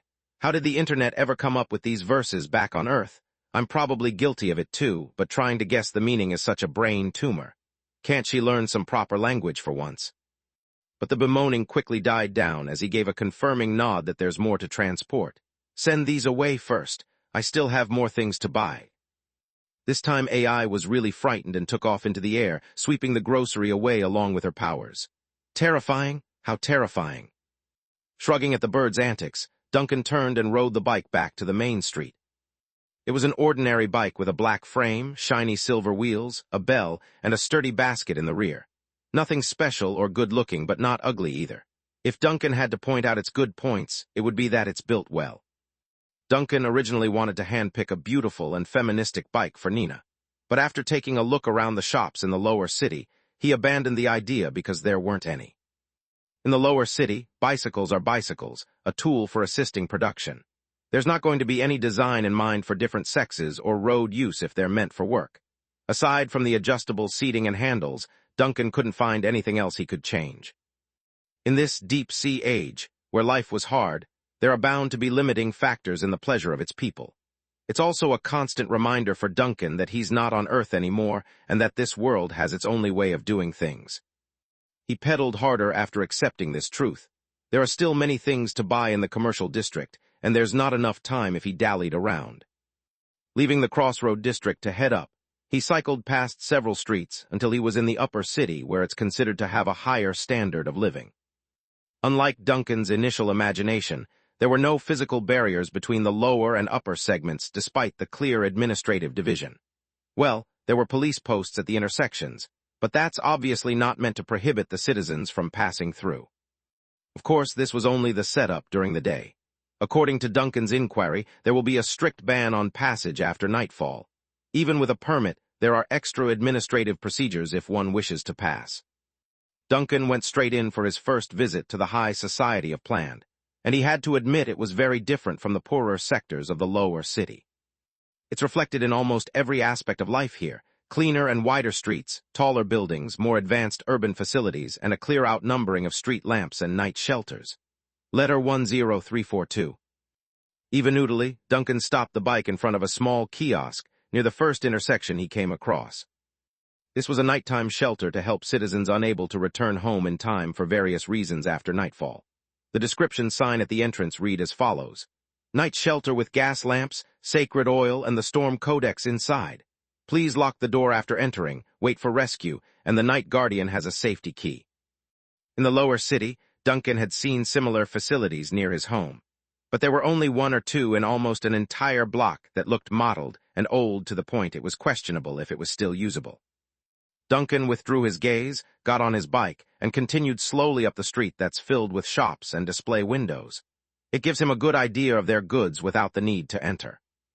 He still had a lot to buy, and buying supplies for the vanished was a matter that had been delayed for far too long, and Duncan suddenly hit the brakes after finding the shop he wanted.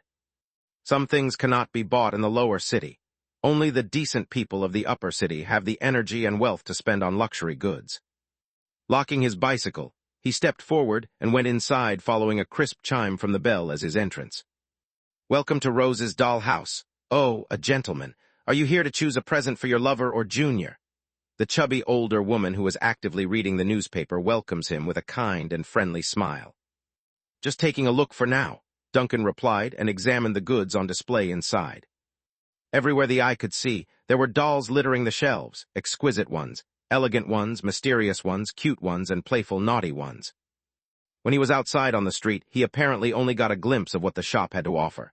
There were more than just dolls here: dresses, shoes, skirts, trinkets, things that Duncan couldn't even fathom. This extensive array of goods bedazzled the poor man. Naturally, since Duncan was the only visitor right now, the owner would of course be drawn toward the strange customer that's getting overwhelmed. It's not uncommon for men to visit doll shops. Many decent men in the upper city had this habit of gifting such items to their partners or juniors. In fact, it's not unheard of for men to collect dolls as a hobby. However, what really piqued this shop owner's curiosity was the plain-looking outfit the customer wore. It didn't look like someone that's financially capable of making a purchase, and dolls weren't cheap in these parts. However, the woman only glanced at the clothes for a second before quickly withdrawing her gaze. Judging what customers are by their attire wasn't a polite thing to do. As a mature and experienced businesswoman, she had better judgment than to commit such a blunder. Besides, everyone has the right to appreciate the goods in her store. Duncan finally retracted his gaze from the shelves after getting blinded by the amount of inventory. He knew a doll, but he never knew there could be so many accessories for one. It's exceeded his understanding. Turning to face the chubby woman and giving a humble bow with his head, he knew better than to tackle this problem on his own. When you don't know what to do for a hair transplant, ask a professional.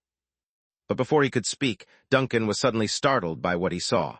The reason? It's because the woman had long, pointed ears coming out from the side.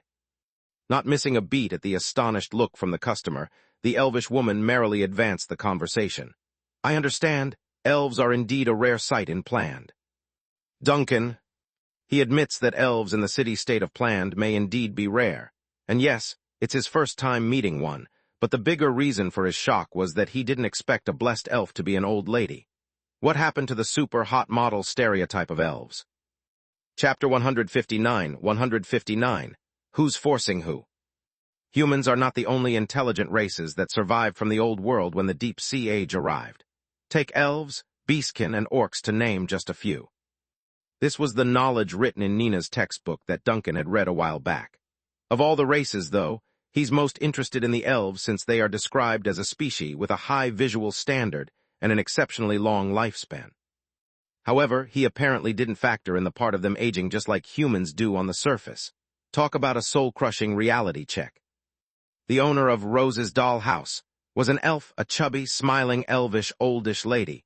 Apart from her signature pointed ears and turquoise pupils that faintly indicated at her youthful beauty in the prior years, she's no different from the friendly old lady next door.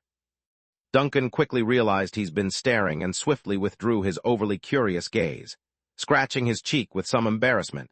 This is the first time I have seen an elf. He was not worried about what his rudeness would bring, because elves were rarely seen in the city-state of Planned. The major races had their own city-states, and due to the inaccessibility of the deep-sea age, most commoners rarely left their homeland during their lives, with only the brave daring to do so for trade and such. In the rare cases that they do, they are usually only passers-by, and almost never do they stay in one state for long. This is normal, the old elvish woman giggled in delight. I am afraid that there are no more than 100 elves in this city, including the dozen or so who have been squatting in the Mathematical Institute for 200 years without going out. Is there anything I can help with? Listening to the old woman's reminder, Duncan reflected on his original purpose and glanced around the shop. I want to buy a few things for a doll, and if I can, I want to ask some questions as well, but as soon as I came in, I was overwhelmed. Oh, it looks like you're a novice, the old woman nodded. Is it a female doll? Is it your own collection, or? Female, it's a part of my own collection, Duncan replied casually. But as soon as he finished speaking, the man regretted it because the words left a weird taste on his tongue. This hobby isn't strange, is it? Of course not. Collecting and caring for dolls is a tasteful interest. The old woman didn't tease him and unleashed her century-old knowledge in the field. Do you want to buy some clothes or accessories for your doll? Duncan thought for a moment before nodding. Let's get a wig first. Over here, the old shopkeeper led Duncan to the corner of the shop. How big is your doll? 4 points or 3 points? Duncan, as big as a real person. The old woman's pacing faltered for a second before peeking around. This is quite rare. A life-sized doll, is it worth a lot? Actually, I'm not sure how much she's worth. Duncan tried to keep his face straight while enduring the awkward feeling in his heart. It was sent to me by someone else. Then it seems that you have a friend who is quite wealthy. The old woman broadened her grin as she circled around to open a wooden box on the counter.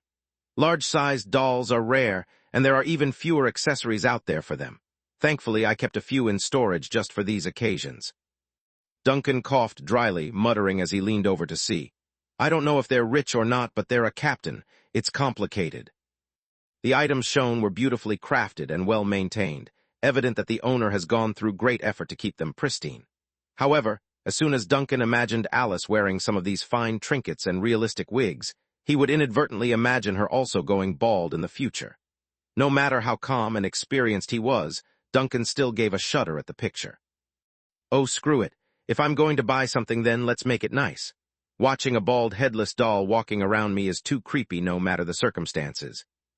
Immediately, Duncan's gaze fell upon a gorgeous blonde wig with matching silvery hair accessories in the box. According to his biased perception, a Western noble should always be a blonde, and not just any blonde, but a blonde female with fine accessories, just like in the old Western chick flicks from Europe. By the way, can I inquire about how I should go about maintaining a doll? He casually asks while picking out the items. Of course, the old elvish woman smiled kindly. Dolls need to be cared for with a fine touch. Then, what should I do if the joints of the dolls are often coming loose? Duncan gestured at his own neck while organizing the language. The main part is around the neck where the ball bearing is. It always comes loose and the head pops off. The wear and deformation of the connecting ball bearing is either because of neglect or mishandling by the user in the later stages. If not, the only answer would be that the original design or material is not up to standard, the old elvish woman explains. If it has reached the stage where the head is constantly falling off, then ordinary repairs are pointless and ineffective. I recommend replacing the joints entirely to solve the issue. Speaking of this, she thought for a while and added, but replacing the joint bearing around the neck area wouldn't be easy if it's as big as you mentioned. If you can't figure out how to do, our business here can also offer that service. The parts used will be at cost with a little extra as the service fee. Duncan contemplated the feasibility of the suggestion and found it not possible. It's one thing for an ordinary doll, but Alice was anomaly 99. Could her parts be easily replaced? What's more, there's a strong chance that Alice would openly make a run for it if told she's going under the knife. So Duncan quickly dropped the topic and inquired about making a hair transplant instead. The old shop owner patiently explained many things to him, and after the brief lesson she added, "After listening to what you said, I want to make a different suggestion. Dolls are a difficult thing to repair. If you wish to transplant a new wig onto the head, it will be hard to achieve a perfect job unless the doll maker themselves personally do it. In addition, you also mentioned the head joint to the body is constantly dislocating. That implies the tear is already at the last stage of acceptable furnishing. I suggest you reorder a new head sculpture instead." Duncan. The old lady grew quite enthusiastic after seeing the reaction. "Judging by your face, you are unsure if you are willing. Don't worry, I can reassure you our business here can perform such an operation. We have 100 years' worth of experience and reputation to our name. No complaint has ever come from our regulars so far." Despite the reassurance, Duncan didn't feel the same way. In his view, the elvish lady probably didn't have much regulars to begin with, and if they were, those people had likely gone to the grave by now. Showing an awkward smile, "But if I changed the head, it wouldn't be the same doll anymore, right?" Unexpectedly, the remark only made the old lady's enthusiasm grow stronger, lighting up in her eyes.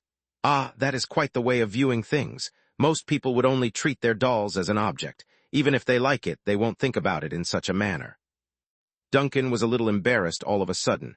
I'm a little embarrassed if you say it like that." "I'm merely stating the truth," the old lady sighed. "Dolls need to be taken care of, and the moment they are given a human form, they should no longer be treated as inanimate objects. There is a saying among puppeteers, puppets that are carefully treated have their own souls, and you should even think of them having their own joys, sorrows, and anger." Duncan's mind immediately brought up the image of Alice's harmless hee-hee act, nodding repeatedly in agreement. You're right. Chapter 160, The Most Outstanding Puppeteer. On the Vanished, the bright sun shone hard on the scrubbed upper deck as a swirling green flame gradually dissipated over the surface. Alice watched the clearing with stunned silence as many items appeared before her. What is this?" the puppet lady exclaims. "You're stuttering as if your head is going to pop off again. Haven't seen pots and pans before," Duncan teases from the side. Alice stiffly swung her head around and faced the ghost captain who had just come out from the inside. "No, I haven't seen these things before." "Duncan." "I haven't seen them before," Alice continued reasonably. "I've been in the box for so many years, where can I see these things?" Duncan was shocked for a moment and then facepalmed himself. "I forgot, okay, in some ways you're better than Shirley." Alice was about to step forward at this time to study the large number of things when she picked up on the name. "Shirley? Who?" "Someone I met in the city-state. Maybe one day you will have the opportunity to meet her," Duncan thought for a moment. "I think we're quite relatable." "Oh," Alice hummed merrily, and quickly forgot the matter after circling around the pile of items. "This is flour, is this meat? It's really different from the jerky on the ship, is this vegetable. It feels so fragile and it's cold. What is this round? Ah, it broke." "Don't crush the eggs." Duncan realized how chaotic this puppet was once she started crushing an egg. Without delay, he stepped forward and swatted the lady's hand back. "These things are supposed to improve the living condition on the ship." "Hee-hee," Alice let out her signature giggle and withdrew her hand. "I'm just a little curious. It's my first time seeing so many things." Duncan glanced helplessly at the puppet and understood what she meant. Alice's brain, if she really has this organ in her brain to begin with, has a lot of innate knowledge. She knows how to communicate with people, knows things that exist in the world, and even accumulates the first impression of the world by listening to the voices outside the box. However, she had always been in a sealed state. Strictly speaking, her real contact with this world only started not long ago, and as soon as she came out, she contacted the Vanished, a ship that's absolutely not suitable for a novice who's just starting out. She lacks knowledge of the real world to the point a single piece of leafy green is an incredible object to Alice. The human city-state is such an incredible place. Miss Dahl issued a sincere sigh after taking in the colorful packages on the deck. It must be much bigger than the ship, right? Large but much smaller than the boundless sea, Duncan replied casually, remembering what he promised Alice after seeing the anticipation in those eyes. He said he was going to take Alice to the city-state. I will solve the trouble on the city-state side as soon as possible and figure out your secret, he said seriously to the puppet in front of him. Until then, be patient. Okay, Alice showed a bright, carefree smile. Being carefree does have its good points. Duncan had been accumulating a bunch of negative vibes from the things he discovered and planned. With the doll's interference, he's finally able to relax for a moment. Come help me move them into the kitchen. This pile over here can go into my personal quarters. Ooh, okay. Alice immediately agreed with a salute of a proper sailor for some reason. Will you use them for tonight's dinner? Duncan turned his head and narrowed those eyes suspiciously. It can be, but are you able to use them? Nope, Alice said of course, but I can ask Mr. Goathead for help. He said his skills are better than 90% of the cooks in this world. And you dare to believe him? Duncan popped his eyes in disbelief, like he was hearing the most insane comment. You better not touch the ingredients until I go over there. I'll make dinner instead. If you want to seriously learn how to make something edible, don't learn it from Goathead. He doesn't even have a digestive tract. Oh, Alice nodded meekly, then glanced at AI who was pacing on the deck next to them. Will AI still go over to that side later? Of course, there's more stuff for her to transport later.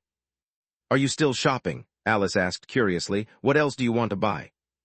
Duncan raised a raised eyebrow at the puppet's face before forming a smile. Based on the glint in those eyes, he could easily guess what Alice wanted. I'm buying you something. Alice, what? The city-state of planned, inside Rose's dollhouse. Duncan thought that the kind, elven old lady might have misunderstood him, but no matter, he didn't intend to explain in this case. The main thing was that there's no way to explain it. How was he supposed to tell her?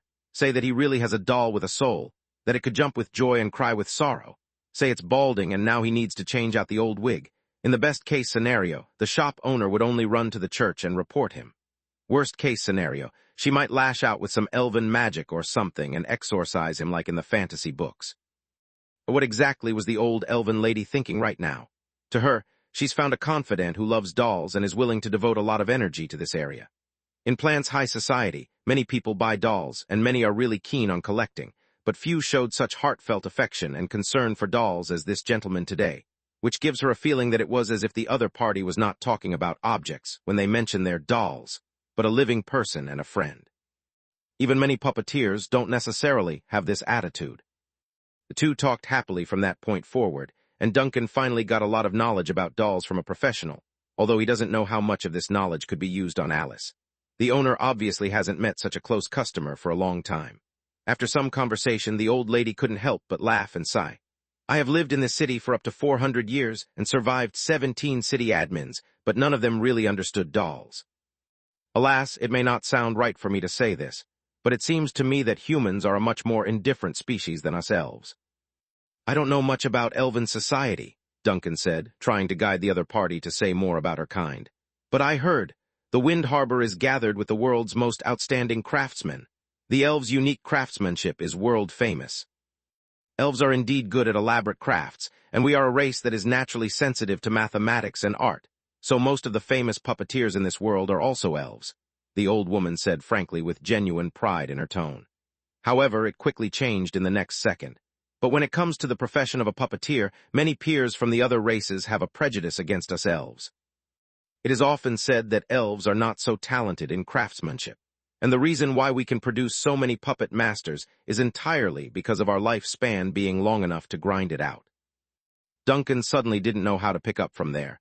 This, well, I guess everywhere is the same. They're your colleagues and peers, but also your competition, so what's your evaluation of their opinion?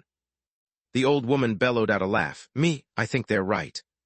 Duncan, I think they're right, the old woman repeated with a pleasant smile on her face. Every year on the Day of the Dead, I have to go to the graves of a few of my old colleagues to say hello. I would always tell them they were right, and if they have the ability, come up and beat me. Duncan, are all the elves of this world like this? Why do I feel like there is something wrong with this trajectory of the conversation? Egg, I'm just joking. Probably noticing the expression on Duncan's face, the old woman shook her head and moved on. There's no way we would have that many people to hate.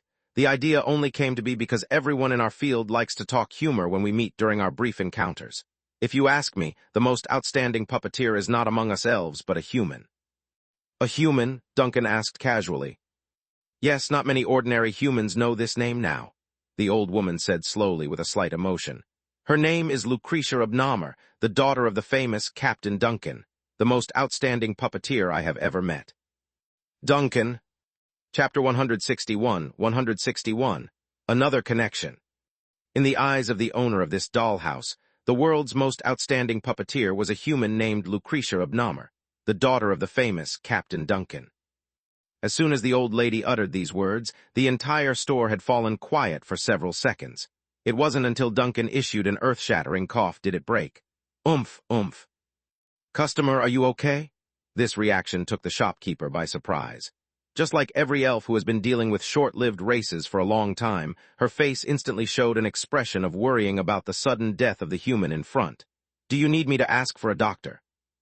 I'm fine. Duncan finally stopped coughing, but it took a while before he could finish the sentence. I accidentally choked on my own saliva. What did you just say, Lucretia? Lucretia Obnomer, the mistress of the Bright Star, one of Captain Duncan's children, the shopkeeper said with an expression of someone not understanding the big fuss. The world's most outstanding puppeteer. It was very hard for Duncan to regain his breath, but after this second burst from the old lady, he choked hard to the point that his face went red. At the same time on the deck of the Vanished, Alice, who had just been frightened by Duncan's violent coughing, was now startled by the other party's sudden and chaotic cursing. Are you okay, Captain? Miss Dahl asks with a worried face. I'm fine, Duncan gasped, trying hard to calm his swirling mood that's been flipped upside down. Managing two bodies at once was not a simple thing. If he suddenly gets hit with a shock, it does affect his ability to control their bodily functions. Go to the cabin first with the grocery. I have something to deal with. Are you really sure you're all right? Alice still looked skeptical and didn't feel right to leave the captain alone. Do you want me to check your body or massage your back or something? Do you know how? No, I don't. Then go. Oh, okay. Finally sending away the unreliable puppet away, Duncan quickly refocused his mind back to the city where he was facing an incredible adversary of innocent ignorance. You mean that famous Captain Duncan, the legendary captain of the Vanished? SHH, don't just say the name. The store owner quickly interrupted Duncan's words. Ordinary people like you don't know, but just pronouncing the name of that great horror will bring a curse upon yourself. You better be careful, otherwise that ship might just visit you in your dreams. You're right, Duncan choked again, trying to endure the strange feeling in his heart. That captain, not only does he have a daughter named Lucretia, but also a son. Yes, I met them 100 years ago. The son is called Tyrion Obnomer and later became a general under the Frost Queen. Sadly, it wasn't long before the Frostbite Rebellion took place and pulled that kid into piracy. The daughter did better, though. Lucretia Obnomer eventually became known as the most outstanding puppeteer back then. The old lady chattered and finally paused to sigh again. But this is some old story now. Many humans wouldn't even remember such a thing. Few and planned like to discuss affairs related to that ship, let alone the children of that captain. But in my opinion, that's just wrong. Those two kids are doing fine and living a life of the sea as their own ship captain. Wait a minute. Duncan immediately widened his eyes. You said they are still alive. Alive, yes, alive. It is said that they were cursed by subspace and became immortals. The old lady heaved another sigh. It is estimated that they can live longer than me. Duncan, are you really all right? The old lady of the shop finally couldn't help but ask again. I see that your face has not been quite right since I brought up the topic. Maybe I should drop the matter and talk about something else. No, please go on. I love to hear more. Duncan immediately cut in and pushed himself to regain his composure with burning heat in his eyes. Tell me more about those siblings. You said you met them before. A century ago, the old woman said slowly with a tone of reminiscence. I had only just opened shop on this street back then when the brother and sister came in. Lucretia bought a 3-point doll from me, and Tyrion paid for it when they were young. Their father at the time was still normal too. Oh, my bad, we mustn't mention him, no. Then more than 10 years later, I met Lucretia alone again on my way to Lanza to communicate with my colleagues. By that time, she had already become an outstanding puppeteer and mechanic. Her clockwork-driven puppet is something that even I can't make. The shopkeeper chattered again, talking about life stories that were history to most of humanity.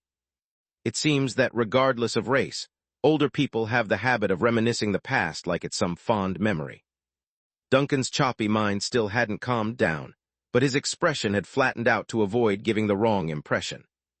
Tyrion of Namur was loyal to the Frost Queen. About half a century ago, not too far back. Some of the older humans still remember the event, you know, the shopkeeper said casually, but it is only hearsay at most. Back then, the northern states were relatively closed off, so the information we got down and planned is limited. Duncan felt his heart pounding. Of course he knew who the Frost Queen was, and he even had a one-to-one Frost Queen doll jumping up and down on his ship. Still, he never could have imagined that the queen who had been executed by the rebels half a century ago would make another connection with him in such a way, through a firstborn, who even he had just learned of their existence. The Frostbite Rebellion half a century ago, he pondered, trying to appear like an ordinary gossip-loving guest. I've seen it in the history books, but it's not clear. That incident is a mystery to begin with, the shopkeeper waved her hand. It is said that it is related to that ship. Who would dare record it clearly? Tyrion of Namur went on to become a pirate after the Frostbite Rebellion, Duncan asked again. He's still active on the other side of the cold sea. It seems to be, the shopkeeper recalled. Anyway, I only heard this saying from a peer 20 years ago after they conducted business in the north. Then, are the siblings still speaking? How do I know? The shopkeeper waved her hand. I'm just an ordinary old lady who opened a shop on the streets of Pland. At most, my connection with those two is that I met them earlier in my years. This, you're right, Duncan grumbled at his own silliness. He's clearly assuming too much. Ah, by the way, speaking of Lucretia, I suddenly remembered something. It has been here for many years. Maybe you're interested? The old woman says after getting a light bulb. Without waiting for the man to speak, she promptly walked behind the stairs and rummaged inside the storage room. From it, she pulled out a half-meter-long box from the deepest parts and placed it on the counter. This is, Duncan looked warily at the old dusty box. A doll, the old woman kindly answered as she carefully opened the lid. Her name is Nilu. Remember what I just said? Many years ago, Lucretia and her brother bought a doll from my shop during their teen years. The doll actually came in a pair, and this is that one's sister. Chapter 162, Nilu. Duncan quietly stared at Nilu, who was placed in the box. It was just an ordinary joint doll, very much in line with the court girl style that was popular in the city-state a century ago.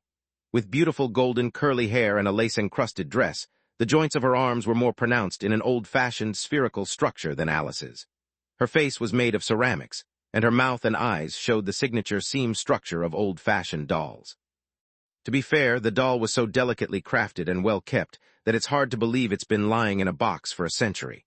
Although it's far from being a lifelike doll like Alice, the little one named Nilu could also be described as beautiful.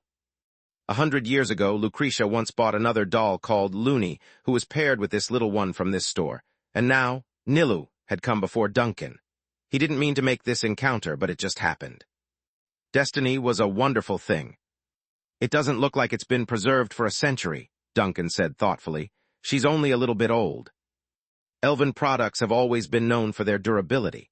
After all, we usually use them for a long time. My puppet-making skills should be beyond many of my peers, and I don't want my carefully crafted children to be separated from me after only a century or two. I understand, but it's an antique in terms of human years. Duncan raised an eye only to realize this well-preserved doll wasn't some simple commodity. I don't think I can afford this. He hasn't forgotten about the profit he earned from selling the dagger to Mr. Morris and reporting the cultists. But in comparison to this beautifully crafted piece of craftsmanship, he knows it couldn't be cheap. Antique, I wasn't thinking about that until you mentioned it. The shopkeeper smiled with a pleasant expression on her chubby face. It's not expensive. In fact, if you buy that wig and matching silver hair accessory, I can sell you for 142 solas. This time it was Duncan's turn to be surprised. Why? Maybe it's just fate, the shopkeeper said slowly. Nilu has been lying quietly with me for so many years. I do not want her to remain lonely forever like this. Then you came along. It's rare to find someone who loves dolls as much as you do these days, so consider this fate's guidance. Fate, the corner of Duncan's mouth visibly twitched. He usually liked to use this word to fool others in his own store, but he didn't expect to have this phrase used on himself. So the real situation is that you can't sell it, right? Shopkeeper, it's fate. Because it's more or less connected with the cursed, of Namur family, so it can't be sold at all, right? It's really just fate. Does this doll have other traits like curses? For example, will it come back if you toss it away? Or they will go to the kitchen while you are sleeping and grab the kitchen knife. The old woman's eyes finally widened, and her voice now sounded an octave higher.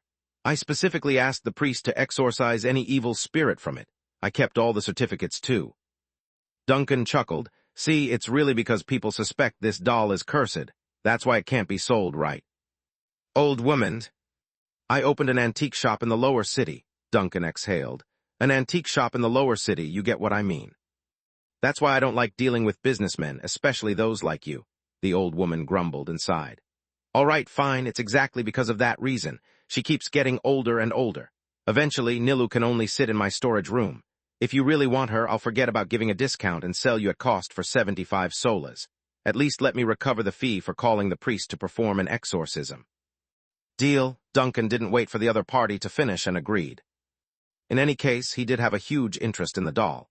So even if there was no evidence of any connection between the little one and Lucretia, he figured he should buy her merely based on the fate factor alone. This was his knee-jerk reaction after learning he actually had a pair of children in this world. Perhaps the kids would one day pop up from God knows where. At that point, bringing out this twin doll would help get the conversation going. In addition, he might even be able to find a connection using this doll. After all, the supernatural of this world often delivers itself in the strangest fashion. It's not in his interest to assume too much otherwise. Then Nilu is yours. The old lady was a little stunned by Duncan's quick response. She's probably regretting why she didn't keep a higher price and shoved the doll box forward. You have to take good care of this child. Although I can see that you are a gentleman who really loves dolls, I still want to warn you not to think of Nilu as a cheap commodity. Of course, Duncan took the wooden box, closed the lid, and then looked up at the wig and hair accessories he had just chosen. How much do those two add up? 425 solas upfront price. Duncan now got a toothache. In the lower city, this was the living expenses of a whole family for 2 months. But in the upper city, it was only enough to buy 2 accessories for the luxury of the rich. To be honest, to say Duncan wasn't shaken was a lie, but before his wavering heart could falter, he steeled himself to pay the price. It was a gift he had promised Alice, and considering the gain he got from this doll shop today, the price seemed acceptable. After comforting himself, Duncan exhaled softly and prepared to pay the money obediently. It's just that when he was paying the money, he suddenly remembered something again and couldn't help but ask. By the way, why did Lucretia only buy Looney back then? Did she know about Nilu as a sister? Do you really want to know? When the shopkeeper heard this, she showed a slightly unfathomable expression. This matter is another secret related to the Abnomar family. Duncan subconsciously inched closer. Then I'm even more curious. Then settle the bill first. Duncan was taken aback by the demand, but quickly adjusted his face into a smile while handing the money over. Can you tell me now? Oh, it's actually nothing, the old lady said casually while collecting the money. Those 2 children didn't have enough money back then. Lucretia was in tears when she left and said she would take Nilu with her when she had the money in the future. But from the way things look, it seems the lady had forgotten the matter. Duncan, is this old lady in front of me just special, or are all the elves in this world sick like this? Back on the Vanished, which swayed slightly due to the undulating sea, Alice had returned to the upper deck after transporting the last of the things to the cabin. Captain Miss Doll happily leaned over at the thoughtful-looking ghost captain. I sent everything to the cabin. Ingredients and kitchenware were delivered to the kitchen. Everything else I've left to the captain's quarter. Well done, Duncan returned to his senses and sighed softly. Then focusing his eyes on the doll, you've worked hard. Captain, how are you now? Alice peered up at Duncan and asked hesitantly. Your face suddenly became very strange before. Are you really okay? Duncan shook his head. Don't worry, just some small problem. His mind was actually still a little bit troubled over the troubles that might arise from Tyrion and Lucretia's existence. Then looking down at the cursed puppet in front of him and the connection she has with the Frost Queen, he couldn't ignore the sheer coincidence of it all. As the old saying goes, when there are too many coincidences, then it's no longer a coincidence. Heaving a long sigh, Duncan forcibly calms himself to stop the irritation. Then he turned to the resting bird on the deck and summoned her. In a flick, AI burst into flame and disappeared from the ship again. Did AI go to deliver goods again? Alice eyed the spot where the flame was mere seconds ago. Not much this time? Duncan nodded slightly, then looked at Alice with a hint of a smile. It's a gift for you. Alice's eyes lit up. Gift, a gift for me? Captain, you really... Before Miss Doll's voice could finish, a green vortex of flame suddenly appeared above the deck to cut her off. AI had completed her teleportation from planned with a new batch of materials.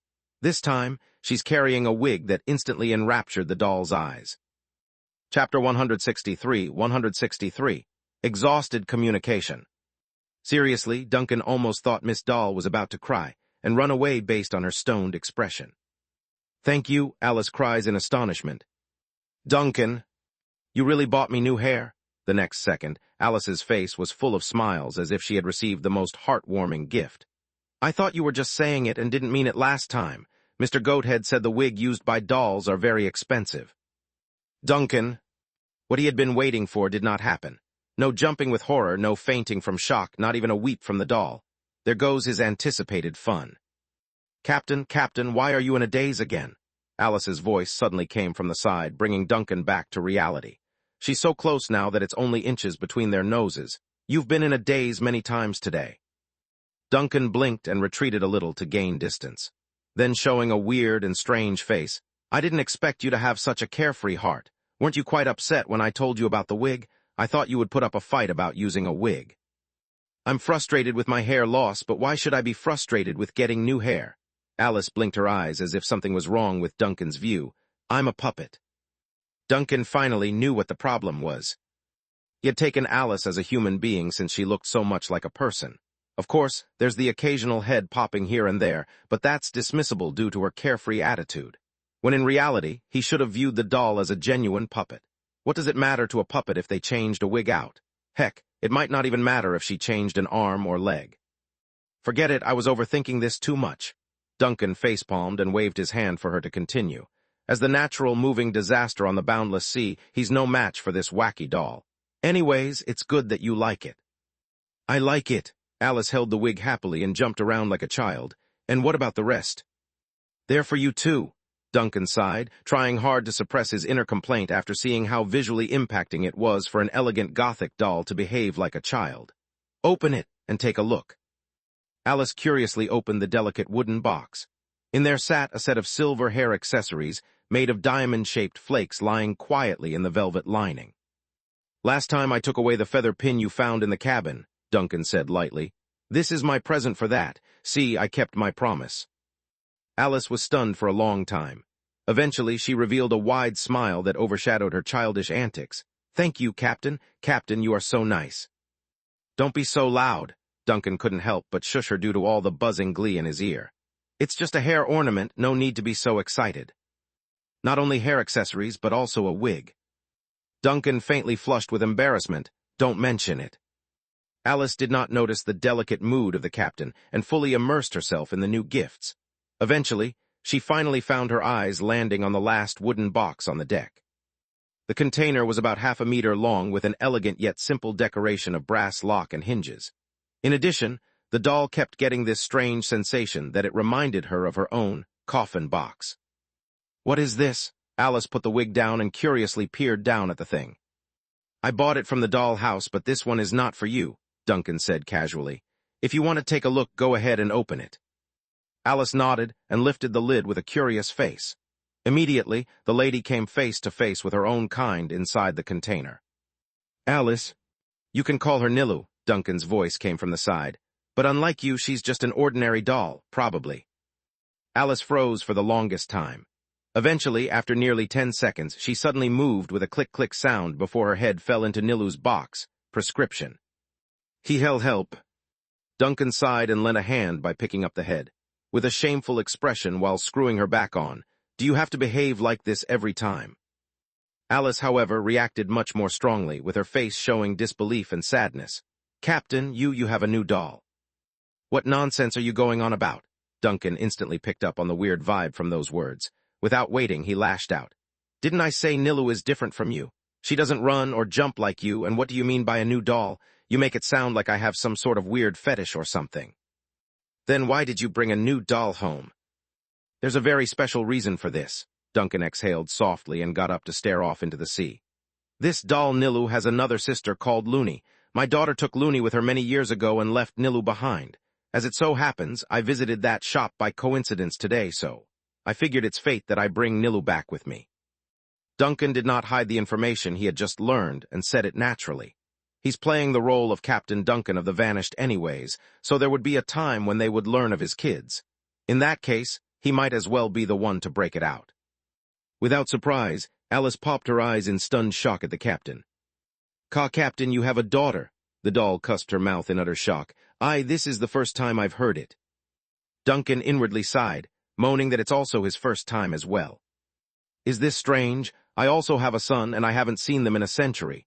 He kept a straight face without breaking character. "You still have a son?" Alice nearly fainted at the repeated shock. Her eyes now widened to a tangerine size as her tongue stuttered. "Then does that mean you also have a wife?" "Duncan." At this moment, both occupants of the ship were staring wide-eyed without anyone to answer them. "I kind of regret opening this topic with you." Duncan finally broke the awkwardness and grumbled. "I don't want to talk about this." Okay." Alice didn't know what to say, so she just kept nodding her head. Then looking down at the new doll named Nilu, she suddenly made an enlightened face like a light bulb just went off. Does that mean the feather hairpin I found is your daughter's?" Duncan didn't answer her. Honestly, he wasn't sure either, but based on the speculation, it's most likely as Alice said. Then he noticed the sneaking peek from Alice. "Go ahead, tell me what you're thinking. I don't like it when you're acting all weird like this." It's nothing. Alice waved her hand and grew hesitant. I get the feeling you're more humanistic now." "Duncan, are you praising me?" Alice was stumped for a moment until she recalled the lesson from the goat head, which caused her to make an apologetic bow. I'm sorry, Captain. I shouldn't have scolded you by calling you humanistic." "I thank you." Duncan twitched in the mouth before shooing her off due to the exhaustive conversation. "Take the gift and go have fun. I want some alone time." "Oh, okay." Chapter 164, Call No Answer. Duncan watched in silence as Alice merrily pranced off the deck. After confirming he was alone, the ghost captain shifted his main consciousness back to the second body inside planned. He needed to get it back to the shop to work on this side. Of course, Duncan made sure to get as much information out of the shopkeeper as he could. From what he learned, those two fell out with their old man at some point in the past. But what exactly was the issue? An argument, or something much worse? At the moment, he had no way of knowing. That leaves the issue of how he should behave when they meet. Act as a kind and gentle father reuniting with his kids, or behave indifferently like in the tales. Duncan sighed softly at the options. Regardless of the real situation, one thing seems certain, though. It's unlikely they are on good terms. He bent down and picked up the wooden box containing Nilu, the newest member of the Vanished. Is she really connected to Lucretia? In fact, does Lucretia still have the twin-sister doll after 100 years? Duncan mused over the possibilities of that happening. He didn't think much of it when he first bought Nilu, but the speculations were running wild now that he's begun. With the box in hand, he returned to the captain's quarter. As usual, the goat head inside was waiting for him on the mapping table. The great captain has returned. You seem to have brought a lot of supplies back from the city-state. Your loyal first mate here is very concerned with the food and health of the crew. If you don't mind, I would like to personally guide Miss Alice into being a qualified. Quiet, don't mess with that puppet with any more of your recipes. I don't want my next meal to look like a pot of ghostly demonic vomit. Duncan glared at the goat head to warn him. Where are we now, and how far are we from planned? We're still moving towards planned at full speed, and we've had several successful spirit world accelerations in between. It's like floating in the water on the edge of the real world, and now the Vanished is only 10 days away from that city-state, Mr. Goathead immediately answered with a chirpy note. It is estimated that it will not be long before you can feel a noticeable power-up as you walk through the spirit world. The influence of the Vanished will be the biggest help for your activities in the city-state. Very good, Duncan nodded in approval. With the wooden doll box in hand, he was about to head into his bedroom when he paused to ask, Hey, how will Tyrion and Lucretia react if they see me again? It was a test by him after careful, deliberate consideration. This was the most normal, least suspicious, and informative question he could come up with. The goat head was visibly stunned for a moment, and his voice grew hesitant before answering. You mean, your children? I'm sorry, Captain, I don't know if I should talk about your family affairs. You rarely mention them to me, but if I have to say it.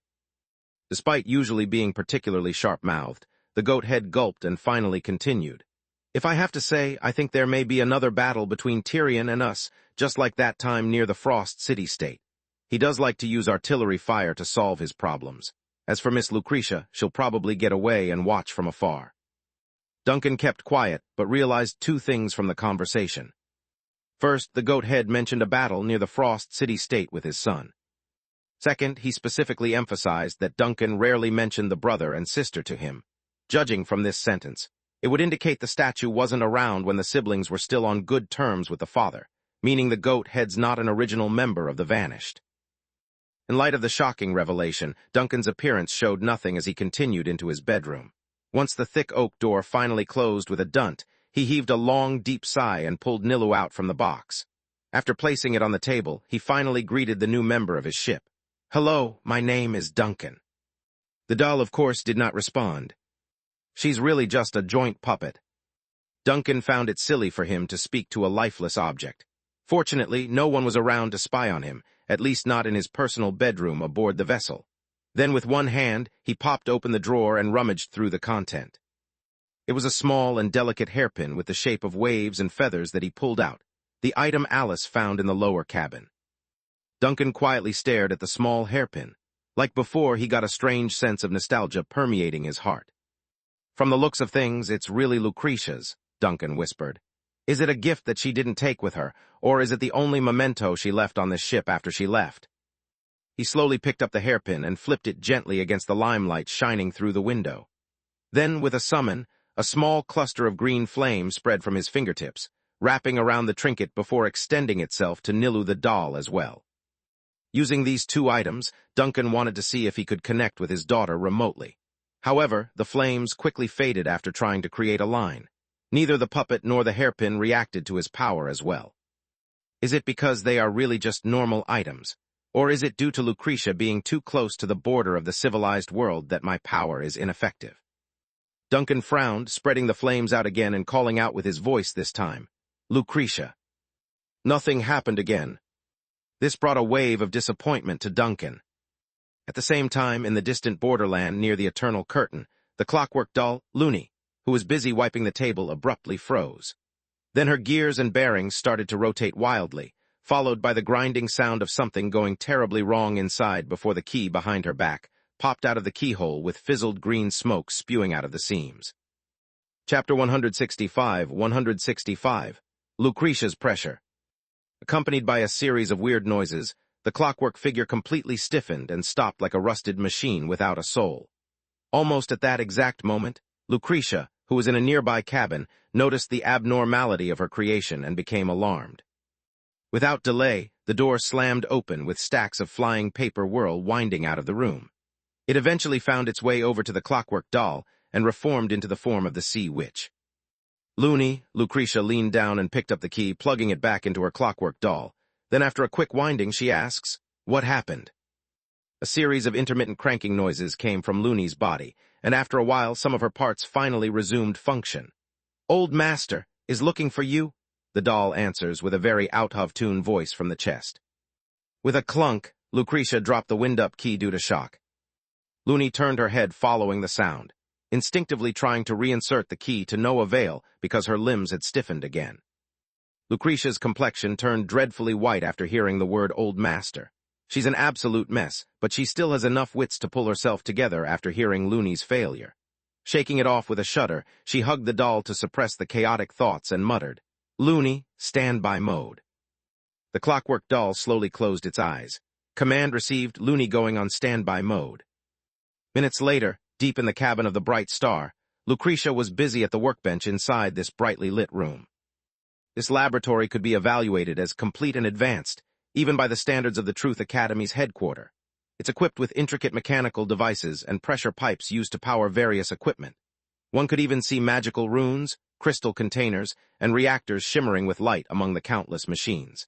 Currently, more than a dozen automatic dolls were currently taking care of these pieces of equipment, allowing Lucretia to focus on the work in front of herself. Right now, Looney was lying quietly on the large workbench in front of the Sea Witch, dissembled for repair. "Ray, repair," from Looney's chest came a somewhat out-of-tune voice. "Don't worry, the transmission device jammed suddenly, causing part of the bearing to warp." Lucretia busied herself without lifting her head. It will require a lot of time to repair the area, but the repair itself is simple. Your heart isn't damaged. Looney slowly rolled her eyes sideways to look at the heart, placed at the center of the workbench.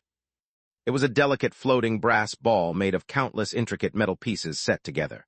From time to time, the surface would change positions to reveal the inner structure, and if watched from the right angle, one could even see the shiny engraved runes swirling around the tiny thing at the center. Well, calling it a tiny thing was a stretch. It's in fact a finger, a very slender and fragile finger, about a toddler's size that's been elaborately crafted by a certain puppeteer a century ago. That's the true core of the clockwork puppet known as Looney, the true essence, the final proof that a puppet born 100 years ago remained in this world. Lucretia noticed Looney's gaze and followed it, causing her hands to stop as well. After a while, she resumed work and spoke as if without intent. I changed you into this. Have you ever resented me? Looney, resent? The head of the puppet on the workbench made a dull voice. Mistress gave Looney life for this. Looney is happy. But all this was originally done on my own whim, and for that whim I destroyed your original body, Lucretia said lightly. For a long time, I didn't realize you had developed a real ability to think because of the influence of the border. Back then, I only thought you were a machine and carried out many reckless experimental modifications on you. Looney took a moment to reply. Your emotions are tense. You have something on your mind. Under normal circumstances, Mistress wouldn't suddenly say such inexplicable words. Now it was Lucretia to go silent for a while. Do you remember what you said just now, after I just arrived at the deck and woke you up? Memory retrieval failed. Looney doesn't remember. You told me that the old master is looking for me. A series of strange noises came from the chest cavity of the clockwork doll again, but not due to a malfunction, it's confusion. Do you really not remember? Lucretia raised her head and quietly peered into Looney's eyes. Memory retrieval failed. Looney doesn't remember. It seems that my terrible father didn't want me to have any chance of reverse spying on him. Lucretia had a complicated expression as she said this. He just sent a unilateral signal, telling me he knows where the bright star is and he knows how to find me. You're afraid. I'm scared to death, but more than scared, I'm more saddened. Sad why? Lucretia stopped and met Looney's gaze before shaking her head dismissively. This emotion is too complicated for you right now. You won't be able to understand. Okay, Looney will try to understand in the future, replied the clockwork doll. Do you think old master is giving you some kind of warning? I don't know, but it does feel like a warning, Lucretia said softly. In fact, it feels like some sort of declaration before a hunt. He's back from subspace and even more elusive than the last time he returned.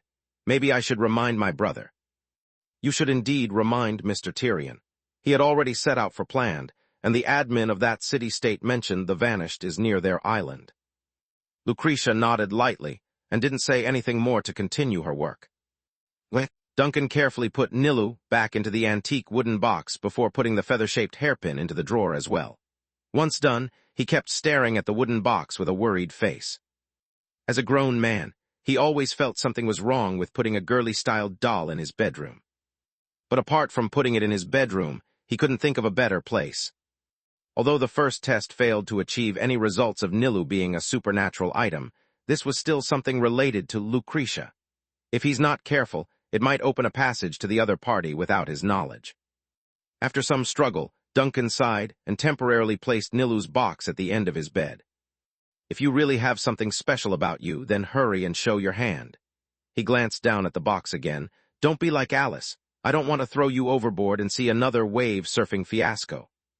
The wooden box certainly didn't react, but Duncan didn't care about it either. He came to the window and glanced at the sky outside. Night had fallen today, and the pale and dim glimmer of the giant crack in the sky gave the ocean a shimmering appearance. The mighty exorcism power brought by the sun has subsided in the real world, and those distorted, ominous, and corrosive forces are gradually rising in the world. At this time, humans will enter their dreams to avoid the world's corruption in their sanity. But for Duncan, he had never felt any discomfort in the night, nor had he seen the shadows that frightened the ordinary people. The night was his realm, the time when he's at his sharpest. Returning to the desk, he quietly spread a blank piece of paper out and grabbed a pen from the side. These are things he bought today from the city to write down what he found. After a little hesitation, he begun once he sorted through the details. In 1889, a sun fragment appeared, triggering the planned Great Fire. Through Dog and Shirley's help, I found the veiling curtain of the factories inside Block 6. It hides a different reality destroyed by the flame back then. The origin of Dog's humanity is still unknown, but it is clearly not the influence of the sun fragment's power. There's also a distorted spacetime in the neighborhood church of Block 6. It's causing two opposing realities to lapse and superimpose upon the chapel grounds. I suspect the statue of the goddess inside that church is corrupted by subspace, and the nun discovered in the underground sanctuary had likely died fending off the invasion back then. Chapter 166. The Captain's Waiting in Your Sleep. Duncan went over all the clues he had discovered recently. Then, through the connections they each had with one another, he reorganized them into various chart groups that are interlinked together. First and foremost, everything inside this world can be corrupted. The only exception is subspace. Second, the reality of this world is built on unstable foundations. The space is unstable, time is unstable, and even reality itself is not necessarily as unshakable as people perceive. Third, the forces of subspace have invaded planned. The vision in the chapel of the 6th block is proof of this. The sun fragment from 11 years ago is probably not the most critical link in the whole event. In fact, the likely culprit is subspace. Duncan placed the pen down and reviewed his three main conclusions. Eventually, his gaze shifted back to the first point, which caused him to recall something he had heard at the bank. Without hesitation, he jotted down the details about the corrupted church in the 6th block on a separate paper. Pollution began with that church, causing two different realities to lapse over one another. It's so strong that even the goddess's monitoring is affected. It's unsure how this was achieved or happened. Was the church itself first contaminated, or was something else inside the cause? At this point, Duncan suddenly remembered what he had told Shirley about blowing this up across the city. With a grin, he turned to the dove pacing around the windowsill and narrowed his eyes. In response, AI abruptly froze at the added attention and swung her bird head over. Murderous intent. Not minding the wacky phrasing, Duncan snapped his finger and caused a flame burst from the compass hanging around Ai's neck. The pointer spun and spun, shifting the room's occupants from reality and into the spirit world. As usual, Duncan had come into the dark void that's filled with a billion starlights. Taking a small breath, he calmed his mood and allowed his subtle perception to guide him toward what he wanted. In no time at all, he had come before a small starlight. Even without touching it, he could tell this belonged to the female inquisitor, Vanna. Compared to when he first discovered this star, Duncan could clearly tell his connection with Vanna had become much stronger. Her last visit to Heidi's antique shop had strengthened their bond, and those strengthened connections would now come in handy. Turning his head to face the ethereal AI, the ghost captain didn't even get to say anything before the bird cried out, "Who is calling the fleet?" Remember the last time we connected Shirley's mind? AI thought for a while and tilted her head. Gotta add money. This time will indeed be a little more difficult. After all, the other party is a devout saint. Her mind should be stronger than Shirley's, and it may also attract the attention of the storm goddess. Duncan nodded slightly but still slowly stretched out his finger and approached the cluster of starlight little by little. But now that the connection between Vanna and me has been strengthened, it should not be a big problem if there is only a shallow communication without causing damage. After all, this is just a righteous complaint from an enthusiastic captain. In the next second, his fingertips touched the starlight. The layers of illusory waves seemed to come from an infinite distance, but they were fleeting, and Duncan didn't even have time to notice the presence of the waves when his mind connected through the line. Vanna rubbed her eyes as she looked down at the thick file in her hand. By the time she looked up again, she was already sitting in front of the dresser mirror inside her room with a tired face. A momentary trance floated up from the bottom of her heart, but she soon shook it off and recalled what she was doing. After leaving the archive with some borrowed documents, she had been investigating the heretical cult materials predating 1889. While there, she and the old priest had discovered some anomalies regarding the lack of information from 1885. Sadly, they could not find the missing materials, which alarmed the Inquisitor here. As the leading figure in the combat against heretical entities in Planned, Vanna had every reason to pursue this matter at the highest level. Firstly, the lady had already arranged for civil priests to search for the files inside the other archives around the city, hoping to extract any information from other sources, since the church wasn't the only entity keeping records of the past.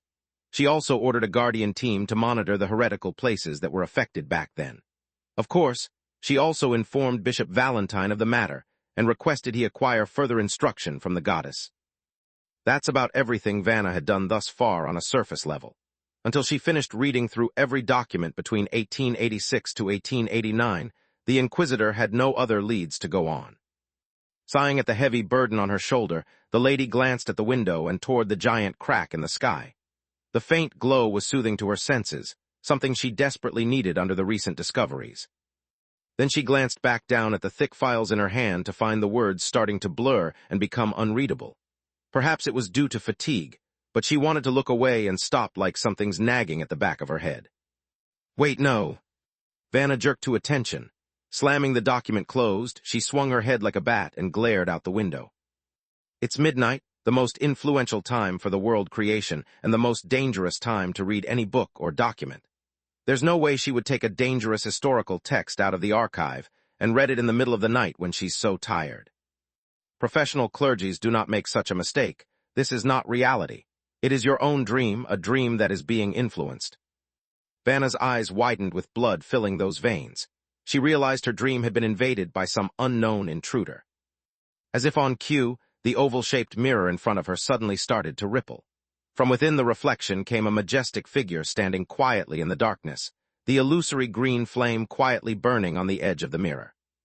The figure calmly observed Vanna through the mirror, and after finding Vanna had noticed him as well, the being faintly smiled and greeted her in a deep voice. Good evening, Vanna. I believe this is our first meeting, but I have been watching you for some time now. You can call me Captain Duncan. The words did not even get the finish when the female Inquisitor leaped into action. As a trained fighter, she jumped several meters into the air and kicked the dressing table back to put distance between them both. Then, without hesitation, the lady drew her giant broadsword out and slashed down in a somersault. Duncan! With a loud bang, the entire dressing table split into two, the mirror directly shattering into pieces by the huge force.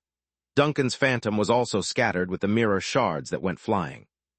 However, this wasn't enough for the lady. Like a finely tuned machine, she clutched her giant broadsword in hand and vigilantly scanned the room like a prowling lioness. She's also whispering the prayers she learned from the main church to awaken herself from a corrupted dream, as per protocol. Your reaction surprised me a little. Vanna's eyes widened as she followed the source of the voice. From what she saw, it's coming from the mirror shards littering the room.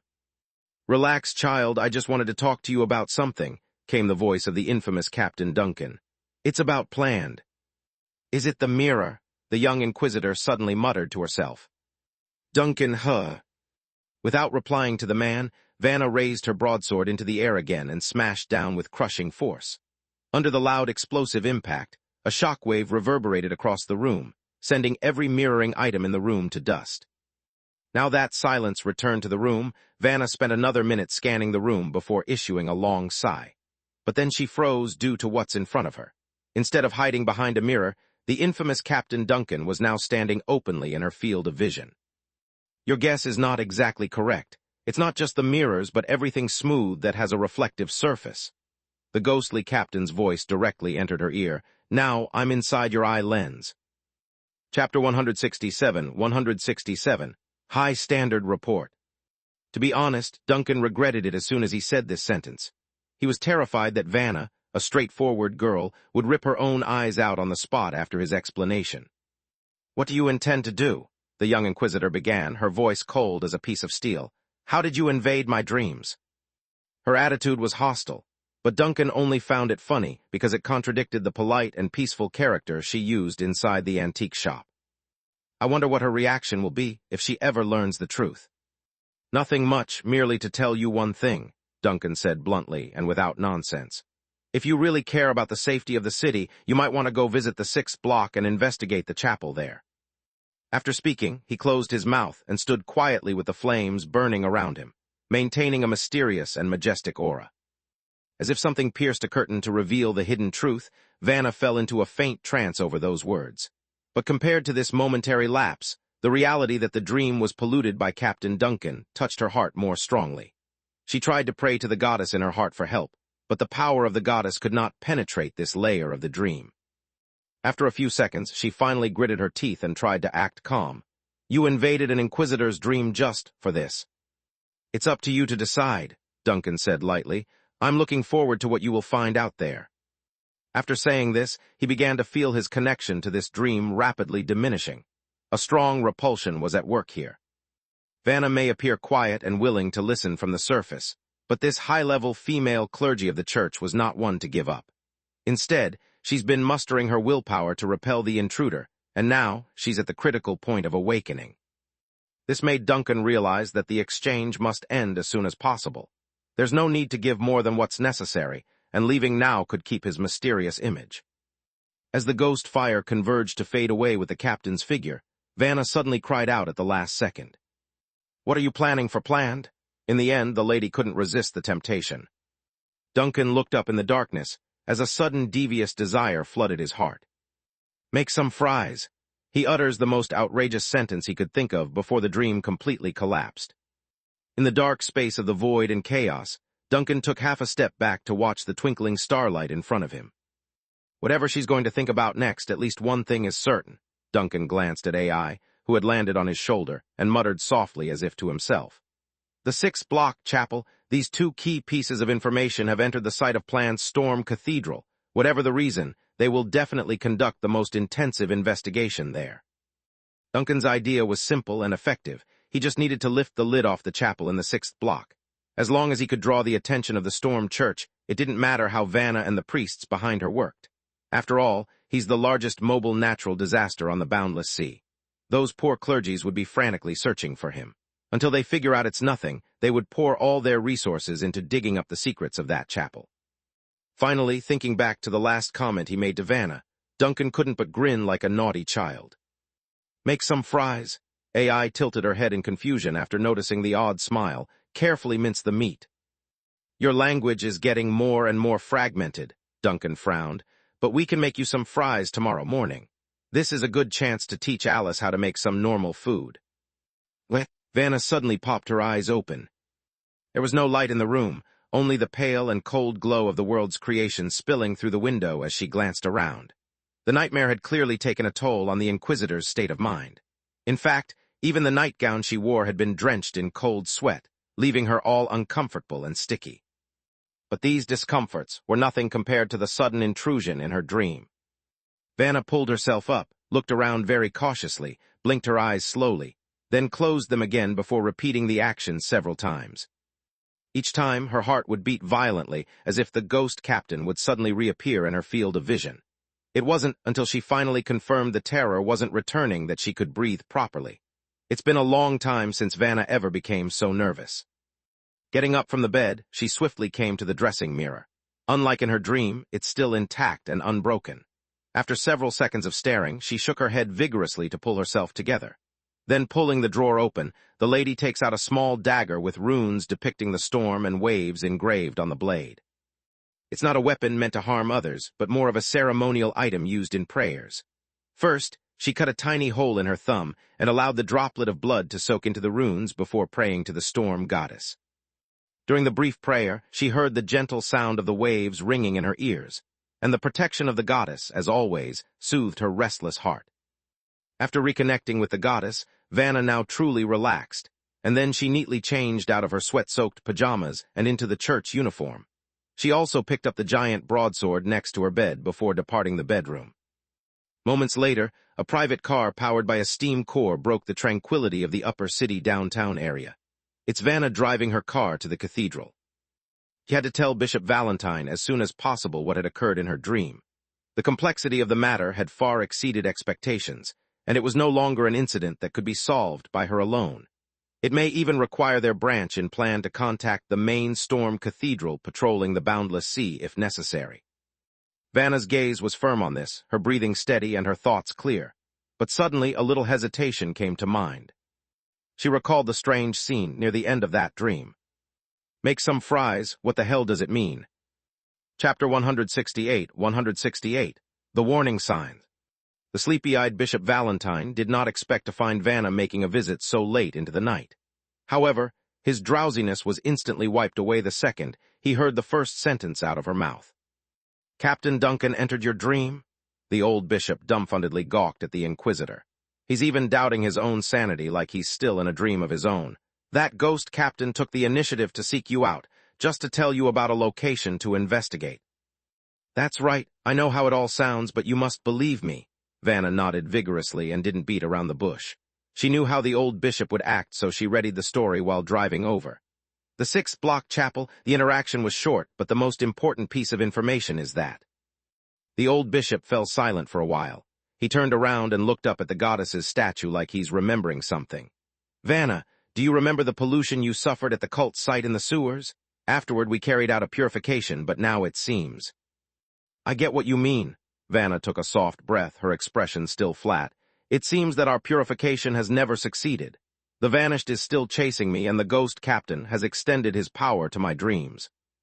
Is clarity still with you? Valentine turned and stared into Vanna's eyes. Absolutely. I tried reciting my name and the goddesses during my drive here. I also managed to recite the quotes from the Storm Codex.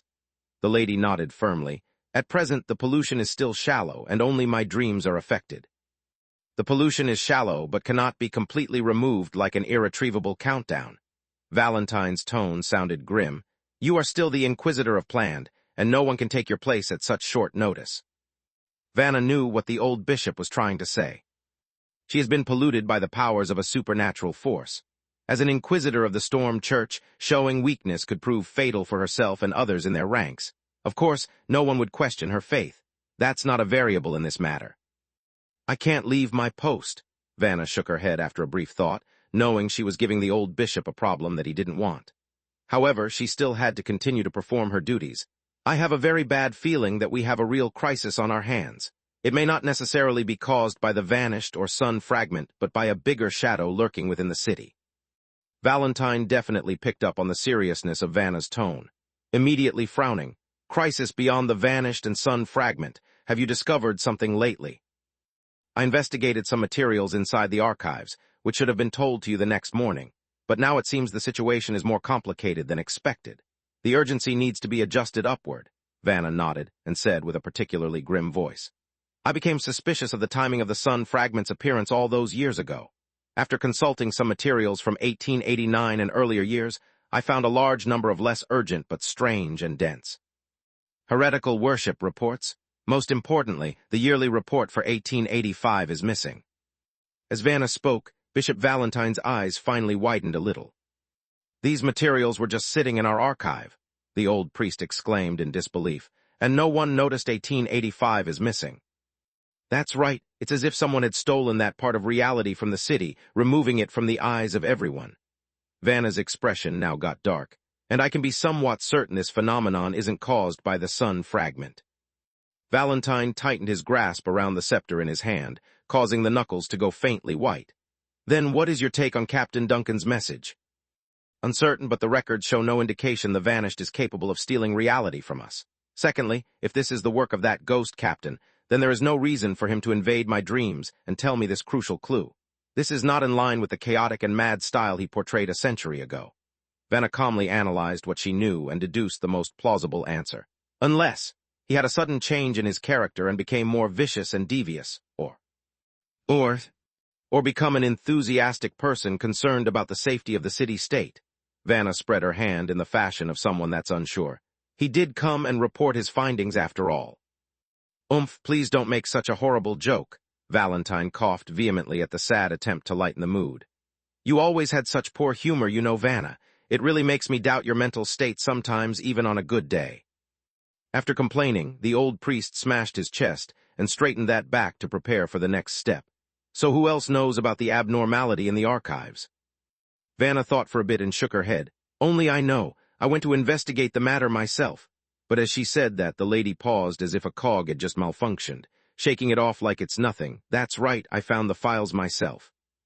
That's good to hear. If there is a black hand pulling the strings behind this matter, then they won't know about us being aware yet. Valentine exhaled at some good news. Do you have a plan for those archives? Yes, including actions with City Hall as well. Starting immediately tomorrow, I will provide you with the church's assistance as well. Valentine immediately nodded. I will also report what happened here to Her Majesty the Pope. Let's hope the Grand Storm Cathedral can provide us with some assistance from their end out at sea. While speaking, the old man thought for a few seconds and asked, "Can you still pray to the goddess as usual?" "Yes," Vanna replied immediately. "My connection with the goddess was not affected by that dream."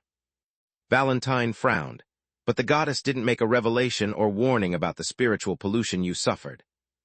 "That's right," Vanna hesitated but nodded in acknowledgement. "The goddess did not warn me."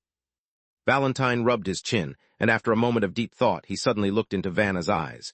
"During this time, you must return to the church at night to rest. Do not fall asleep outside the church, and be sure to carry the Storm Codex with you at all times when you are outside. Also, if you ever feel unusually sleepy or tired while moving outside, head to the nearest chapel immediately, understand? Arhachek Cyrilike. Absolutely. Alas, Vanna, I hope you don't think poorly of me for making such harsh demands of you." The old bishop somehow appeared slightly older, like he's stressed by the matter. "There is no priest or none capable of replacing you at the moment in planned. As the Inquisitor and leader of the Guardians, you mustn't fall at any cost. Perform your duties as per your vow." "As per my vow always." Vanna faintly smiled, but also grew firm in her face like a warrior confronting combat. "I know full well how dangerous of a thing we are facing. I will not commit the same mistake my predecessor did when fighting the dark evils in the world." Speaking of this, she paused before continuing. "But what about the chapel in the 6th block? We have to investigate. There's no question about it. No matter the purpose of that ghost captain's visit, we must leave no trail untouched." Valentine grimly nodded at the image of the infamous pirate. "And I somehow can't remember who is in charge of the chapel in the 6th block. It's as severe as we imagined." "I'll personally lead a team over there tomorrow," Vanna states. "Very well," Valentine bowed in gratitude to his peer. "But is there anything else that Ghost Captain mentioned besides the chapel?" It would have been better if the old bishop didn't ask, but Vanna's expression had turned weird the second he did. "Valentine, why do you have this expression?" "He did. It's a very strange message." Vanna's face now looked hesitant and unsure. "I don't know if we should take it seriously." "What's wrong with it? The more bizarre the content, the more likely it is to be the key to everything." Valentine's eyes grew sharp. "What did he say?" Vanna hesitated for a few seconds before sighing heavily. "Make some fries." "Valentine." After a moment of silence, the old bishop finally spoke up again. "Really? It is absolutely true as my belief in a goddess." "Ah, then this is indeed a bit too weird." Chapter 169, Stepping into the Curtain. "Do you see, make the fries like this. It's very simple. Just be careful not to overfry the potatoes or undercook them. You don't need to stick your head in the oil or taste it either, okay?" On the early morning of the vanished, Duncan was busy pointing out how to cook up a batch of fries to Alice, who was seriously trying her hardest to learn inside the kitchen. Remember. She's obsessed with the sizzling pot of oil, ready to make her move at the slightest signal while clutching the kitchen knife in one hand. Duncan looked at the oil pot and then back to the doll next to himself. With a slight nod, he was ready to go do something else when he noticed the gleaming knife in Alice's hand. Can you put the knife down first? You don't have to keep holding it unless you're cutting something." A cursed puppet standing in the kitchen with a knife staring murderously at some potatoes. The picture was unlucky and frightening no matter how he thought about it. The only missing thing now was a spooky BGM in the background. That would be the perfect horror flick. Oh, Alice came to her senses and quickly hid the kitchen knife behind herself. Waving at the captain confidently, "You can go back now, Captain. I've learned how to do it now. You and AI will get to eat in no time." Duncan stared at Alice for a long time, trying to confirm the doll really won't mess this up. It's no longer boiling water anymore, but oil. If things go to hell, the pot would actually explode and cause a genuine kitchen fire. But as insecure as he was about leaving, everything has to begin somewhere. Heaving a light sigh, he waved goodbye and departed for the deck. "Good, I can finally have some decent food on the ship." On the second floor of the antique shop, Nina watched her uncle with a curious gaze while keeping a medicinal bag on her forehead. "Uncle, I wanted to ask this before, but why do you keep frowning in the morning? And just now, you sighed like you're suddenly relaxed or something." "Oh, was I? I wasn't paying attention." Duncan was startled by the attention and quickly adjusted himself, smiling at his niece to keep a face. "It's nothing. I merely remembered something about the account books. I'm fine now that I've solved it." "Oh," Nina nodded. "That makes sense then." Duncan didn't comment and left it at that. He's been careless about how observant Nina has become and didn't want to rock the ship. Shirley didn't come today. It's then Nina said something unexpected as she glanced out the window. Everyone has their own place to live. Duncan almost wanted to laugh at how readable the child was. She's clearly lonely and wants her friend by her side. And you still have school today. Where are you supposed to find time to go out? I should have inquired about her home address, Nina added. That way I can visit her instead of just having her come here. Now that's something Duncan didn't think about, softening his voice to be more relatable. Do you like this new friend a lot? I know you haven't known each other for long. Shirley is a nice person and saved my life in the museum, Nina said immediately. And what? And the place she lives in, I asked Dog about it at night and their living conditions. It's in a small alley inside the slums. There are no night street lamps and the house leaks when it rains. Nina, Duncan cut the girl off right away and made a stern face. Friendship cannot be based on sympathy, especially for a child like Shirley. Nina was startled by the harsh wording. Raising her head to meet Duncan's gaze, she didn't speak for a good while before uttering a random remark. Uncle, how come your words are so philosophical lately? Duncan. But you're right, Uncle. I do feel a little sympathetic towards Shirley after hearing about their background. Nina instantly returns to her old self. But I merely want her to live better. I can feel it without her telling me. Although she was always inexplicably nervous when she lived with us, I could tell she was very happy. Am I being too presumptuous by judging her like this? Now it was Duncan's turn to be startled. Honestly, he didn't expect Nina to be so thoughtful at her young age. Shaking his head. It's not our place to decide that, so let's not worry about the matter. Actually, let's ask Shirley where she lives the next time she visits. Now hurry up and finish your breakfast. It's almost school time. Okay, Nina immediately nodded obediently, and then she seemed to have thought of something else that caused her to grow excited. By the way, can I ride the bike to school? Absolutely not. Duncan pricked his eye and answered without hesitation. Have you forgotten how bad you fell last night? As he spoke, the scene of what happened yesterday instantly returned to him. As soon as the girl saw the brand new bike, she jumped with glee and wanted to try it out. Then 30 seconds later, in front of the shop, she fell over hard. Now she still has a medicine bag on her head for the bruise. I thought it would be easy to ride a bike. Nina lowered her head and moped. I saw my classmates. Duncan sighed. He should have thought of that beforehand. Nina doesn't have many friends outside this antique shop, so where would she have the opportunity to learn? That's a failure on his part. Take the bus to school today, don't run. Our family is not short of this little bit of money now. Duncan rummaged through his pocket for a few coins and put them in front of Nina. I'll teach you to ride a bike when I come back. It's really not difficult. With your cleverness, you will learn it in a few days. At first, Nina was a little frustrated, but soon became happy again and nodded happily. Yay. After a while, Nina happily jogged out of the antique shop, while Duncan watched from the small shop window on the second floor. He could see her turning at the corner and towards the bus stop not far away. It's a beautiful morning. He had to admit this despite the various shadows lurking at night. The glistening light of the sun and the permeating noise of bustling life in the form of burning embers through his senses gave the impression of a thriving city with a golden curtain blanketing it. But then Duncan's expression froze when his sight skimmed over a row of houses in the distance. AI, he beckoned to the air and summoned the undead bird from the ship. Next second, a tiny burst of flame materialized in front of his eye and transformed into the dove. Hiccup, who's calling? Hiccup, fleet. AI flaps around in a circle to land on the man's shoulder. Showing a weird face, Duncan turned and raised an eyebrow at the bird. How much did you eat aboard the Vanished? AI flapped her wings and cooed vigorously. The time to eat has come, Hiccup. Duncan blandly eyed his partner with a face of incomprehensible nature. No wonder Alice was in the kitchen for so long. You cleared out the storage room, didn't you? Forget it. At least you didn't waste the food. Can you still fly to the 6th block?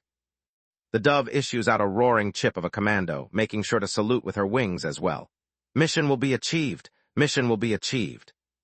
A fireball shot out of the small window in the next second and flew staggeringly toward the 6th block. At the same time, 2 dark gray steam cars were driving through the empty streets deep in the 6th block. Sitting in front of one was none other than Vanna, who had brought along a small team of elite guardians for the investigation. She didn't want to ride a steam spider walker for this trip because that would be too eye-catching. So until she gives the signal, the main battle force would remain outside the block and await her command.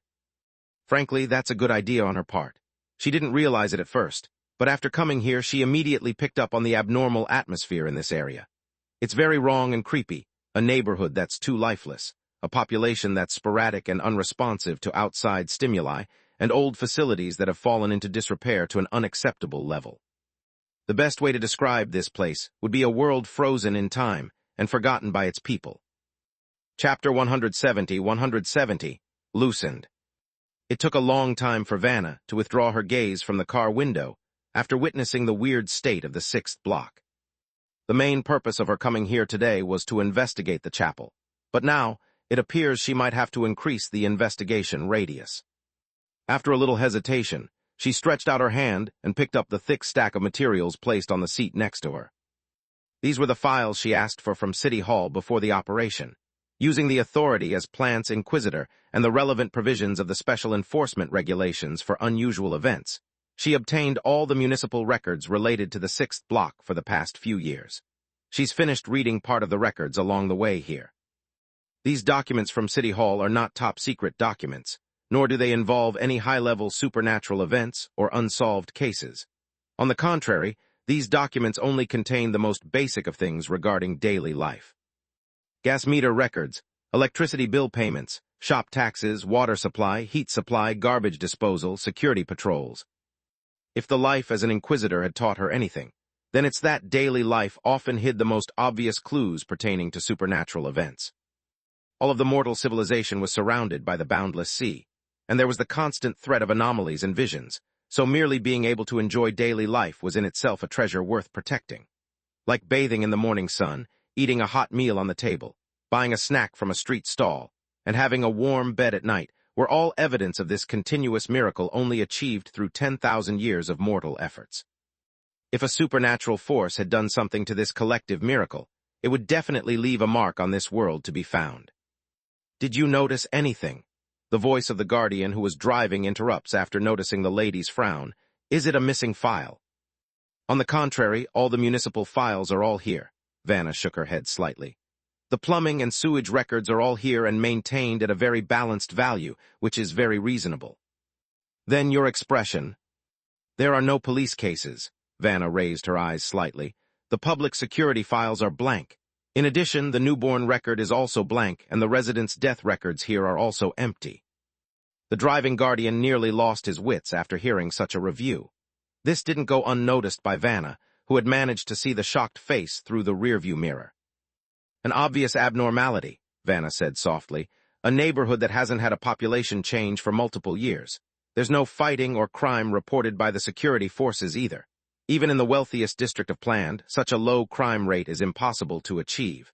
And then the utility bills, they're too normal. She paused and peered out the car window. It's as if all the inhabitants here are nothing but a bunch of tamed phantoms.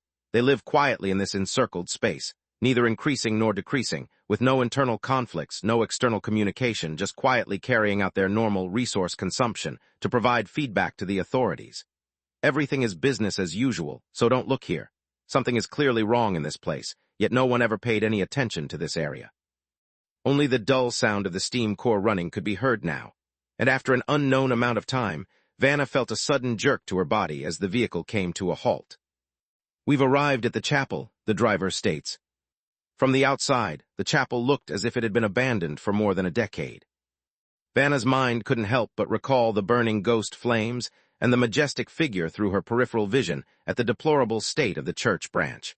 She gasped out of reflex, reflexively whispering Gamona's name as she pushed open the car door to get out. Immediately, a cold, bleak wind swept over from the other end of the street, rolling up the dry leaves beside the roadside as it did so.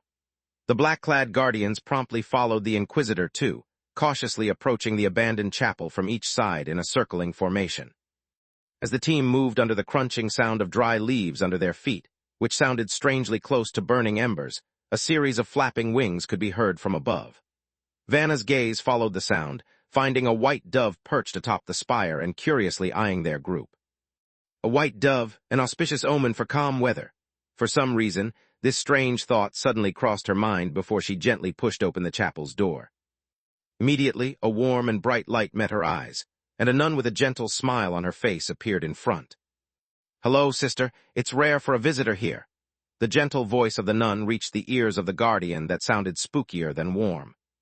What? Gas lamps lined up neatly between the behemoth shelves of the archive, the bright light dispelling any form of shadow between these ancient files.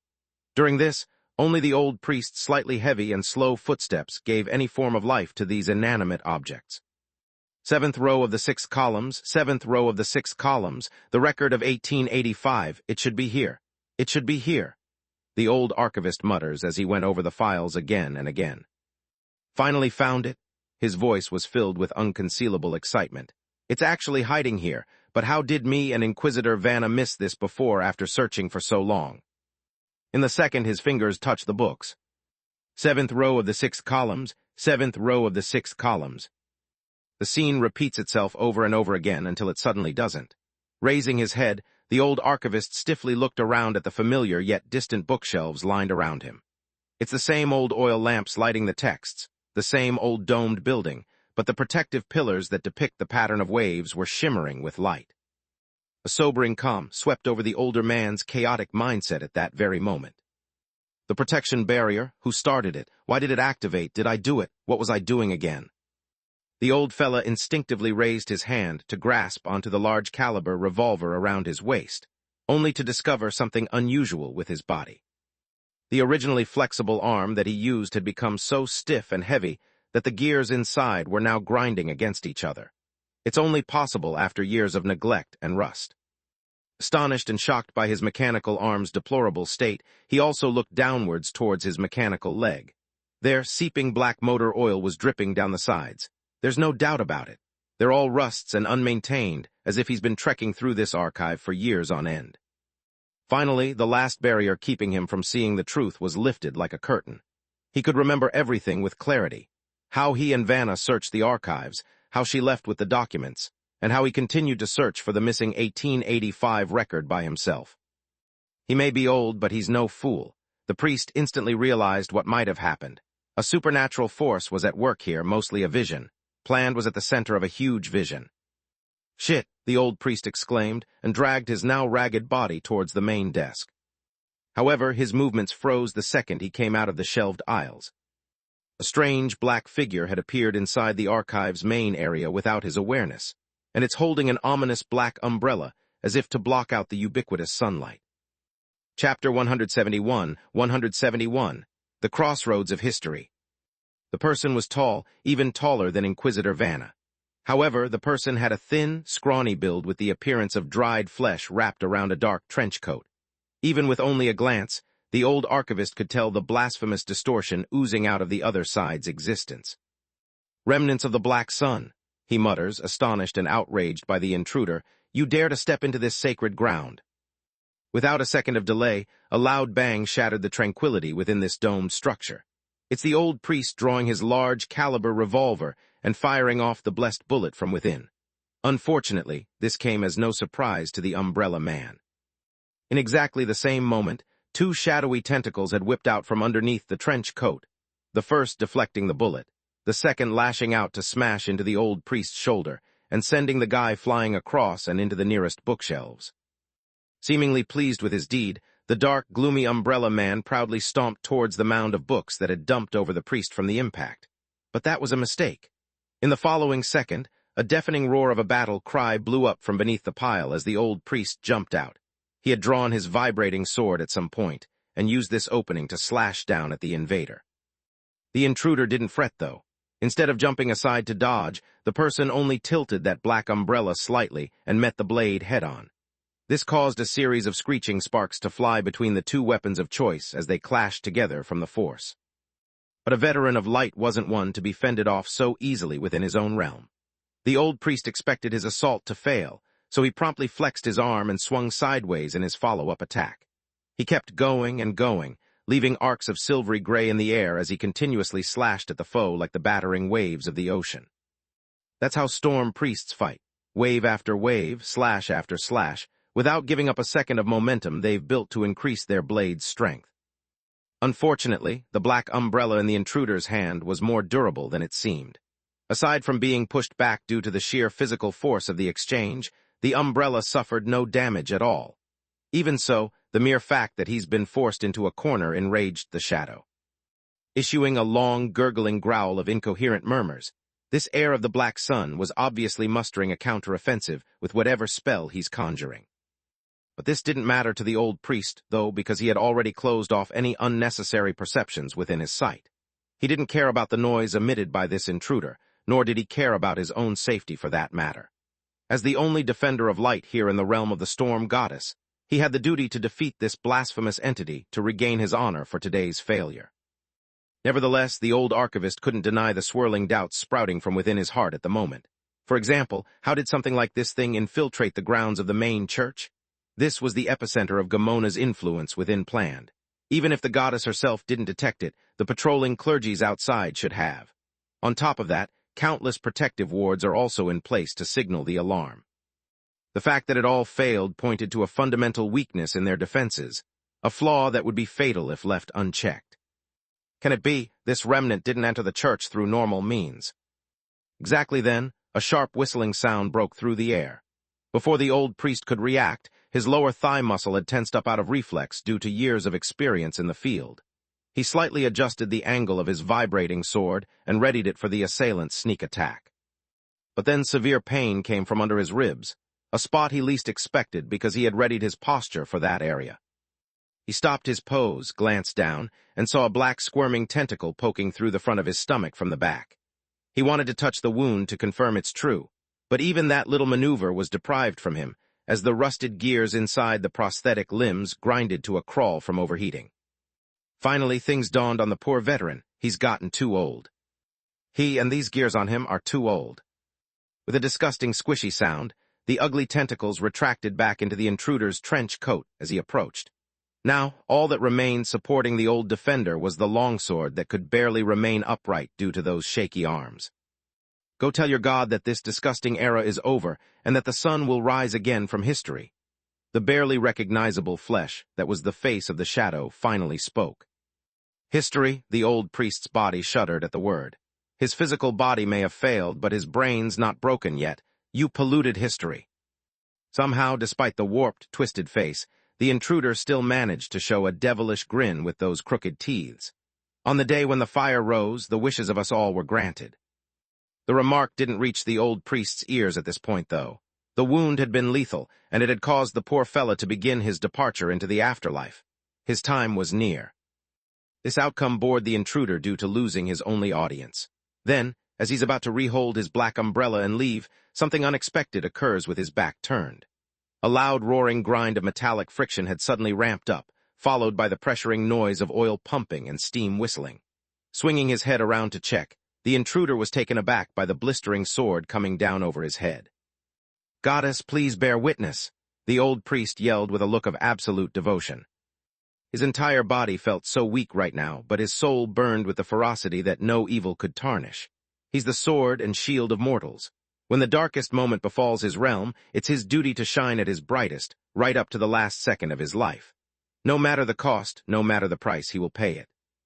Due to the abrupt nature of this turnaround, the old priest finally landed a critical blow to the shadow, slicing him from the head down and into two. This should be lethal to any ordinary foe, but this was a sun heir, the vilest and most evil of those out there. The severed halves suddenly emitted a disgusting sound of flesh and blood squirming together. Afterward, tiny tentacles shot out from the wound and merged the body back together like he was never harmed. This dashed the last glimmer of hope in the poor defender's eye. That's his last struggle, the last glorious fight for the light, but he could do no more. The goddess did not abandon him and blessed him with strength for the last blow there, the proof of another miracle. But even so, it frustrated him to no end knowing he couldn't fell this abomination. After several seconds later, the intruder was now up again and ready to exact revenge for the insolent struggle. Extending the tentacles out, the umbrella man bared his teeth and was ready to rip apart the opponent for good. He didn't like surprises, least of all from a storm clergy. Unbeknownst to the assailant, though, something else was occurring beyond the boundaries of the archive. In this twisted and warped reality, clusters of green flames had engulfed much of the crumbling ruins of Planned, seeping into every facet of the city. Now, the only parts left untainted were none other than the church grounds, and even that wouldn't be true for much longer. That's the sort of picture the old priest saw in his final moment before moving on to the afterlife, the green flame driving up from behind the unaware assailant. How should he describe it? It was like a hound finding its prey, and its head was now baring its fang at the perfect moment to strike. This confused the old priest dearly, of course. He didn't know if this was real or just a hallucination on his part, but if it was real, he could only applaud with satisfaction. The umbrella intruder thought he had won today, but no. The serpent-like green flame had silently bit down with such a force that it trapped the twisted man in it like a cage, a burning hell as he melted away. If the old priest could still hear his surroundings, he would be covering them from the horrific screams of panic and terror due to this execution. And then everything went quiet again. The sea of fire faded like it never came, the polluted history temporarily returned to the depths of the curtain, and the archive, located between the crossroads of two different histories, fell into a dead silence. No one visited and no one knew. Whatever happened today, it's gone forever. Chapter 172, Vanna's Discovery. Vanna stood quietly in front of the stairs leading to the underground sanctuary, her eyes locked onto the black door that had just been restored before everyone's eyes. 3 hours earlier, she had led the team to the deserted chapel and examined the interior. It was business as usual, warm with bright lights, a silently praying nun, and a clean and tidy pulpit. 2 hours ago, she got rid of the nun who was obviously abnormal before leading the guardians to the underground sanctuary here. After prying open the black door, that's when she saw the truth. A dark underground space, a sword-wielding nun who seemed to have died in battle not long ago, traces of combat all over the walls and floors, and the missing intruders. 2 minutes earlier, she had completed a detailed investigation of the underground chapel, and together with her subordinates, they had taken the deceased nun out of the underground chapel and prepared to send the corpse for autopsy and burial at the main cathedral. However, right as the body had left the chapel grounds, it crumbled into dust in plain view. In addition, the basement door, which had been violently broken 2 hours earlier, returned to its original state, as if mocking the explorers still standing at the staircase. Inquisitor, a bearded guardian, approached Vanna from the side. There seems to be some kind of space-time closed loop here. Vanna nodded lightly and said nothing. What came to her mind then wasn't how freaky the chapel was, but rather the words she heard from the terrifying Captain Duncan, who invaded her dream last night. If you really care about the safety of the city, then why not go to the 6th block and check the chapel out? I'm looking forward to what you will find there. Is this what that Captain Duncan wanted me to see? A locked space-time loop, a chapel polluted and isolated by some unknown force, a nun who fought to the death against a mysterious invader. And what does everything mean here? The frown on Vanna's face had deepened. When she set out this morning, she only had the vanished and its ghost captain in mind, but now, she's starting to doubt her own judgment at being so wrong. Could it be, is that ghost captain really just trying to give me a clue? Like an enthusiastic passerby reporting heresy when found. The thought was meant to be as a joke with Bishop Valentine before, yet she couldn't shake off this notion that it might be true. In the next second, the young inquisitor shuddered as her expression froze in horror. It finally dawned on her how ludicrous the idea was in the first place. As a nun of the Storm Church, such an idea should never have even crossed her mindset. Inquisitor, the subordinate's voice came from the side again, waking Vanna from her distraction. Did you hear or see something? No, I'm sane. Vanna shook her head and said to the seemingly reliable subordinate. She knew that this subordinate had been in contact with Bishop Valentine before departure, and most likely charged with supervising herself during these trying times. Naturally, the lady didn't have any complaint about the arrangement. In fact, if she was to be shackled during the operation, it would still be normal in her eye. The time and space here have been reset. Shall we go down and take a look again? The subordinate asked again. Vanna faintly sighed and shook her head. What is the situation with the fake nun inside the main hall? She's still praying, said a guardian who had just returned from the main hall, as if any of our activities outside is unrelated. I see, Vanna nodded slightly, her gaze falling onto the black door leading to the underground sanctuary. We'll go take another look. She led the guardians to the entrance again, stepped forward, and once again felt the familiar resistance from the black door. The body of the nun was barricading it from the opposite side. Last time, she had to order her subordinates to pry it open with a crowbar. This time, though, she intends to do things a little bit different. First pressing her hand against the door panel, she takes a gentle breath before clenching her hand and starting knocking rapidly. Within 1/100th of a second, the entire door vibrated at a speed imperceptible to the human senses. Next thing they knew, The solid barricade had crumbled into a pile of dust like its magic. This was the easiest and quickest method of removing the obstacle without damaging the nun's body on the other side, which did the job as the nun fell over from the lack of support. Only after all this was done and finished did the guardians hear the hum of the vibration, a sound that penetrated into their brain and dissipated in a flash. This drew a series of reverent glances from the guardians present here because it's not easy to perform such a skill.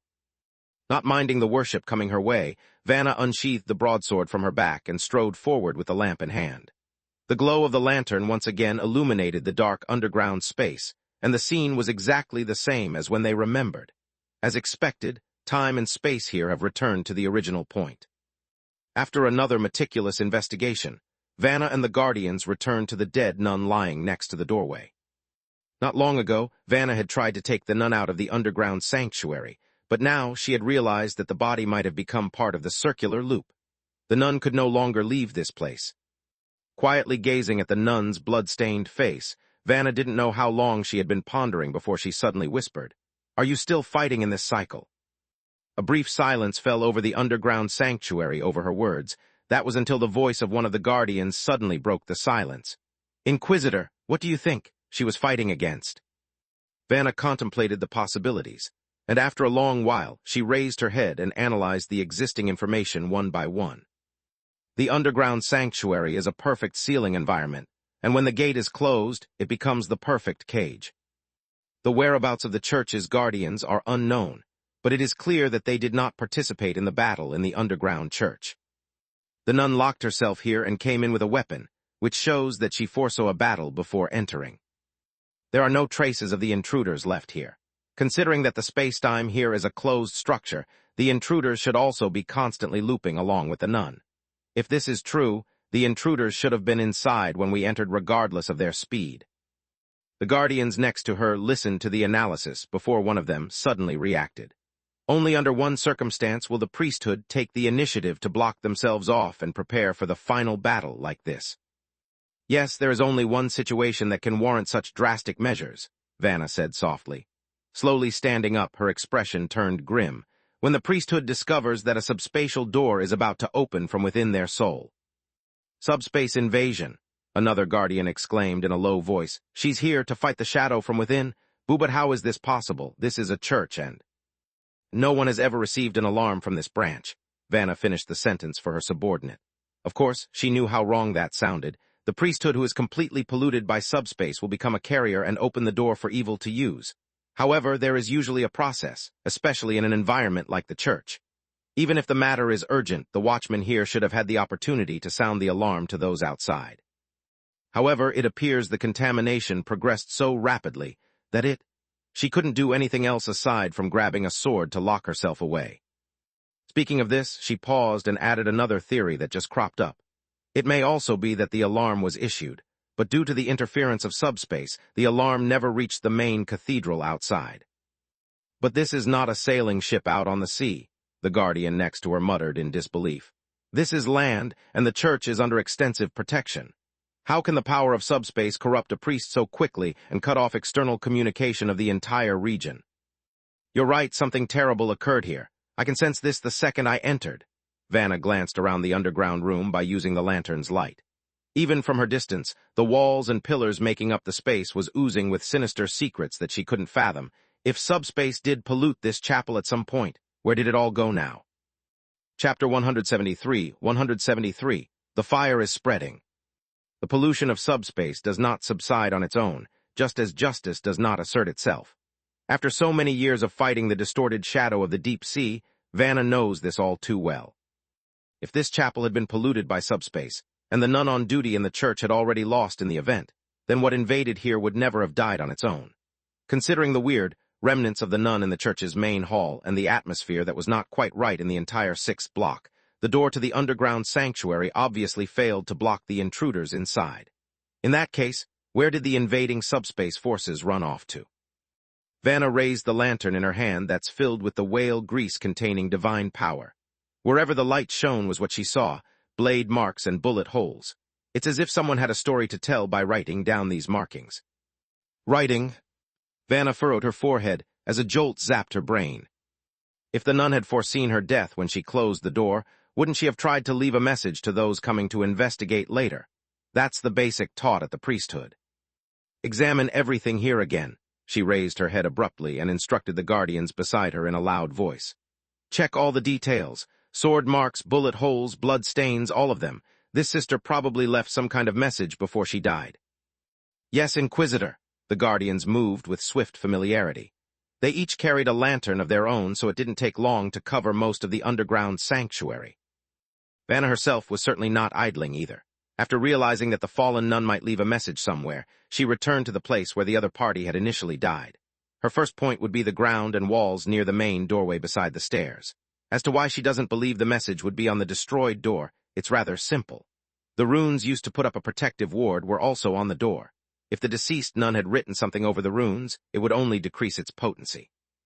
Vanna crouched down next to the nun and carefully examined the whole body. Then, going by the posture and orientation of the body's position, she's able to figure out the angle at which she was leaning before they came inside. Using this knowledge, she crouched down to the most likely spot to investigate. Suddenly, her movement stopped at a spot next to the nun. There's a series of small sword marks, which at first glance seem to be just a messy depiction made by a dying person holding a sword unsteadily. In previous inspections, Vanna and her subordinates had dismissed these findings as nothing. But this time, the young Inquisitor finally realized that these seemingly messy scratches were actually a message that had been repeatedly carved at after failing to get an imprint on the first try. Here, she raised her head and shouted to the guardians who were searching around, 1885. Turns out the message was just a string of numbers. The gathered men all stood beside Vanna right now, their faces obviously unable to figure out why the nun would go to such lengths for this number. Eventually, it was the bearded guardian who asked with a confused voice, Inquisitor, this string of numbers, Inquisitor. He saw the stunned look on Vanna's face. Then, the latter's eyes had widened the moment she saw the number and couldn't contain the shock of what the message implied. Vanna did eventually wake up to the cries of her subordinates. Taking a sharp gasp, she promptly recalled back to the memory of her rummaging through the archives alone. She remembered finding strange records of heresy worship, remembered taking out the files of 1889 and earlier, and the missing 1885 records. It was 1885. She's reminding us that she actually died in 1885. Vanna muttered softly and caused a series of weird looks among the subordinates. But why did she emphasize this specifically? The bearded guardian still didn't understand. In order to prove that she didn't die in 1889, Vanna said subconsciously, but as soon as she was halfway through the sentence, the lady realized something was terribly wrong with that theory. Showing an incomprehensible expression, yes, why did she emphasize that year specifically? If she had died in 1885, she wouldn't have known that there would be a catastrophe in the city 4 years later. The young Inquisitor was so confused now. A large number of clues had emerged through the investigation, and it seemed to be faintly conjoining in one place, yet a huge ravine had appeared in the middle to prevent the crucial connection line. If the number left by this nun is to illustrate the year of her death, then this year must have a special meaning. It must hold the warning she wants to convey, but what kind of warning that it must correlate with 1885? Was it because the nun saw something before she died? Had she foreseen the 1885 record would disappear from the cathedral's archives? Or does she know why the record disappeared? Unfortunately, the truth has long disappeared into history with this cold case. All that remained was this series of difficult-to-understand numbers. I have been to the cathedral archives before, Vanna explains to her wary and concerned subordinates. In the archives, all the materials from 1885 are somehow missing, and now it seems that this year is absolute. She stopped suddenly. For some reason, the scenes of rummaging through the archives had cropped up again. Then, the sound of gentle waves hit her ears, causing the lady to widen her eyes in astonishment. She still couldn't recall anything other than going through the archives alone, but she realized that something may be wrong with her memory. Her spiritual gifts were warning her, and the goddess was warning her. Back to the cathedral, she suddenly orders. I'm going to the archives. The guardians all looked at each other, not knowing what could cause the Inquisitor to become so alarmed. Even so, it won't hinder them from following orders. Just as these guardians were about to leave, one of them glanced down at the ground next to him, which caused him to exclaim, "The numbers are disappearing." Vanna immediately followed the directed voice and choked at the sight of a subtle green spark vaporing up into the air. Imagine a pencil mark being erased from a piece of paper. That's exactly what's happening right now. The pencil marks are the numbers left by the nun, and the eraser would be the ghostly green flames. At this moment, endless speculations appeared in Vanna's mind, including the theory about the Vanished and its captain being involved. However, she still couldn't figure out why the flames would erase the clues in her face like this. She's already seen it, so what's the point in doing so now? I must return to the main cathedral immediately. This place is too dangerous to linger around.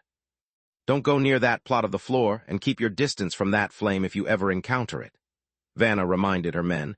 Now evacuate this chapel this instant. The second team will stay outside the church and set up a blockade until further notice. The others will return to the cathedral with me. Yes, Inquisitor, the guardians all replied in unison. Vanna nodded before issuing another order. In addition, inform the standby troops in the neighboring block to barricade the entire 6th block. Done with the arrangement, the lady began leading her team back outside. First, they went up the stairs, then through the chapel's main hall. However, right as they're passing the goddess statue, one of the more youthful guardians had subconsciously glanced to the side out of reflex. Immediately, the guy exclaimed in shock and caught everyone's attention. The praying nun is also gone. Chapter 174. Before the Storm. The nun praying quietly in front of the statue had disappeared, leaving only the bright gas lamps illuminating the empty hall. Of course, Vanna knew that the nun was probably non-existent from the very beginning. The other party's body had obviously died in the underground sanctuary many years ago. The one praying in the main hall was likely a phantom, an echo still lingering due to the corruption. There's nothing in the corridors and rooms either. The last 2 guardians who had gone to search returned with this finding. Vanna's brow furrowed as she pondered what this implicated. The phantom disappeared, but when did she disappear? Was it the second time we entered the underground church? Or was it after we discovered the string of numbers beside the body? Or the moment when the green flame erased the message? The former likely mean we disturbed the illusion by seeing through to the truth. If it's the latter, it must be that ghost captain making a move. Enough, I need to get out of here and inform Bishop Valentine of the current information I have. Afterward, investigate the archives to confirm why I'm getting such a strong warning from the goddess.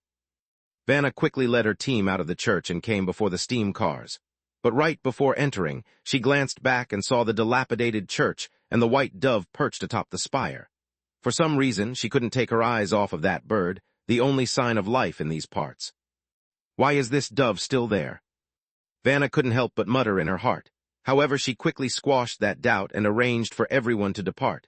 Overthinking something so small was unlike her, especially when she's been compromised.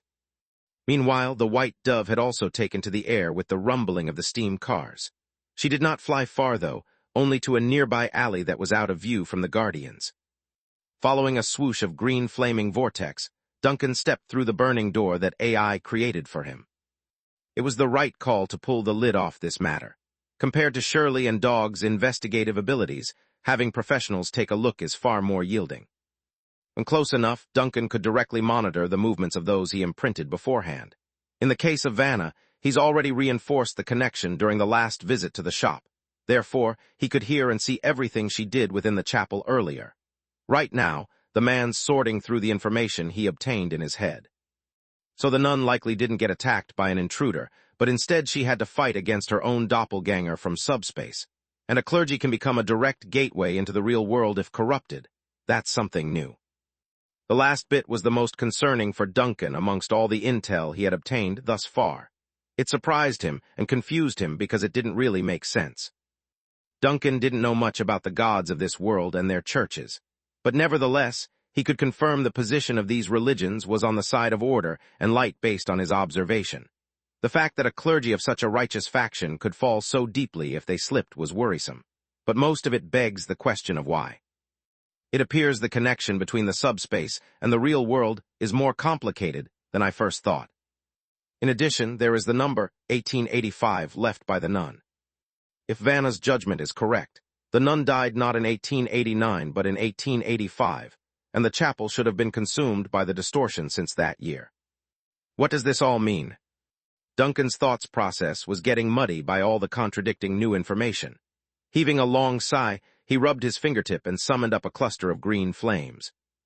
He could clearly feel the ghost fire spreading beyond the curtain on the other side due to the constant feedback. This was his third puzzle.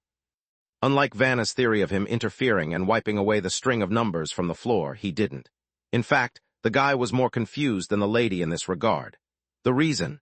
It's because the feedback he's getting wasn't from the present, but from 1885 itself in the past. Duncan fell into a sudden stupor at what this hinted. Maybe it's not an illusion. For some reason, he suddenly recalled the first time he studied Alice's coffin box, and how the Frost Queen spoke to him. Please don't pollute history. Duncan's face sank like a murky puddle at remembering another sentence he heard not long ago. Everything in this world can be polluted except subspace. Vanna made it back to the cathedral in record time. She wanted to confirm what was going on in the archive and why her memory was in discord. However, she still made sure to meet Valentine first to give the old man her report. After listening to the Inquisitor's story, Valentine didn't comment and only furrowed his forehead in deep thought. After a good long minute, he finally spoke like he's getting a toothache. Subspace is truly the most troublesome type of trouble. As we prepared to leave, the string of numbers pointing to 1885 in the chapel and the nun praying in the main hall was gone. It's possibly related to the power of that Captain Duncan, Vanna added, but we did not stay in the church for fear of the contamination spreading. You are right to be cautious, Bishop Valentine nodded slightly. We cannot be certain of that ghost captain's attitude, and now it seems that although he did provide us with an important piece of information, he also erased some clues at the end. In any case, he is not our friend. Vanna pondered for a moment and met the old bishop's gaze. Is there any reply from church headquarters? Have you reported the situation to the Pope? Valentine nodded firmly. I have reported all the situation here to the Central Storm Cathedral, and Her Majesty the Pope has said that she will send support as soon as possible. As you know, the church's ship is still far from planned. It is difficult for even the fastest clipper ship to arrive in a few days, so be prepared to be on our own if worst comes to pass.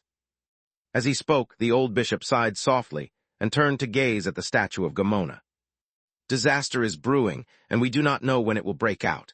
Whether or plan can wipe away the haze will depend on our ability.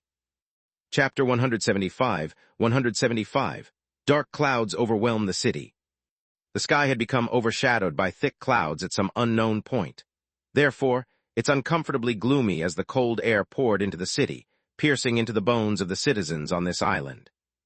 Old Captain Lawrence first noticed this weather when he walked out of the church's doors.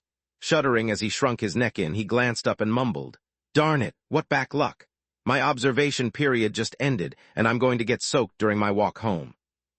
Like the old captain of the White Oak assumed, other pedestrians are hurrying back to their homes due to the impending rain. They had clothes to collect, children to pick up, and storefronts to pull in. However, Lawrence was different. In his mind, he only had his grumpy wife waiting at home to scold him. For a moment, he's not so sure if he wants to go home anymore. Rubbing his arm to get the cold out, he was about to depart when a church guardian ran over to him with Heidi, the psychiatrist, in the rear. "It can't be," Lawrence groaned subconsciously, then greeted the man with a stretched hand for a shake. "Sorry, Captain Lawrence, I just received an urgent notice that you are to temporarily stay for further isolation. Therefore, you cannot leave yet." "Isn't the observation period over?" Lawrence's friendly expression visibly collapsed. "You have to at least give me a suitable reason." "I cannot give you the fine details, but—" The young guardian also seemed slightly apologetic. "It is a direct order from the Inquisitor. The situation has changed. All folks who have had contact with the vanished are to be kept within the church grounds." The corners of Lawrence's mouth twitched profusely at the name. He didn't need to be told why after hearing that infamous ship's name. Keeping his poor mood down so it doesn't show. I get it, but who will explain this to my wife? I've. Sorry to interrupt." Heidi's voice came from the side before the old captain could finish. "Do you have any concerns?" Lawrence turned to look at Heidi. During the quarantine, he's dealt with the young psychiatrist several times, so she's not new to him, softening up in his voice. "I have been away from home for far too long, and my wife is not a gentle person. I denied the last shipping order to take a vacation. You can't expect me to spend half of it in isolation within the church and the other half in bed for rest." "Indeed, no one wants to encounter such a thing," Heidi sighed, showing empathy due to her own vacation being ruined. Then pulling out a glass tube of something from her medical box, But now things are more complicated. It is better to follow the instructions of the cathedral first. Don't worry, someone from the church will contact your family in your stead. What is this? Lawrence took the potion tube and glanced at the liquid inside with some suspicion. No matter how often he goes through this, having someone pull out weird stuff from their suitcases will always creep him out. Something to calm, soothe, and enhance your mental protection, Heidi said casually. It's to help you with your next stage of quarantine. Damn, there's no getting out of it then. Lawrence felt a toothache coming when he heard the next stage of quarantine. Then popping the plug, he chugged the bitter potion down in one full swing before returning the bottle. The effect of the potion came fast, causing the old captain's gaze to dilute several times like someone taking a drug. Of course, he's not high or anything, but he's definitely calmer in viewing things. Do you need me to send you back? Heidi observed the old captain's expression and asked in a soft voice. No, I know the way. Lawrence's mood was a little low, but he quickly shook his head to remove the damp air. Egg, it's not too bad to sit around. At least I have a few sweet nuns to talk to back inside. Without batting an eyelash, the old captain swung around and began heading toward the two guardians already waiting at the door. Mr. Lawrence, as a psychiatrist, I still have to advise you that it's about time to retire. The boundless sea is not good for your mental health. Heidi's voice sounded from the rear before the old man could step inside. Lawrence did reply to that, though, only waving his backhand to indicate he got the message. This drew a series of respect from the doc and guardians in the square. They have read the reports and know about Lawrence's family situation. Miss Heidi, do you know what happened? A guardian eventually couldn't resist asking. Rolling her eyes, you are a member of the church. If you don't know, then how am I supposed to know? I'm merely the external consultant sent by City Hall. But you and the Inquisitor. She didn't tell me anything, and I haven't seen her since yesterday. Heidi shook her head before showing a curious face at the guardian in front. But I did hear she suddenly issued a large number of orders for an investigative operation. This morning, a team of priests even went to City Hall to request a bunch of files. Yes, a lot of investigative tasks, the guardian sighed. Old files, visited communities, checked a lot of old accounts, and went to the port to set up monitoring on 12 Fry's cellars. Heidi, so now even we're guessing, the guardian sighed before looking up at the clouds. Gee, this damn weather. What? Morris, the old historian teacher, sat at his desk while brushing the rough edges of a heavy book with his fingers. He's trying to calm down his head, which he did to the point of being able to hear his own heartbeat. Seeing the timing was right, he looked down and flipped open the scriptures belonging to the God of Wisdom. After completing the most basic self-hypnosis and mental reinforcement by reading from the page, he lit the candles and incense on the table. Then through the mirror on the altar, he could see his reflection that showed a no longer young version of a charismatic man with a self-deprecating smile. I've gotten old. Good thing I could still perform the fine details of this ritual. The crackling sound of the candle fire gradually faded, and the smoke rising from the incense slowly condensed into an undispersed cloud above the mirror. This blocked the senior's vision, making him unable to accurately see his own shadow in the mirror. I turned my back on you for 11 years, yet you're still willing to take care of me, Morris sighed when he saw that the ceremony had been completed so smoothly. Do you still have any expectations for me? The room remained quiet, with only Morris talking to himself. Nevertheless, the next reaction from the old historian showed he's received the divine guidance that he sought. He had opened the drawer and pulled out a bracelet made of 12 colorful stones. Morris hesitated initially, but then he steeled himself and put it on. Immediately, as if washed over by clarity, he felt the curtain shrouding his head for so many years finally lifting. He glanced at the layering smoke in the air, then huffed a grunt before pushing the door open to leave his study. Heidi wasn't home, and the empty mansion seemed exceptionally desolate. Of course, his wife was still in the bedroom down the hallway, but he didn't dare to look in that direction in his current state. With a gulp, the old historian practically fled the estate and dashed into the steam car parked outside the courtyard. His destination? The lower city where he visited the antique shop. Meanwhile, a white dove was speeding over the low, old buildings of the lower city. Eventually, the bird flew into the second floor of Duncan's antique shop, where she bloomed into a plume of green flame to form a gateway. Duncan had returned to his abode through Eye's teleportation again. First glancing out at the bad weather through the window, he shifts his gaze to the clock hanging on the wall showing the hour. Since he still had some time before Nina came home from school, this gave him room to think about what to do next after the large harvest. Chapter 176. A Warm Family. A while later, Nina's figure appeared in Duncan's sight. The girl trotted over with a pleasant smile after seeing her uncle sitting in a daze in front of the antique shop. "Uncle, I'm back," she waved her hand to say hello. Waking up from his musing, Duncan put his thoughts aside for the time being and got up to greet his niece. However, he was startled by the girl's panting appearance and frowned. "Didn't I give you money for the bus? How come you still ran home instead?" Nina kept panting until she finally gathered her breath. Then, scratching her head in embarrassment, she rummaged through her bag and pulled out a small paper bag. "I was passing by Dr. Albert's clinic when I came back." Duncan took the package and squeezed it, realizing it was a couple of pills inside. "Dr. Albert said you have been using alcohol for a long time to relieve pain. Although your physical condition is improving and you have successfully quit drinking, people who drink for a long time are prone to adverse reactions once they forcibly quit," Nina explained in a low voice. "This is a drug used to reduce alcohol withdrawal. If you are not feeling well, you can take a tablet. In addition, Dr. Albert also said, if your health has not deteriorated lately, you can stop taking the medicine from before. But it is still recommended that you visit his clinic for a thorough examination." Duncan silently listened to Nina's whisper that's borderline cautious.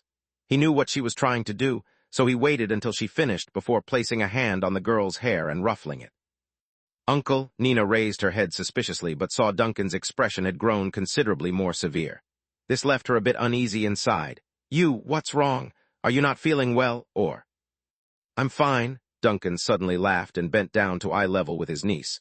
"But don't use your bus money to buy me medicine in the future. There is no shortage of money at home now, and you can keep more pocket money in case you want to buy something. If you don't have enough, come tell me." Nina showed a stunned face at this. She's always felt something was different with her uncle and couldn't figure out why, but now she's starting to understand. With a nod, "Oh, okay." Then she thought for a moment and poked her head towards the inside of the shop with a hopeful face. "Uncle, then, can you teach me how to ride the bike? You said I can after school." "It's not a good time right now." Duncan raised an eyebrow. "It might rain soon." "But we're right at the door," Nina muttered but didn't give up. "We can go right back inside if it does." Duncan chuckled at the girl's insistence and nodded helplessly. "Okay, put away your bag first before we begin. We can only practice for a little bit before stopping. I haven't prepped dinner yet."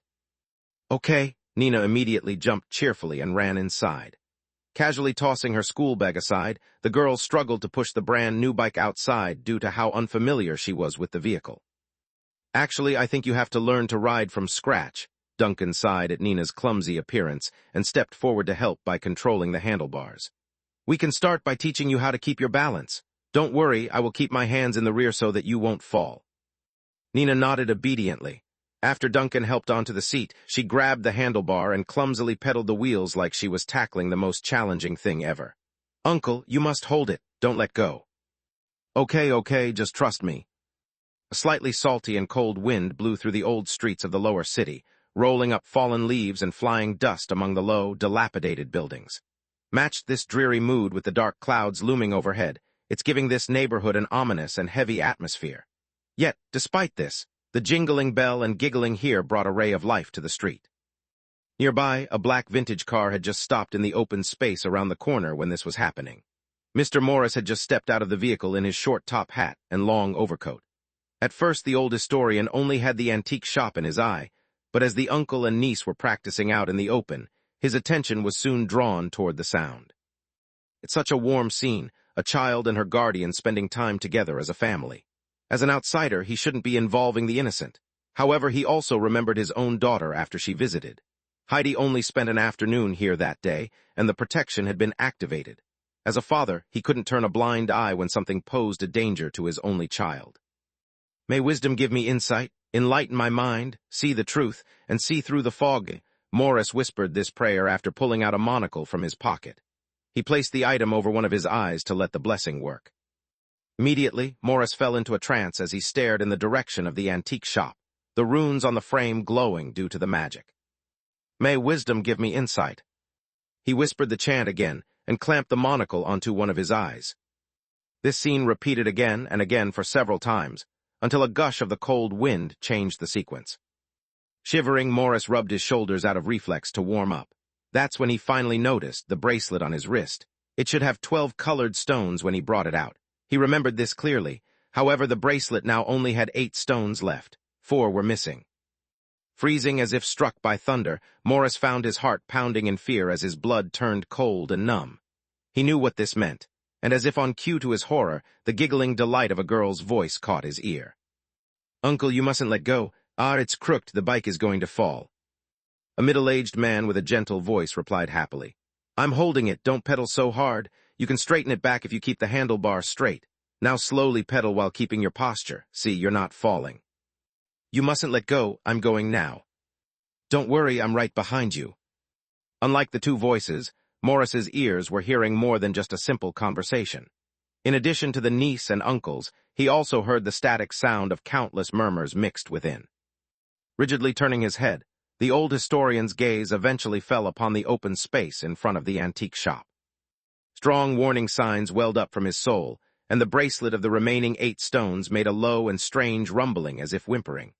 Then each stone became scorching hot, trying vainly to pull a drowning man back to the surface. Of course, Morris also fought the temptation to look, but his body was having none of it. That's when he saw it, the madly wriggling vortex of light and shadow, a crumpled mirror that seemed to reflect all of time and space simultaneously. It's a giant, a huge being comprising of starlight in the form of a human carefully bent over to support a certain. Honestly, if Morris hadn't seen it himself, he would certainly not believe it. Right now, that being was helping an arc-shaped flame ride a bike. Then the whole world went quiet for the old historian, as his consciousness faded into darkness. Chapter 177, Critical Point. After a loud bang, the whole world fell silent. Morris felt his consciousness drifting as if he had completely detached from his body. He didn't know where he was, what year it was, and even for a split moment, he had even forgotten his own identity. In his mind, the old scholar only saw endless nothingness that's surrounded by a turbulence of light and shadow. It took Morris a very, very long time to reassemble his fragmented soul. Then, he remembered everything: his name, place of living, job, and why he's visiting the antique shop today after learning something had nearly corrupted his daughter. The answer was right in front of him. This family was from subspace. Countless roars and harsh noises gushed forward like it's tearing the earth apart at the thought. He had just mended his soul, and now he's about to be torn asunder just as fast. However, it's at the critical moment that a swirling mass of fog swept over him from every direction, shielding his senses from the chaos. This layer of fog was called ignorance and stupidity, one of the blessings bestowed upon him by the god of wisdom Laham. Using this breathing room, Morris finally had the time to think and look around. From the act he saw it, a flickering glimmer beyond the endless fog. It was a glimmer of light formed by many large and small light sources. In the center was a red light, which was the size of a human head surrounded by dozens of small blue, green, and red lights. It's like some kind of matrix, flashing rapidly without order. Yet it somehow contained some logic and rhythm to it. These regularly flickering gleams became the anchor point that completely stabilized Morris's mind among the countless turbulent flows of light and shadow. Eventually, he also realized what these flickering gleams were after a moment of astonishment. He's confronting Laham, the god of wisdom himself. Every university and laboratory of the Truth Academy always has the exact identical depiction of Laham within the sacred codex. It's described that the god of wisdom doesn't take a human form. Instead, he's a series of shimmering lights beyond the boundaries of the fog. "Lord," Morris stirred with intense emotions as he quickly kneeled in servitude, "are you here to guide me?" Those flickering lights did not respond to the old scholar. Instead, the lights issued a low sonic tremor that directly entered the old historian's head. "Return, contact, understand, pass on." Morris stared at the light in astonishment. He couldn't understand Laham's will, but the elusive god of wisdom did not allow him to inquire further. A strong sense of rejection swept over his soul in the next second, bouncing him right out of this chaotic and terrible space. His body shook, and his brain seemed to boil due to the overload of information that entered his senses at once: traffic sound, distant bells, blowing wind, and the bicycle chime.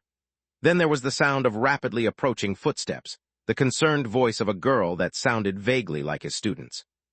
"Mr. Morris, why are you here? Are you all right?" Morris raised his head in a daze and saw Nina standing in front of him. But in the next second, the girl transformed into an arcing flame surrounded by ashes swirling around the figure. Realizing it's no dream, Morris stiffly turned to the side and met the twinkling giant's gaze. The being was as chaotic as he recalled, with those eyes exuding the power of subspace, but the facial outline had turned into a friendly middle-aged man showing concern for him. The streets in the distance weren't normal either. They were shaking like an earthquake. The ground under his feet also squirmed like that of flesh. The door and windows in the antique shop had all become swirling black holes. Then there's the sky. Morris had no idea how it's possible, but the entire dark weather had become a sea of flame, constantly burning, churning, and spewing occasional amorphous limbs of screeching banshees bound within that hellscape. Nearly fainting again at what he's seeing, Morris lowered his head with great difficulty and looked at his wrist. He's still wearing the protective bracelet from the God of Wisdom, but this time, there's only 4 beads left. Of all the misfortunate things to befall him today, there's one good news. The beads had stopped crumbling into dust. Whatever madness invading his soul had been kept at bay so far, and now he's able to perceive the truth. At least, until the beads all crumbled into dust and the madness took his soul away. He's an old scholar, so Morris didn't take long to judge his current condition. He's at the critical junction point of order and madness thanks to Lahim's protection.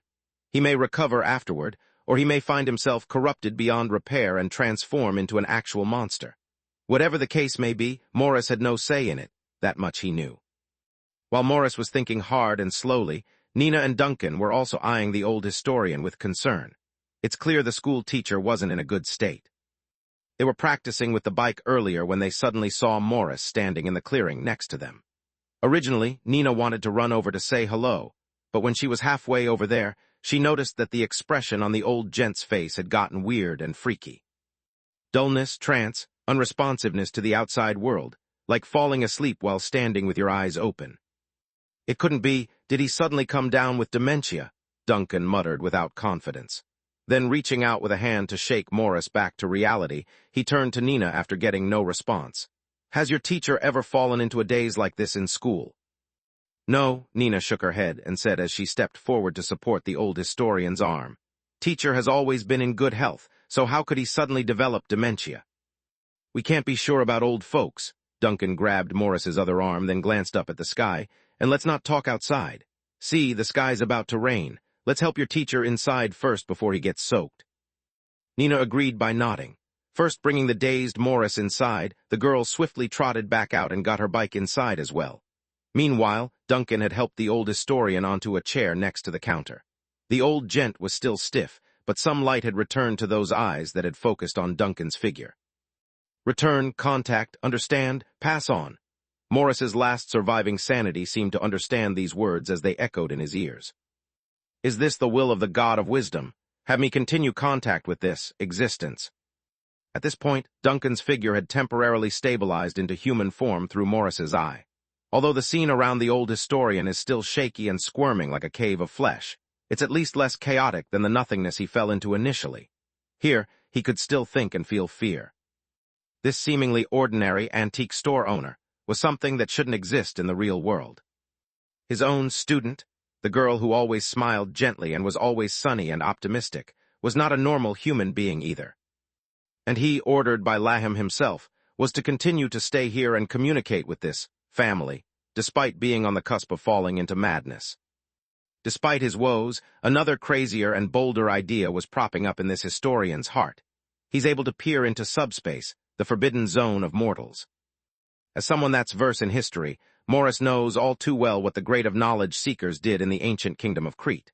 Through a lifetime of preparation, potions, and ritual, these brave souls would use their last flicker of life to reach this equilibrium state to peer into the forbidden zone.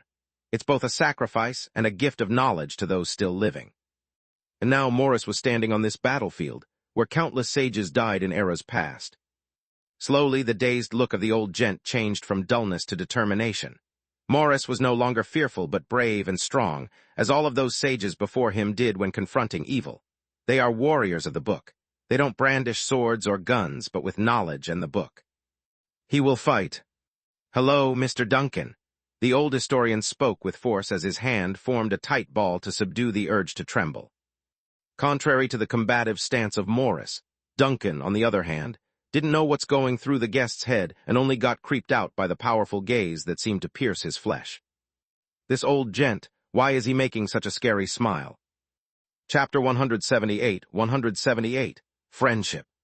Duncan kept a careful observation of the old man's face in front of him right now.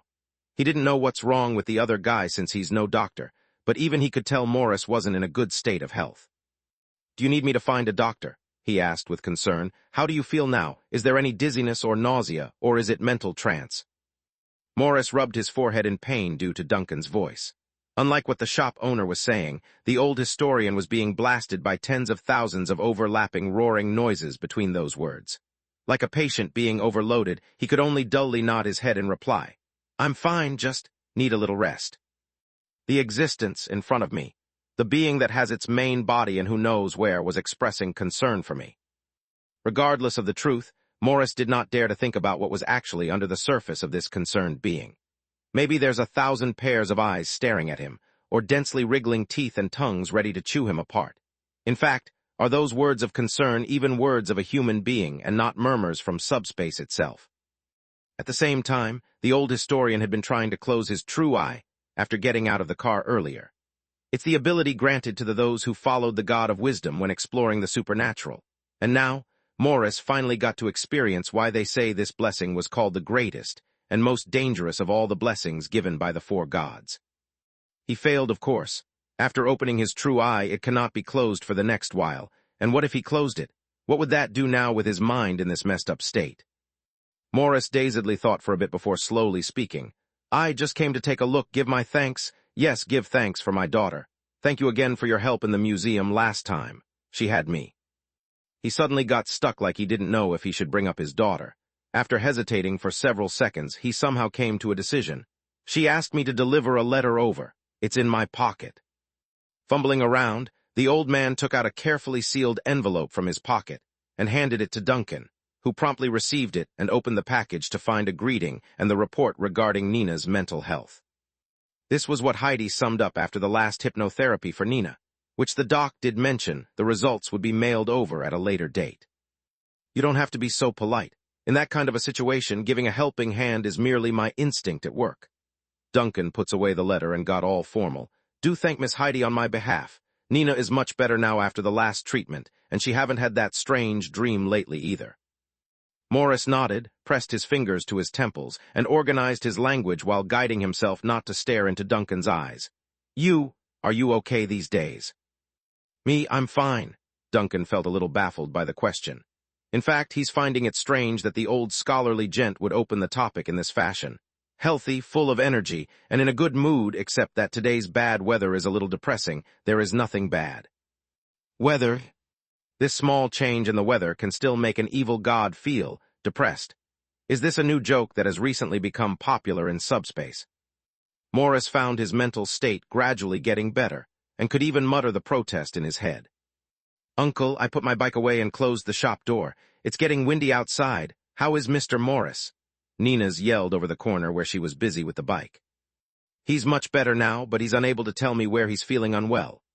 Duncan leans backward and saw his niece trotting over. "Why don't you stay with Mr. Morris for a bit? I can send a telegram or something to Miss Heidi later." No, I'm fine." Before Duncan could finish, Morris had raised his voice and waved his hand. "Don't let her know. I'm just a bit old and need a little rest." Duncan was taken aback by the old gentleman's sudden and somewhat intense reaction. He eyed Morris up and down. After confirming the other party's state and attitude, he nodded. "Okay, then I won't go. Nina, go upstairs and make some soup. A hot meal might make Mr. Morris feel better." Nina blinked, a little confused as she glanced between Duncan and her teacher. For some reason, she got this strange vibe hovering in the room that she couldn't put words into. Nevertheless, she still obeyed like a good girl. "Okay." The girl ran briskly up the stair and quickly faded from their ears. After Nina left, Morris felt the mental pressure slightly receding. Although this relief was almost insignificant compared to the huge pressure brought on by Duncan, he still breathed a sigh of relief. Then the old man, who deals with history all day, was quiet again to organize the wording in his voice. "Was my performance just now out of place?" Duncan's gaze never left the old gent's figure. At first he only assumed the other party wasn't feeling well, hence the odd behavior. However, he's starting to get a hint of familiarity in the old man's behavior. He couldn't quite put it where, so replied casually. "Yes, just a little bit. So what's going on?" Letter 211. Morris hesitated for a few seconds again before speaking in a low and cautious voice. In my profession, one is often more sensitive to the spirits due to what we work with. He merely wanted to test the water, to see what type of attitude this being from subspace held. Was he coming with kindness or malice? Duncan frowned immediately after hearing the other party's seemingly meaningful words. Then suddenly, he knew what that familiarity was all about. Morris's strange behavior also manifested in another acquaintance he knew, its dog, the Dark Hound. The undead hound was a demon gifted with the ability of seeing the truth. It's also the main reason Dog would act so nervous and scared of him, and now Morris was behaving in the exact same manner. Faintly guessing at what this meant, Duncan promptly peered into the old historian's eyes for the answer. You see something you shouldn't, right? Morris hissed at being caught. But in the next second, the expected end did not come. On the contrary, he once again felt that the mental pressure he was under rapidly decreasing to the extent that's bearable even for a mortal without Lahim's protection. This was the doing of Duncan. Without a word, the ghost captain had transferred his master consciousness back to the vanished. What's controlling the shell inside the antique shop now was merely a wisp of his true essence, just like a remote-controlled drone. Is it better now? Duncan's low, gentle voice sounded from the side, waking Morris up from the momentary relief trance. The old gent quickly raised his head and saw Duncan's stable, clear, and harmless human form. In addition, he also noticed that the surrounding environment had stabilized through the corner of his eye. The chaotic light and shadow are gone, the noise gradually subsided, the torn house is back to normal, the flowing flames gone, and the creeping and distorting darkness nowhere to be found. His mind was rapidly recovering, and the dangerous critical state of madness in his head was showing signs of improvement. He looked at Duncan in disbelief, who nodded apologetically. Apologies, I really didn't expect a human to have such good eyes. Before this, the only one to ever see the true me was a shadow demon, and that's only because he had a gift. I'm much better, Morris gulped as allowed his senses to return to normality. He could feel his heartbeat ready to explode due to the rush of the confrontation. Regardless of his woes, the fact that he's capable of thinking was a boon to analyze the situation from a logical standpoint. Alas, I didn't expect to see your true appearance. These years of living away from my faith have left me careless. Duncan didn't pay attention to the muttering behind Morris's words. Instead, the ghost captain was running his brain on how to handle this meeting and the way to end it. This great historian wasn't Dog that he could just muscle into submission. That's not only rude and impudent on his part, Duncan also didn't want to go that route. I'm curious, he said suddenly in thought. Why are you able to see me? Morris opened his mouth, hesitated, then decided to speak the truth. I am a follower of Lahim, the god of wisdom. Chapter 179, Feeling Guilty. Duncan recalled back to what he saw in the books. Lahim, the god of wisdom, one of the 4 gods who sheltered the world in the deep sea age. Like the goddess of storms and the lord of death, this god also wields 2 contradictory powers at the same time. He's the giver of wisdom and also the overseer of foolishness. The number of followers in this religion was small, and they often needed to undergo a rigorous examination to qualify for conversion. However, once they do, the believers would instantly receive both blessings after converting to this deity. One was wisdom, which enables a mortal to gain insight into the truth, to acquire knowledge, to understand the workings of all things more easily, and to detect truths that may interfere with their own fate. The second was foolishness, which could hold up a barrier called ignorance to keep the pollution and temptations of subspace away. Bluntly said, it's a blessing to keep the user from the other world since foolishness couldn't understand danger. With Nina busy working in the kitchen upstairs, the sound of passing cars and horses on the street outside, the antique shop became particularly comfortable under this quiet atmosphere. It's under this mood that Duncan sat behind the counter and crossed his arms to study the old scholar in front of him. The protection of the god of wisdom is indeed a good thing, but it is clear that his followers face greater dangers on a daily basis because of their professional habits and instinct for knowledge. I'm afraid only those who are the most outstanding and favored by the gods of wisdom can. Morris rubbed his head as it ached due to the shrill voices from Duncan's presence. You might find this a bit ironic, but most of the Lahim believers do not meet the qualifications of being taken away by you. Oh, so you're exceptionally blessed, Duncan muttered with a slightly strange expression, especially when he said the word blessed, due to how awkward it sounded. The blessings you people have here is truly terrible. Hold on, how come you were all right the last time you came? Morris was a little surprised and taken aback. He didn't know if Duncan was truly in the dark or playing ignorant with bad taste, but in the current situation, he didn't dare to diverge his thoughts. Answering directly to avoid being tempted. Even the blessed Laham believers don't always open the true eye. I didn't use any of my powers when I came before, and this time. The old man smiled bitterly and pointed to his eyeballs. The monocle used to enhance the ritual effect had been removed, but one of his eyeballs remained faintly white with a floating halo seen between the whites and pupil. Now this intrigued Duncan, so you can't stop this effect at will. I tried to no avail, Morris shook his head, and even if it is successfully terminated, what does it matter at this point? I have already seen it, what you look like. Apologies, actually, I didn't mean to cause you the pain.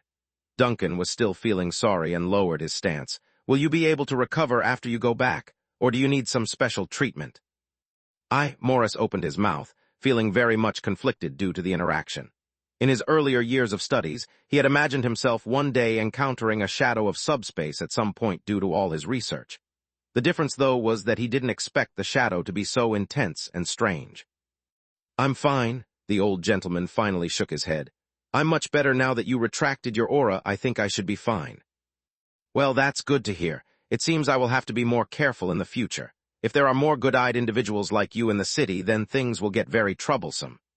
Duncan nodded, and then asked with more curiosity, Then it's safe to assume you didn't visit today only to deliver the medical report? What are you looking for? A rocking thud hit Morris inside. When he met Duncan's gaze, all he saw was an ordinary middle-aged face with a little curiosity and concern. But around that face, though, between the shelves and such, the environment was starting to twist and warp little by little. It wasn't until the other party's voice suddenly sounded again that the distortion in Morris's vision returned to its original state. You're hesitating, you're having concerns, and you don't want to answer this question. Duncan was able to read the other person's emotions from the eyes alone. Is it related to Miss Heidi? How do you know? Miss Heidi is a psychiatrist and seems to be a believer of Laham, though her experience doesn't seem to be as deep as yours, Duncan replied lightly. Now that I think about it, the last time she left with Miss Vanna, she did act a bit strange. Considering your reaction to my question just now, it's not hard to connect the dots. It's indeed as you said, Morris sighed, knowing that he could no longer hide it. After Heidi returned that night, I found that her mental protection had been bypassed. At that time, I only thought there was something dangerous in this antique shop. I didn't expect. He sighed again and looked at the already frowning Duncan on the other side. Heidi, the young psychiatrist, merely gave Nina a hypnotherapy in the antique shop, yet her mental protection was pierced. I didn't know about it at all, and Heidi herself didn't seem to have found out either. There's unease in Morris's face as he watched the other man across the counter. He didn't know what the ghost captain was thinking to be so lost in thought, nor did he dare to ask so casually. Taking advantage of this short but quiet moment to repair his damaged mind, the old scholar also took the opportunity to secretly glance at the stone bracelet on his wrist. There are still 4 colored stones, the sign that Laham's blessing remains intact. This gave a breath of relief to the old scholar. She doesn't know anything, right? It's then Duncan looked up and asked. That's right, Heidi doesn't know anything, Morris said immediately. Only when it came to matters related to his daughter did his mind become clear. She didn't even find out that her protective charm was damaged, let alone that I am here today. Then I won't bother her. As my apology, consider the debit with the museum settled between us, Duncan said politely. Speaking of this, he paused, and then thought of another question that roused his curiosity. So, can you describe it to me in detail? Describe what you just saw, if it's not too troublesome, of course. Morris didn't react for a while, forcing Duncan to explain further. I'm curious about what I look like in the eyes of a different observer. Looking in the mirror will not solve this problem. Duncan was really curious about this matter, and understanding his true form in the eyes of different people may also help to master his special powers and uncover the secrets of this body. Morris hesitated for a moment. The inhuman horror he saw at the door of the antique store once again appeared in his mind, causing the sanity that had quelled to loosen again. But under Duncan's direct gaze, he gulped and slowly spoke in a low voice. I saw that you are a giant filled with chaotic starlight, standing on the twisted and grotesque street while supporting Nina. She's an arc-shaped steam of flame constantly erupting. Duncan originally nodded slowly when he heard the first half of the sentence, thinking that his image was indeed worthy of his reputation in the boundless sea.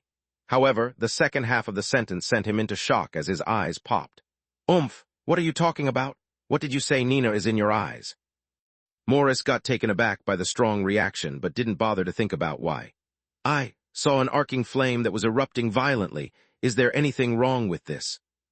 Duncan. Chapter 180, 180. Historians talk about history. "What's the problem? This is a big problem." Duncan glared at the old gentleman in front of him. However, he soon realized that Morris did not understand what the gushing flame meant or what it implicated. In fact, the old teacher most likely regarded Nina as another transcendent being that ran out of subspace and nothing more. "Nina, Morris sounded a little hesitant due to the worry for his student. "Nina is different from me. She's an ordinary person, always has." Duncan shook his head and slowly grew severe in his expression. "She doesn't know what is special about her. As for the flame you mentioned, that could be something else." "I don't quite understand." Duncan eyed the old gent some more.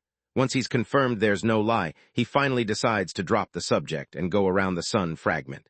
"Do you know anything about the so-called real sun god worshipped by the Suntists?" "Real sun god?" Morris frowned, not knowing why the other party would suddenly lead the topic here. Of course, there are quite a few texts about this subject. Those cultists existed for far too long, so many have tried to research this topic. The true sun god is what they call their god, but the rest of us don't call it that. We usually refer to it as the black sun or dark sun god. Actually, there's a third name for it from some older texts by ancient scholars. They called it the creeping sun wheel. "Creeping sun wheel?" Duncan raised an eyebrow. He had heard of the black sun, but the name creeping sun wheel was the first time. Also, this name made him recall the incident with the sun mask, a glorious dead eyeball covered by dead limbs constantly roasted by flames. Yes, outside the professional field, this name is rarely mentioned because this is a record handed down from the ancient kingdom. Its original manuscripts were written in Cretan script, which tends to draw certain mystical tendencies from unwanted shadows. Morris nodded like a lecturing teacher and seemed to have forgotten he's still talking to a great being like Duncan. In fact, the buzzing interfering with his brain had stopped as well. "The ancient kingdom of Crete," Duncan was surprised. "Those cultists actually have such a long history." "Yes, while this is unbelievable, those heretics do date back to the heydays of the ancient kingdom, surpassing even Vision 1 when it rose from the sea." Morris paused to ponder if he should continue. Actually, the four main churches have always been reluctant to discuss the subject, but when you consider the age of Vision 1, the Black Sun is in fact older. Duncan didn't say anything for a while because he didn't expect to get this bombshell so suddenly. Turns out the four churches are the blasphemous ones, and the Suntists are the actual righteous cause if going by status and age. After half a minute of silence, Duncan suddenly spoke up. "So, the preaching from the Suntists is true. Before the deep sea age, it was their Lord who was shining on this world. There are many factions and theories in academia, and this is the most divisive of all the deviant claims. You can even say it's half a foot on the border of heresy," Morris sighed.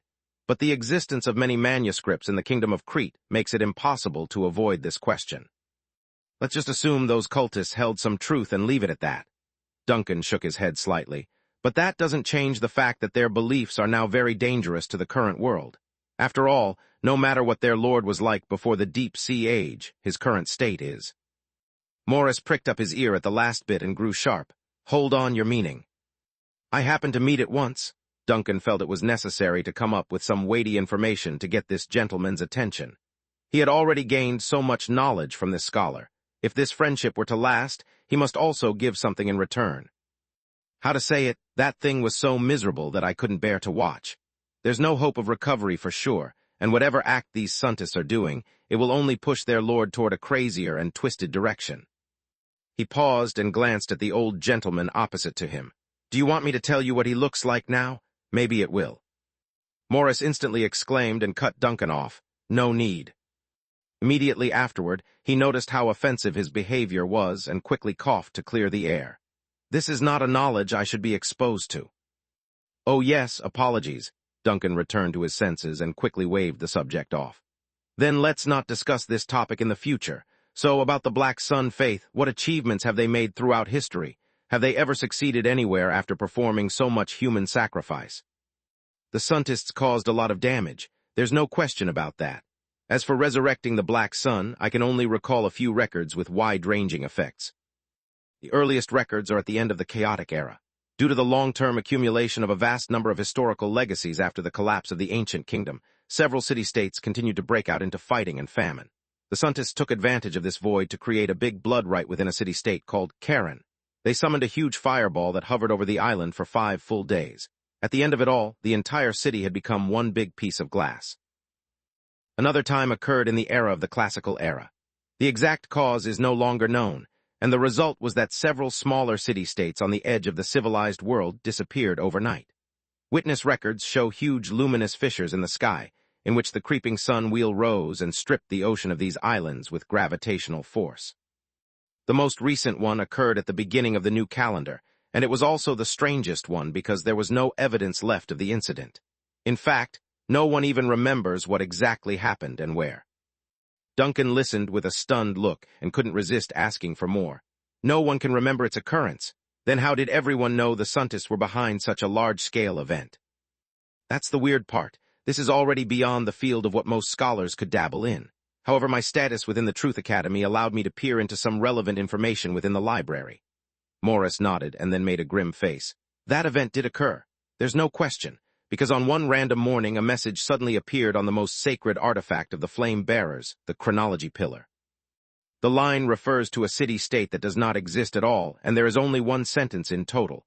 Wilhelm's last message. They finally summoned the Black Sun from history. We've failed.